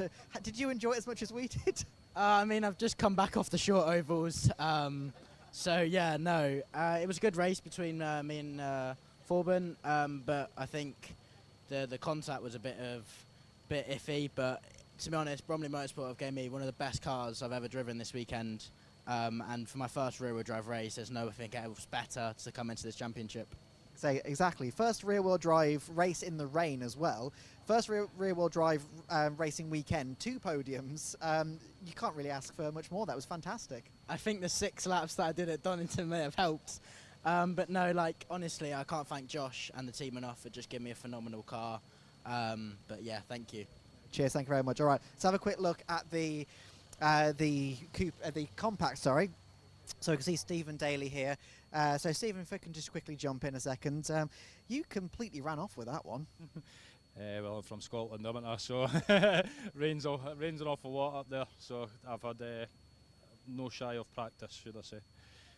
Yeah, absolutely. And obviously, you were starting to get quite close to some of the cups as well up at the front. But do you like the rain? I'm guessing you do. I don't wish it to rain, but I always kind of, when it does rain, ears turn up, and it's like, right, okay, we've got half a chance here. So tend to excel a bit in the rain. Well, massive congratulations again. Thank you very much. Cheers, thank you. Right, speak to Joe Doble. So, Joe, if I can just jump in a second. It was an almighty scrap for the compacts back there. How was it for you? Relatively calm, to be honest. I sort of got my position quick in second and just kept my head down. Didn't want to make any errors with the championship. It's been a tough weekend, but it's nice to come out second and take some points away from the other two. Could you see all the scrapping in your rearview mirror? Yeah, I was just hoping for a nice cloud and no one else to appear. I thought, apart from my old man, it would have been nice if he appeared, but it's always nice to see in your mirrors when you're in the clear and seeing it all unfold. You just like get your popcorn out and watch. No, absolutely. Well, massive congratulations on P2. Thank you. Cheers, thank you very much. All right, let's speak to Max Noble as well. Max, if I can just grab you over here a second. Right, firstly, that last corner, whatever the hell happened there, that was amazing. Yeah, it was a classic compact cup race, I think, just absolute carnage from start to finish. Yeah, quite a bit of contact, but I think it was from literally everyone in that pack of 5 or 6, and I was kind of at the back of it for most of it, but you kind of knew something was going to happen. Yeah, a few drivers up front, obviously it got a bit messy, and just picked the piece up. I think a few people were locked up on the wet going into that final corner, and I just dived up the inside, but yeah, it's a classic compact cup race. It's a reason why everyone loves to watch it and we like to drive it, so yeah, good race. Did you expect to be on the podium at the end? No, not at all after the day I've had. I had my first couple of podiums here last year and I came here with high hopes. I had a rubbish qualifying. It's not been the first 2 races I wanted, so no, I wasn't expecting it, but I like the wet. It mixes it up, it levels it all out a bit, so yeah, I thought we'd have a chance, and the start of the race I thought there was no chance, and then compact cup, innit? So that's how it finished. Absolutely. Well, congratulations on a fantastic way to end the weekend. Brilliant. Thank you very much. Cheers, thank you. All right, so that's the BMWs done for the weekend. We have 2 more races still left today, so don't go anywhere. Andy, back to you. Definitely echo Kieran Mogg's sentiments. Do not go anywhere. 2 more races to go, and both of them, I think, are going to be massively entertaining. It's the Kent Models Mazda MX-5 Championship up next, which is for the older spec Mark 1 Mazdas. And, well, if you do stick around to watch this race, which I certainly recommend, then you're going to see another little piece of history made, potentially, as Ali Bray tries to continue on this unbroken streak of race wins. He's won every race this season so far, which even coming into this weekend was 18 wins, I believe. Well, he's notched another 2 up now over the course of the weekend. Didn't win on the road yesterday, Steve Foden did, but was given a post-race penalty for cutting the chicane on lap 1, which dropped him back behind Ali Bray. And a bit of a shame, really, for Steve, because there were some fairly emotional scenes down in the pit lane as he celebrated that race win. And unfortunately had it taken away from him afterwards. He said he felt like he was still the moral winner, but unfortunately the result sheet will not back that up, and it will show that Ali Bray notched another 2 race victories up, and well, another race victory yesterday, another one this morning, which was in slightly, I'm not going to say easier fashion. I mean, he won by an enormous tenth and a half at the checkered flag, but it was a brilliant fight between Ali, Neil Chisnell and Steve Foden in particular at the front of the field. At times it felt like Ali was sort of toying with them because he'd hit the front and then all of a sudden Neil Chisnell would make an absolutely outrageous move around the outside, get the lead back, and Ali would have to do it all over again. Not sure whether there was an issue with Ali's car or whether he was just having a bit of fun, but we certainly had a lot of fun watching him.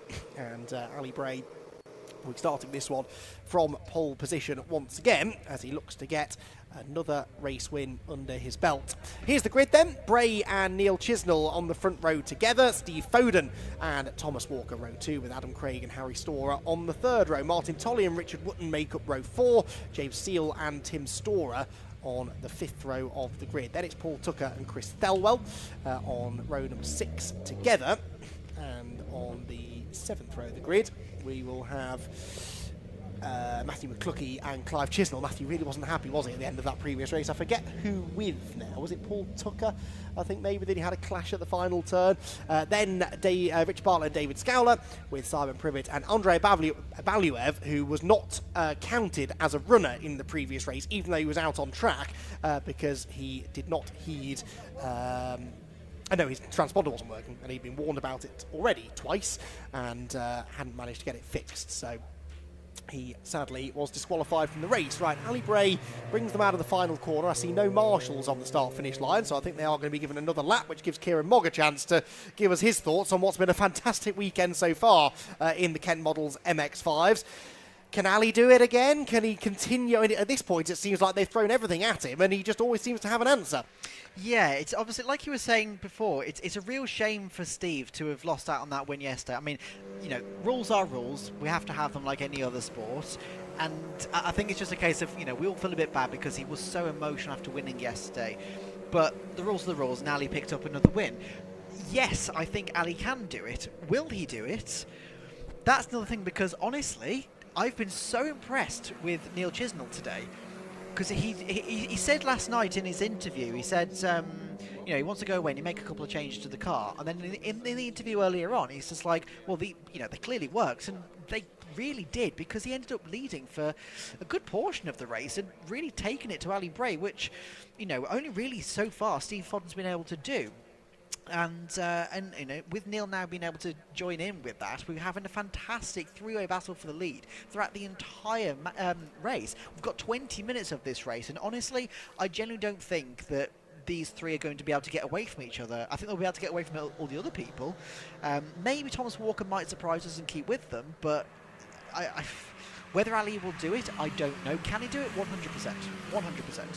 But I also think that Steve and Neil have also got a really good chance as well. So let's just see. I mean, what's the point in kind of knowing what's going to happen? we want to find out the good old-fashioned way by watching it, and that's what I'm particularly looking forward to do. So they're coming around the final corner now towards the grid, and I can see they're just starting to slow down. Yeah, so the marshals are pointing them towards their grid slots.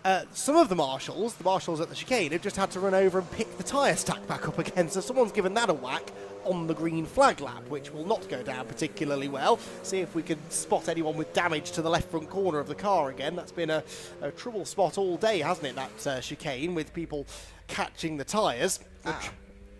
Well, yes, I had just spotted that. That's Thomas Walker, isn't it, but is that fresh damage, or is that damage from... I'm looking at number 17 here. Oh, in front of us, the pucker. Ah, right, okay. Yeah, that's it's got some tyre marks on the front bumper. Right, okay. This is a Mazda MX-5 Championship car, though, remember. It will have tyre marks on most corners at the end of the weekend. That's why I'm trying to decipher whether anyone's carrying any new damage or whether it's just witness marks from previous races. Anyway, no one's peeled into the pit lane. That's the good thing. So if anyone is carrying some damage, they don't appear to have anything too significant. I mean, there's even a big scuff mark down the side of David Scowler's number 66 car, so could be any of them, quite frankly, but they're all taking up the grid positions for the start, including Andrei Baluev, hopefully with a functioning transponder this time from the back of the grid. No, we do have Simon Privet. We are missing someone, though, from the back of the field. It might be Richard Bartlett, possibly. I don't see the 78 car on the back, so Richard Bartlett, I think, a non-starter, but everyone else is ready to go. And Ali Bray looks for win number 20 on the season. That's just an incredible number, isn't it? Can he do it? We'll find out in 20 minutes' time. The lights go out pretty quickly, and Neil Chisnell looks for a good start from the outside of row number 1. Is he going to get in front into turn 1? That outside line's been the better place, hasn't it? And yes, he's cleared Ali Bray before turn 1. So Neil Chisnell then gets the early advantage. Bray slots into second position. Foden with a big twitch in third. And fourth position, I don't think is Thomas Walker anymore. Who is that that's come through into fourth? Harry Storer into fourth position, having started sixth on the grid. Ali Bray has a nibble at Neil Chisnell into the chicane, but decides, you know what, I've got 20 minutes to try and make this move. I don't need to take a big risk on the opening lap. No, not at all, absolutely. And you also saw that Ali Bray, as soon as Neil Chisnell got in front, he went straight to the left-hand side to try and see if he could get something. Speaking of going to the left-hand side, he's now side-by-side going into Tower, and obviously that's where the grip is. He goes right round the outside of Neil Chisnell to take the lead back once again. But now Steve Foden is getting involved, going to the right-hand side of Neil Chisnell, going towards the Jim Clark S's. So this, you don't really want to be going side-by-side towards this corner, but there we go. Steve Foden just jumps into second place now. So Neil Chisnell went from second to first to second to third. So interesting first lap already. And yes, like you say, we've got the number 17 of Harry Storer right behind, joining this pack of four right at the very front as well. Already Ali Bray starting to bring out a little bit of a gap between himself and Steve Foden as well. So we don't want to see that. We want to see him battling with them. So you slow down, Ali. Come on, get on with it. Well, I've got a feeling you might get your wish. Let's wait and see. Steve Foden will certainly have the target set on the back of car number 76 as it rounds the penultimate turn on the complex. And I reckon Foden in this final part of the lap maybe is just slowly starting to bridge the gap to the race leader. Big move there from, that was Thomas Walker, I think, launching up the inside of Adam Craig, and then running very wide over the exit curve and allowing Adam Craig back through again. So Adam Craig gets back ahead of car 21. You've got the number 3 of Richard Wootton in there as well. 3 predominantly black cars all arriving at Clervaux Corner together. I'll do my best to spot who comes out of that on top. I think it's going to be Wootton on the outside line, yes, who chops across in front, and I reckon it gained a place against Tom Walker there. Leaders then through. It was a 8.5 tenth of a second lead at the start of the lap, but Steve Foden some 8 tenths slower than Ali Bray that time by. He's still, though, I think, Kieran, just within slipstreaming range. Not close enough to attack, but certainly close enough to get some benefit through the high-speed sections. Yeah, I was just thinking he's probably stabilised the gap for now. He's actually closed a little bit towards Tower, I think. And if anything, Neil Chisnell is starting to drop away a little bit. So maybe Neil's just struggling in these wet weather conditions that we're having at the moment. But yeah, Ali Bray is he's not managing to get too much away from Steve Foden. And I'd imagine, you know, like what would happen with yesterday, and Steve obviously had a bit of an issue with his wheel towards the end of the race this morning.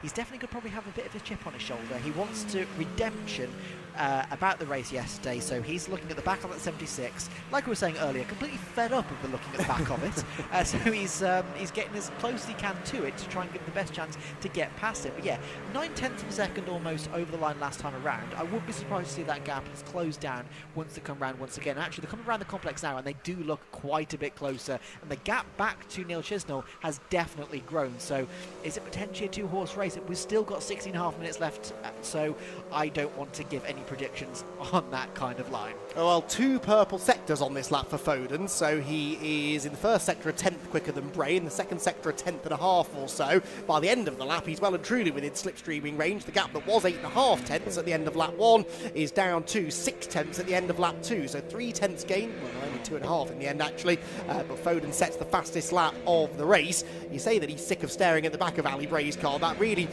truer words have never been said. He's finished second 13 times this year, Steve Foden, and of course every one of those times behind Ali Bray, and usually not far behind Ali Bray. It's been like this all year long. They've been basically inseparable on raw pace, and Steve Foden with those 13 second place finishes, a further 6 third place finishes. That's why there was that outpouring of emotion yesterday when he thought he'd won a race, because the frustration's just been building race by race by race, and if he ever can beat Ali Bray to a race win and get to keep it, I think he's going to be a very, very happy man indeed. Yeah, 100%. I mean, like you say, he was so emotional yesterday, and it's such a shame that he couldn't keep it. But what it does mean that is like it proved to him that he can do it, and that's a massive mental block that you can have when you finish behind someone that many times. You do probably start to question things. But now that he's actually beat him on track, yes, okay, he didn't get to keep it, but he's beaten him on track in a wheel-to-wheel battle. It's given him that confidence, that self-confidence to know that yes, I am able to do this. I am good enough to do this, and it does mean that we should be able to have a good battle between them once again. A bit further back though, we've got this little battle that's raging between, who is that? Is that Craig and Wootton? It is, although I think now in the other order. I think Wootton's ahead of Adam Craig now, potentially. Double check that when they come back into sight. They're both identically liveried cars, which has caught me out for many a year, I can tell you. Yes, that is Richard Wootton ahead of Adam Craig now, so Richard Wootton going well in the wet conditions. And he may even have the pace actually to go after Harry Storer and Neil Chisnell. You're right about Chisnell. He's not been as quick in this race as he has been in the past, and certainly the past two races. Steve Foden is, though. He was only half a tenth quicker than Ali Bray, but I really do get the feeling that they're both driving pretty much to the limit in this one. There's certainly no playing around. They are both going as fast as they possibly can, and Ali Bray not managing any situations this time. He's just going absolutely flat out and trying his best to shake off Steve Foden, which he's not been able to do. Yeah, 100%. And also, number 2, which is Matthew McCuckey, is also just come into the pit, so maybe an issue for him in the number 2 car. But yeah, I do agree with you. I do think Ali Bray and Steve Foden are definitely going completely flat out. Neil Chisnell, I don't feel he is. And actually, he's starting to be caught now by Harry Storer, so that's not what he wants to be seeing. He doesn't want anybody to be coming up into his rearview mirror as he sees Ali Bray and Steve Foden. There's no other way of putting it, completely disappear off into the distance, because the gap last time over the line was 4.1 seconds between him and Steve Foden. So yeah, quite a big gap now. So yeah, Neil, I think, is struggling in these drying conditions, so perhaps not suiting the setup that he found really worked for him this morning. But coming down the back end of the circuit up towards the complex now, the leaders are getting quite close. You see Steve is just starting to look for any kind of line that he can. Ali's just got his measure for the time being, come round to the final hairpin, and yet he doesn't even go to defend at the moment. He knows that Steve's just not quite close enough. He has a slightly wide line, finding the grip around that hairpin, down to the start-finish straight once again. And this time they actually look quite a bit close. Let's see how they are over the line. Last time around, they were just over half a second between them. This time, they go over. Let's wait for it, wait for it, wait for it. There we go. It's just under half a second, so it's only about half of a tenth of a gain, but it's something. And that means that Steve Foden is half a tenth closer to him. And actually, going around the first couple of corners, he looks like maybe if he gets a good exit out of Hawthorne through the chicane, maybe he could start to challenge up towards Tower. Big moment there coming out of the final corner. That's Paul Tucker, isn't it? Battling away with James Seal and a couple of other drivers as well as they made their way out of the final hairpin. Leaders are at Tower, or approaching Tower, and yeah, there's not quite close enough at the moment for Steve Foden, but he's starting to fill the mirrors a little bit more. Closes right in under braking, as indeed does Harry Storer against Neil Chisnell. Harry Storer for third place is becoming a real possibility in the near future as well. There, though, are the leaders heading up towards the left-right flick at the Jim Clark S's, and Ali Bray, when will he feel the need to start defending from Steve Foden then, I wonder? It's an important race, this, in the context of the championship as well, because we can't say that Ali Bray is going to be provisionally the champion because he has to enter and turn up at Silverstone, but I do think that if he finishes this race certainly ahead of Steve Foden, I don't think mathematically there's any chance that Steve can beat him at Silverstone as long as Ali Bray turns up and takes part in the event. So we can't actually crown a champion till Silverstone, but I do think this is the race in which, mathematically at least, it should now go the way of Ali Bray. He just needs to make sure he finishes the race. Will that be on his mind if Steve Foden comes a-knocking, or is he going to put up a fight because he wants to win race number 20 of the season? I mean, he absolutely does, but he's also got to think about the fact that it's better to finish in second than to not finish at all. And with how sort of how focused Steve Foden is in beating Ali Bray at the moment. And as I say that, they go side by side down into turn 1. Steve Foden on the inside of Ali Bray, but Ali Bray's got that grip on the outside, so he's just about keeping ahead, or using all of the track there. Literally, there wasn't even a millimetre left between his tyre and the gravel as they came around Hawthorne. Now we're going up to the chicane, and there's just a couple, maybe a car length or two in between them as they come through it, but that does mean that he will get the gain of the slipstream. The wind, I should point out, has slowed down significantly since earlier, so that slipstream down towards Tower won't be quite as powerful as we saw earlier on. But he's there, he's very close, but he just can't quite make the move. Ali Bray right on the outside gets a fantastic exit out of Tower. Steve Foden just can't quite make it. Speaking of, side by side for P3 as well, as we get Neil Chisnell and Harry Storer going side by side into Tower, but Neil Chisnell for the time being just manages to keep that position. On screen now is still the lead, and you can see they're so close. See Ali Bray, he's just the back of the car, he's just dancing around, he's trying to keep it in front of Steve Foden, but Steve Foden is just not braking. Neither is Ali Bray. Neither of them are putting a foot wrong at all. This is what we love to see, and you can definitely see they are going completely flat out. There is not even a millisecond left in either of their pace, which is fantastic. So into the complex we come once again. They are so close, nose to tail. You can see there that Ali Bray is just trying to get a slightly wide line. Steve Foden is just dancing around a little bit on the rear end. Ali Bray goes right to the middle of the track to try and defend his position, as Steve Foden is going to go around the outside, try and duck in, and try and get a switch over, but he can't quite make it. Down the start-finish straight for the 6th time. Yeah, so Steve Foden then within a car length now, and well within slipstreaming range. Is there a gap on the inside? There is. Ali Bray made no attempt to defend that, then leaves the door wide open for Steve Foden, and Foden is going through at turn 1. We're not seeing this on the pictures, but out of the window I can tell you we've got a new race leader. Steve Foden gets ahead of Ali Bray at the first corner. Now we see them as they turn into Hawthorne. It is Steve Foden ahead of Ali Bray, and Foden, well, now this will be telling, won't it? Does he get away from Ali Bray, or does Ali Bray immediately snap back at him? There's a bit of distance between the cars, in fairness, as they go out onto the back straight.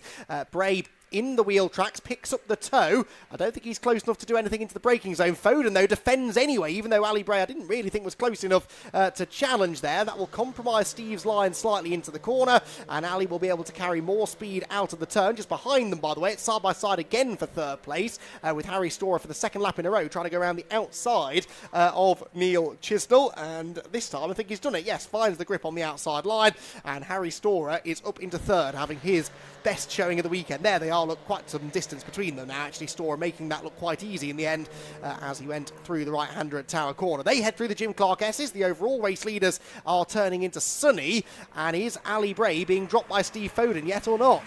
I think he is, yeah.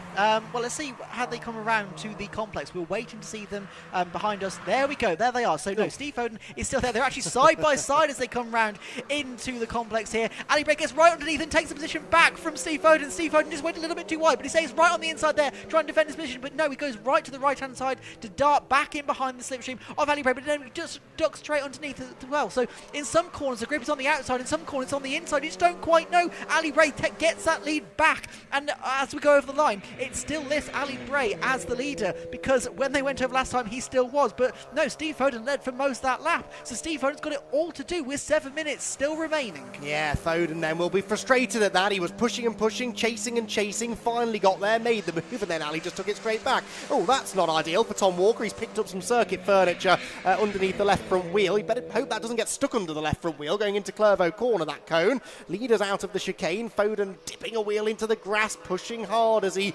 comes out onto the back straight, and that again means that he's not close enough to do anything about Ali as they head into Tower Bend, although he closes right in. Oh, that's Tom Walker off. I bet that cone got stuck underneath the left front wheel, which is what I feared might happen at the end of the main straight.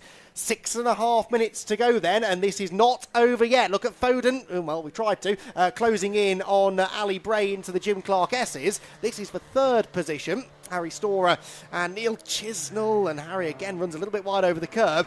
This is the battle though, Bray versus Foden, and Steve Foden not being dropped. Both of them have had a small period of time if you're Steve Foden, but they've had a period of time in the lead now. Neither have been able to get away, which tells me this is likely to rumble on until the final lap. I'd imagine so, yes, but they were so close going through the Jim Clark S's. But Bray just managed to get the run out of it and up towards now the complex as they come, yeah, because it's maybe, what, 2 car lengths in between them now.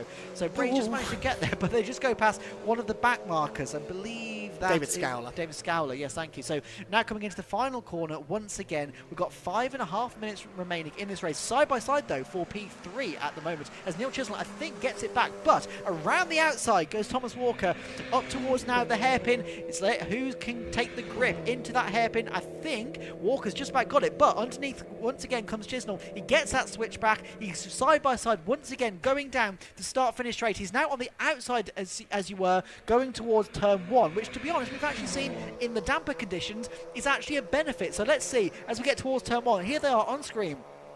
Now, who's last of the late breakers? I think just about Neil Chisnell has done it. He's got back P3 ahead of Thomas Walker. Yep, into the right-hander at Hawthorne then, and windscreen wipers going there on Harry Storer's car. I don't think it's raining. I think he's just getting a bit of spray kicked up in his face. He's up the inside into the chicane. That's a dicey move to try and make, and neither of them wanted to bail to the runoff area. Again, he's side by side now with Chisnell.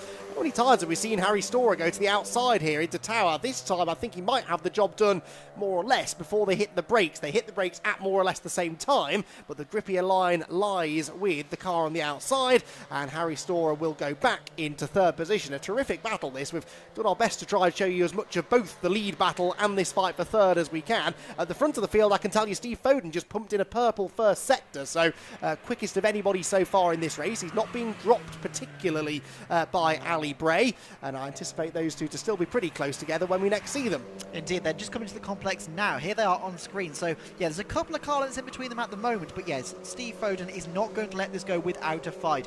He held the lead for about a lap there, but Ali Bray just managed to slip back past him coming into the complex, I believe it was. But yeah, here we go. So, on to the start-finish straight once again for the 9th time as they come down. Let's see what the gap is. Last time around, it was 0.7 of a second.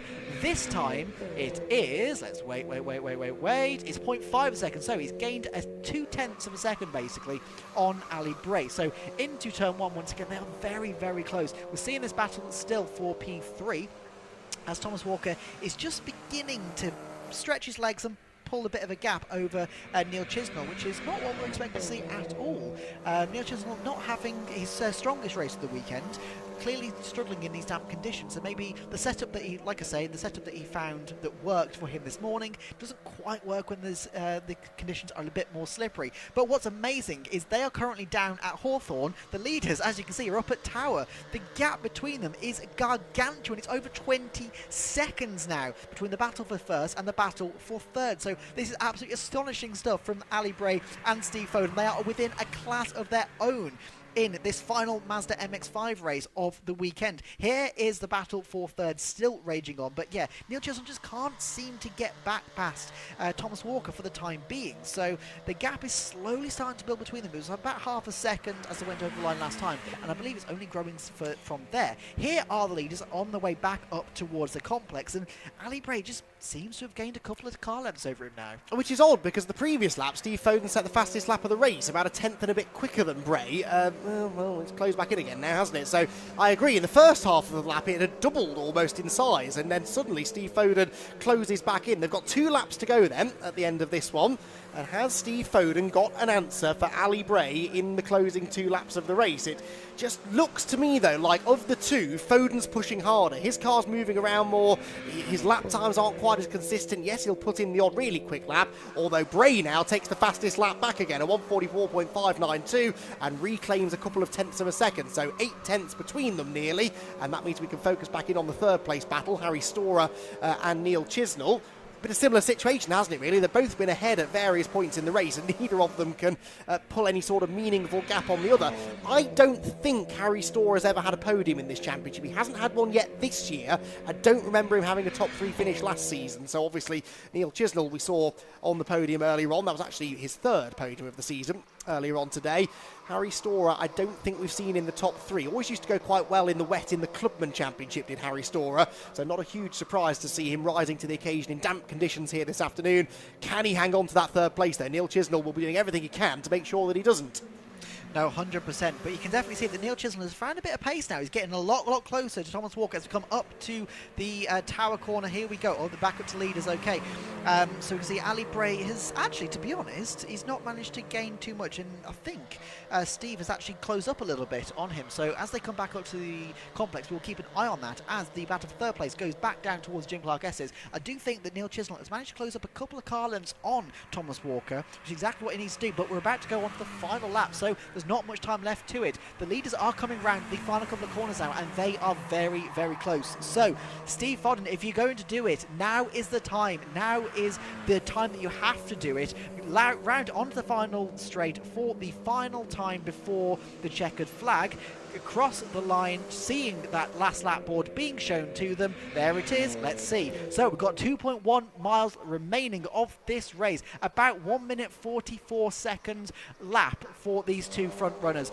And we see the battle for third place going around a back marker round onto the start finish straight. Again, nose tail as well. So Neil Chisholm has closed that gap right back up to Thomas Walker, so potentially we could have a battle for both first and third raging on this final lap. Well, new fastest lap for Foden as well, so to vary, stepping up to the plate, isn't he? They both did personal best laps last time around, and Steve Foden was a couple of tenths quicker. It's the second half of the lap where Steve closes in, isn't it? So in a way, that's good, because it's that second half of the lap where you can maybe make the move in the complex at the end of the lap. They've got some traffic ahead that they will catch too, and that might just create a challenge. Chris Thelwell, I think, is one of the cars that may go a lap down here on the final lap. Where do they catch the back marker? That could be a deciding factor as well. Through Barcroft then for the final time, and Ali Bray half a lap away from win number 20 of the season. Is Steve Foden going to be able to deny him this time? Harry Storer, meanwhile, hanging on to third position. Neil Chisholm, I don't think, has got an answer for him, really, in the closing stages. So let's focus on the leaders as they make their way through Sunny, out towards the complex at the end of the lap.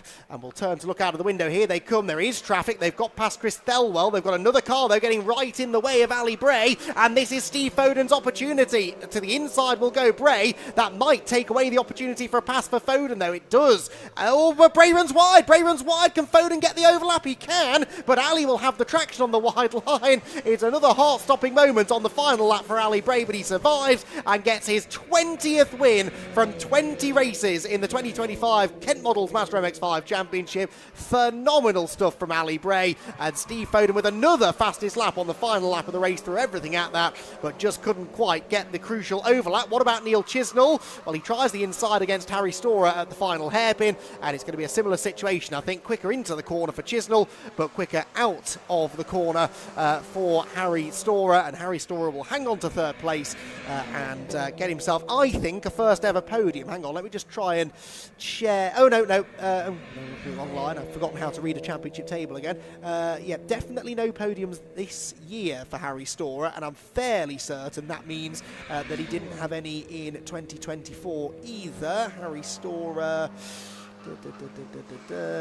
No, I'm reasonably confident that's his first ever podium, so that will be a real celebration for Harry down in the pit lane. A big battle pack here coming to the line. I've been watching this. We haven't been able to cut away from the lead battles to show this, but oh, Martin Tolley, no, he missed a gear going out of the last corner, and Andrei Baliev will go through. This is all over 8th position, but Baliev, Tolley, James Seal and Paul Tucker were all very close together for much of that race. I think it was largely a clean battle. It nearly wasn't as they went across the line. That was also for second place in the Masters for the Masters win, actually. I beg your pardon. So Andrei Baliev on the last corner gets ahead of Martin Tolley and steals the Masters win away, with Paul Tucker in third position. Those three all covered by about a second at the checkered flag. And another fantastic race. Again, I can't stress this point enough. Yes, I know Ali Bray has won every race this year, but there's never been a boring race in the Kent Models MX-5 Championship in 2025. And again, I think we can add another 3 entertaining ones to the list this weekend. Each one has had something unique and exciting about it. And that one absolutely no different, with Ali Bray and Steve Foden trading fastest laps. I genuinely do believe they were both pushing to the limit in that one at all times. There was no managing the tyres. There was no sort of of trying to play other drivers off against each other because there were no other drivers. They were in a class of their own. They finished in the end the best part of half a minute, 27.5 seconds back from the race winner was Harry Storer in third position. So class of their own, and Ali Bray picks up a race win, and it's his 20th of the season. Steve Foden comes home in second position, and Harry Storer on the podium, we believe for the first time in the one of the two Pucker liveried Go For It Racing cars. Go For It Racing, which is Martin Tolley's team. Martin Tolley has been a busy man this weekend. He's competed in 3 MX5 championship races, 2 MX5 Clubman races yesterday, and 3 BMW SuperCup races. So 8 races Martin Tolley has been a part of, 8 out of 23. What, about a third of the total races, maybe more than that this weekend, have included in some capacity Martin Tolley, except for the one he didn't start, actually. I think his BMW broke down in one of the races yesterday, I vaguely seem to recall. Right, thumbs up from Kieran Mogg. We'll just go through the result provisionally, actually. Ali Bray the winner, Steve Foden second, Harry Storer third, and Neil Chisnell fourth, ahead of Richard Wootton and Adam Craig. Tom Walker, Andrea Baliev, Martin Tolley and James Seal complete the top 10, with the Baliev snatching the Masters win from Martin Tolley on the very last corner. Paul Tucker was 11th, ahead of Tim Storer in 12th, 13th then for Chris Thelwell, 14th Chris Chisnell, Clive Chisnell. I always get his name wrong. Clive Chisnell, Simon Privet 15th, and David Scowler in 15th position. Right, Kieran, save me. Let's hear, shall we, from our podium finishers down in the pit lane.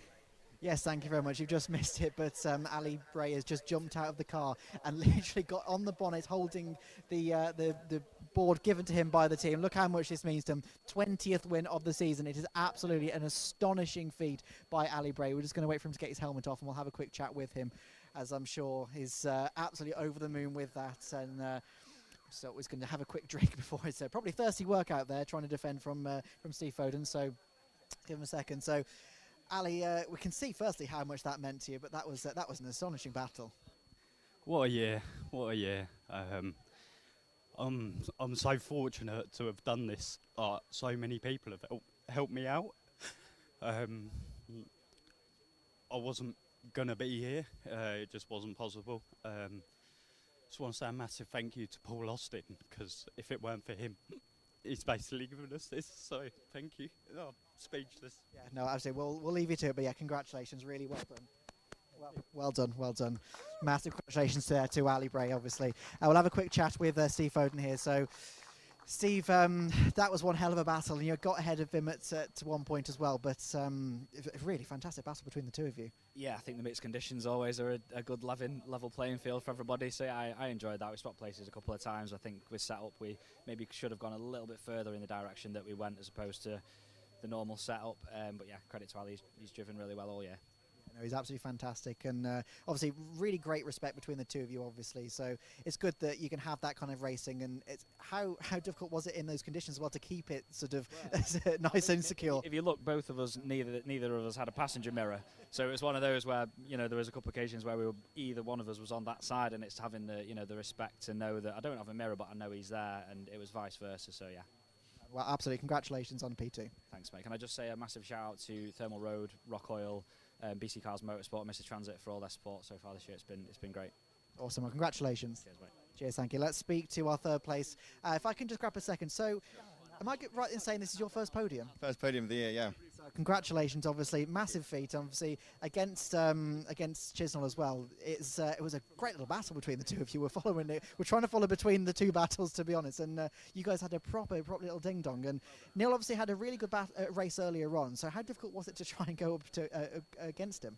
Yeah, great. I mean, I think he probably had his eyes set on the further up. But for me, I was just like, need to get on the podium somehow. So happy to have to tussle it out. But yeah, great. And he put up a great fight. It was pretty evenly paced, I think.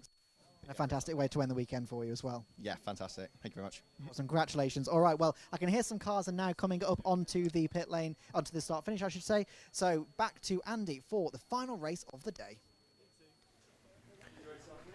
Final race of the weekend, Kieran. Can't quite believe that we've got here. Race number 23. You know, I woke up this morning and looked at the timetable at 8:30, 9 o'clock this morning and thought, was quite a daunting sight, all of these races that we had to get through today. And you know, I enjoy my job, don't get me wrong, but sometimes when it is relentless, just race after race after race, it could tire you out a bit. But I'm still full of energy. There hasn't been a bad race. I was just discussing this with James Roberts and Max Lovejoy from the Nankang Tyre CityCar Cup Motorsport competition. We'll get onto that in a moment. There hasn't been a boring race all weekend long. It's been a really top quality demonstration of club motorsport, and let's hope we can round it out in a similar fashion with the CityCar Cup's third race of the day. Phil House gets pole position because it's a top 10 grid reversal for this one, so top 10 finishers from race 1 get inverted, and Phil House and Joe Moss end up on pole position. Then it's Alistair May and Alex Foden, who's been knocking on the door of a podium all weekend, hasn't he, Alex Foden? Stuart Bliss and Chris McKenzie are next. Then it's Brady Pollock and Ben Spencer,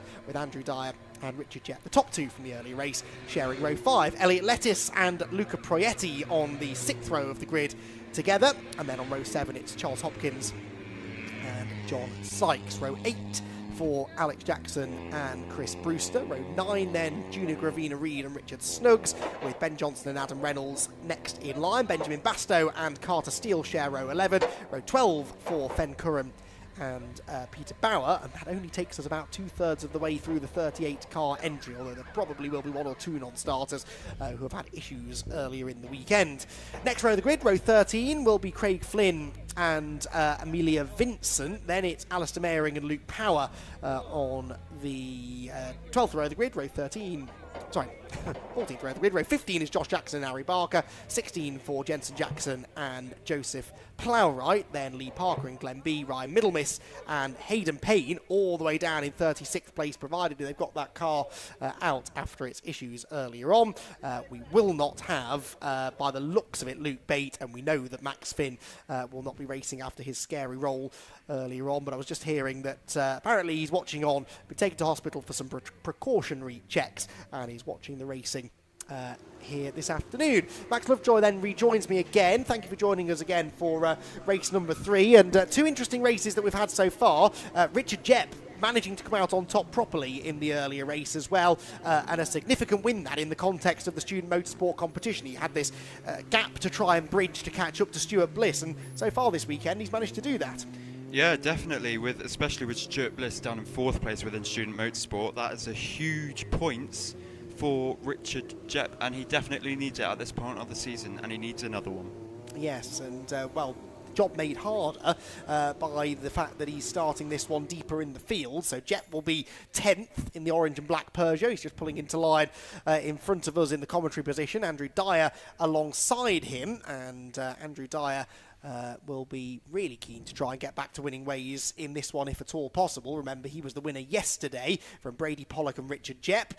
Brady Pollock sort of got shuffled out, didn't he, in race 2? Ended up only in 5th position. Don't know whether you've had a chance to chat to Brady, but I'm sure he's up for the fight in this one, and will want to put race 2 behind him. Yeah, he wants to get race 2 in the back of his head and get race 3 as well as he can. He is starting in 7th place, in front of his rivals that he was racing last time out in race 2. He's just got Ben Spencer alongside of him, which will be interesting to see what happens between them two. Obviously, Ben Spencer is very fast in these wet conditions, as he is an ex-rally driver.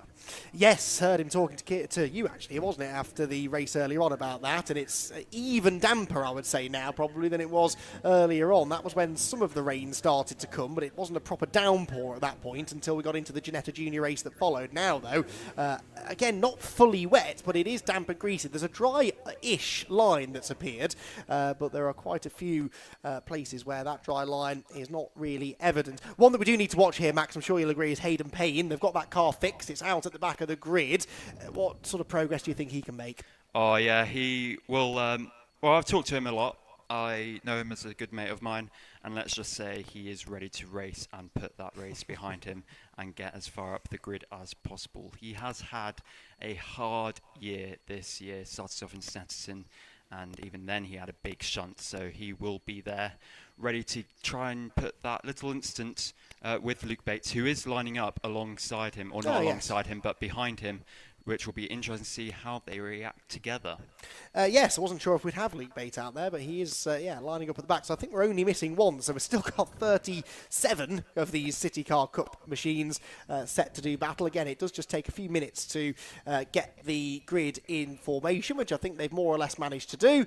And once the marshals have vacated the grid, the green flag will fly, which happens now. So, final race of the weekend. Thank you everyone trackside for sticking around for what should be a fascinating 15 minutes of racing in the Nankang Tyre CityCar Cup. Off we go, and who gets the best start from the front row? Phil House on the inside, the red Citroen of Joe Moss on the outside, bogs down slightly, and Phil House it is then who will have the lead as we head into Clairvaux corner, I think. Alex Foden, though, was hunting around on the outside, and Alistair May's up there as well, looking to put the disaster from race one behind him. Ben Spencer appears, breaks so much later than everyone else, and Jepp is off. Richard Jepp is off into the gravel trap. That is the danger of starting on the 5th row of the grid, and Richard Jepp bounces through the gravel trap. The race 2 winner is probably down in about 20th by the time he digs his way back out onto the racetrack, and that's always the danger, isn't it, Max, of a reversed grid? Yeah, that is what happens. He was shuffled out wide. He ended up in the gravel trap. I was literally talking to him before the race, and I said, please don't outbreak yourself.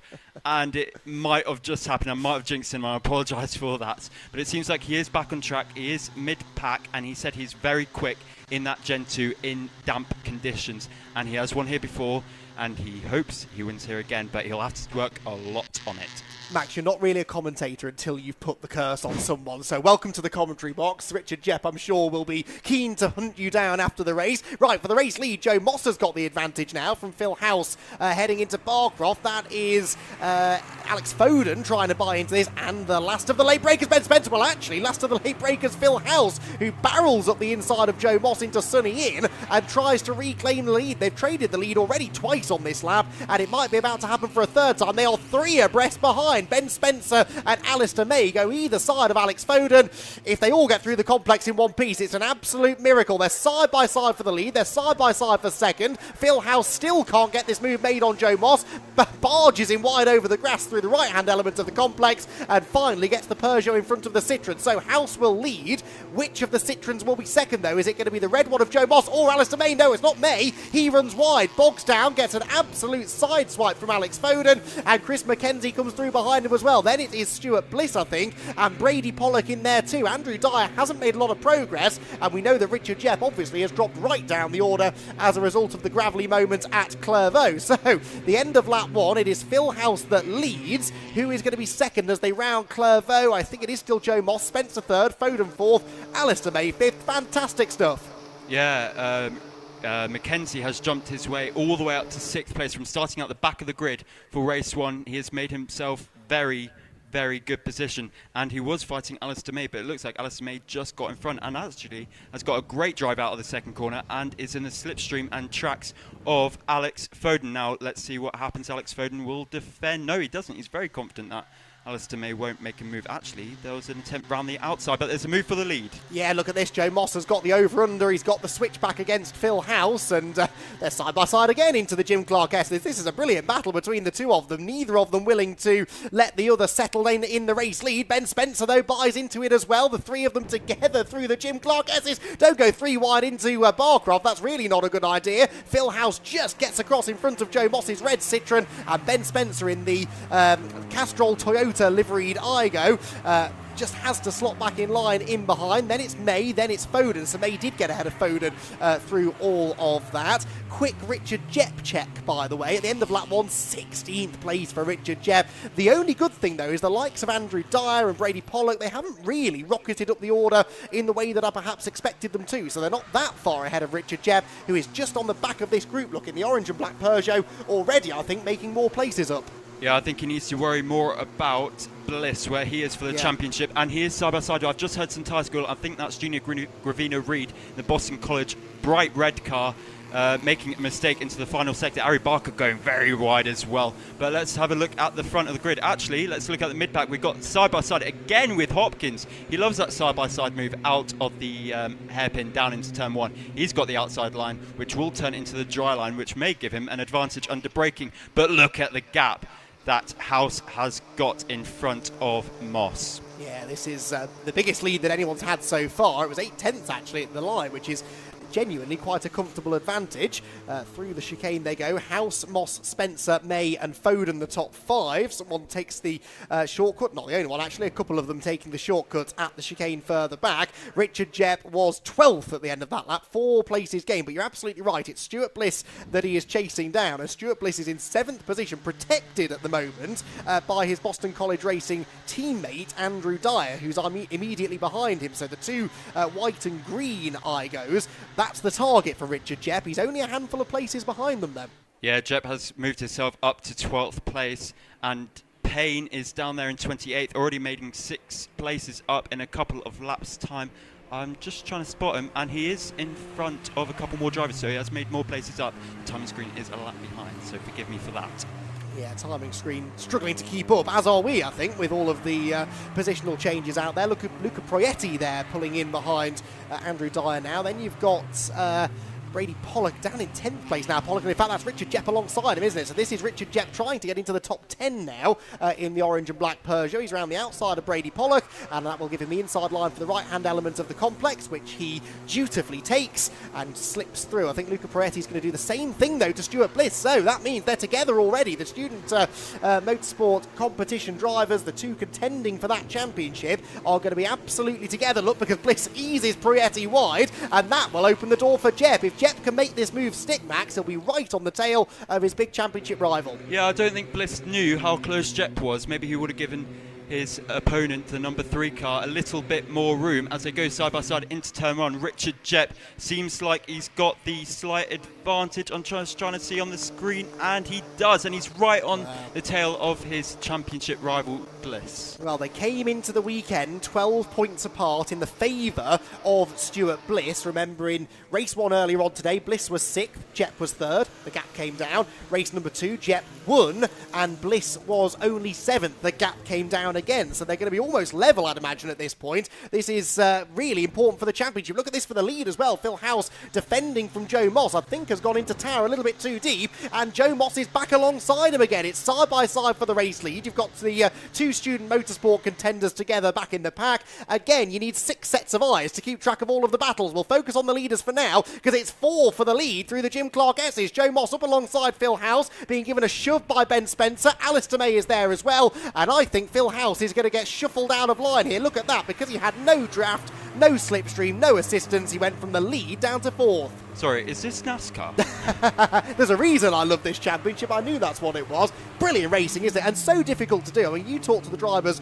a lot more often than I have the chance to do, but they must really love this close quarters racing. There's nothing else quite like it. Yeah, they trust each other a lot, and they need to trust, especially in this damp conditions. And we've got a safety car. We do have a safety car. Safety car has been deployed. I'm not entirely sure, but there's a car off at Clairvaux, Max, I think, or a car stationary at Clairvaux, possibly in the middle of the road. So that is the reason for the safety car. What a shame that we have to... Oh, it's in the gravel, actually. It is 61. We both turn to our grid sheet. Ben Johnson, who's off, and that car's... The back of the car looks like it's had a fair whack, so I don't think he got there by himself. He's still in the car, just awaiting recovery, I think. He's going to stay there in the hope that they'll pull him onto the track, and in fact, no, he's now getting out. So Ben Johnson then out of the car, out of the race. We've seen, though, the marshals up at Clairvaux are very, very well versed in how to get cars back out of that gravel trap quite quickly, so I don't anticipate this being a long safety car period. I think we should go racing again, hopefully, at the end of this lap. Gives us a chance just to catch our breath, though, because this has been the race of the weekend, potentially. It is easy to see, isn't it, why this championship's become so popular. Yeah, it is, but Richard Jepp needs this breather because he has been on it. As soon as he ended up in that gravel trap, luckily he didn't get stuck.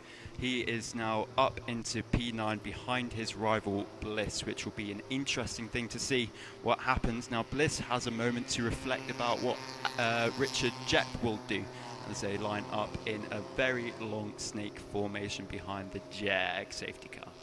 Yes, the Jag then very slowly leads them down into Tower Bend, and again going quite slowly to try and limit this just to a single lap behind the safety car if possible. I do think that's all that this will require. The JCB has already lifted up Ben Johnson's Citroen. There you can see it, and They're pretty easy cars to recover these generally. Open the doors, slip the rope underneath, and then hoist it up into the air and cart it away. So the JCB will do just that, and Ben Johnson watches on as his car is unceremoniously picked up out of the gravel and taken to a place of safety. So we shouldn't need another lap behind the safety car. I think this one lap should do it, and that will give us, 4 minutes probably by the time they get back.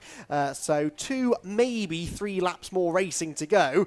And we've spoken a lot about the student motorsport drivers, but let's talk about this lead group. Joe Moss, brilliant drive this from Joe Moss. Every time it seemed that he got knocked down by Phil House, he just fought straight back. Yeah, it seems like Phil House has dropped back to 4th, helped Joe Moss out a little bit. Ben Spencer, a little bit of a love tap at the back end just to push him forward. And to be fair, I've been watching Ben Spencer down the back straight. He has been helping them out a little bit. He wants a battle with just 3 of them. So that means if you do get shuffled out wide, you will still end up on the podium. But Ben Spencer is up into 2nd place in conditions he absolutely loves. I believe the safety car lights are off. The driver is heading back to the pit lane. We'll get going in just a few seconds. Yeah, Ben Spencer, 3 times a winner this year, claimed his first one at Anglesey, another one at Snetterton, and another one last time on the Silverstone National Circuit. So Ben Spencer is familiar to the top step of the podium. I think that Joe Moss has accelerated already, though, and he's caught a few people behind him out. Ben Spencer's gone with him, but really, Alistair May, Phil House, Alex Foden, they were all caught napping there, and there's some much bigger gaps now between some of these leading cars than there once were. I'm absolutely sure that that won't last, because we've seen the way that these cars tend to sort of concertina together. In fact, they already are through the hairpin. Alistair May being shoved through the hairpin by Phil House, and they come out onto the main straight pretty much all back together again. So with 3 minutes and about 50 seconds still to go, they cross the line. It's going to be really touch and go as to whether we're going to get 2 or 3 laps in here, but at least 2 more laps of racing remain. And Joe Moss defends immediately from Ben Spencer through Clervaux Corner. Spencer takes the wide line in, tries to get to the inside into Hawthorne, but there's no way through for the time being.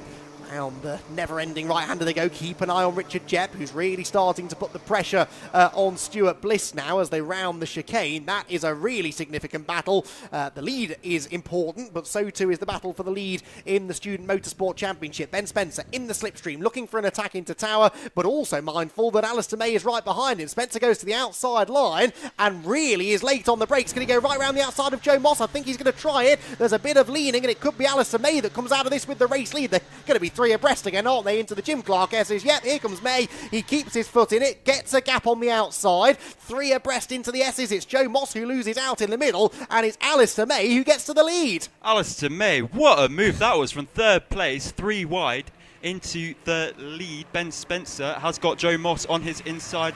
Ben Spencer will not let him go. He wants that 2nd place. But massive slide from Ben Spencer. Rallying skills, like I've said before many times, coming in handy today. But look at that pole sitter, House getting involved. Ben Spencer had been shuffled out wide. Now Alex Foden is getting involved. Who else wants to get involved with this battle? And it is Mackenzie. And then it is Dyer. Oh, there's a big lock-up, and that is Mackenzie going wide. I think that's Foden going wide as well. It's going to be 3 wide. Dyer is slotting in the middle. Foden bouncing over. He's going to lose momentum and possibly the position into the hairpin. Dyer just cuts the nose off of Foden. That's a big move for Bauer further back as well, but we're still side by side with Chris Mackenzie and Foden. We've got 3 wide for Brady Pollock and Jeb with the number 3 on the inside. Now this corner is very tight. We know how tight it is just with 1 car, let alone 3. We'll see who is bravest on the brakes. I can't quite see further back, but Alistair May, huge lead he's got. Oh, is that going to last though? Joe Moss busy defending from Phil House, who's back into a podium place. Something had happened to Richard Jett because Luca Peretti and Brady Pollock had both got past him on the previous lap. I don't know what had happened, but suddenly there were 2 cars between Jepp and Bliss. They're back together again now though. Chris Mackenzie there ahead of Alex Foden at the front of the queue, and the 2 cars behind your leading 2 contenders in the Student Motorsports Championship. So down into the braking zone at Tower. Is anyone going to make a move? No. No, not on the way into the corner at least. Is this going to be the final lap as well? I didn't spot actually if there was a last lap board out or not, so we'll keep an eye on the time. They've got 61 seconds to go, and the leaders are heading through the Jim Clark S's. Oh, there's a yellow flag at the last sector as well, I noticed. There's a car that's pulled over at the side of the road. We'll get to that in a moment, though, because Phil House is going around the outside of Joe Moss for second place at Barcroft, being given an assistance from Ben Spencer, and Phil House, who was off the podium at one point, is now occupying the second step, sails into Sunny Inn and gets back ahead of Joe Moss. Spencer will now try and follow through if he can, but Phil House, for the time being, Max, is back into second place. Yeah, he does not want to give up that position. Is that a red flag? No, it's still a yellow flag. My apologies. As they fire themselves into the final complex, May has got an absolute massive lead, but House is going to close up. It's going to be touch and go if they get another lap in. I think they might be, because I did not see a last lap. Oh, we got a car off in the background. Hopefully they don't make contact with the wall or anybody else as they rejoin, and just narrowly misses. That is Carter Steele. Somehow misses all the other cars. There is a car parked up at the hairpin as well. Now we got the last lap board. This means Alistair May just needs to hold off House for just one more lap, but I think House is more concerned about Joe Moss behind him. Well, I don't know, he's closing in. He was 2 tenths quicker than Alistair, in fact 3 tenths quicker than Alistair May on the previous lap, so Phil House has not given up hope of getting a race victory here. The Peugeot driver chasing down the Citroën ahead. Remember, Alistair May was a front runner briefly in race 1 this morning and had a couple of slides on cold tyres, went off the road a couple of times at the complex and has been busy fighting back ever since then. He finds himself in the lead with just over half a lap to go, but can Phil House catch him? Well, not if Joe Moss has anything to do with it. He's peeking to the inside at Tower, and they all concertina together on the way into the corner. Out of the right-hander they go. It is pretty much nose to tail, very much nose to tail between Joe Moss and Ben Spencer for third. Richard Jett, by the way, at the back of this group, still hasn't found a way past Stuart Bliss. So from a Student Motorsport perspective, it's no change there. Bliss staying ahead, up towards Barcroft for the final time. Alistair May, I think, has done enough here. He's built a nice cushion back to Phil House on the final lap. But for second, third and fourth, it's anyone's guess. Through Sunny, Spencer rides the curb, bounces the Toyota Aygo through the first of the two right-handers, and he's going to have to wait till the final few corners to attack, where he is free to attack because the yellow flags are back in. So no yellow flags through the final sector. They're racing from here till the checkered flag, and Alistair May just needs to keep it clean, keep it tidy for the final couple of corners, and he will get himself a race win. Ben Spencer had a nibble at Joe Moss, runs wide as a result, and Andrew Dyer, I think, might get through into fourth place because of that. They're side by side into the hairpin. Spencer on the inside leans on the Aygo to his outside and will hold on to the position. It will be, though, Alistair May who comes through to claim the victory in the final race of the weekend here at Croft. Race 3 for the Nankang Tyres CityCar Cup goes to Alistair May, with Phil House second and Joe Moss in third. Alex Foden, by the way, set the fastest lap of the race on the final lap, all the way down in 7th position after his grassy moment at the complex. And as far as the Student Motorsport element is concerned, it's a win for Andrew Dyer, Max, but crucially, Stuart Bliss kept Richard Jett behind him. That will be very important heading into Silverstone next time out in 5 or so weeks' time. But Andrew Dyer lost 1 place on the line to Mackenzie. Mackenzie had the benefit of a slipstream of Spencer. So Spencer's move on Moss gave Mackenzie an extra place and lost Dyer 2 places. Wow, okay, so that was, I didn't spot that, well spotted through the final couple of corners. Top quality racing again. Please do, Max, when you're next talking to the drivers, pass on my compliments, because they've been the 3 most entertaining races of what's been an incredibly entertaining weekend on the whole here at Croft. Yeah, I'm sure the spectators trackside and those tuning in at home have all really, really enjoyed themselves as well. Kieran is heading down to chat to the top 3. No Student Motorsport drivers in the top 3 either. They might well pull in Andrew Dyer for you to have a chat with Kieran. We'll wait and see whether the memo gets down to the pit lane marshals. But yeah, top quality racing, Max, across the board. And Alistair May, kind of fitting really that he manages to salvage the weekend, which really did not start all that well this morning. Yeah, he had a great event at Silverstone last time out on the national circuit. He was up there for a lot of his 2 races, and it just proves that he can do it around here on a very different circuit.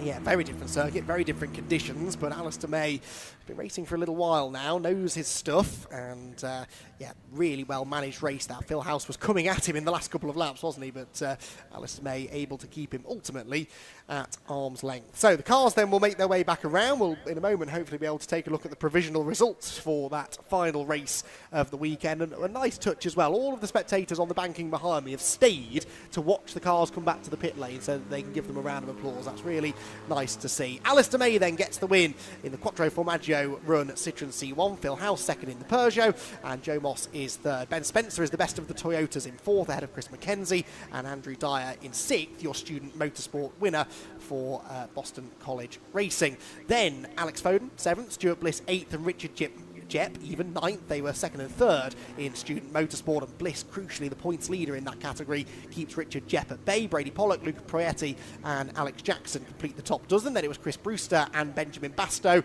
15th for Elliot Lettis, 16th Alistair Mehring, John Sykes, Charles Hopkins, Richard Snuggs and Luke Bate complete the top 20. Carter Steele was next, ahead of Hayden Payne, with Junior Gravina Reed and Josh Jackson in 24th.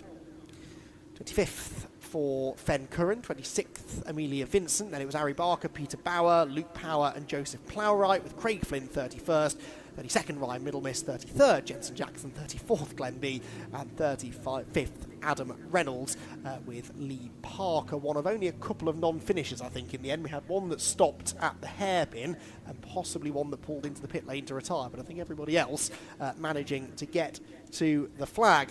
Yeah, Ben Johnson was the other that sadly wasn't running at the end. I think he disappeared somewhere a little bit earlier in the race. Right, craning my neck over towards the pit lane, waiting for the thumbs up from Kieran Mogg, which we get for the final time this weekend then. Let's head down to Kieran in the podium area. Thank you very much. Yes, what a fantastic race to end the day on. Let's have a quick chat with Phil House as he just jumped out of the car. Phil, that was a hectic one. Yeah, it was. It's just nice to get a podium in my home circuit. I mean, I've worked here as an instructor for 20 odd years. We had nothing but trouble with the car all season. We had podiums last year, but this year we haven't. So it's just nice to sort of end the year on a high, really.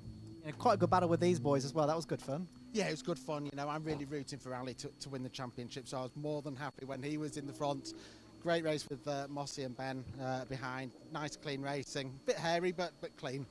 Absolutely. Well, congratulations on ending the weekend with the P2. Thank you very much. Cheers, thank you. As race winner, that was an interesting one, yeah. It was. It's what we needed today. That was after the start, after this morning. Yeah, it was good. It was good to finally get a win. Yeah. And obviously different conditions to earlier on as well. So how was that? It was interesting. I was to be honest, I was thinking it was going to be greasier than it was. Dry line dried out quite quickly. So as long as you kept on that dry line, you seem to be okay. Well, nice way to end the weekend. Congratulations. Thank you very much. Cheers, thank you. Let's have a quick chat with our P3. So that was, again, a very hectic one for you. Yeah, definitely. It was obviously greasy, so it made it even more interesting. But yeah, I'm just buzzing to get on the podium. It's been a tough year, so yeah, I'm really, really, really happy.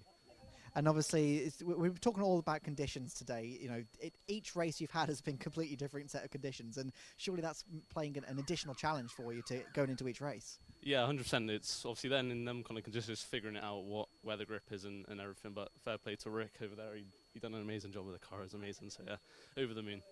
No, massive congratulations on the P3. Thank you very much. Cheers. Let's speak to our student motorsport drivers here. So got Dyer in number 15.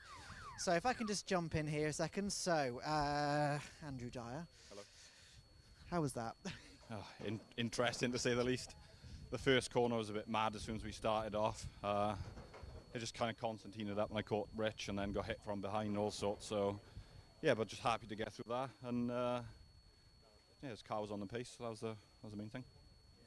And obviously, we were talking about conditions. This one's a little bit drier than your earlier one, so how was that? I found I had loads more grip than the race I was leading in race 2. So we made a bit of changes to the car, expecting a bit more dampness or rain. And lucky it worked, but if I hadn't have checked myself up at the start, it probably would have been a bit, hopefully a bit more places up. Well, big congratulations then. Thank you. Cheers, thank you. Stuart Bliss is jumped over there, so we'll just try and squeeze through to Stuart. So again, that was a really hectic race from start to finish. Obviously had a bit of a lull in the safety car, but how was that out there? I've been struggling for pace all weekend. I mean, the team have done a great job with the car, but I think the engine's a bit tired now. Yeah, it was a tough race. It was just more like trying to stay in second for the students, so it was good. But I'd like to be at the front, but obviously just didn't have the pace this weekend. But all in all, good weekend. So. No, massive congratulations then on P2 then. Yeah, brilliant. Yeah, brilliant for the students, brilliant for the college championship. So we just keep going. 100%. Congratulations. All right, and our third place in the students. That was a bit of a different race for you compared to earlier.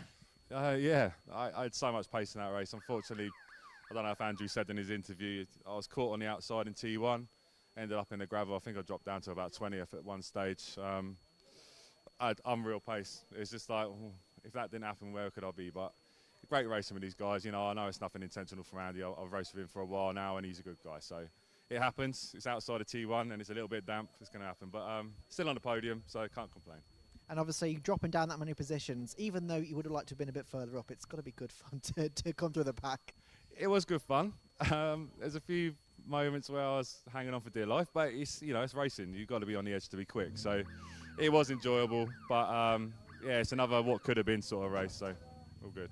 Well, never mind. You end up on the podium, so congratulations. Thank you, mate. Thank you very much. Cheers. Thank you very much. And that is the end of the Autumn Race Weekend here from Croft Circuit. I just want to say a massive thank you to every single one of you that's been watching the live stream, every single one of you that's been watching here live at the circuit. Obviously from massive thanks to the Brscc, massive thanks to all the camera crews. We've got Stan behind the camera here as well, so big thank you to him. Andrew and Max up in comms that just commented on that race. Massive thank you obviously to the marshals. We couldn't go racing without them, so big thank you to them. And once again, thank you to all of you for watching. We'll see you on the next one. Goodbye.